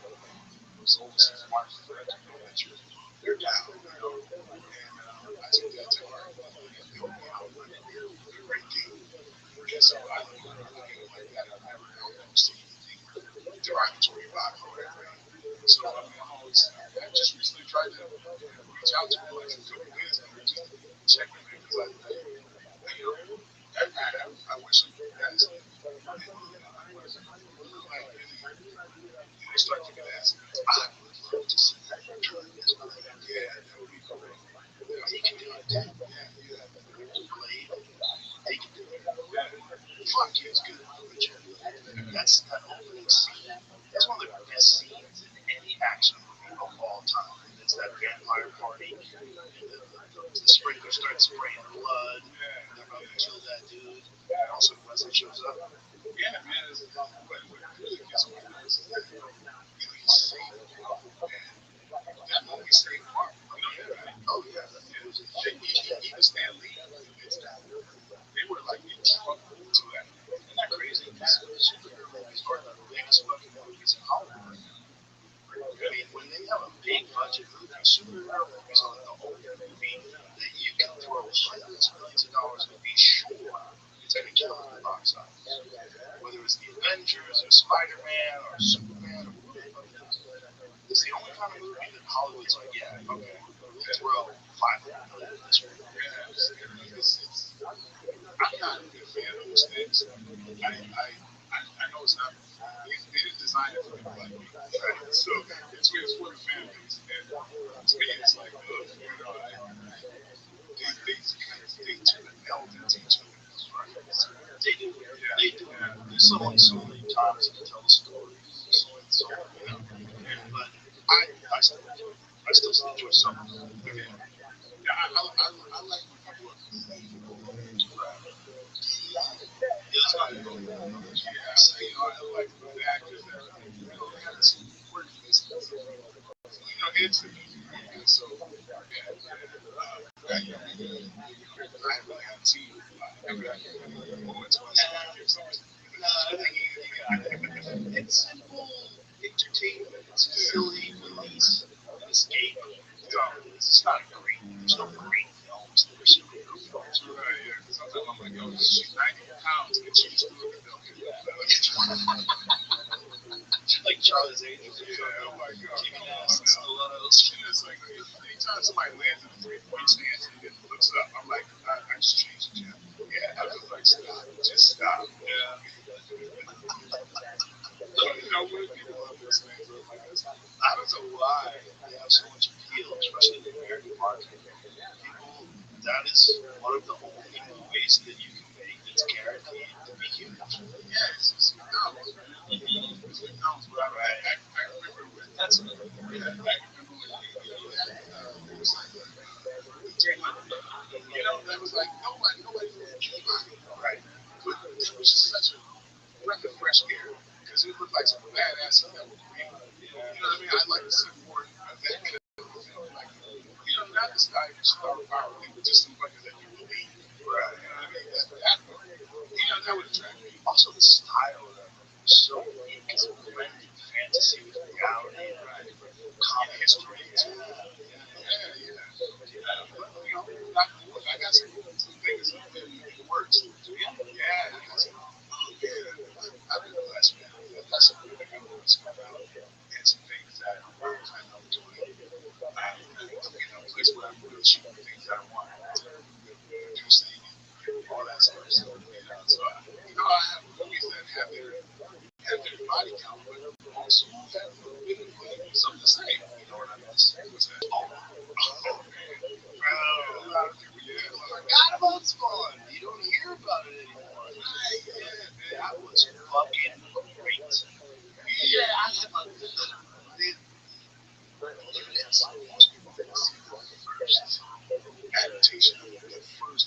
Well, I saw a cut of the movie before. I mean, at this time it had like 71 special effects on it. But Bob Shea at the time, he was running the line, liked that version.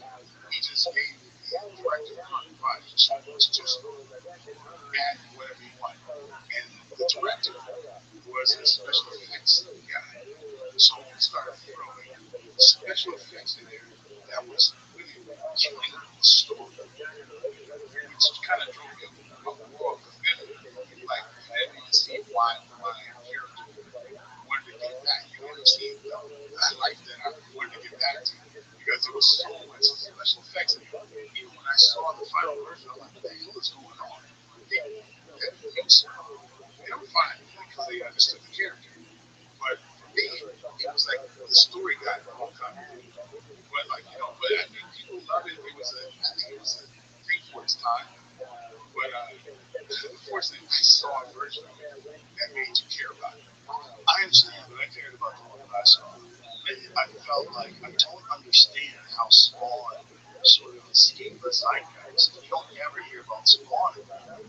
You know what I mean? There's all these superhero films and all these different things, but Spawn was unique and it was really good and dark. And I wish that they did another one, they should do it just like that. Like, make it hard R or non-rated.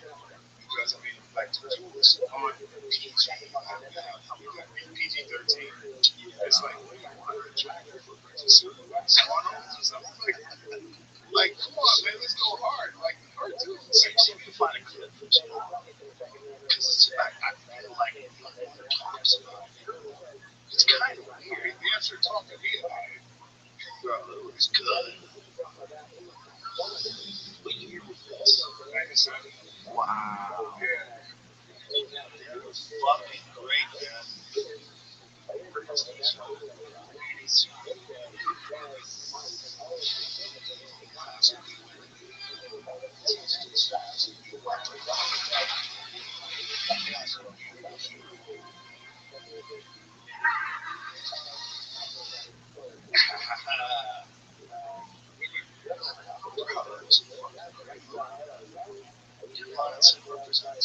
That was a great movie. How many did you guys do?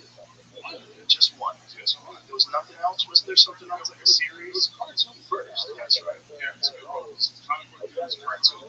It's good. Oh, that's right. Yeah. That's right. Keith David was the voice of Spawn. So yeah, but that was a big hit. I think so. Yeah, it made it successful. Yeah. I mean, I remember it was very popular. Like everybody was talking about it. People got excited about it. Especially people like me that like the comic books. Right. They were very into it. Yeah. I was always surprised. It's weird to me that even the comic book Spawn doesn't get brought up anymore. Right. Yeah, every now and then, I'm on to a movie, whatever. I drive by a comic book store, I go in and just start signing shit. Right. It's fun. So there's still stuff there. Oh yeah, there's always gonna be a hardcore fan. Yeah. So I mean, there's people there, like there's still hardcore out there. Time and from so he's talking about nothing else for the last 25 years. Huge. But the weird thing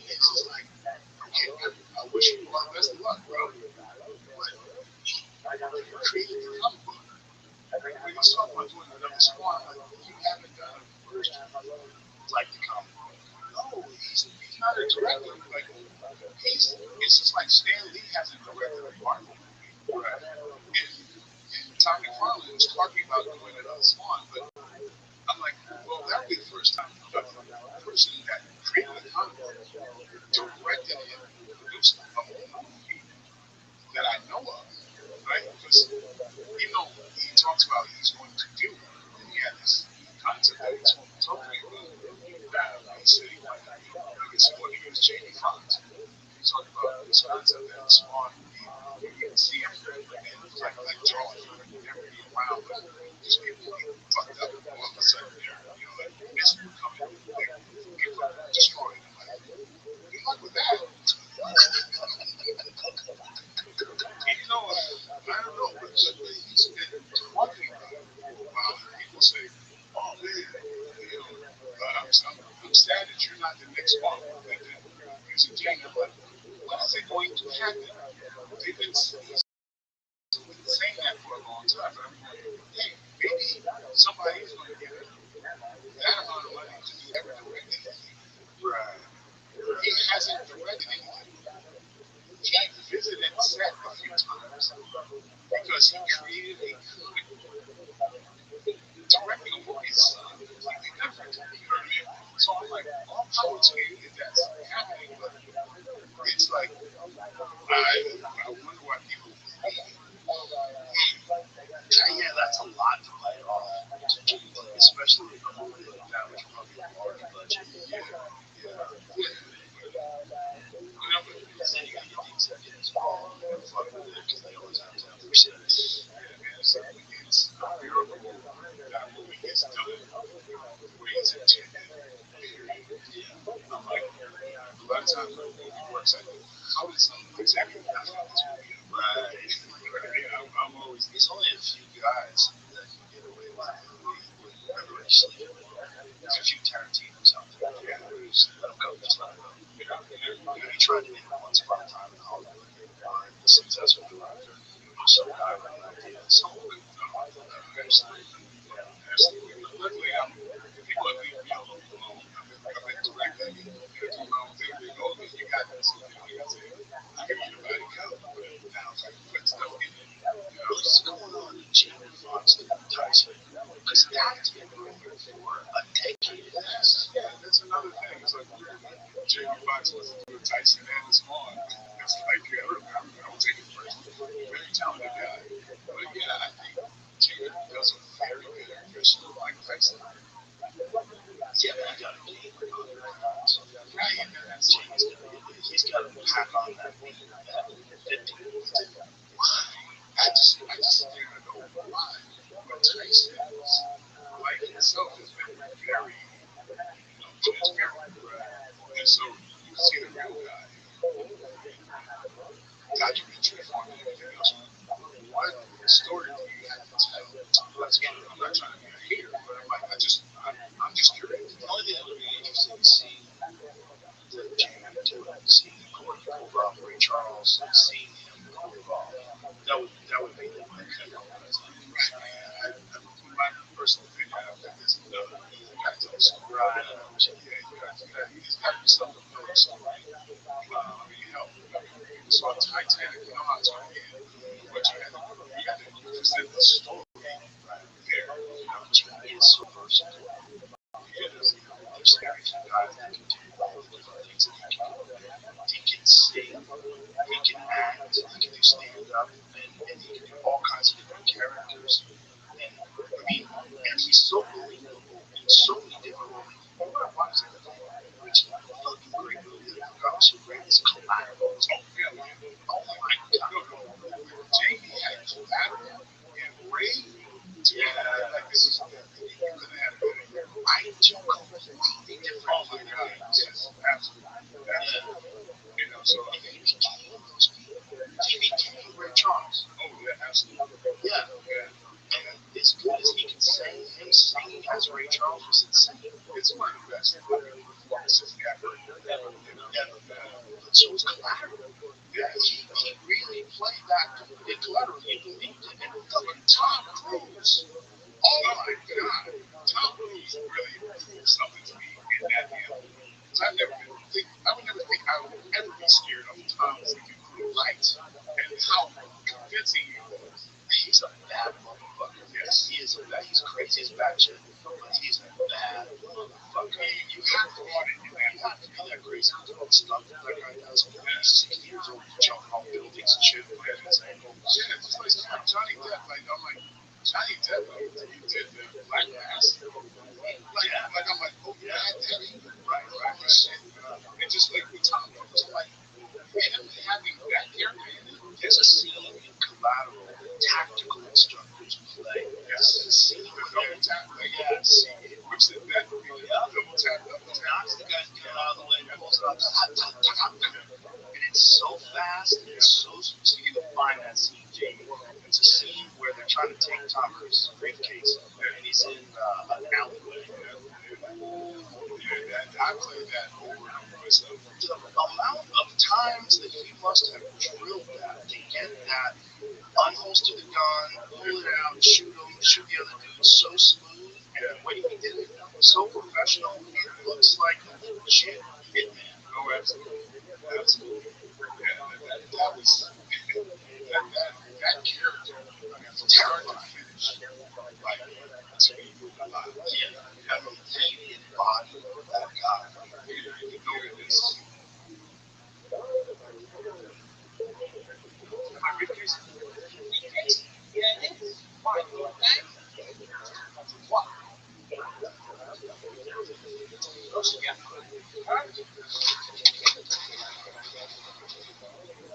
Come on, son.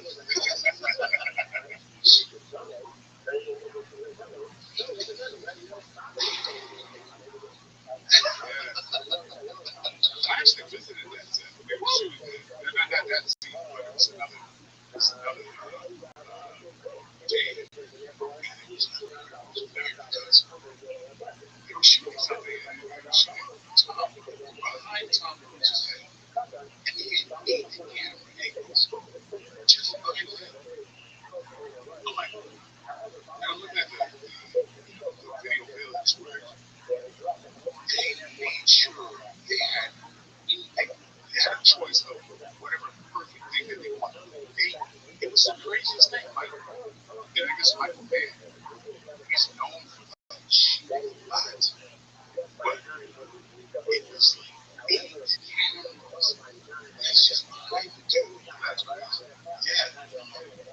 Just like experience. It's a great fucking movie. That's up. Oh yeah. That's prime Jamie. The fact that he's got that much range, that he can do this nerdy dude who's terrified, doesn't know what the fuck's going on, is just driving a car, and also he has his hitman with him, and he's wrapped up in this whole thing. As a fan, I want to see him do something else like that. Right. You know what I mean? Like something like that requires what he can do. And it's not, it's one of the things, it's not the things out there sometimes. So he's doing things that I think show certain parts of it, like going in Collateral and Ray. It'd be nice to see that stuff.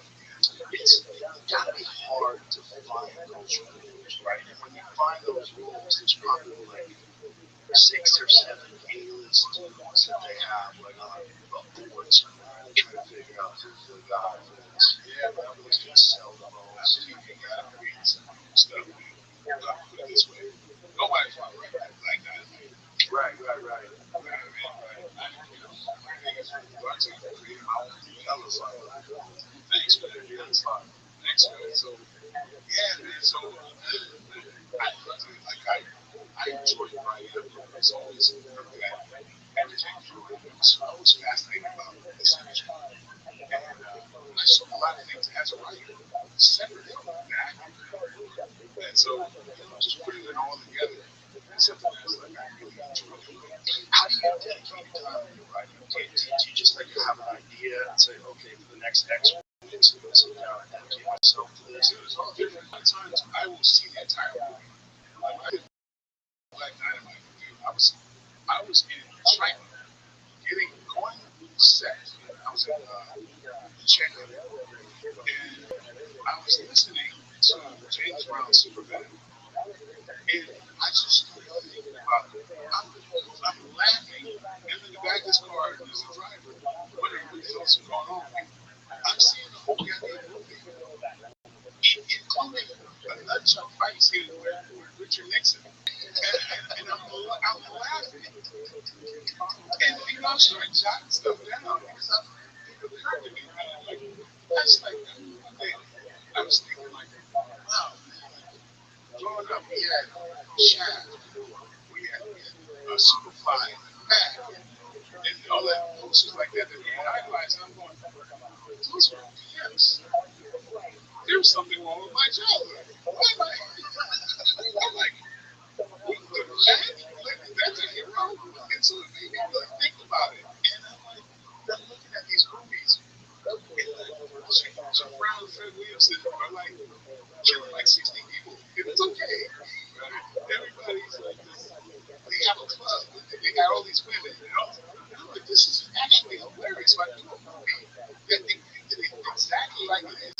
Think about this. One of the biggest movies at that time was Three and a Half Men. I don't know if you remember that movie. Jim Brown, Fred Williamson, and Tokyo Life. Oh, yeah. I forgot about Jim Kelly. The hard way. Lewis and Rabbi had three dominant blaxploitation stars, right?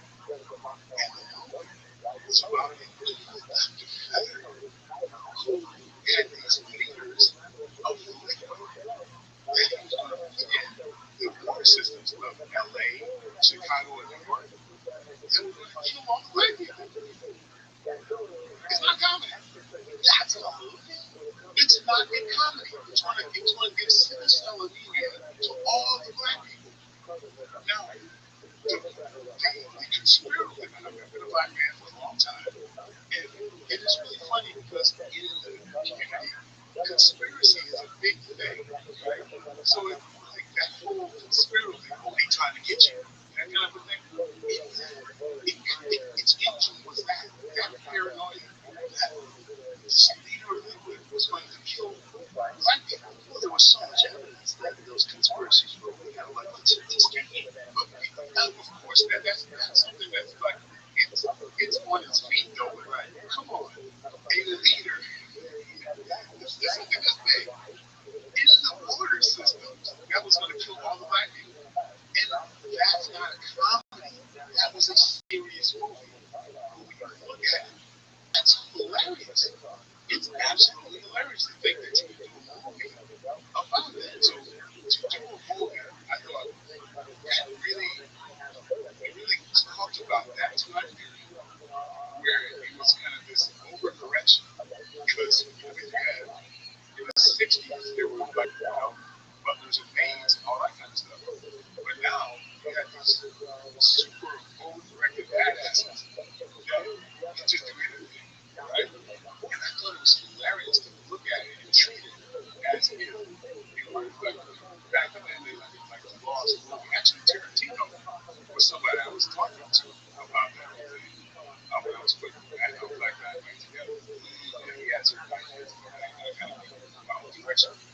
But yeah, man, so yeah, things like that. Like, you know, I've gotten to a place where I'm putting these things together that really interest me. And I'm finding that there's an audience that likes it as well. But yeah, man, so, you know, it just occurred to me that it was bizarre. So, I mean, So for that movie just came to you. yeah. But It came to me just like the whole movie came to me in a ride to set. is that normal for ideas, or do you sometimes sit down and say like, I don't know about like Sometimes, like I have the next movie I'm going to do is a sequel to a movie I did called As Good as Dead, right? It became Senator Rowan's the most successful movies that I wrote the idea. It's based off my brother. My brother, he was in Florida, went to Mexico, started a family, like fell in love with Mexico, and kind of based my character on him. And he's basically a cop that's like hiding out in Mexico, trying to avoid this, syndicate crime that's trying to kill him. But that in a way just came to me. I wrote it during production like 2 months later, and we actually got the movie done within a year. How did you get up with that? So yeah, I mean, they responded to the script, and it's kind of like a grown up Karate Kid. So my character was like doing work in construction in Mexico, and he's spending his time being jumped up units, training his back injuries, trying to avoid the gangs, and he befriends that is this kind of martial art. And so one thing leads to another. It's good at it. He traced the style back to my character, and then the bad guys are trying to kill me, and I have to fight back. So what we're doing, we're about to do a sequel. We're starting that in a couple of weeks actually. So I wrote that one. Yeah, so yeah, I feel like I don't know. I'm still a fan of movies. I don't want to write something I don't really want to see. And I've seen a lot. You know, the thing I understand is the industry. I understand there's a lot of stories that I think could be told in a professional ways. And with the action of martial arts, that can be, when it's like I'm trying to get to a place where I'm trying to make fight scenes look very real, including choreographic mistakes. I mean, I think people are so much more sophisticated watching UFC films and all that type of stuff. I think you got to raise the bar to make something look real. And there's a lot of the stuff that's in superhero movies or whatever that you just kind of go, you see choreography sake, and you're not invested because you don't feel like you're looking at a real fight. So I like to kind of, use my platform to step that up a bit. Yeah, that's hard. That's especially as a person who's a martial artist to watch fight scenes. You have to kind of suspend disbelief and go, all right, well, this is what it is. Like, it's weird, but kind of full circle. It's not going back to the way Bruce Lee did stuff. He's a little faster than the other person, and a little bit more technique. And if you imagine, like, if I imagine you in a real fight, your technique's not going nowhere. If you're not going to have that same technique, people are going to beat somebody with a punch. You do things that logically give you the edge. That's what you should do. You know what I mean? Right. Yeah, so it's not like you got to do a lot of talent tricks. If you're faster and stronger than another person, well, there it is. There it is. So,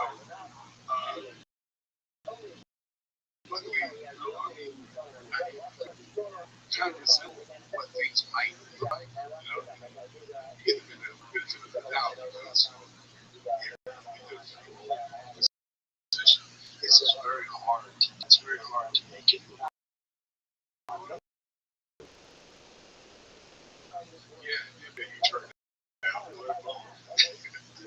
I don't know, but man, I got a lot of movies. You did the right thing. That's what you're doing. This cannot be your fault. If I'm your alley doing things you do. I'm like, John Wick was hard. I'm a giant John Wick fan. Alright, especially John Wick 1. And eventually it's going to be a John Wick 7, so you can decide to do it. They got kind of crazy. They're over the top now. Even John Wick 1 was totally unrealistic. Oh, man. Totally unrealistic. It's so fun. I love it. Yeah, well, I got something that's kind of in that vein that I just finished. A lot of body count, a lot of CQB. I've been studying that for a while. A lot of CQB, close quarter combat, of course, close quarter battle. But I've been doing like a lot of like tactical training, kind of giving myself. I mean, at some point. Oh, really? Yeah. I've gotten pretty into it. My training. A lot of places I trained. Tyler Graves, Delta Force. Got a lot of friends who are like, special force guys. You ever go to Terrence? Oh, of course, yeah. I've been touring quite a bit. Oh yeah, he's amazing. You want to talk about someone who's very good? Oh my God, he shoots from the hip like better than anybody that uses a laser. it's preposterous. It's all these iron sights. He doesn't. He uses red dots, but he prefers iron sights. He's like, you never bail, you never go wrong. And he's so crazy accurate that you fly on the watch. And you think about like fast guys who just take out everybody in this game. It's kind of spooky. Yeah. It's also so calm about it too. It's weird, like almost like autistic.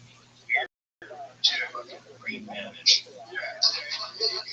Like what the fuck? And when you watch him do it, like a lot of times I've gone to his range to train, and people will go to me to like, right, let's do this.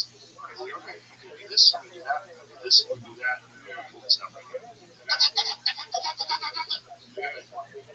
It's crazy.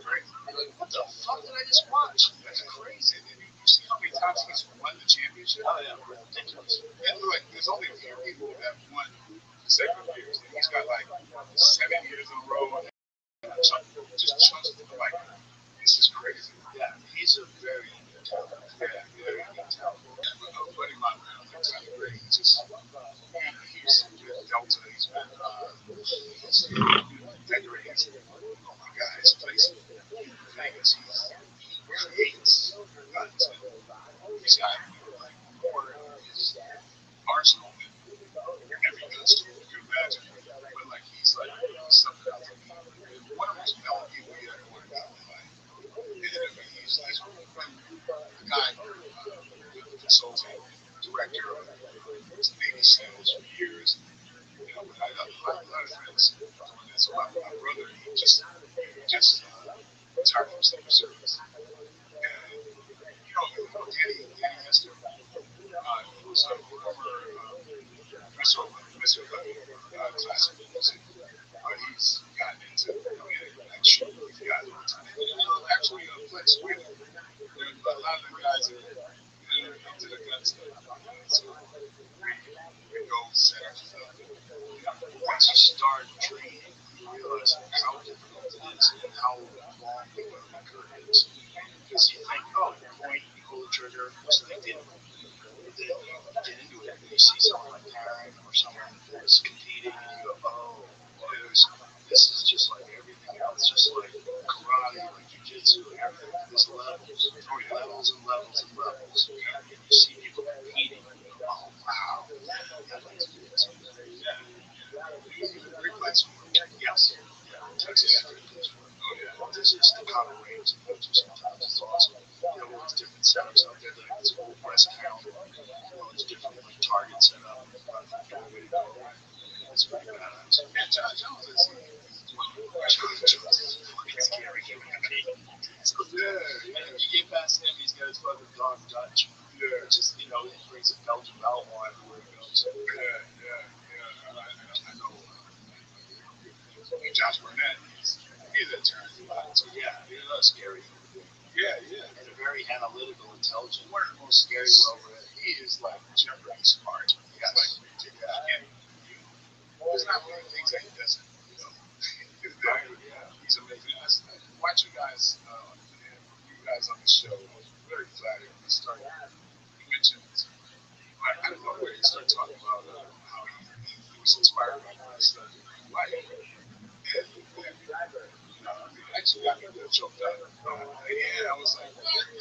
Josh is a great guy. Yeah. I always intimate with my wife. He's somebody that, you met her a long time ago. You last saw her sliding down the woods. Oh, wow. That's crazy. Yeah. That's crazy. On Fear Flat, Wow. So you sliding down the woods over the last door. That's great. Right into my arms. That's awesome. Yeah, shit. We're 6 foot.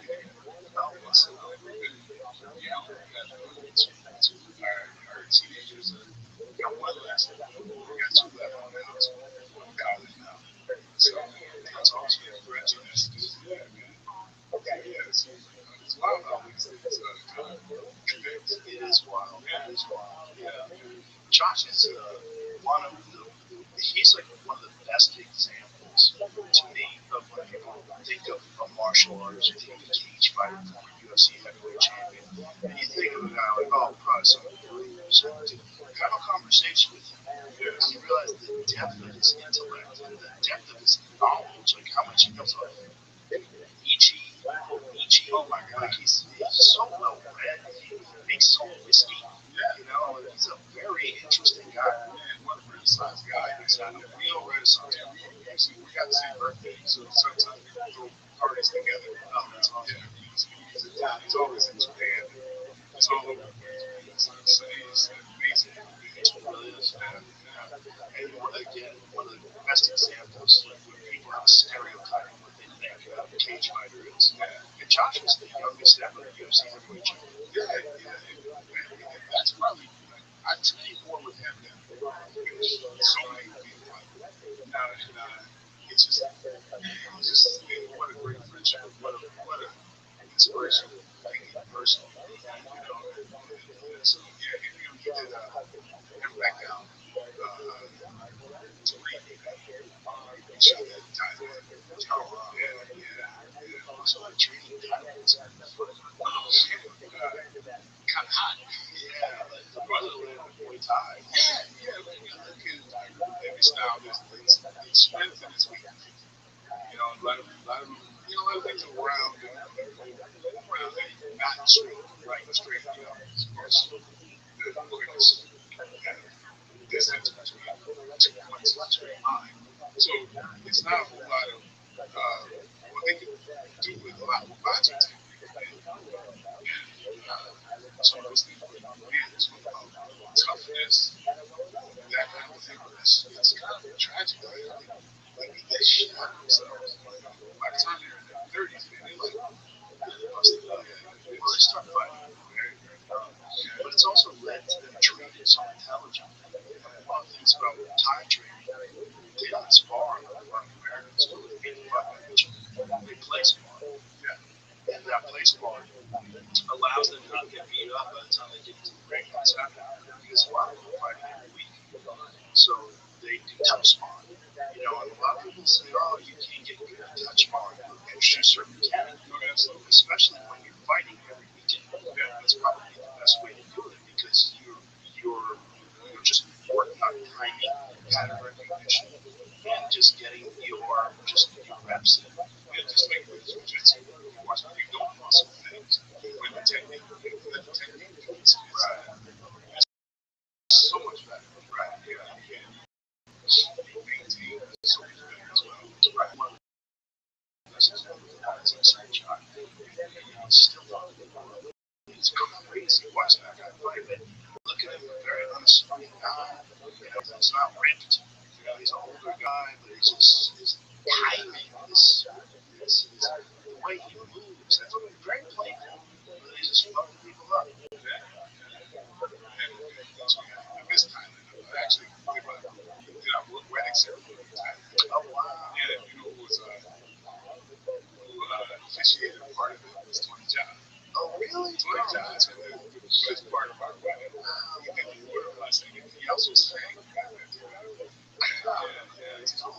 He's like all black. Yes. One of the greatest martial artists. What a great movie that was. Yeah. The martial arts technique. That was like one of the first times like real true Muay Thai was exhibited in film, like absolutely super high level. Yeah.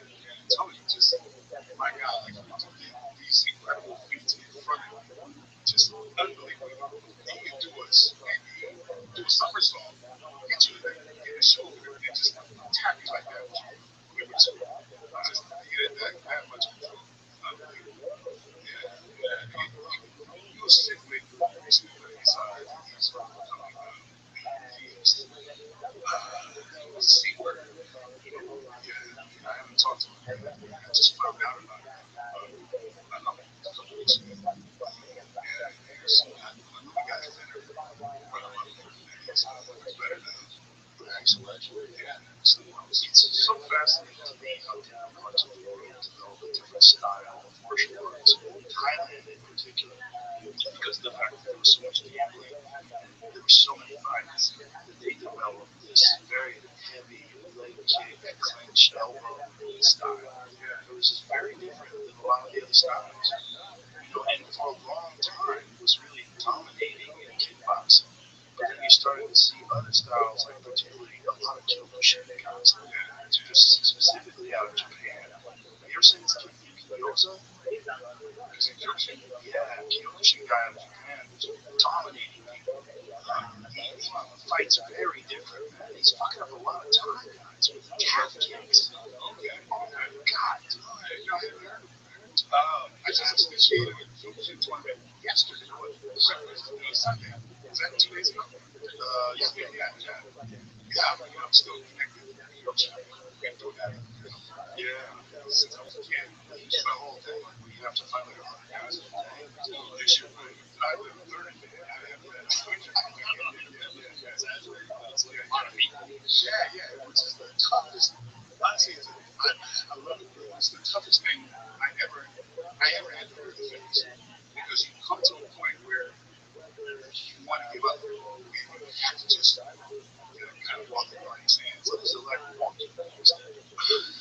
And I remember the first time I did a 10-man, and I had several knees on my legs, put it that way.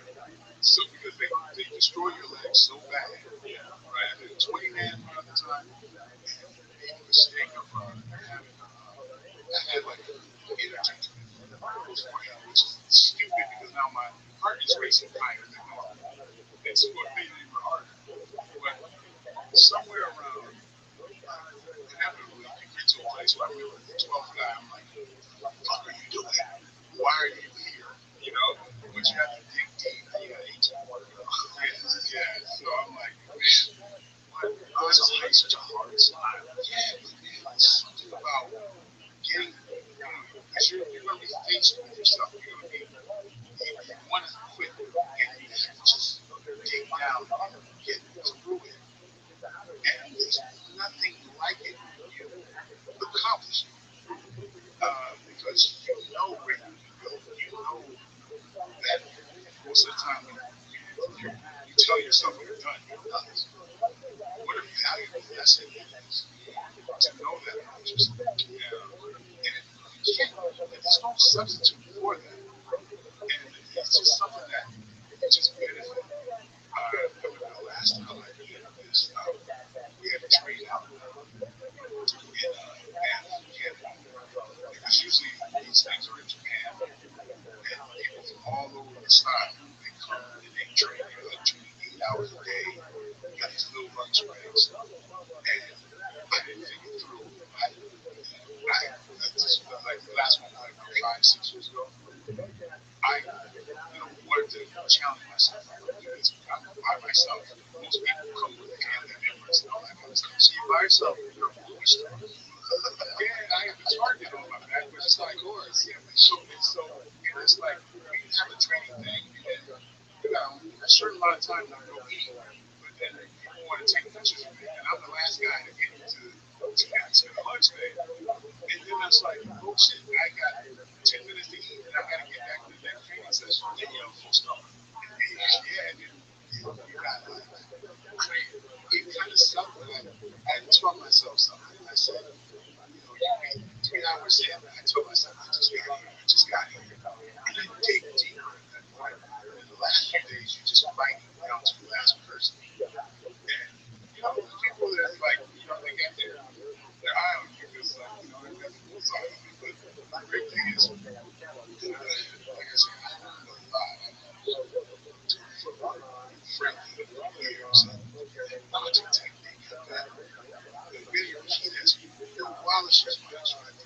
I've got so many things in my arsenal. And to test myself, it's such a great benefit and it was weird because I was thinking, if I had stayed, because I had a movie that I was going to be starting like a week later, I could have just been messed up. I could have had a broken leg or whatever. I had time to be able to see and go like trade in Japan. The Japanese want to give you a souvenir that means you're going home. But I had to try to, overcome that. So in life, especially in this kind of coddled life I'm living, I don't get a chance to test myself that hard, right? And, yeah, I had to, listen to my own, shut the fuck up and get through it. Yeah, oh, it's not fair because everybody's taking pictures and you're doing this and I'm by myself. No, no, that's not. The point is, get through it, you know? And I'm so glad to do that. And I always like, that's why I like to train with champions and stuff because, you know, that's, you want to get that thing. It should be, you should be tested. I mean, if I had a religion, well, the large part of it, if I was the head of my own religious cult, would be that man, go through something. There's a rite of passage. You got to know how to protect yourself and your family and your loved ones. That to me is paramount. You just have to know what's inside of you. And it's exactly to find out. It's the test. Exactly. Because otherwise, you get in these dudes that have their chest pumped out, they're talking loud. Why are they doing that? Because they want to scare people off. Right? Because they don't know what they're capable of. They're terrified. Yeah, you can't fight for yourself. And that's the thing. I'm not going to bullshit myself. I want to know. You know? And it's great. There's no substitute for going through that. That's the thing that I love fighters. You know, you're basically making to the world, right? You have to take down, you have to overcome things. That's why I love them so much because they are gladiators. They live vicariously through them. And that's why I'm a little dogged about actors receiving those accolades when they haven't done it. Right. You know what I mean? Even myself, I don't care if somebody says, oh, he's not a fighter, he's an actor. Fine, you should think that. But personally, it's something deeper for myself. And you know what? There's that thing I identify with that because I've seen you. I've seen you in YouTube back when it wasn't popular. And you were reasons that are not. It had nothing to do with authority or ego or anything like that. It's self improvement. Yeah, and that's what it's about because it's about overcoming your obstacles. The biggest obstacle in the world is yourself. My instructor, when I was very young, told me that martial arts were a vehicle for developing human potential. Exactly. Because it's so hard. Even with something hard. Yeah, and what about Khabib's? What did Khabib say? Like, oh, what he says about discipline? Oh, you gotta have that. And I had to know that. That brain is weird. Somebody told me that brain is AI. What? Yeah. Is it AI? What? Well, yeah, is it Khabib's voice? Khabib would agree with everything you said. Yes. He told me. Because let's pretend it's not AI. Or it may be one of AI's greatest contributions to martial arts. Absolutely. It is becoming addicted to discipline. Yeah, everybody addicted to discipline. Yeah. It's such a great brand. Yes. It's such a fucking great brand. Sorry for being to some things, some changes, some things. But you might be discipline to makes discipline following motivation, discipline without failure, discipline I know time, discipline is best direction. Once your life, discipline, one peace, discipline, integrity, one respect, discipline, no shortcut, only one. Not many excuse, no cry, no blame. One better life, start with better habits. Discipline every day. So discipline fuck it. Yeah, I don't give a damn if it's AI or whatever. But kudos to the AI person that put that together. Yeah. That's how he lives. Yeah, so even if it's AI, this is accurate. Well, I'll tell you what, man, that part of the world, Dagestan, you want to talk about a hard part of the world, that's developing some of the baddest motherfuckers. Even in Muay Thai, there's this cat coming out of Muay Thai out of Dagestan right now, Asadullah Iman Ghazaliyev.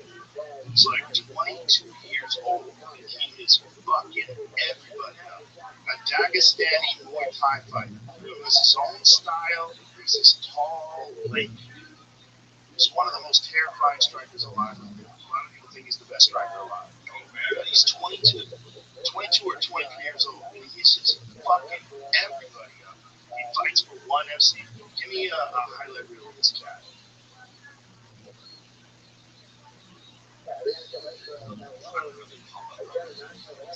That's it. Best technical striker in the world. That's it. Click on that. Just give me some of this. Just start at the beginning.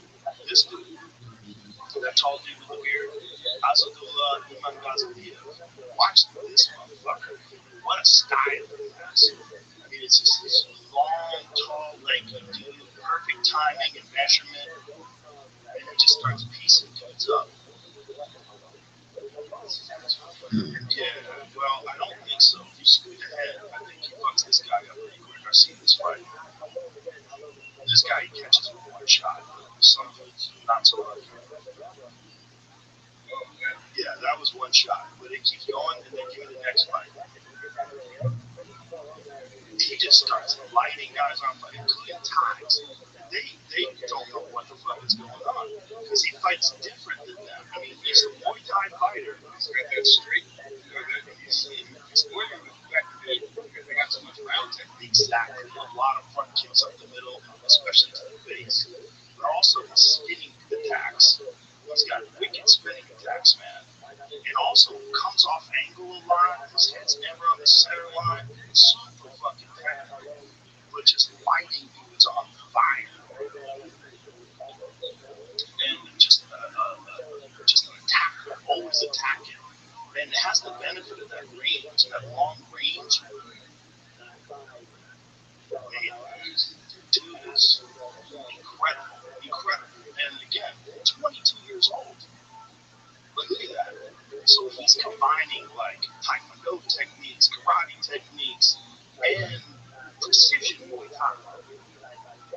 I mean, the problem with this stuff, not this style, but this form, is that a lot of people aren't seeing it. One FC is doing a really good job of highlighting a lot of like elite Muay Thai fighters. You know, they have Colin Chai over there, Sunshine, all these like high level guys. But in America, this for whatever reason has not caught on. And the only way this guy's gonna get the kind of attention that he deserves is if he gets an MMA.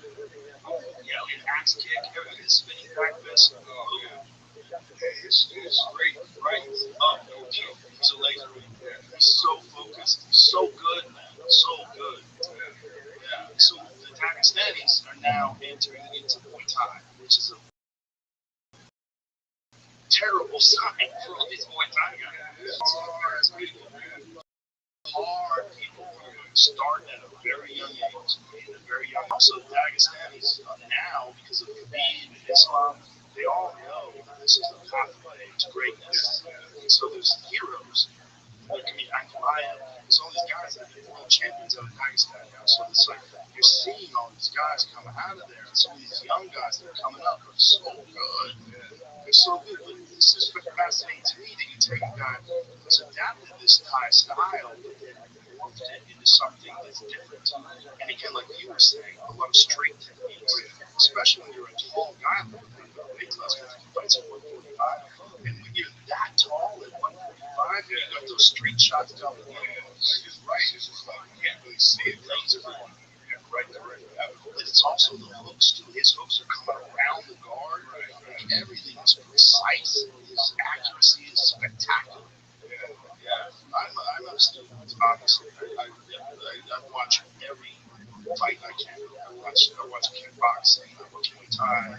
I watch jiu-jitsu matches. I watch it all. I'm always fascinated by these cats that stand out. This guy just stands out. Yeah. Yeah, so with somebody who knows how to use their legs. Well, Yoza, the Kyokushin guy that I was telling you, totally different. This guy's doing shelling up and getting in tight on guys and kicking the fuck out of their inner thigh, outer calf, lower, like he's chopping at their legs. Even Thai guys don't know what to do because they are not used to guys kicking their calves like this guy. Right. So he's inside going shin to shin, and you know as well as anybody, Kyokushin guys have some of the most conditioned shins in the world. They're always battering shin to shin. This dude is just getting in, and you see him stepping around on his Thai guys like, oh fuck, I can't walk. I can't move right. My calf. So the calf kick, which is really kind of revolutionized MMA, it's changed MMA because 1, 2 hard calf kicks, you're compromised you're not moving right anymore. And you're not pivoting off that foot when you're punching, so your punching power is diminished. This Yuki Yoza guy is like putting it on Thai guys. That's also, especially for Kyokushin guys. Not Kyokushin, I've been doing that since I was a kid. It's just that not developing Exactly. facial blocks. This guy is incorporating Russian style boxing. He's got Russian style boxing with Kyokushin karate techniques. But yeah, that Russian style boxing, they really kind of mastered the non-telegraph kind of. It looks like they're not moving fast. He was a highlight. You see, there's a bunch of fights with him and Thai guys. And, the first round, Thai guys are doing their thing. And it looks, like a normal fight. But Kyo's just starts chopping at those calves inside. It's like multiple kicks to the calf from tight and close. That's much. And you see guys like playing at like, kick me. And after a while, they're like, oh, trying to get my turn with the fact that it's not working.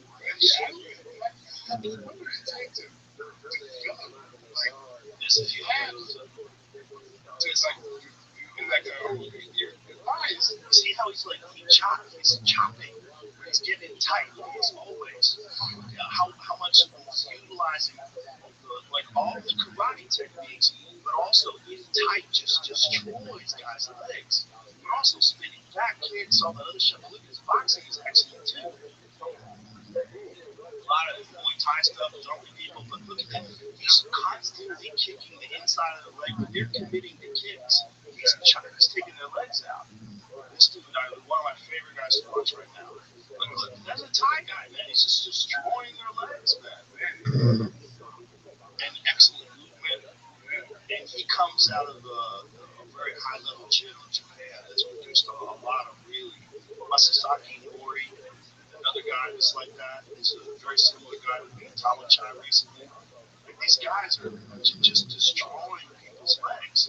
So they're utilizing a lot of the question mark kicks, a lot of the stuff that evolved in Kyokushin, but putting it into kickboxing. And also with the toughness that is in, a lot of the Kyokushin fighters. Yeah, I see it. It's looking to like Superman. Yeah. Every absolutely saw something for that. And you got a kick, a leg kick. That's that legitimate. Yeah, they're gonna fight on that. Right. And then he's a Superman punch. Yeah. Another very young guy. So these people that are exploiting these rules and these styles. Because some of these Thai guys are so hard to beat. And by the time they're competing, they're 25 years old. They might have 150 fights. So much experience. But this cat's figuring it out, man. It's really interesting to watch. I would love to see. I wish it was like some kind of company all the like superstars, whatever you get. This guy versus this guy. Well, one is doing that a lot, but one unfortunately is not that popular in America. What I love about one is they'll have grappling competitions, they'll have kickboxing, they'll have Muay Thai, they'll have MMA, they'll have all combined on one card. What is the one with Michael Phelps? Well, he was on that. Michael Chappelle's not with one. Michael Chappelle's one of the best commentators. He's an excellent, great guy. I would see that. I would see He's on Australia. nice. We did a tour. I took my seminars and there, and read stuff like that. Wow, but that's some good fighters out there. Oh, yeah. John Wayne Parr. Some great fighters who come out of Australia. That's awesome. Oh, yeah. Other non-medical fighters. There's just warrior culture. Warrior history. I've never met an Australian that had anything like that. I know. The nicest motherfucker. Yeah, they're cool as people. They're friendly. They're easy going. Yeah, you got rights of passage to places like that.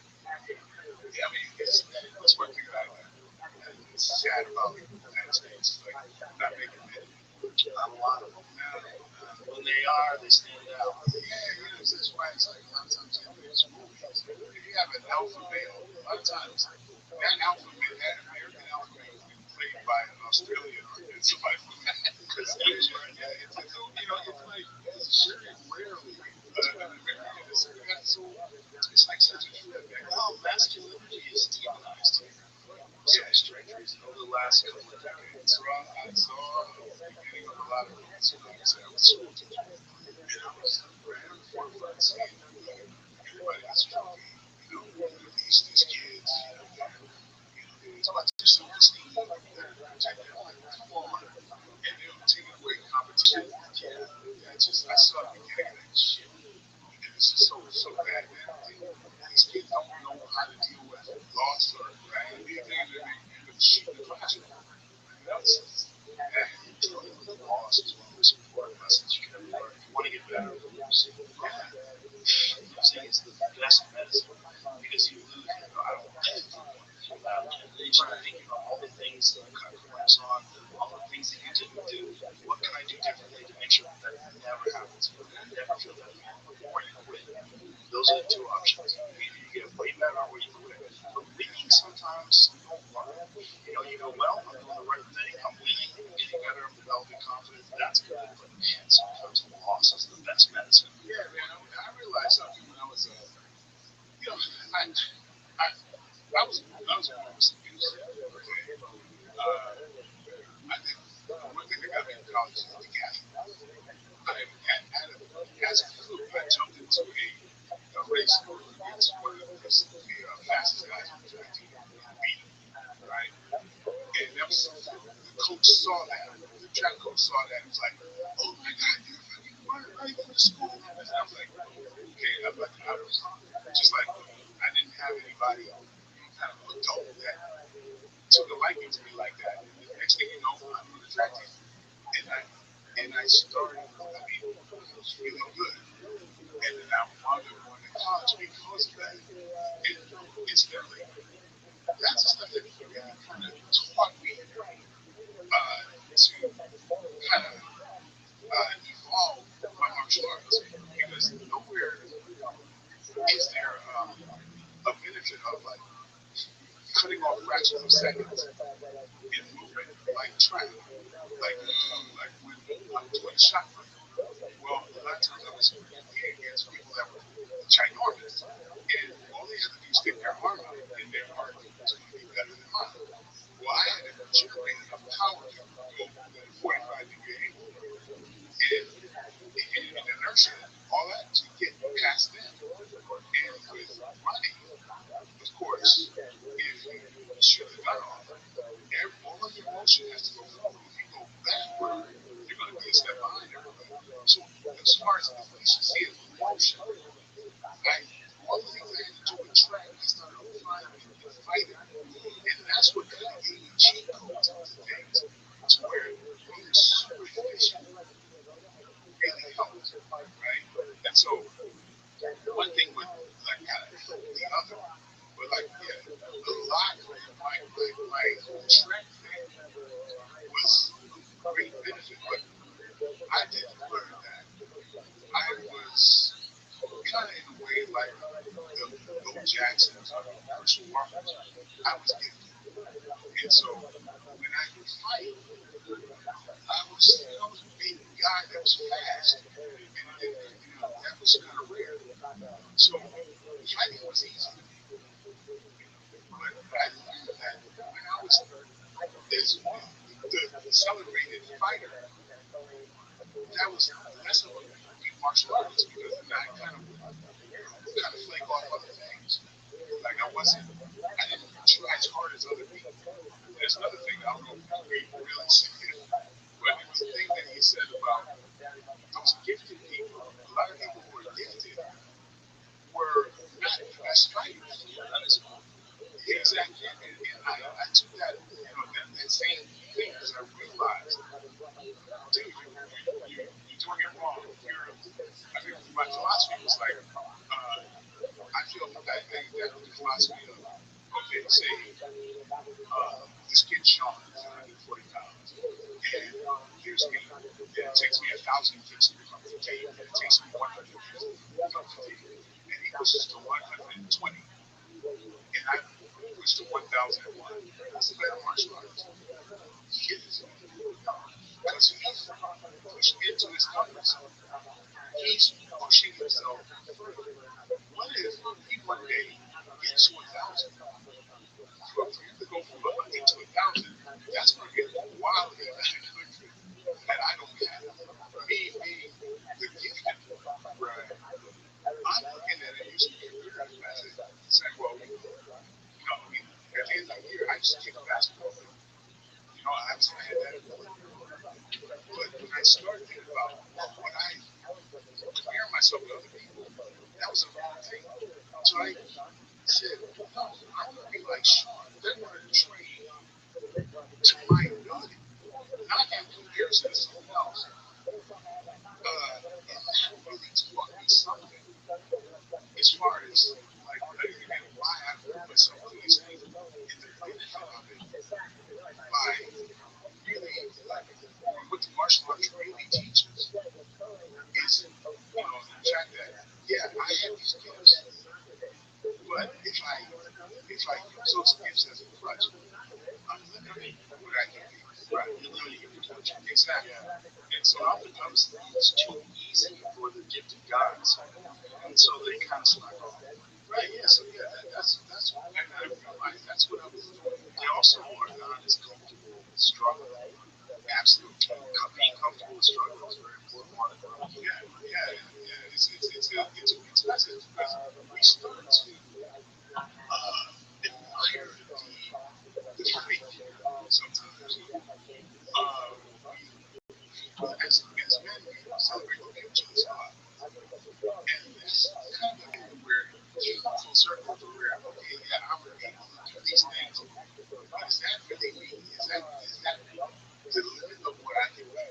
And then by having someone else go, oh yeah, you can do this or that, that's kind of it's not really the crux of it. Right. You know what I mean? It's really about like, yeah, there's gonna be people that's gonna praise what you can do physically. But is that? But I realized there was a point where that was kind of retarding where I could be mentally different, what I could really become. You also have a responsibility to those gifts, yeah, right? Because if you are gifted athletically, you have a responsibility of achieving full potential because you've been given this thing by genetics, by life, by God, faster, quicker, more explosive power. But are you going to harness that gift and allow it to reach its full potential? Right. When you do that, then you get Mike Tyson. When you do that, then you get Michael Jordan. When you do that, then you get an elite of the elite. You get what David Goggins always like to call uncommon amongst uncommon men. Right. That's the real hard thing to do. Because so many of these like really gifted guys in the gym, they always kind of peter off and disappear. And when they're in a fight or they fight another gifted guy who you train a little harder than that, maybe he's got a little bit more experience, they realize, oh man, I don't want to struggle with that. I don't like that. I don't like that feeling. I like beating up guys in the gym that feel like that. Yeah, and then you got to deal with that person in the mirror. Yeah, that's not it's hard for guys when they're the hammer their whole life and then one day they're the nail. Yeah. And you see guys that are like really elite that are dominating and then one day they get fucked up and they're never seen again. It's oftentimes, but then you see the guy who like gets fucked up a bunch of times, keeps showing up, keeps learning, and you realize, oh, this guy's going. Yeah, and those are the true heroes, right? This is why I don't like that. Sometimes trouble pointing out people like I don't want to say somebody like this or whatever, but like you see the people who are used to having that ability over other people when it gets hard, right, and then it's like even sometimes there's a talk about even Tyson, and that's just people who are not just spectators. You go, oh man, this guy's so gifted now. So the knockouts, man, that when it became hard, you had to see him dig down and overcome that thing. So a lot of times when it got hard, he was like, he just, got tapped out. Yeah. And so that's something that, not to disparage him, but it just has people who life, you look at those things and you can take a lot of meaning from that and apply that and say, oh wow, yes, maybe that's what him to say, oh, was that the case? Or is it something that I think Mike is a very special case because I think he had the elite coaching right at the beginning with custom model training, and then because of that, he was kind of left with all this amazing ability that he had developed when he was young, but not with the elite coaching. Like, so if Mike had left when Custom Model died, if he had then went to a liquor store, or if he had, you know what I'm saying? If he had then went to an elite boxing coach and had someone analyze his stuff and someone he really respected as that, that he could still maintain that same level of discipline when he was the 21-year-old dominator in the world. Oh my God, but he has so much pressure on his shoulders because he I had to play him, so I had to study everything he did. And it's interesting because, oh my God, like I was viewed as somebody who was always looking for a father figure. Yes, and I would study him, and you know, Customado, he dressed like Customado. And the young black guy from Brooklyn, he's so beautiful, right? And you know, and the cat, he had like and then when Customado was gone, he was around Kevin Looney, and Kevin Looney had this fast way of talking. It seemed like he adapted that when he was with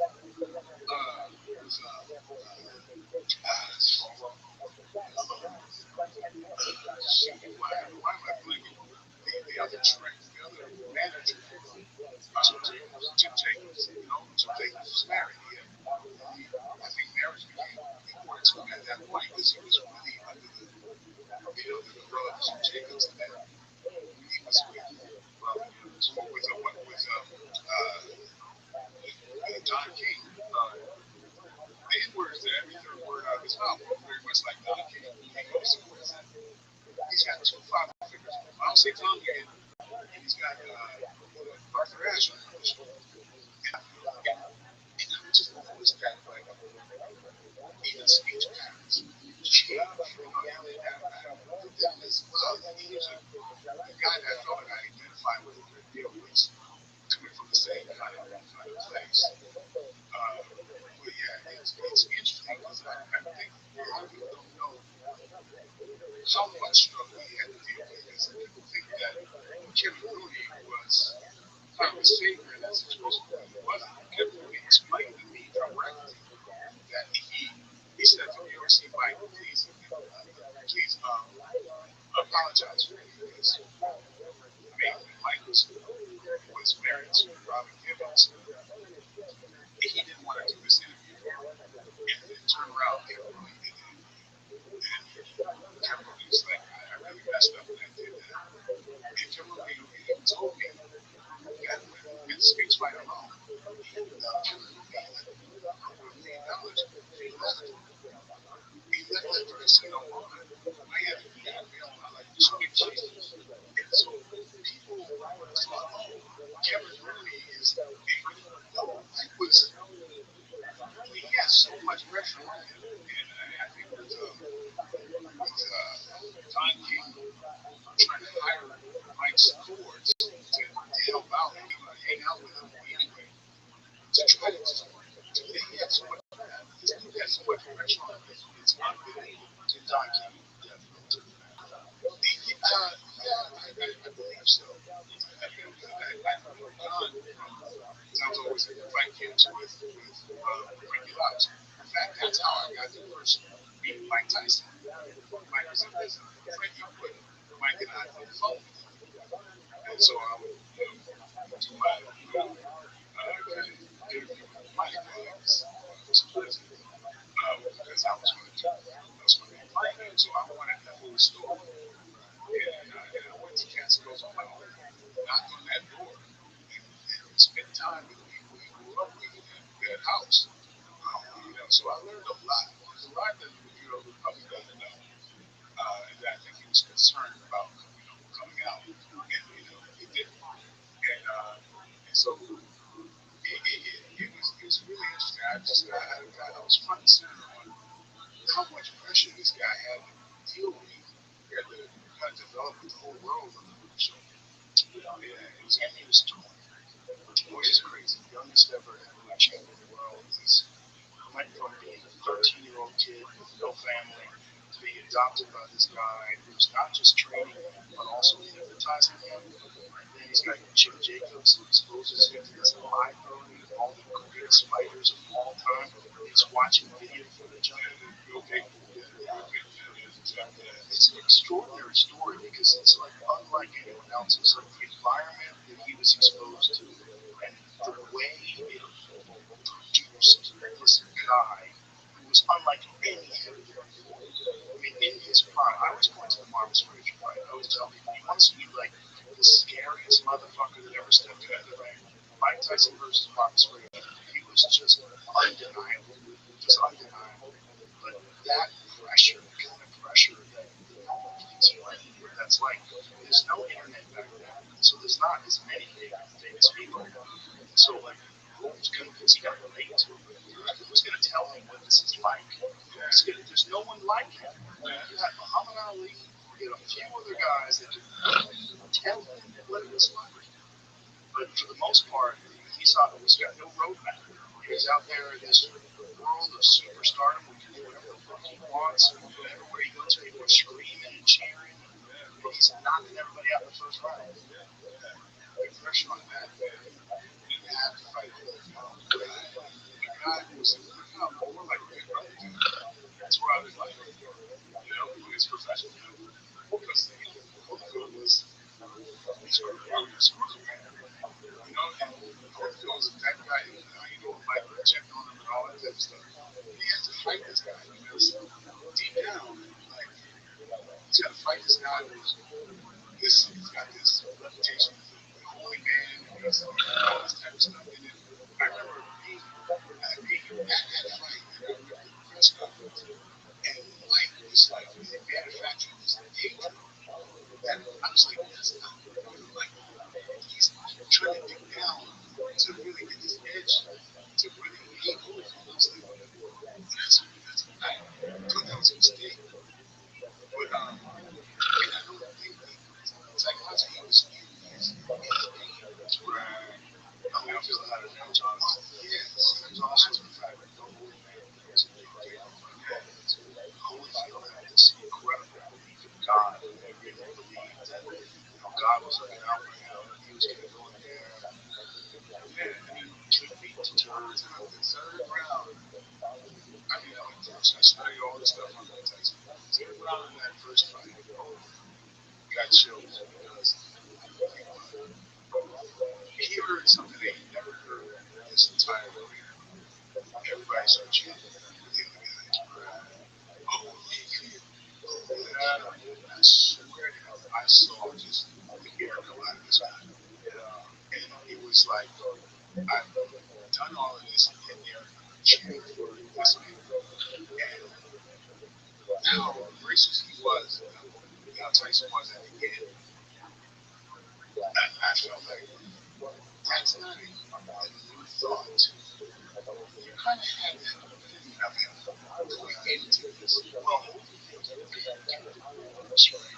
They had those wars with he had the first war with like Muhammad Ali. Remember that fight eventually? Oh my God. Go back and watch that fight. He had the war with Bert Cooper. Like he had war. Holyfield was unflappable. He's like, yeah. He's like, I don't know what I like saying this. That's like, he's just like, he never got angry. Yeah. It's like, how do you know? It's hard to maintain like anger for that dude. Like, he's just like, okay. Oh, that's also terrifying to me. You can't get in there. You're trying to get in that head. It's like, I'm not going to get that God's in there. Yeah, that's like, if you look at it, Mike Tyson was committed to every first blow. Yep. Holyfield is a counter fighter. Because they could let him throw that counter and he got him. Yeah. And I was like, I think nobody knows this. Holyfield, center of gravity, is so different. Everybody here on top. Mike should be able to do easily. Easily. I didn't see the things that I normally saw from Mike Tyson in that fight, which made me feel like it's psychological. It's a psychological component, but it's also a training component because he wasn't an elite trainer at that time. He wasn't the same as him being trained by Costamano. It wasn't the same. Yeah, he didn't have the Bobby Lee style that he used to have. He caught Holyfield with the body shot and the uppercut. Yeah, and just like basically he almost said, "So I finished him." Yeah, but he just chilled. Do you remember that? I don't specifically. Yeah, there's a moment like that where he hurt him. And Holyfield looked like it's like yeah, but Holyfield would rebound. Yeah, with no fights. But if you look at Tyson, look at almost everything he's done. I thought I was about to see the beginning of the end. And I'm like, what the? I'm being there going, why is he jumping on it? You know, maybe I'm wrong, but I swear I saw that moment. And I remember going, what's going on? Why is he not jumping? It's interesting. It's interesting. Psychology plays a big role. How you feel about the opponent, and the opponent essentially holds up a mirror and allows you to look at yourself. And he's comparing himself to his holder. Probably didn't like that.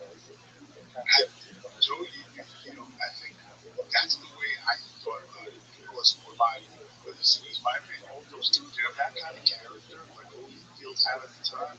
Those are scary guys. It's like they can't be broken mentally. Right, right. They're always going to be. If you try to break them physically, you're down. It's like, oh, come on. How much do I have left in the tank? Yeah, yeah. Yeah, before these shots can I take? Yeah, like, no, it's different. If somebody like 22, you can, manufacture it like, but when that's just like, okay, I'm just one thing.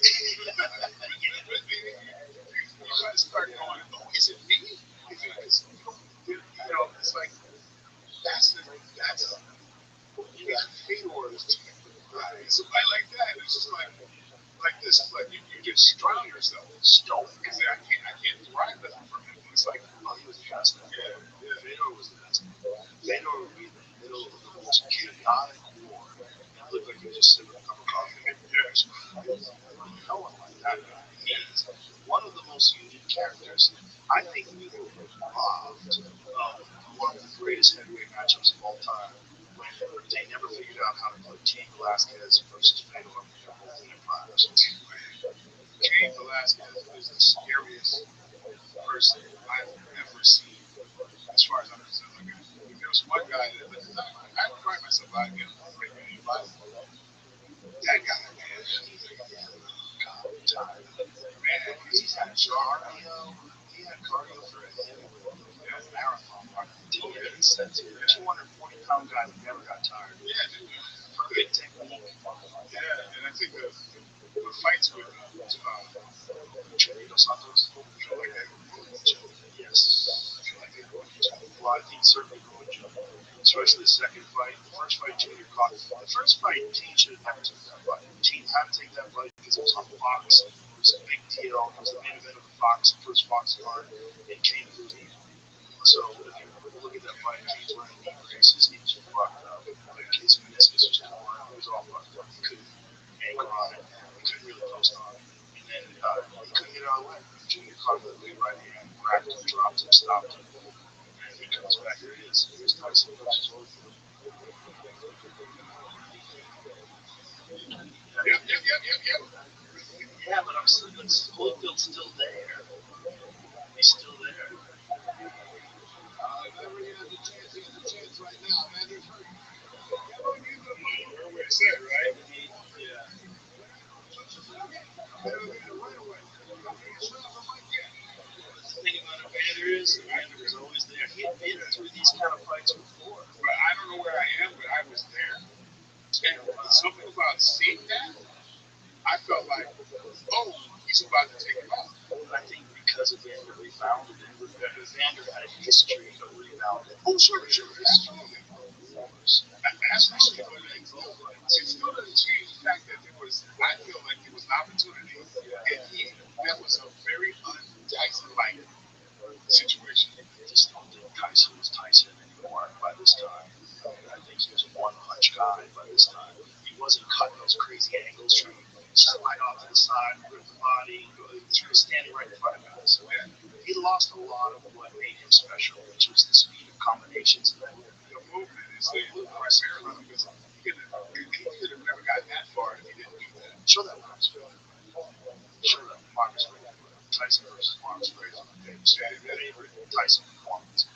This Marcus Frazier looked like a gentleman at the beginning of the fight. Look at him. I mean, you feel the energy from his face. You played a covenant right after this. There was a ball.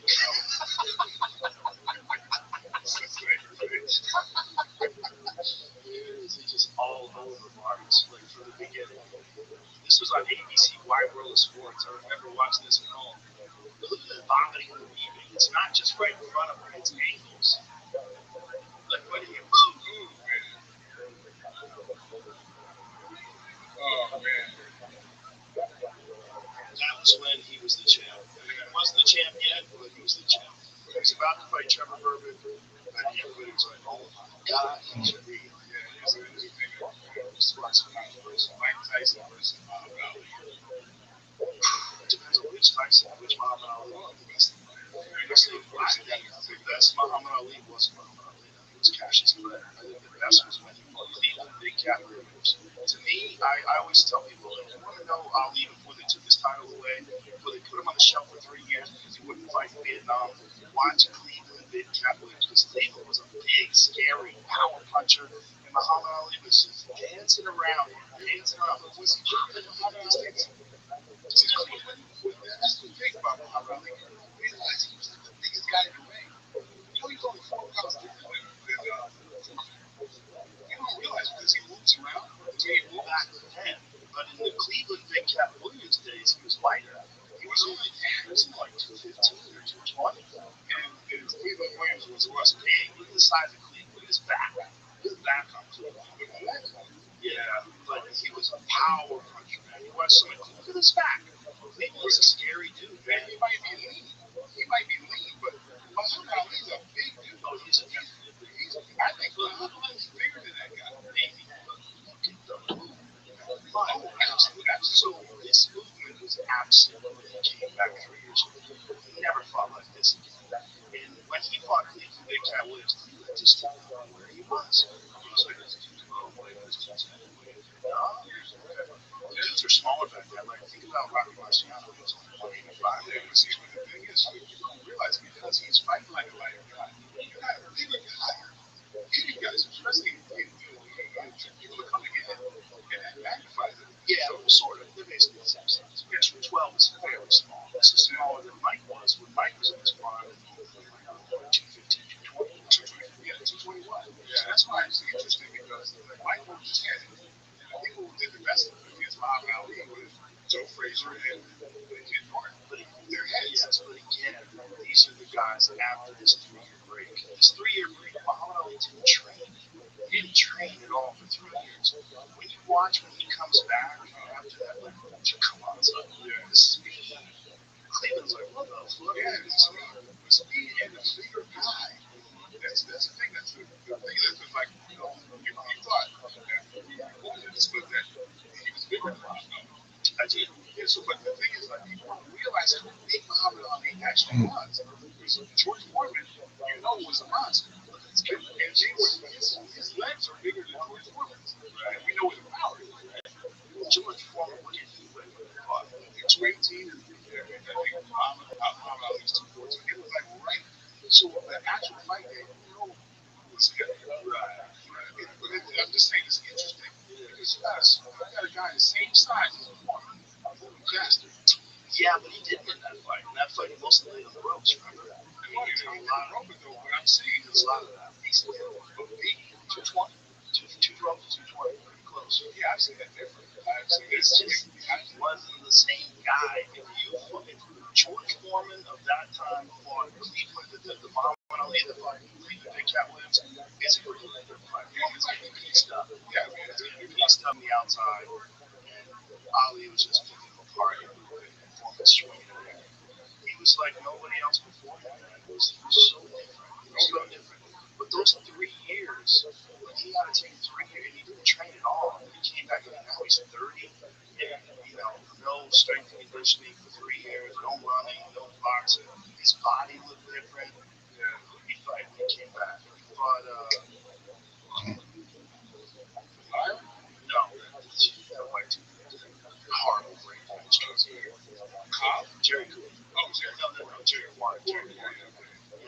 Drake White. See if you find that fight. Now, look at his body when you see it. You see his body smooth. His footwork doesn't look the same. His timing is off. He had a ton of ring rust. He just didn't. What's it? He just didn't look the same. He didn't look the same, and I think that 3 years they fucked him. They fucked him. They fucked him, and I mean, look, it made him a cultural hero because he wasn't willing to fight in Vietnam, and he famously look at his body. It's different, man. He's just not the same guy anymore. He's not moving as fast. And Jerry Ward was just a really tough guy who was famous for being able to compete. Like Ali didn't have the endurance anymore. Like look at him. He's just not the same guy anymore. He was a shadow of what he was before. He still went on to win the title. He still went on, but I always wonder what he would have been if those 3 years were not stolen from him in his peak, in his prime.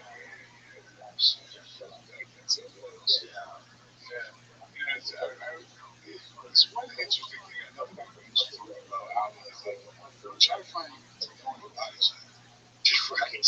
Not one of those. Almost every day. Maybe a jab or two to the body. It's true. It'd be interesting to count up all the body shots throughout his whole career. And you might get 10. That's true. Yeah, it's true. It's interesting. Yeah, it is. That's why when people talk about the greatest boxer, of course he's the greatest human beings, the greatest Americans. Right. Like just man, the stuff he's doing, talk about putting himself out there, as far as his children, of the world.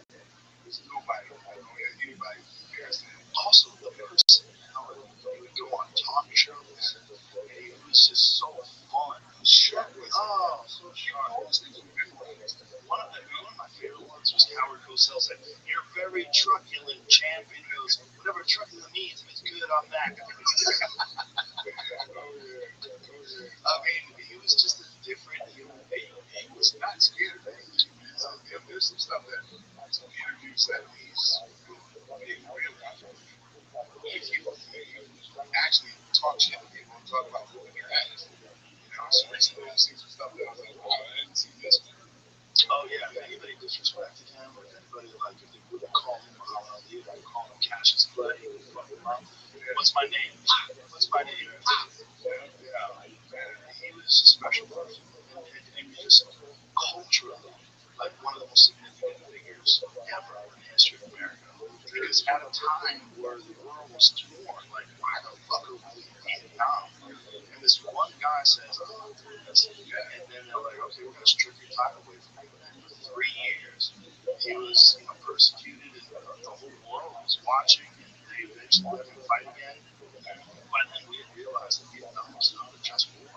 And this guy, they had taken 3 years of his life away from him because he wasn't willing to participate. A real hero. A real hero. And like again, a cultural icon, which is a different kind of human being that inspired so many people outside of fighting.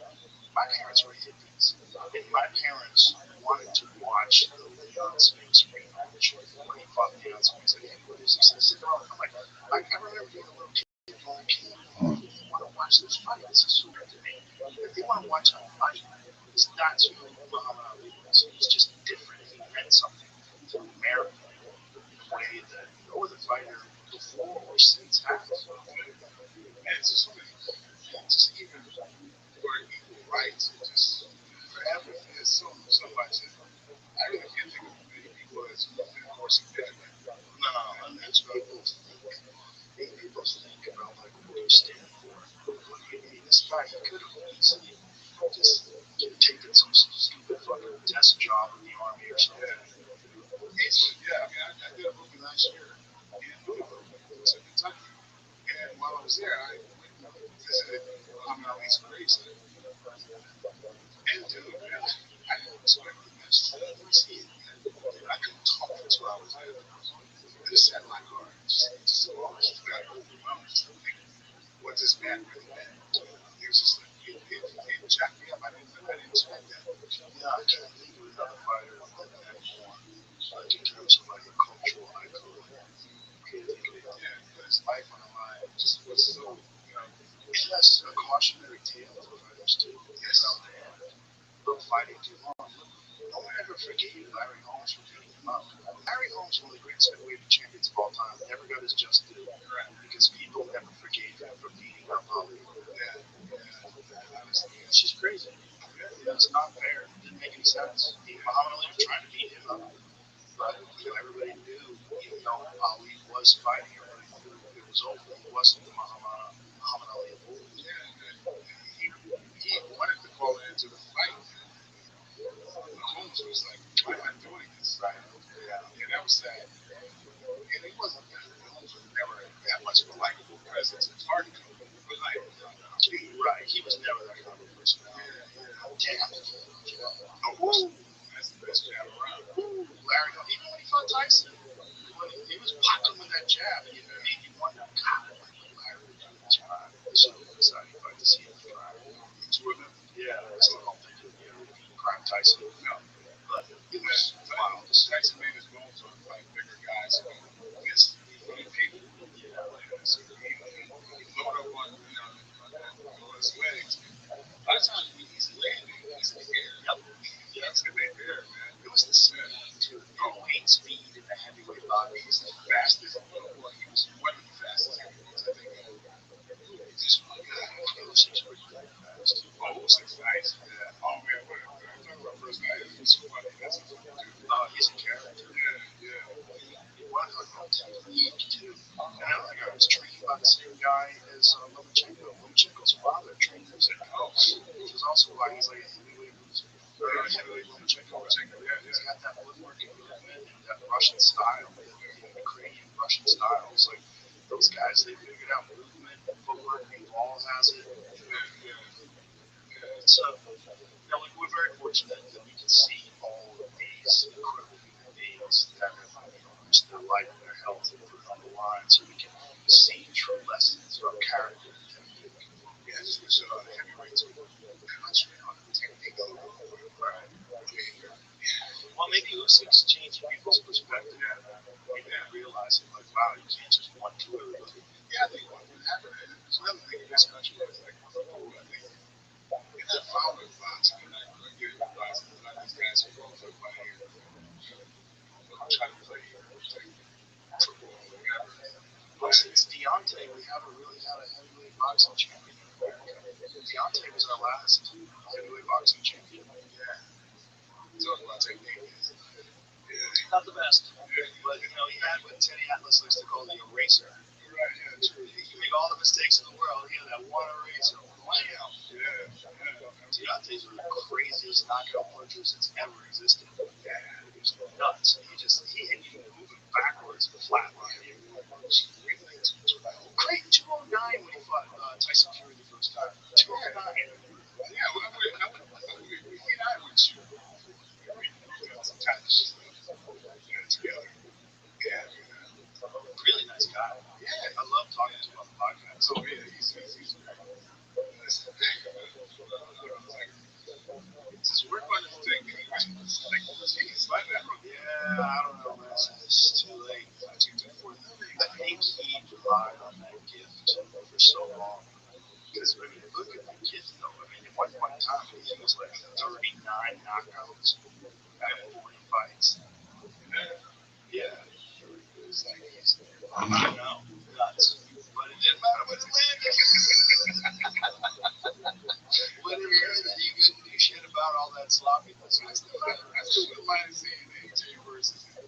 I still wouldn't be that bitch. I think after the car accident, AJ might be done though. Because, he was knocked unconscious in the car accident. I heard it really bad. I heard it was out in 10 minutes. Really? Yeah. His 2 friends died. And after all those fights, that was the last thing he needed was some extracurricular brain damage like that. And then also losing his 2 great friends like that is kind of, that's just fucking crazy. That's the sad thing. Yeah, he's my brother, my cousin. Yeah, for their sake. Yeah, what would your friends want you to do? Wow.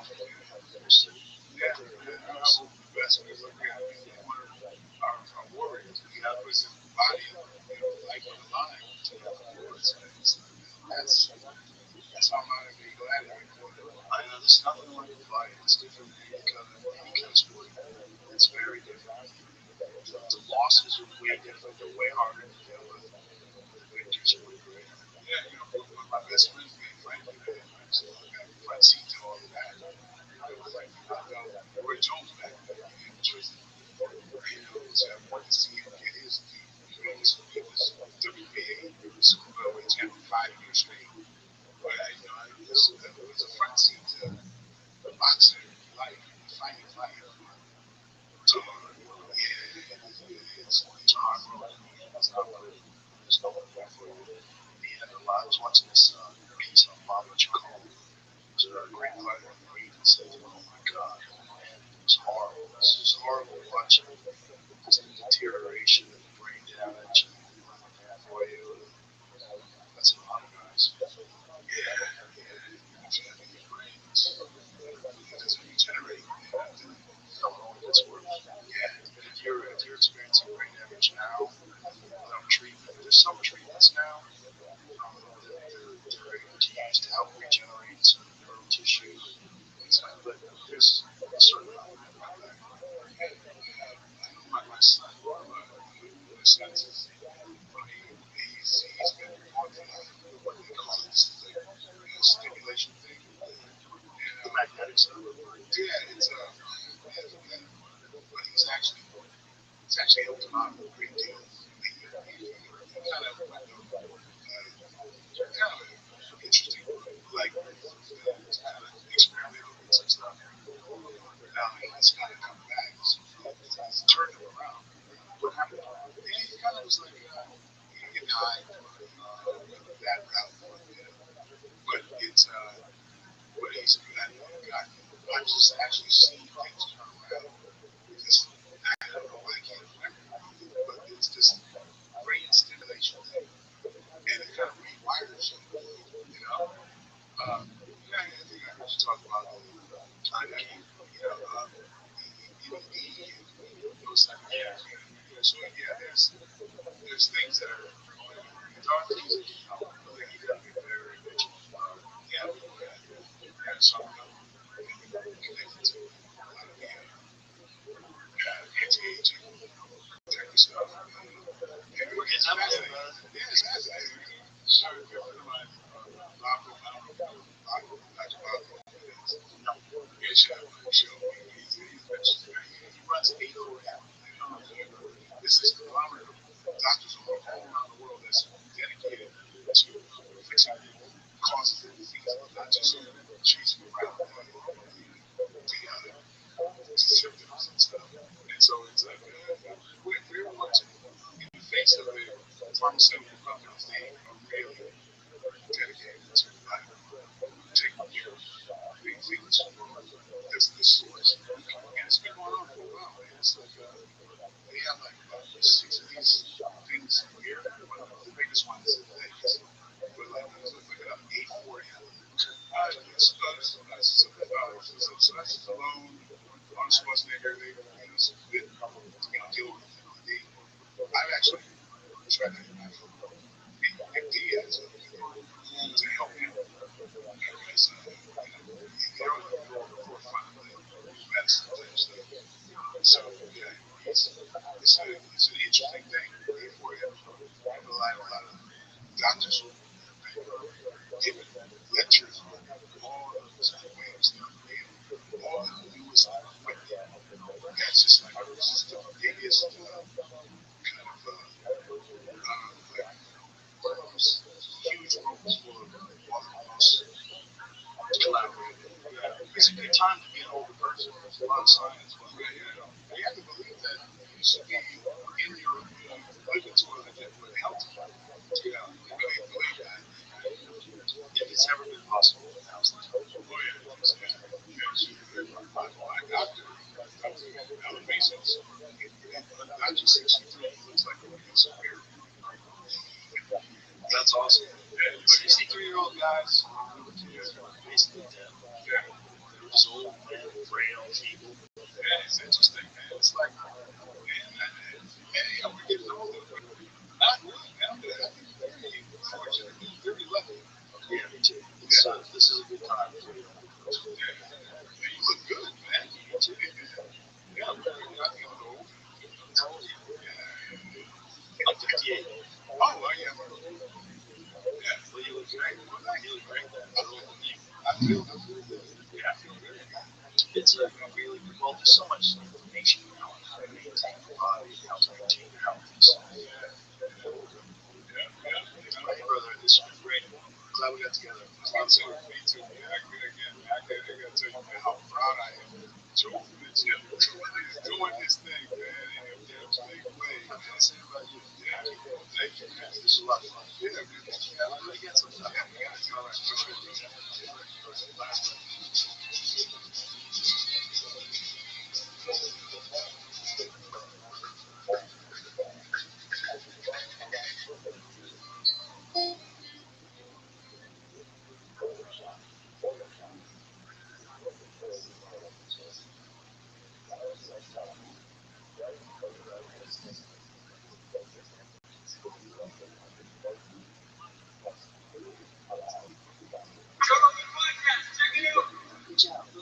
Drink by day, Joe Rogan podcast by night. All day. Any form? You know, like I know it's weird. If I eat a burger, it's different if I eat steak. Steak is a problem? Yeah, I don't know. My digestive system just like gets you over fucking. How much is there? I forget. I'm 58 too. I eat mostly meat. I don't think it's age. What is it? Well, what do you eat it with? Cheetos. Cheetos. Cheetos vodka? Oh, you can't do that, right? No, I tell you, I eat steak. I eat steak and I wash it down with Cheetos and time because in some occasions, sometimes I get thrown off until I do it. What? Tito's and tonic resembles water? The liquor is cool. That's all that matters to you. Yeah. I know at some point I need to change. I need to change my life. I'm at the age now that it's like I look at certain food and I'm like, oh my god, it is good. You really can't handle it. I think this is when I really, really need to be in love because I need to be with somebody that understands when I go places where I want to pig out. They got to be like, okay, yeah, he's Oh, right. You need a handler. but I think it's Female handler. a female handler. They call it geriatric. I'm like, that's the way I hear it. It's the main thing. Into a age, it's a geriatric shit. You smash all over. You want to do everything.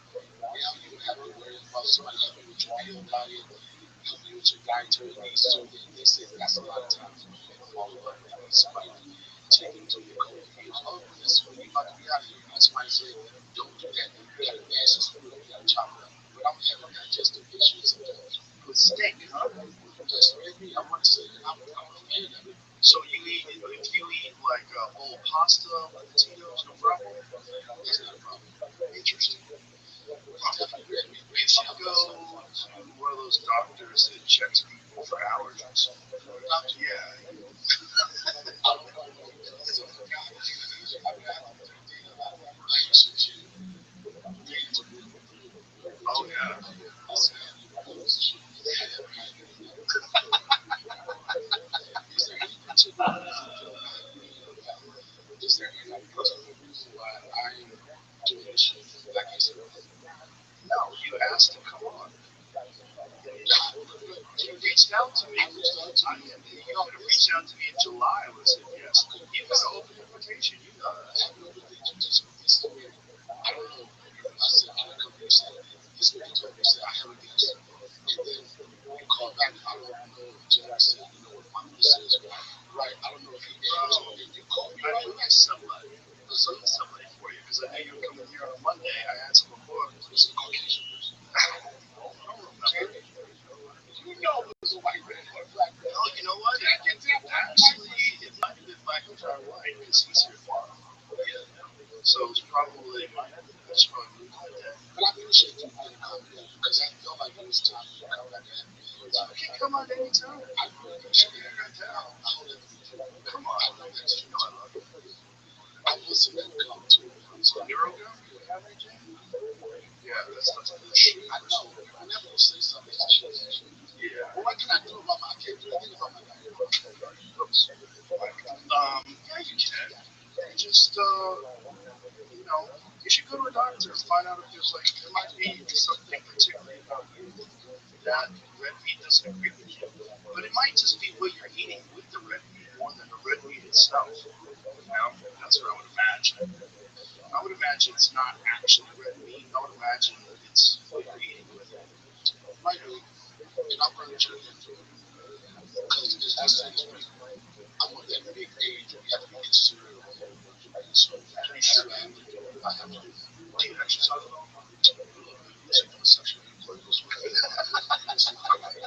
Did you push ups in? Yeah, that's strong. Damn, man. You ever? I don't know if this is not everybody. When you get to that age, when you start looking at your history, then you like, damn, 2000 was my best years. Like right now, I would just give up. Give up. I don't put no pressure. I give up. I start asking like shoe sizes, whatever. I'm ready for shopping. I live in Asia now where I call it certain times, like I probably shouldn't give you that. it's going to That comes going to be a real problem. it's all the time. So you made a noise with it. I'm going to Just chewing a little to it out. You get the effects of it very quickly. I'm at the age where my best work is like holidays. Holidays. Like, And why don't you hire a trainer? You got some money. it's what they're trying to do. Get you a chain. I think I get the trainers before I get a trainer. I mean, you got to take one step at a time. I got to get my mind right before I get my body right. No, getting your body right will help get your mind. I think that's some truth that I think you said. I think that we can be right on. Oh, 100%. Getting your body right fixes your mind. But I will say I'm at my best. I'm at my peak. This is a holiday, so And then resting. I'm resting. It's more silly. Like, you want to really smash good time. Consider Valentine's Day, Christmas, Kwanzaa, you get 7 good days.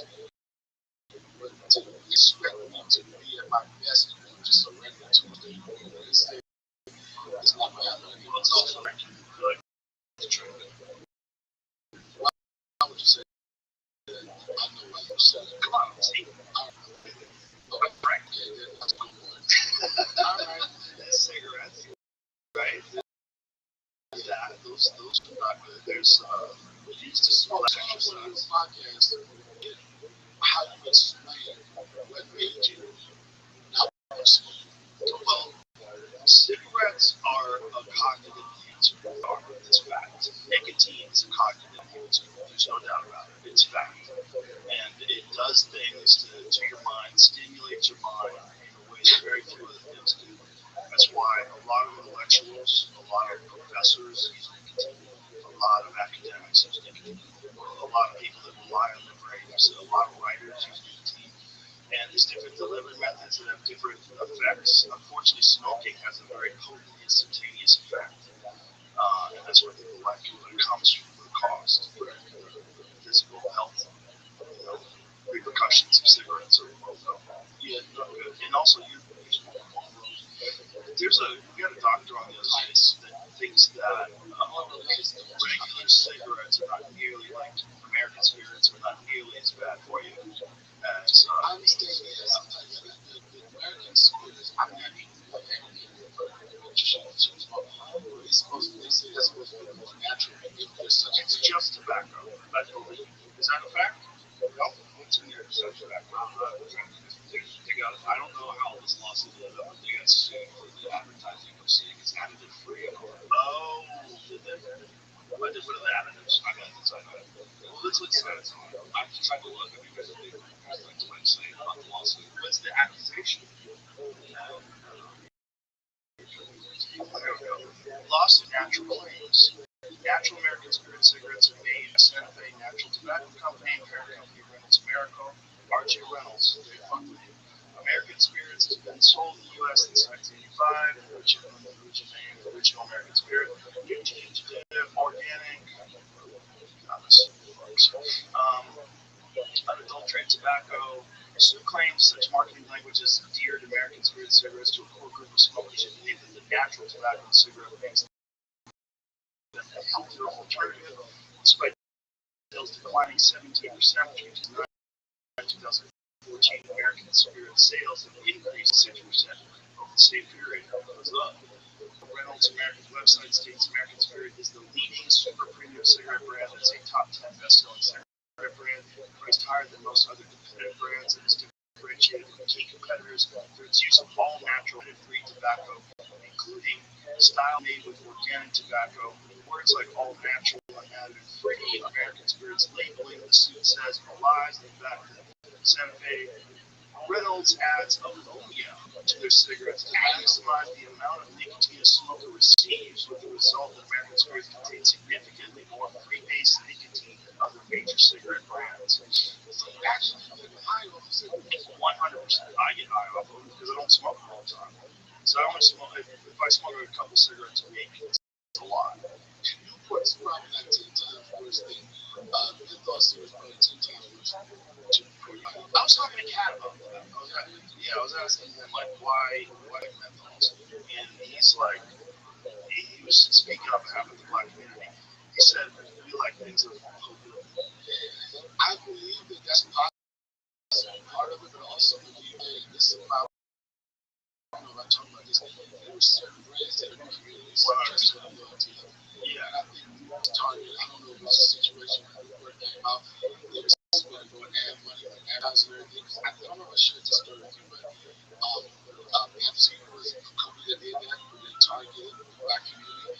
So I think even though I understand it's a good thing, but I think it was something that was in our community, whether that was like cheaper prices or whatever. And I think it's generation to generation. Like, we need to do this because black people do this because it's cheaper. I think that might be the case. Probably wrong. What is the menthol effect? What is the difference? I know that's also, I sound like that. Well, that's one of the reasons I had to downgrade to like, some people think that I started smoking Marlboro Lights because I started taking white women, which is the word unless you did a white woman from the Midwest, but she probably smoked.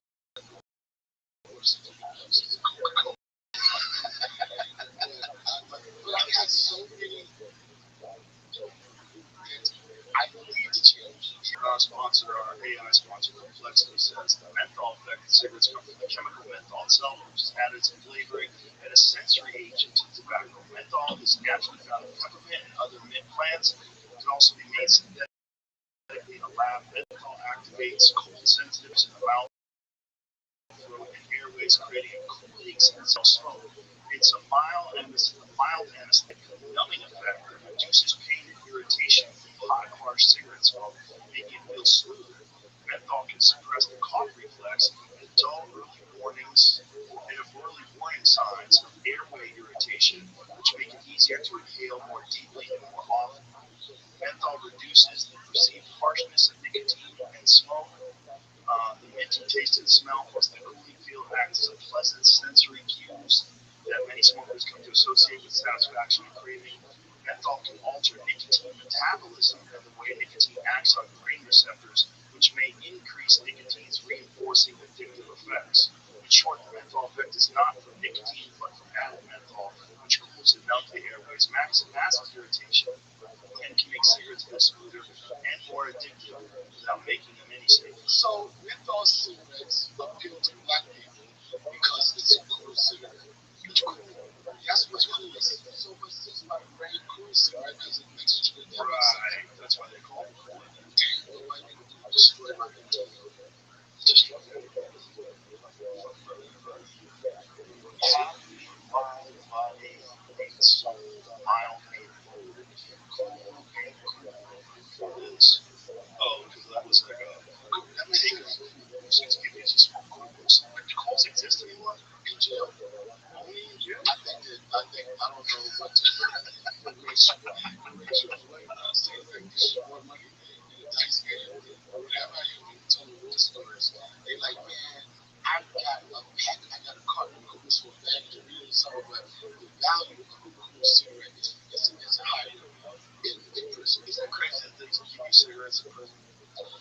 crazy. It's like the only drug you get in prison. Yeah, it knows it. I can't get alcohol, right? Well, you can get hooch. Well, you can't get alcohol, but they make it all. But it's all under the table. Yeah. But I think in prison, the things that hold the most value, I think it's tame. Right? It's that artificial flavored drink. I think that's not shit. Yeah, with cigarettes, Doritos, I heard honey buns hold the value. And I heard candy bar. The candy bars, you gotta be particular with that. Because if you offer, this is what I hear. If you offer a person some milk for candy bars, then what I understand is that you're invited to have sex with a person. Interesting. Yeah, candy bars. Yeah, like I don't think he wants candy bars. That's like code. Yeah, it's not like pizza. Yeah, so this is just a bar. So this is only. I think it was a still. This is the time the cities which are important. Not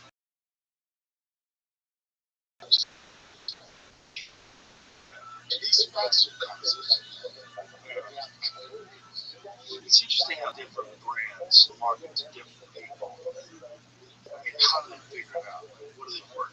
Like, that's where it's evil, right?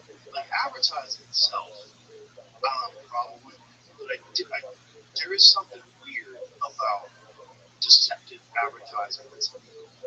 You know? Well, they do a history on what people like. I was watching or reading a story about the people that started Forever 21. I forget what the brand was. It's from South Korea, not to be confused with Kim Jong Un and those people. But they were tailoring something. They started a small boutique, and what they would do is they would have these clothing pieces of clothing, and they would really pay particular attention to what colors people like, what was selling the most, whatever, and that's what they buy. And one of the things that made Forever 21 so popular because they had really inexpensive, the clothes were expensive, but they was turning them over so quick, so they would do case studies to see what people attracted to. I know black people usually put lemon pepper on anything. It's going to go off. We can do lemon pepper, chicken wings, lemon pepper, french fries, anything lemon pepper can go. I don't know who started the whole lemon pepper craze, but lemon pepper, anything black people buy. That's interesting, like how white people are associated with very bland foods. Macaroni and cheese, mashed potatoes, mayonnaise. Macaroni and cheese. You never, ever say, if you tell somebody, if you say, if you wouldn't be able to invite somebody about your people like that, if you say, hey guys, I'm coming to the cookout, right, and I'm bringing macaroni and cheese, you're going to get uninvited to the cookout. How should I say that? Mac and cheese. Mac and cheese. Yeah, you can't say macaroni and cheese. Nobody ever does that. They would look at you as a spy. You get invited, you are right. Well, I'm a different type of white person because I'm Italian. I'm associated with spicy food, very strong flavors. Yeah, but this is different. Like the Italian people don't like flavor. It's like very spicy. You gotta say, I'm bringing big ziti to the barbecue. Like I'm bringing ziti, right? Not that it's a big ziti. Yeah, because there's different kinds of ziti. The ziti that you bake and the ziti that you just boil and put, marinara sauce on. But I will say this: as much as comedians make fun of white people and their lack of seasoning, that can save your life. Lack of seasoning can save your life. Yes, sir. When you think about, you look at somebody who's country, home cooked soul food spot, the one ingredient that is in everything that you taste right up there is salt. How's your salt that way? But so why do you think salt is all over? You feel a little off. It's okay. It's February. Everybody feels a little off in February. It's darker. It's colder. You probably already gave up on some New Year's resolutions. But you don't have to wait till spring to get yourself right again. It all starts with making small changes to your routine, and one of those is AG1. It's not some big dramatic reset. It's one small thing that you can do every morning to keep consistent when everything else is chaos. One scoop, done. AG1 AG1 can help support your energy and gut health and can support you through the darker evenings. It gives that foundational support from morning to night, and it all comes down to getting your daily nutrition. There's more than 75 ingredients, including antioxidants, minerals, probiotics, and functional mushrooms to support your immune health and overall health. And this is the time of year when it can really help. If you want to check it out, go to drinkag1.com/Rogan and you'll get 3 AG1 travel packs, vitamin D3 plus K2, and other gifts free in your welcome kit with your first subscription. That's drinkag1.com/Rogan. Salt is an essential mineral. We need salt to survive. Salt is not the problem. They associate salt with high blood pressure, salt with this, salt with this. Not true. It's bullshit. What type of salt? Is it different salt? Is it like No, it's not. Salt's not bad for you. Well, first of all, there's iodized salt, which is actually good for you because it contains iodine. They add iodine to it, which is good for you. But salt is not a bad thing. I mean, you shouldn't have too much salt. Salt. If you eat enough salt, you could die. So all of these years, It's a people get their toes chopped off. That's not fun. That's not fun. If you're getting diabetes, it's usually from sugar. Okay. There's been a lot of misinformation that's spread because of the actual scientists that were bribed by the sugar industry. So the sugar industry, they paid a bunch of Harvard scientists. It was Harvard, right? I believe it was. They didn't even give them a lot of money. Was it the 1950s, 1960s? So this has all been out now. But what they did was they tried to associate saturated fat and foods with saturated fat with being responsible for heart disease. And they did that to try to get the blame off of sugar. Because sugar is fucking terrible. It's terrible in basically everywhere, especially added sugar. So why are all of these diseases that we speak of are more happening in the black community? It's diet. It's diet. It's 100%. It's processed food. It's diet. It's sugar. It's sugary drinks. It's the amount of sugar. Like if you say if you drink like a 1 liter Pepsi, the amount of sugar that is in. Okay, let's find out how much sugar is in a 1 liter Pepsi. If you drink several liters a day, one of them I believe is more sugar than you're ever supposed to have a day. Pepsi is the one that's right. Well, it could be Coca-Cola, it could be Pepsi, Mountain Dew. I think pick your poison. I think it's one. Well, Pepsi's, I don't know, does Pepsi have more sugar than Coca-Cola? I don't know. Coca-Cola is one of the only things that's still flavored with cocaine. Sugar content, 115, 123 grams in a 1 liter bottle. That's a crazy amount of sugar. 25 teaspoons, 35 sugar cubes. That's 130%, 138% of the recommended daily value of sugar. That's where people are getting type 2 diabetes. They're getting it from excess sugar, specifically excess sugar, like in a liquid form. Your body does not know what the fuck to do with that because nowhere in nature do you get sugar in a liquid form like that. Like even orange juice, like people think orange juice is good for you. It's not. Like drinking orange juice, you're going to get some vitamin D, but you're also going to get vitamin C, rather, but you're also going to get a gigantic dose of sugar that has no fiber in it. It's a straight type of sugar. Fruits and vegetables that you get off the counter. You get fructose rather than high fructose corn syrup. Sugar from fruit is the best sugar for you because it's attached to fiber. That's a slow release sugar, like if you eat an apple. Apples are bad. It's a natural way that your body consumes sugar. But there's not. I don't know if it was an apple. It was a fruit. It was a fruit from the tree of knowledge. The tree of It was an apple. it was an apple. But it wasn't an apple tree. What specifically does the Bible refer to as the fruit? Adam and Eve. Adam. You know the truth? He never talked to God. Adam talked to God. Adam told God not to eat the fruit. There's nowhere in the Bible does it say that Adam went to Eve. This is why we should start not just shut women down to listening to it. It all started off. Genesis does not specifically specify rather what kind of fruit Adam ate, only that it calls it fruit from the tree of knowledge of good and evil. Yeah, so it's not necessarily an apple. We call it an apple. text never names the species, apple, fig, etc. The Hebrew word is a general term meaning fruit without a botanical detail.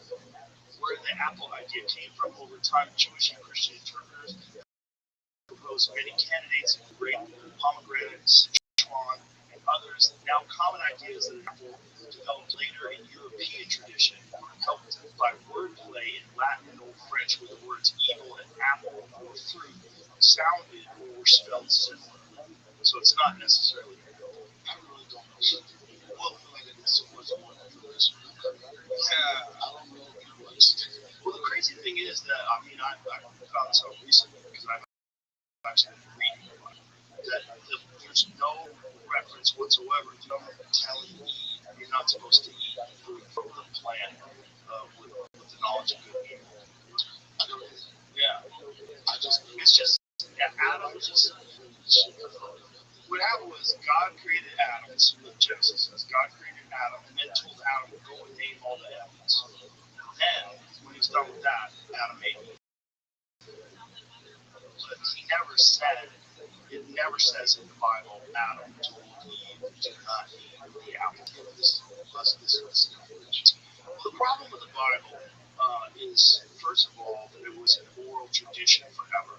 So it was an oral tradition for a long time before it was ever written down.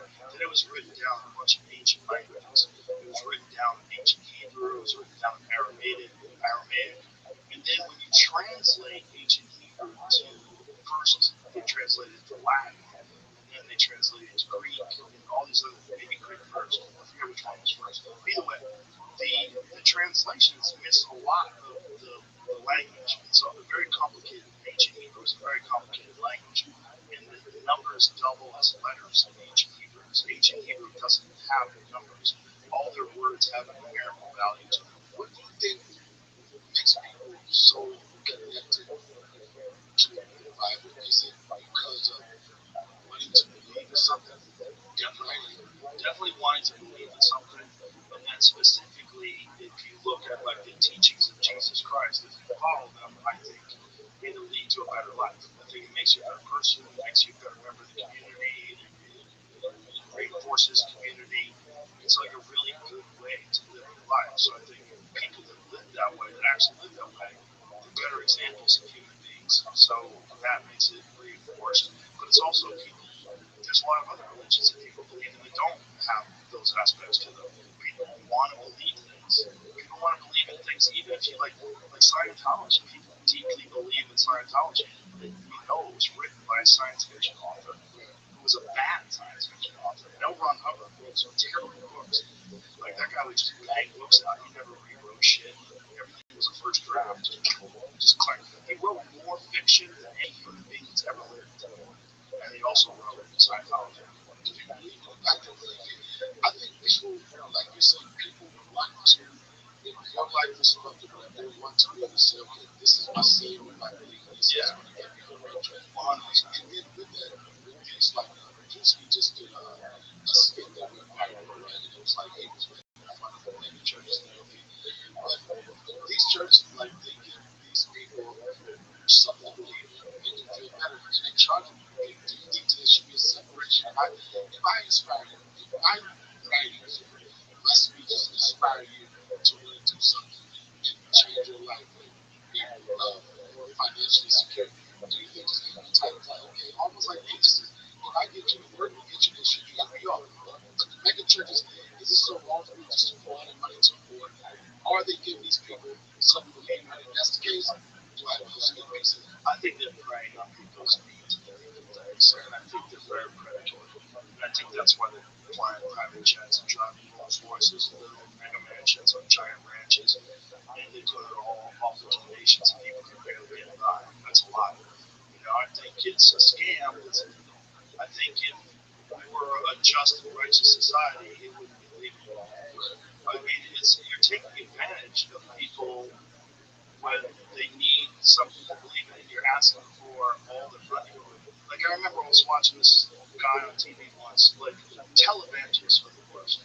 And this guy was saying that if you are broke, you should borrow money to donate it to the church, and it would be paid back to you tenfold. that God will pay you back tenfold. And then he had all these examples of people that did it, and they would call in and say, I was $1,000 in debt, this and that, but I borrowed $100 and donated to you, and now all of a sudden was some horseshit. But those all desperate people. Desperate people. Those are the same people that I want to spend $30 on the lottery and like fucking 50 years and don't know how much. That's another scam. That's another scam. Not only is that a scam, here's the scam about the lottery. Not only does, like, say everyone pumps money into the lottery. Say you buy $100 worth of tickets, and Jamie buys $100 worth of tickets, and I buy $100. So it's $300 in the lottery. There's not even $300 available if you win. So, and then if you win, you don't get all the money. You get the money over a long period of time. Right. But if you take the second option, it's a significantly, like, here's a good example. Speaking of the Epstein files, his company, Zorro Trust. I didn't like that. You looked me right in my eyes and said, speaking of the Epstein, we were talking about it before the podcast. Epstein came to see you. No, Epstein is not coming to see you. They loved your show. He was the number one fan. First of all, you don't know. Like, they came to West Palm Improv because you're a famous comedian and you were playing in the town where he lived. So what are you saying? Nothing. But what I'm saying is Epstein won the lottery. His company, Zorro Trust, won an $80 million lottery. And then they took the payoff. The payoff was only $30 million. What do you mean? You said his company bought a ticket for the lottery. Yes, Zorro Trust, which is his company. They won the lottery, which is very suspicious. And not only that, he won the lottery right after he was arrested and went to jail for fucking kids or having sex or whatever he was arrested for. Sexual hand jobs, whatever it was. So after the woman's underage, no, but when they're underage girls, so then when he went and got the lottery money, the company took the payoff. The payoff had an $80 million payment. The $80 million jackpot was only $30 million. So if you want the money, you take 30. So not only did they take 50 out of the 80, but then if you think about how many people spent money buying lottery tickets, it's way more than 80 million. So they make money off of that, and then they make money off of the fact that you want the payoff instead of the over. So it doesn't matter what the jackpot becomes, they can't lose. Because it's stealing money from people that are desperate. It's legalized gambling where the house always wins. Like, let's find that out. Like, let's find an average jackpot of $10 and find out how much money actually goes into it, how much money people spend versus how much money they pay out. So when this is all a lot of state regulated, right? I don't know. Okay, so they get, say, they get 100 million people trying to win $1 billion. It's because state regulated. They have to pay taxes to the government for the money they get. The lotto? No, it's the state or it's the government owns it. So it's a whatever the. Not only that, they pay taxes on it. So say if you get that, yes. So say if you take that $30 million payout, you don't get $30 million. Then you have to pay taxes on the $30 million. So they get money from it. They can't fucking lose. But for a person that's never seen it, never seen $1,000 anywhere, anything with million, they're gonna be excited about it too. Exactly. And over time, most people are not going to win. So most people are dumping money into it. There was a story of a young lady, I don't know exactly what it was. I think she won some type of lottery where they gave her two options. She would get, I think it was like a payout of like $2 million right up front, or they would give her, I think it was like $20,000 every month for as long as she did. Yeah, that's what it is. She did this. People think it's kind of crazy, but you consider that she was by 2021, her life expectancy probably, she was right, so she probably lived to 132. You know what I'm saying? She looked like, that was just smart. A lot of people would not understand that. That was a smart thing. I don't think it's for the rest of your life. I think it's until it reaches that number. I don't think they're going to give you money for the rest of your life. Well, maybe I was reading the headlines. That's a different kind of lottery that I'm not aware of. I think it was something as low as $2. That sounds right. Yeah. All right, here it is. Typical Mega Millions jackpot run total ticket revenue is usually several times the advertised jackpot. But there's no single fixed average because sales vary enormously with the jackpot size. Still, you can get a good ballpark. So around 50% of ticket revenue goes into the overall prize pool. So the government makes 50% right off the bat. So if it's $100 million payout, they already made $100 million. So it's $200 million is what they made. They throw in $100 million for everybody. Of that prize pool, roughly 2/3 to 3/4 is allocated to the jackpot, with the rest funding lower tier prizes. So that means even if there's $200 million out of $100 million, only 2/3 of it goes into the big jackpot. And that means the jackpot is typically in the order of 1/3 of the total ticket sales that run. And then out of that 1/3, so say if it's 100 million, or with the Epstein case, it was 80 million. We took the payout, which was 30 million, so they make 50 on top of that. And then on top of that, you pay taxes on that 30. It's a crazy scam to it. Whatever the fuck they want. I think that around the time they make certain neighborhoods, I think it was certain level of creativity to go to a neighborhood just to get your attention to keep one of their social How it's supposed to be random. You don't know how much oversight. Look, a guy like Jeffrey Epstein can win. I don't know how much oversight is. I know back in Boston, I lived there, Whitey Bulger won. Say this is true. I think he won the lotto twice, which is crazy. Whitey Bulger was a South Boston mob boss in the 1980s when I lived there. The 1980s and 90s. Yeah, he was a dangerous guy. He was the guy that movie that Leonardo DiCaprio starred in, Jack Nicholson. What was that movie, Jimmy? Remember that movie that was based on Whitey Bulger? The Departed? Yeah, that was based on Whitey Bulger. Oh yeah, terrible fucking gangster. Yeah. What was his demise? It was actually a fucking FBI informant. Not only was he a gangster, he was working with the FBI and they were letting him get away with shit because he was throwing other people on the bus. I think there's a different. They wound up catching him in Santa Monica. Well, I understand. Whitey, about that, Whitey Bulger won the Mass Millions lottery. About that time. Yeah.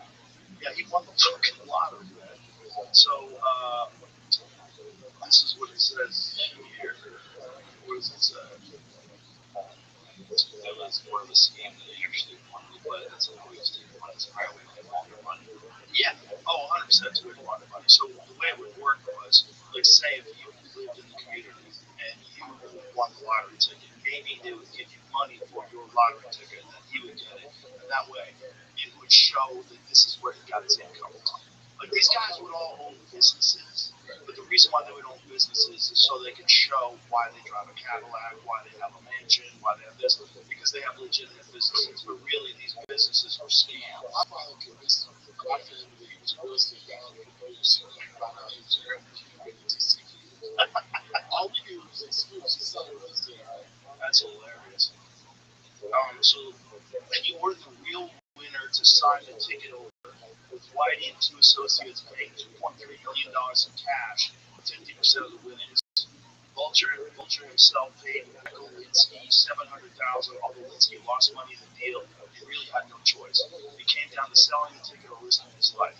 Yeah, so that's how it usually works. Whitey was a snitch. Yeah. He was a snitch and he got caught in Santa Monica. He was no whistleblower. He was a snitch. Whistleblowers got to this much, right? He was in a higher profile position like corporate America. No, he wasn't a whistleblower. He was actually a snitch because he was turning other people in. So he was a kingpin. Is this true? And I don't want to get anything about race. Is that phrase snitches more prevalent in white community or black community or is across the board? I think it's across the board, isn't it? Like the black community is famous for keeping their mouth shut when someone gets shot or when someone does something.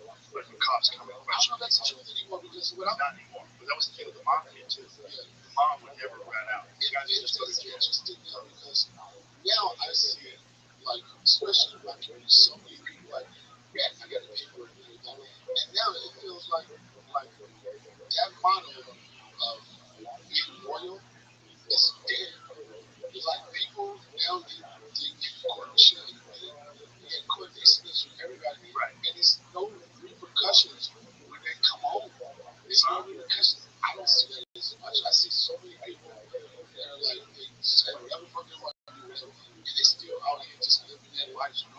nothing from happened. With the mob, it was always like if you ratted on the mob, you were dead. You burn your house down. People keep their mouth shut because of that. And so guys are all the time and never open their mouth, and they would be rewarded when they would get out. You could have a party for them, celebrate. That's a Goodfellas. You never said nothing. That was the whole thing. But the whole thing is, that changed though, like with John Gotti. Like the Gotti, Samuel, and it wasn't just them. Like, everyone was snitching on everybody. It's like got these guys. We had Donnie Brasco in the studio from that Johnny Depp movie. It was called Donnie Brasco. Well, I confuse that with Joe. I'm not confused. Rothschild, that's not Rothschild. Joe Stone. That's not really Rothschild, right? No, different. That's different. Yeah. So Donnie Brasco was the guy who was an agent and he pretended to be a mob guy. And he got in with the mob and was with them like 7 years. Did all kinds of shit with the mob and then sold everybody out. I don't know what I'm doing. Yeah, I don't know. I'm just so good. This the culture, everything is crazy. It's just now I don't know. Just everywhere I go, it's like the most interesting thing now is selling on any platform, especially social media, is beef. And I don't understand people gravitate toward negativity more than anything. That's normal. Right. But you know what? It's your platform is not no better. No. Your platform, I go to these other platforms and I don't know. I think they look at the people, they sit back and it's like, okay, what can I say to make people upset, get them riled up, and then I take advantage of their engagement that they do. They're in a different game. All right, their game is trying to get engagement. My game is talking to people. But it doesn't have to become, I don't want to be treated, or it doesn't have to become destructive. 100%. 100%. Have you noticed, especially, I'll put it like this, especially with comedians, podcasts, there used to be a time where, like you said, a person was on a podcast because it was interesting, they told funny stories, right? They was good at craft or whatever.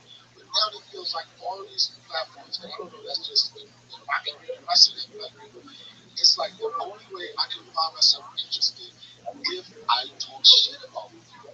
Right. And motherfuckers are going away from being funny when you get into it. Like every fucking podcast I turn on now, it's somebody I'm exposed to this person. I'm gonna tell us about what you didn't know. And the one thing they're not doing, especially as a stand-up comedian, motherfuckers don't give a fuck about being funny. Are those days over? No. Those people that do that are almost always not very talented. Almost always. The only exception to that is Cat. And I think what Cat was doing was different. Because what Cat was doing was exposing what he thought was snakes and liars. Okay. This is my question. Okay. This is my question. People take it. Okay. I want to say this. This is what I'm saying. What he's saying. Come from this place. I'm like this. No disrespect to whatever you get, but like, who asked you? Shannon Sharp did. When he did that podcast. Shannon Sharp might have asked one question. But Shannon Sharp likes that. Like, that in his podcast.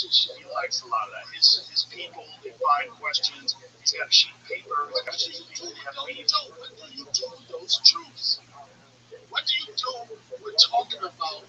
I watched this movie. I sat there and I watched Peter he thought his house came down and he was standing up.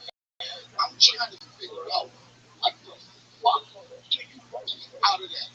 What is the result of that? You expose these people say, well, Hollywood is never going to fucking change. You know what changes? Like what you do. I left fucking Hollywood. Hollywood's not going to change. And I'm not saying I went to a dinner party. First off, I was not invited. There's a chance I would have stuck the invitation with rules. You know? Right. But what is the purpose of exposing something? I don't think most people are exposed. What most people are doing when they're being negative is they are jealous. They are below the person they're talking shit about. Like whenever I see someone that's talking shit about a high level, You say that, and you use Cat Williams as an example. So you said you're Cat, jealous. first of all, when Cat did it was very funny. Which is very funny. Cat's a very funny guy. And when he was doing it, I think he was also being very funny while he was doing it, which is different. Well, you have to put an LOL on it because people might not understand this. Because this is connection people have. This is what the connection they have. It's like this is what they say. And Robert, they say, here is the line. There is a line and all that stuff. But I'm just trying to understand what is the purpose of exposing all this stuff. What do we do with this information? What do we do with the information that did like the fucking free parties and behavior? What the fuck do we do with all this information? He's in jail right now, so that would be. Well, Jenny's in jail for doing something that a lot of people. Let me tell you something. Tell me. I was fighting Diddy for one thing, like the music and everything. I don't know Diddy like that. But when I first read the definition of sex trafficking, right? I'm sure you're the first person who saw it. The definition of sex trafficking to transport a woman because they lies with them to have sexual intercourse with them. Right. When I heard that, Paying them. It's trafficking is no, it's not actually. Really?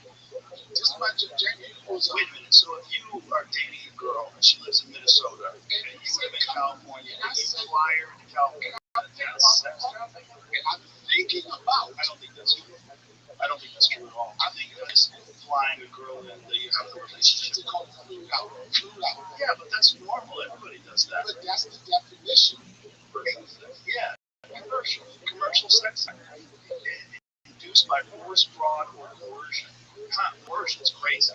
It's coercion is like, please, I'll buy you back. That's sex trafficking. That's so like, right? If there's a girl like, what are you gonna do for me? Like, shoes you want? I got those shoes for you. Let's go shopping. Like that's kind of sex trafficking. That's coercion for money.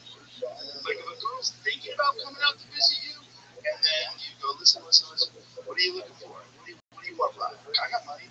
Come on, let's go shopping. That kind of would fall into that category. But look, we're getting off topic. Let's go back to the topic originally at hand. The reason why these comedians are negative. No, you're not going to get in trouble for sex trafficking. That's all horseshit. The reason why these comedians are doing it is because they're never bigger than the comedians they're shitting on. Never. 1,000%. 1,000%. And you know what it is, Joe? And they're never good. You know what it is, too, Joe? Is that deep down inside, they want to be that person. 100%. And I tell you what, they want to be in the position that person's in is a better way of putting it. I'll use this. I'll tell you this story. I realize that not necessarily there's so many people that can be guilty of it. And this is the thing that I hear that upstairs me that disturbs me is that a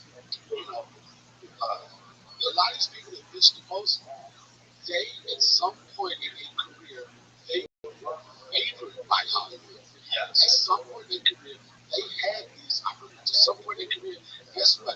They had the agencies. And something happened in their career where they fell out of favor. Whatever you want to call it, it's whatever. So what they did, agencies, like the choice, and now everything that they wrote on, everything they wanted to do, now it's all that's fucked up, and the only way you get this opportunity is has to be sexual favor and all that type of shit. And where the fuck you draw the line? But it's not even sexual favor. It's just like they criticize the work of the other person. That person ain't shit. That person sucks. Here's the thing. Come on, you get this all the time because you ride with Dave and Dave's number one, right? So you always get this label, even though you're a great comic, you get this label being a coattail rider. Right. And guess what? Everybody this is what I'm trying to explain to people, Joe. Everybody does not have to be Batman. I don't have a problem being Robin. You know why? Because Robin got the same amount of screen time as Batman. And the reason why I said this is what I get, and I'm telling you this, Joe, I don't know if this gum is kicking in. This is what fucks me up, Joe. This was and I tell you an example. I'm gonna give you an example. Don't give me an example. No, I'm gonna tell you. I'm gonna tell you why. Because your fucking shirt is fucking triggering me. Right? Kill Tony? The greatest comedy show of all time. You know what? I know that, but there's a lot of lies. This is what they say. This is what they say. Don't pay attention to what they say. Listen. Why are you doing that? Yo, you told What are you playing? Kim Tony wanted to say. She knows my podcast. Oh, yo, I gotta deal with this shit. But it's so fucking no. You gotta stop paying attention to it. It's so hard. You know what would happen to me if I pay attention to all the haters that I have? I would go crazy. You would. Do you think that you pay attention to those haters? Yeah, you're in a position right now. You have something to say. You had that same belief when you was first starting this that you engaged in it? Well, I engaged online with a lot of people in the early days because I didn't understand what you're doing is you're engaging with people that don't have happy lives. And they're negative. And there's some criticisms that are good for you. Because some criticisms make you evaluate what you're doing and say, okay, well, what I need to do is be undeniable so these critics mean nothing to me because you can't. I'm killing, the audience loves me, I'm selling out everywhere, I'm doing great on stage. You can't pay attention. You know what? I will say this. I hear you, Joe. I tried that with the motherfuckers. I tried that. You had one bad show. I never had. You had a bad show. You had a bad show. Please don't do this to me. You had that one bad show with I one did back not and forth. fucking have a match. Did you walk off the show? It's in the one yes. I should have walked off the show. You want me to play it back? Please don't do this. You were a little drunk. Who was the comic? Who was the comic? I don't know. His name. We don't need to say that. Whoever that dude is, he's Just fine. say now you're doing this. You know what you're doing. You're being provocative. You're provoking me because we broke this shit down. And I don't want to keep Thinking this when I was wearing this shirt, I'll change the shirt. No, it's okay. Put something over. I'll wear a Benny Injection. Let's break it down, Joe. After you started this shit, all right? It's like I didn't have a bad show. You definitely didn't have a great show, right? When you walk off, it's not good.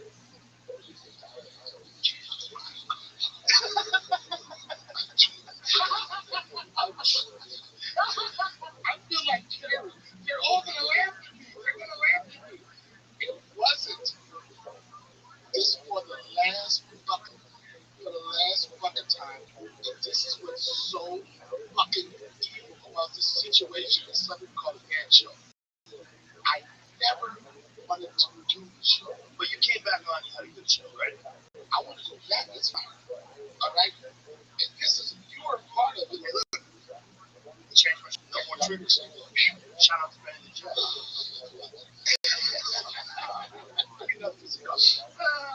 Let's say this. Say what is first of all, I did not want the first time I did it here in Austin.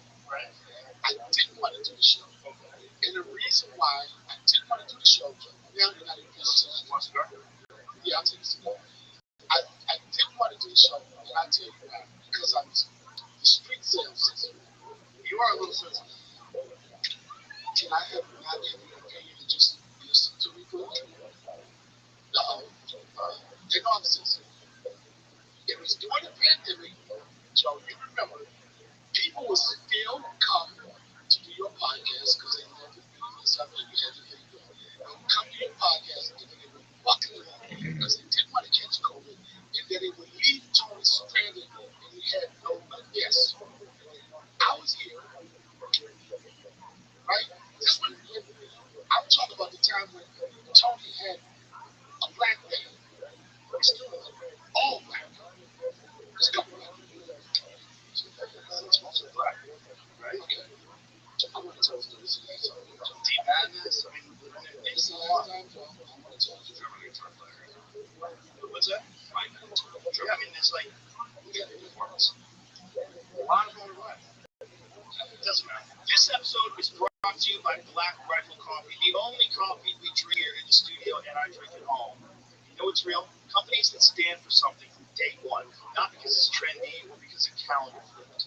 Black Rifle Coffee is one of those companies. America is turning 250, and Black Rifle Coffee Company is headed into 2026, making great coffee for people who get up early, work hard, and still care about this country.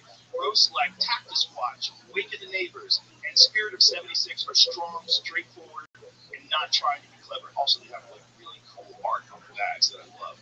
And if you want something quick in the morning, they have cold brew cans in just black and vanilla, clean, strong, and easy to grab on the way out the door. If you like energy drinks, check out Great Next, their new great flavored energy drink, zero sugar, 200 milligrams of caffeine, and no nonsense. This isn't about hype. It's just a solid American company making good products and backing the people who serve.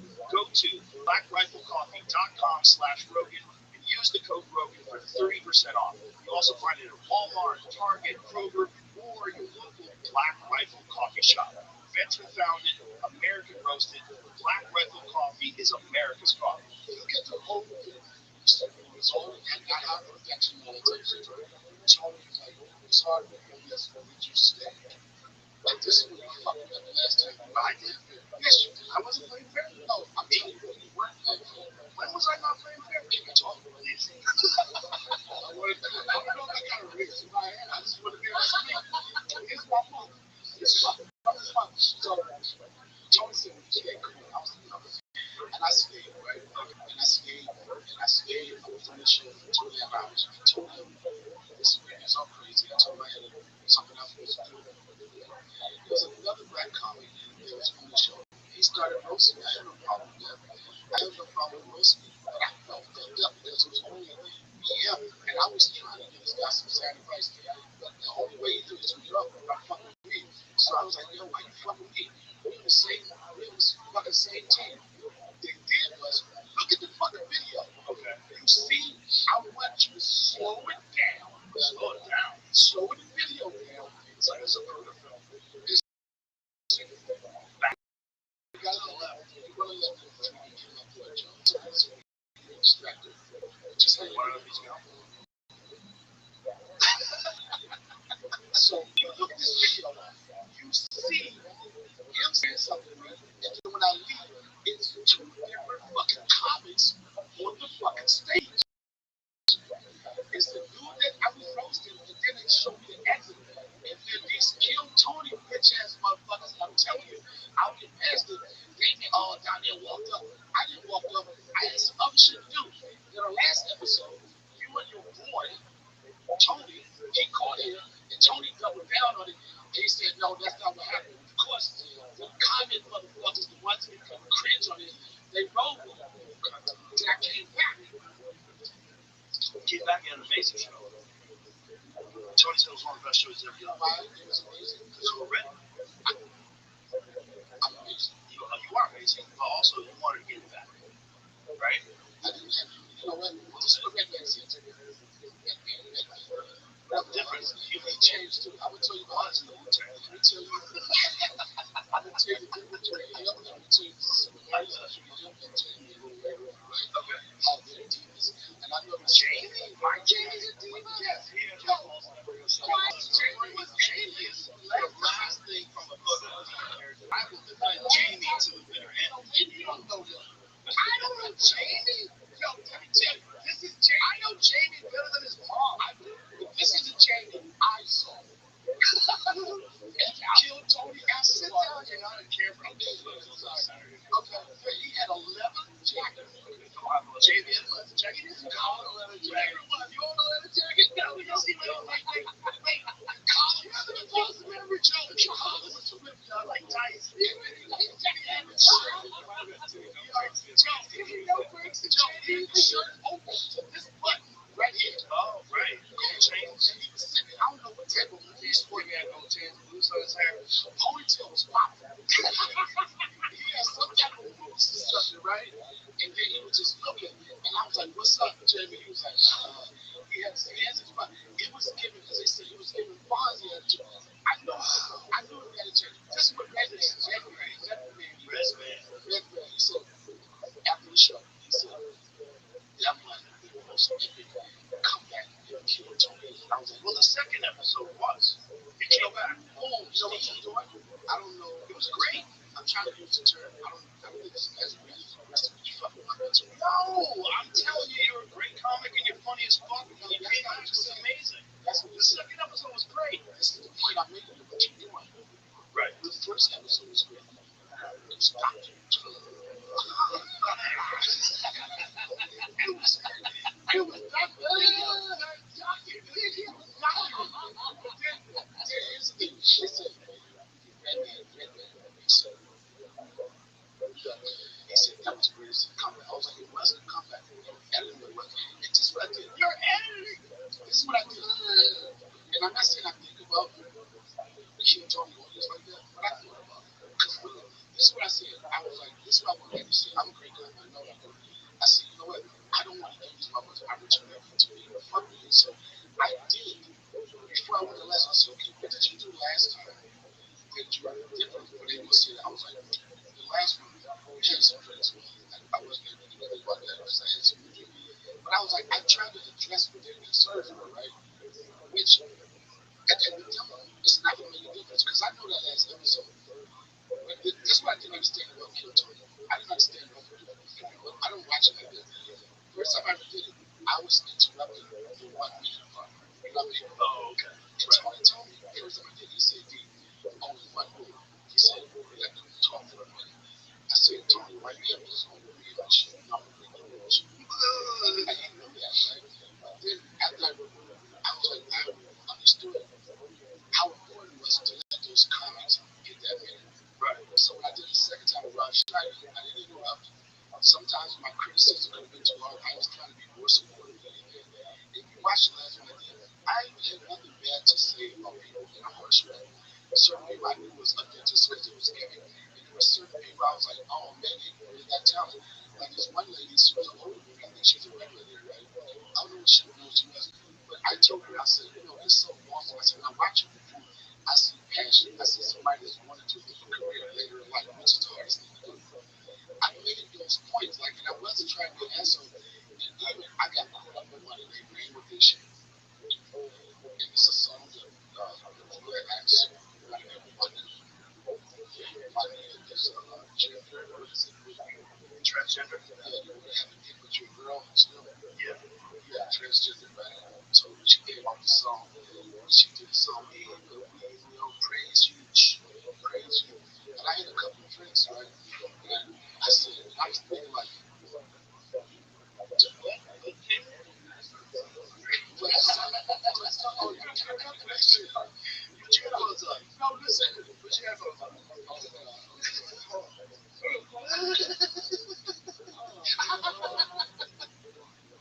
Go, man.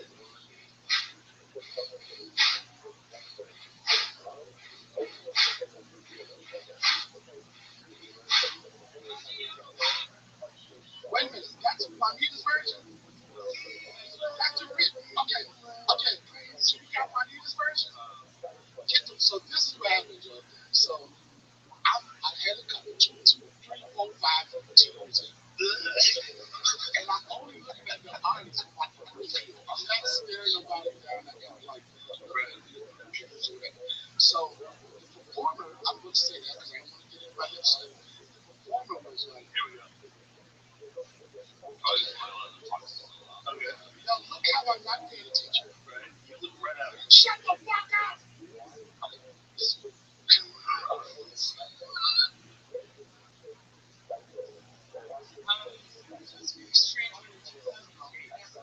Okay.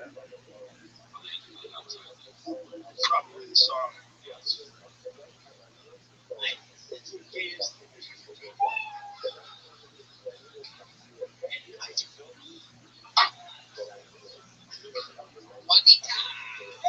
Back to the show.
18-year-old boy. This is a memory coming back to you. Oh my God. So you think of black man's reality? Juanita, have you been to the black man before? Keep it going. It's too funny. He's just saying that so that he doesn't find you and kill you? No, it's right. I'm just kidding. Oh, shit. No. Okay. He was half blood. My career's over, nigga.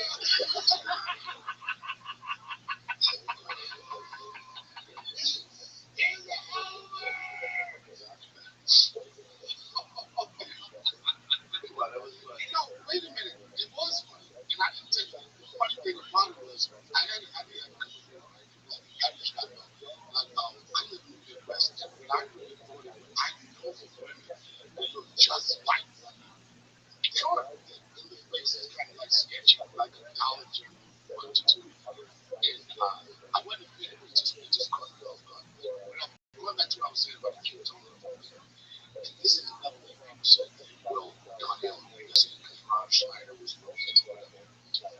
First off, that was the first time Rob Schneider was on the show. Right? You don't really know too much about the kids on the left. I didn't know that. And at the beginning, he was kind of cold. Not even cold like funny, but he just warmed up to the flow. And then I started saying things because I was valued, right? Right. Basically what? I helped him get him comfortable with the show, and then he started crushing, right? He started crushing. And then we did, anybody tell you that episode was amazing, right? It's amazing.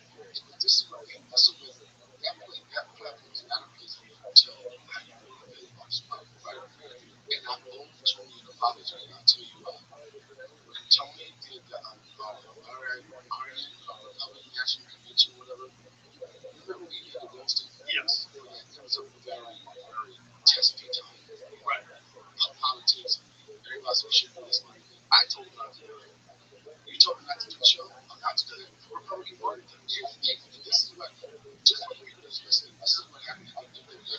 Tony and Rob Schneider. All I wanted to do, I had the question, where do you draw the line? Do you draw the line of what people think, how you're supposed to respond to something? Are you loyal to somebody, how they treat you, how they are as a friend to you? And Tony wanted me to do that show. Anytime I call Tony, he's been nice to us. He's been good to me. My publicist, this is what I do. What you think is a nice gesture on your show, people want to act like it's a political speech. I didn't want that, right? So I came in and said, this is what I learned here, Joe. What I'm saying, that was my inexperience with it. It's something I kept calling out, like, what did I do this? Because I wanted to be reconnected, whatever. And I told Tony, she was hot. Good in a positive way. I felt so bad. I called myself, man, I really want to do a show, but I think people will take the wrong way now. But this is for me. I felt bad about it. So in Chicago, I was on the balcony, right? And I watched when I was going to the show. I felt bad about it. I didn't do it. And the only thing I wanted to do at the end of that Tony episode was to apologize to him and say, as a friend, I probably wasn't there. He understood it. I was like, I love you, show me. He said, I love you, that deal. The only issue I had with Rob Schneider, in that moment, he didn't have a sense of me trying to say something serious, right? And he was getting a laugh on me for my joke. It was at my expense. When I had this moment, I would jump in my friendship with Rob kept on this fucking corny joke. I didn't want to think about people told me this. Oh, yeah, for her, Rosie, the fuck out of here. I was trying to talk about, and I had this issue. You might have the same issue. Some people know people a certain way or a different way. And I use an example, and I'm going to get shit on this thing, this, whatever, how can you say that? I had to stop worrying. You got to stop worrying, okay? I just, this is the conflict. You know how you feel. Just be yourself. I'll just say this. I would like you up, right? You say that, man, for some people in certain places, oh, okay, whatever, right? I met Kid Rock some years years ago when we were doing the cornfield shows and the yellow space. And I tell people, so when we talk about stories, some people are provocateurs. I really believe Kid Rock doesn't believe the average shit is zero. I think that he knows the dial is what's going to make him read the headlines or people and other shit. Is out to me. Well, we did that show in Nashville. Rebel was in that with him. Went to his house. Yeah, exactly.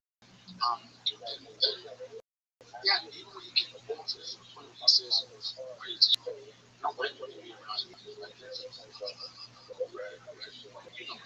do this thing called I do river runs and videos and all that. And for some reason, when I take people out the river, it's like a peace of like nature. I got a photo of you right outside the river. I know I actually got a photo here too. It's right outside. So, you look at that photo, you'll see anything. If nobody wanted to get close to Kid Rock or anything, right? And I remember as a kid how the black community accepted it. So I was like, that shit. Right down the river, kids all over kayak. I want to understand respect. And he looked at me, and I know he was sincere. He said, man, it felt like I just had 13 hours of anger and shit, right? And I was like, okay, I'm not trying to get there, but that felt good. Then at the end, we stopped this with birds and shit. We got to know each other, we got to know each other. And he was doing a comedy festival in Nashville, right? He appreciated his comedian. He said, yo, D, I'm doing this. I was like, one of the first people he called, right? He said, I want to do it. I was like, why not? And I thought about it. Again, what you said, we'll do it. 7 comedians on the show. I'm the only black guy. I knew what I was walking into. I knew it was going to be all max. It was going to be a gay person. It wasn't going to be a midget. It wasn't going to be a lesbian. It wasn't going to be anything but over 5.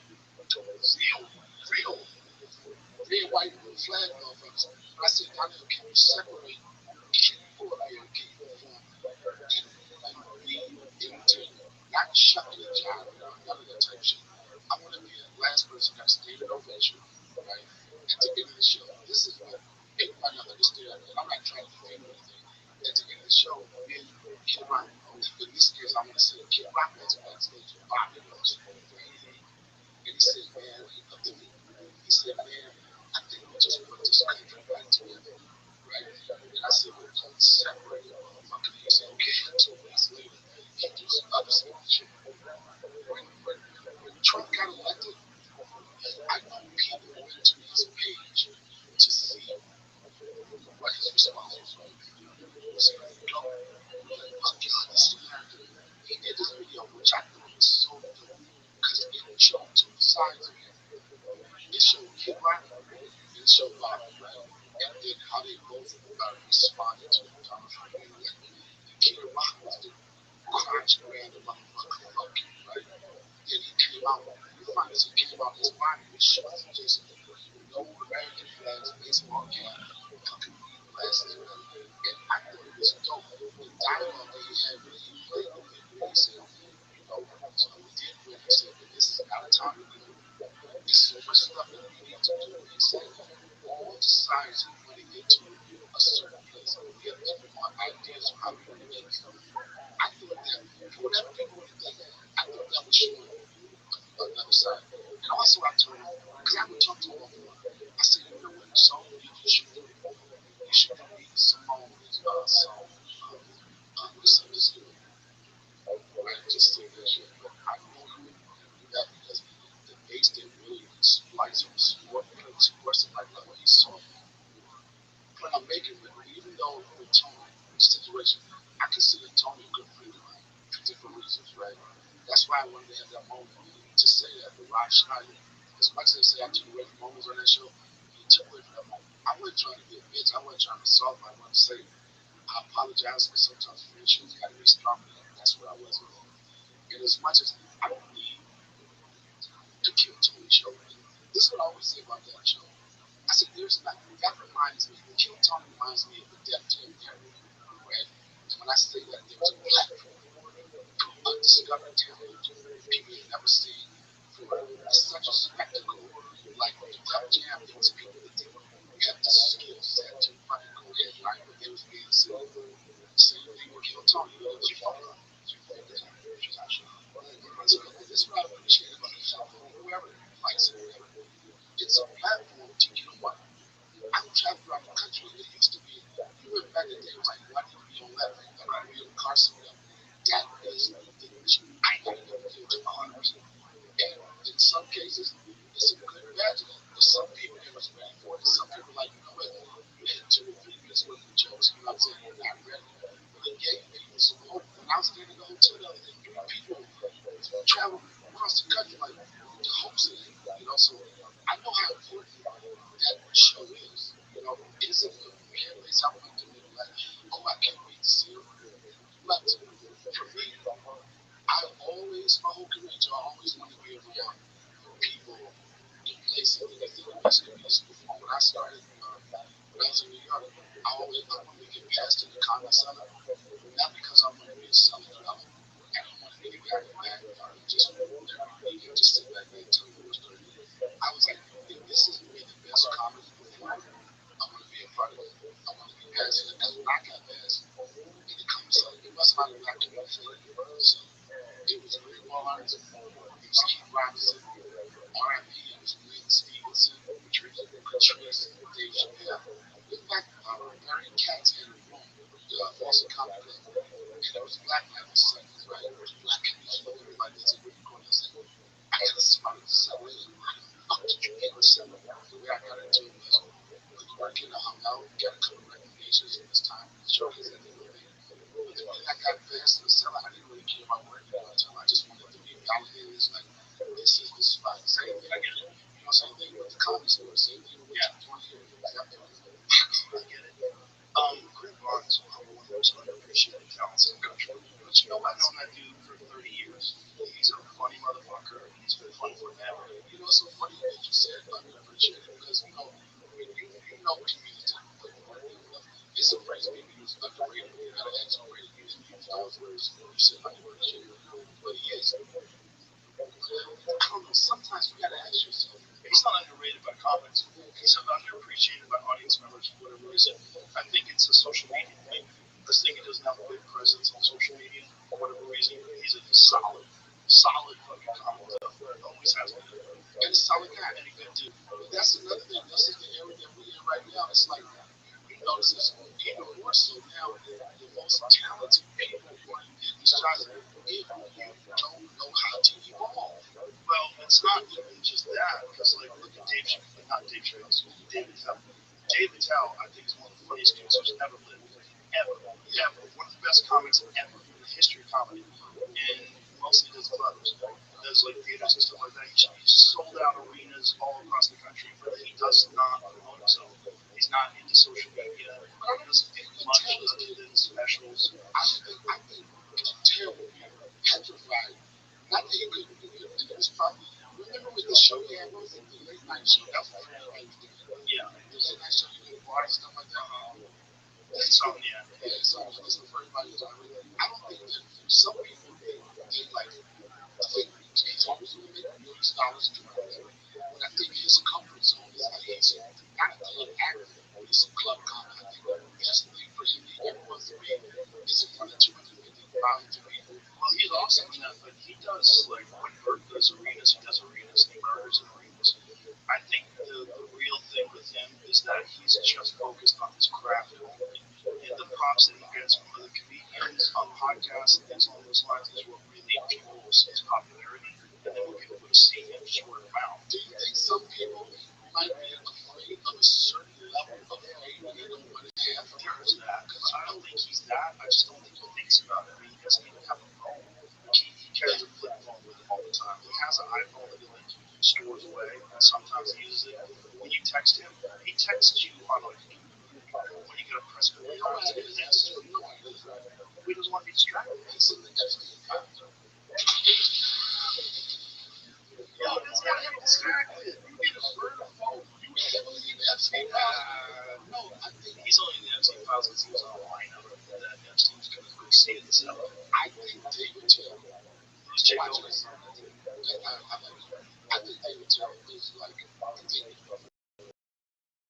David Tell's ultimate happiness is being. Well, shut your fucking phone up, man. Do you know how to do that? Do you know how to do this? Put it on Do Not Disturb. It's okay. It's all. I think I think some people, I think my thing to his comfort zone is fucking just being as incognito as he tries to be. It's just like, oh, I came over just. I don't know anybody that turns. There's certain comments we look at each other and you're like, God damn, this motherfucker's constantly trying. I just like, not with Dave. Dave was Dion Cole is another guy. When I watch Dion Cole does like at the Holiday Drop, I think maybe 3 times a week, so Monday night, maybe just as it's working out right. Man, when I go into a spot, I'm trying to beat the club, I'm trying to beat it up. So sometimes I get distracted when I'm really there for this workout too. There's such there's a different level where you just like, you know what, I can deal with the silence, I can deal with some of that. But when I watch people like this another comedian in LA, leave me alone. They have all that going around him like that. And I see him, I'm like, damn, every time I see this motherfucker, it's one of those shit that I've seen. Everybody doesn't have that. That's why David Tell always give other comics something to like try to achieve. He's like, you ain't gonna see him doing the same shit. It's always another. That's what makes him who he is. That's why he gets so respected by so many. Well, he's only focused on his craft, whereas some people are really focused on social media and promotions, and they have a guy who films them doing a bunch of wild things and edits with music. And I've never seen so many comedians have full out production crews right, on an intro, I know. on stage. They think that that's what they need. You know, they think that's what they need to separate them. And it does get them attention, but what it takes away, it does draw some focus away from what you're trying to do, which is work on your shit and come up with new stuff. Where Tell doesn't have any of that. That's it. It takes away, but then it also lets you know who the special people are. Right now, fucking my caveat, got it. So this is my people. We just say he's got an HP, he's got a special coming out. I don't know who doesn't have a special coming out. And the thing about it is like now, specials aren't. If you really look at it, the specials aren't special. It's special. Weird word, right? So The specials are a weird word. it's Gotta special. be special. Like no other art form calls it a special.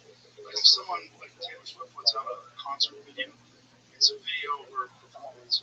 You know, a musician puts out a video and it's that. It's like for a comic, we got a weird word for special. You know what special is now? But just like my special, if you get people still do that, it's who's putting out the special people. The special people like Sebastian is doing special. You know what I'm saying? Fucking Tom does a special. It's special people doing a special. And a lot of them now is just people that's doing 45 minutes of comedy. No beginning, no middle, no end, no point of view. You don't know anything about it. And just like the same way the photo comes, it's just like the joke comes. Right. And I like to say, and I'm not even going to say Dave Chappelle's but the one thing I can say, how Dave Chappelle's what? no, I'm Dave Chappelle's black belt. That's what people want to know. You gotta stop listening to what other people say, Joe. I said it, but he told a story. You just about Jamie wearing a Fonzie jacket? He's got it in all colors.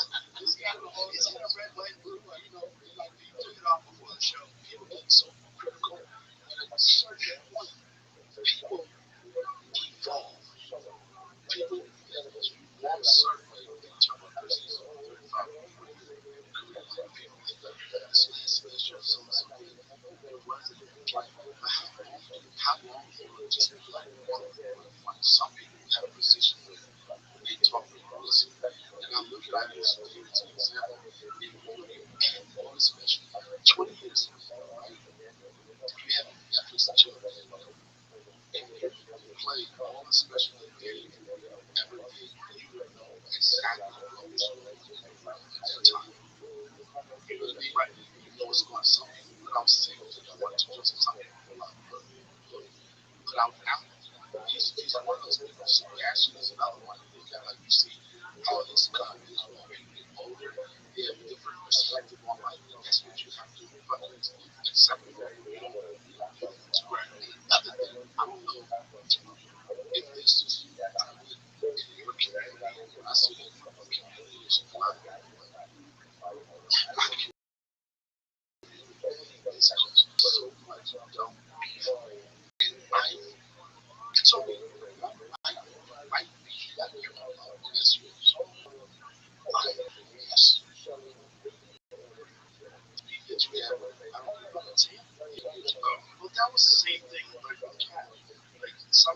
this has to be exposed.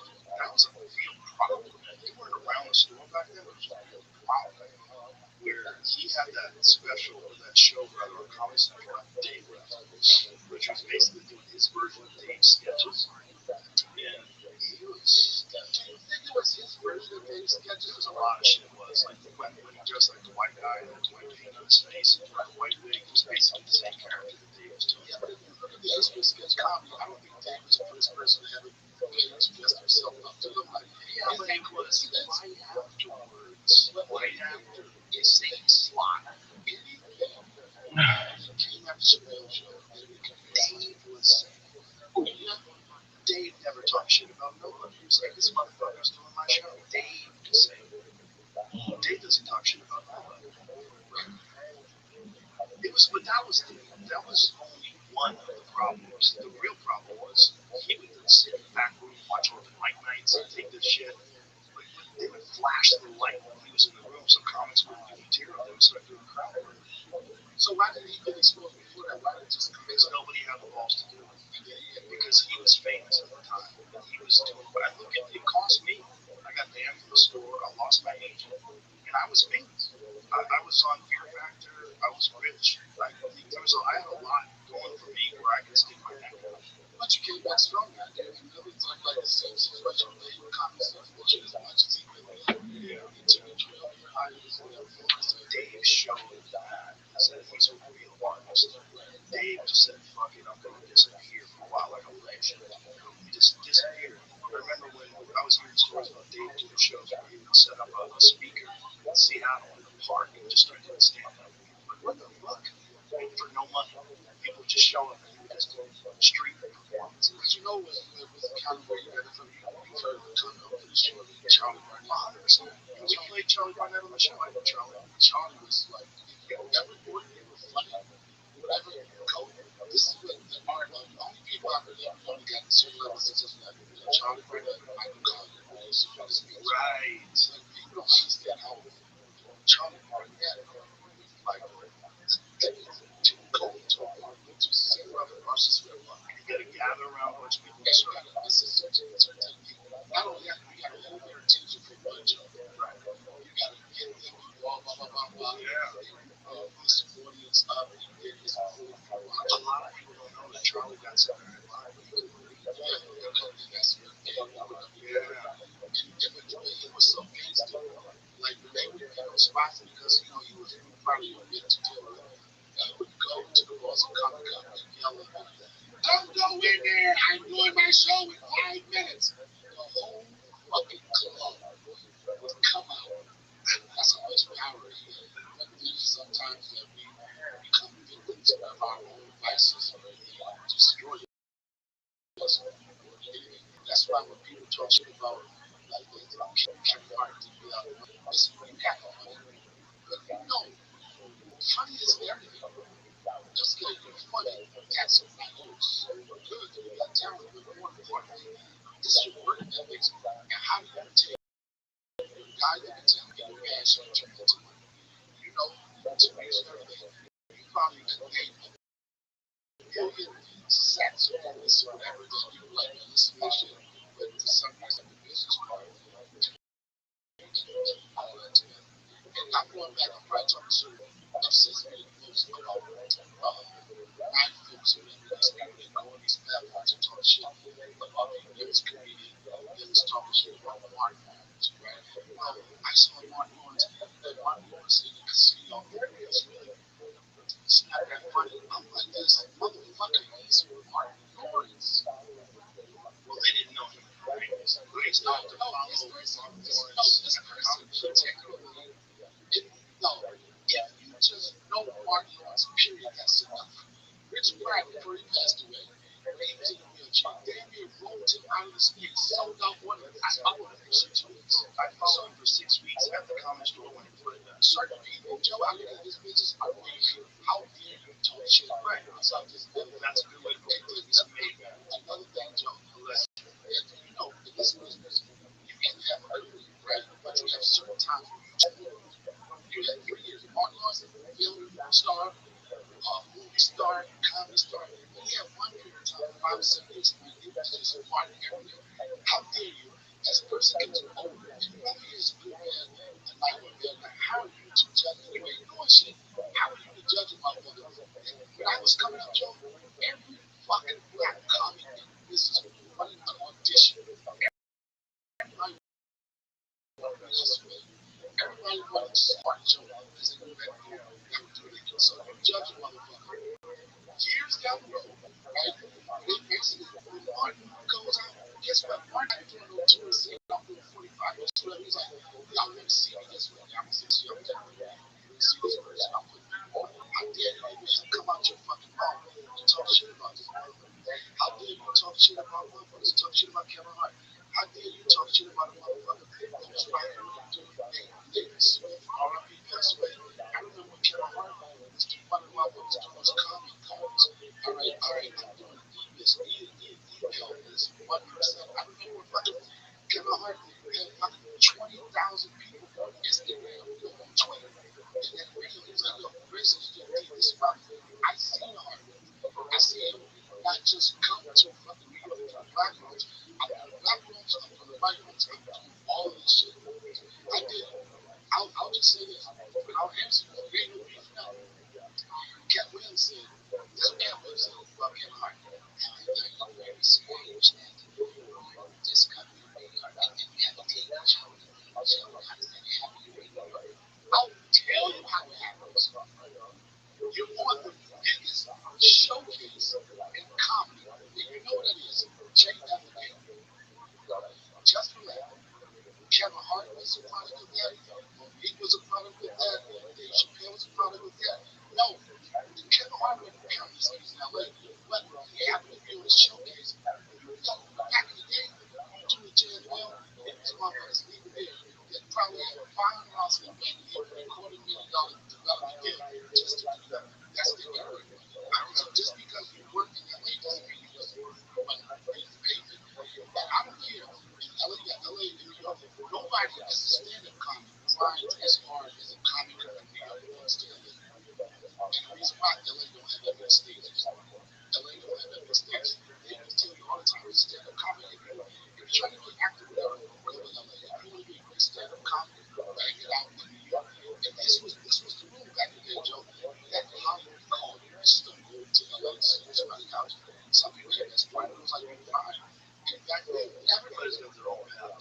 You can do whatever the fuck you want. It's just work on your act. That's the point that I'm making. Yeah, that's just, everybody's got their own path. The real problem in this conversation is what I said earlier. It's worrying about what other people think. The more you spend time worrying about what other people think, the less you're worrying about what you're doing. The less you're thinking about what you're actually trying to achieve. And I listen to what you're saying, and I don't listen to what you're saying. It's the reason why I say that every time I go into this rabbit hole, whatever, it's the echo. It's like a rolling angel right here. It's whispering, don't read the comment. Yeah, but I'm right. It's still real. I know you should. I'm focused on it. But this is another thing I did that what I didn't know is that white comedians actually work at I did not know audience is not here. It's rare. It's more rare. And the ones who have the usual failures.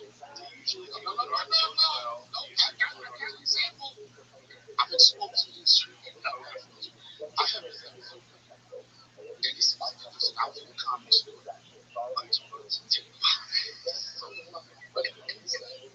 About 2 months ago, right? I'm good friends with Bill Burr, I'm just rich with Charlie Murphy, and I know Mark Maron. I don't know what I found out is I don't know Mark Maron really well. So I know Mark Maron. Like when I see Mark Maron, I was like, he's like a great smile. Alternative comedy, Mark Maron special. So when I see Mark Maron, I said, certain level of respect on this together.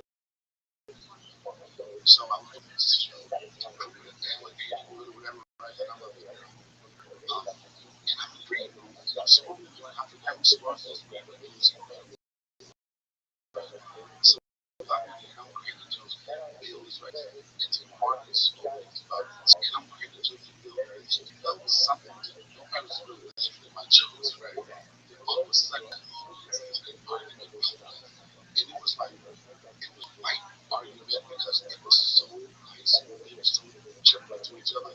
It was a whole bunch of, oh yeah, but you'll never do my podcast. It's like podcast means I'm right in the middle. I don't even know. I didn't know that. He's like this. They were so gentle about it. I took the difference between white man and black man. I never thought that was so much fun. Yo, I felt so safe. Yo, and anything, I know they be like lawsuits next morning, definition of character, slander, but I never knew that there was fucking Caucasian people.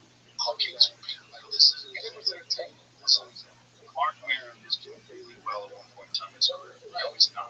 So Mark Maron had a number one podcast, and after a while, his podcast wasn't even in the top 200. He dropped off. Bill Burr, his career's took off. Right? He's doing arenas. He's killing it. Mark's not. And Mark finds reasons to criticize other people that are doing much better than him. And he focuses on that because he thinks he should be getting more than he deserves. But do you think that's going back to being derogatory? You know, we talk this shit. No. I think it's going back to being bitter and jealous, thinking about other people instead of thinking about himself and why people don't want to go see him anymore. He was upset when we left the Comedy Store because we took the crowd to it. It's like, hey, you were on the fucking marquee too, man. Right. They're not coming to see you. And the reason why they're not coming to see you is because you're not doing well. And your podcast was in the top. It was number one. And when it was the number one, by the way, this is what I would say about Mark Maron. He was great. Mark Maron was fun to hang out with when he was killing it because he was happy. Because he was getting validation. Because he had the number one podcast. We were friends. Like, I did his podcast, he did mine. We had a good time. I hug him when I see him. Like, we had gone back and forth many times now. His problem was when everybody else started doing really good and he started dropping off. That's what happened. Like, this is what I don't understand. Why can't you understand that you have a moment? Like, I was talking Because to he's a fucking narcissist. He wants the moment to always be around him. He wants it to always be about him. Other people are doing better than him. He wants to talk shit about them. And that's where Bill had a problem with it. you think being a narcissist is a bad thing? I was something I think that kind of comes to be the person that you are and be determined to do it. I think probably the right thing. Well, having self-respect and having an ego where you care about what you put out, yes, that's a good thing. But making it all about you and not being appreciative of people's work is crazy because other people doing well can be fuel for you to be inspired and do better yourself. That's a positive thing. And if these people are your friends and you love them and you care about them, you should be happy with the killing. And if you're not killing anymore, you should try to figure out why. Because it's not that the door's not open, it's not you're not getting on stage, it's not you're not putting out specials. You should probably figure out why your podcast dropped from number one to not even in the top 200 anymore without anything happening. You didn't get arrested, there was no scandal, there was nothing crazy. You should try to figure that out. And he doesn't do that because he's instead bitter and jealous, and he's always been like that.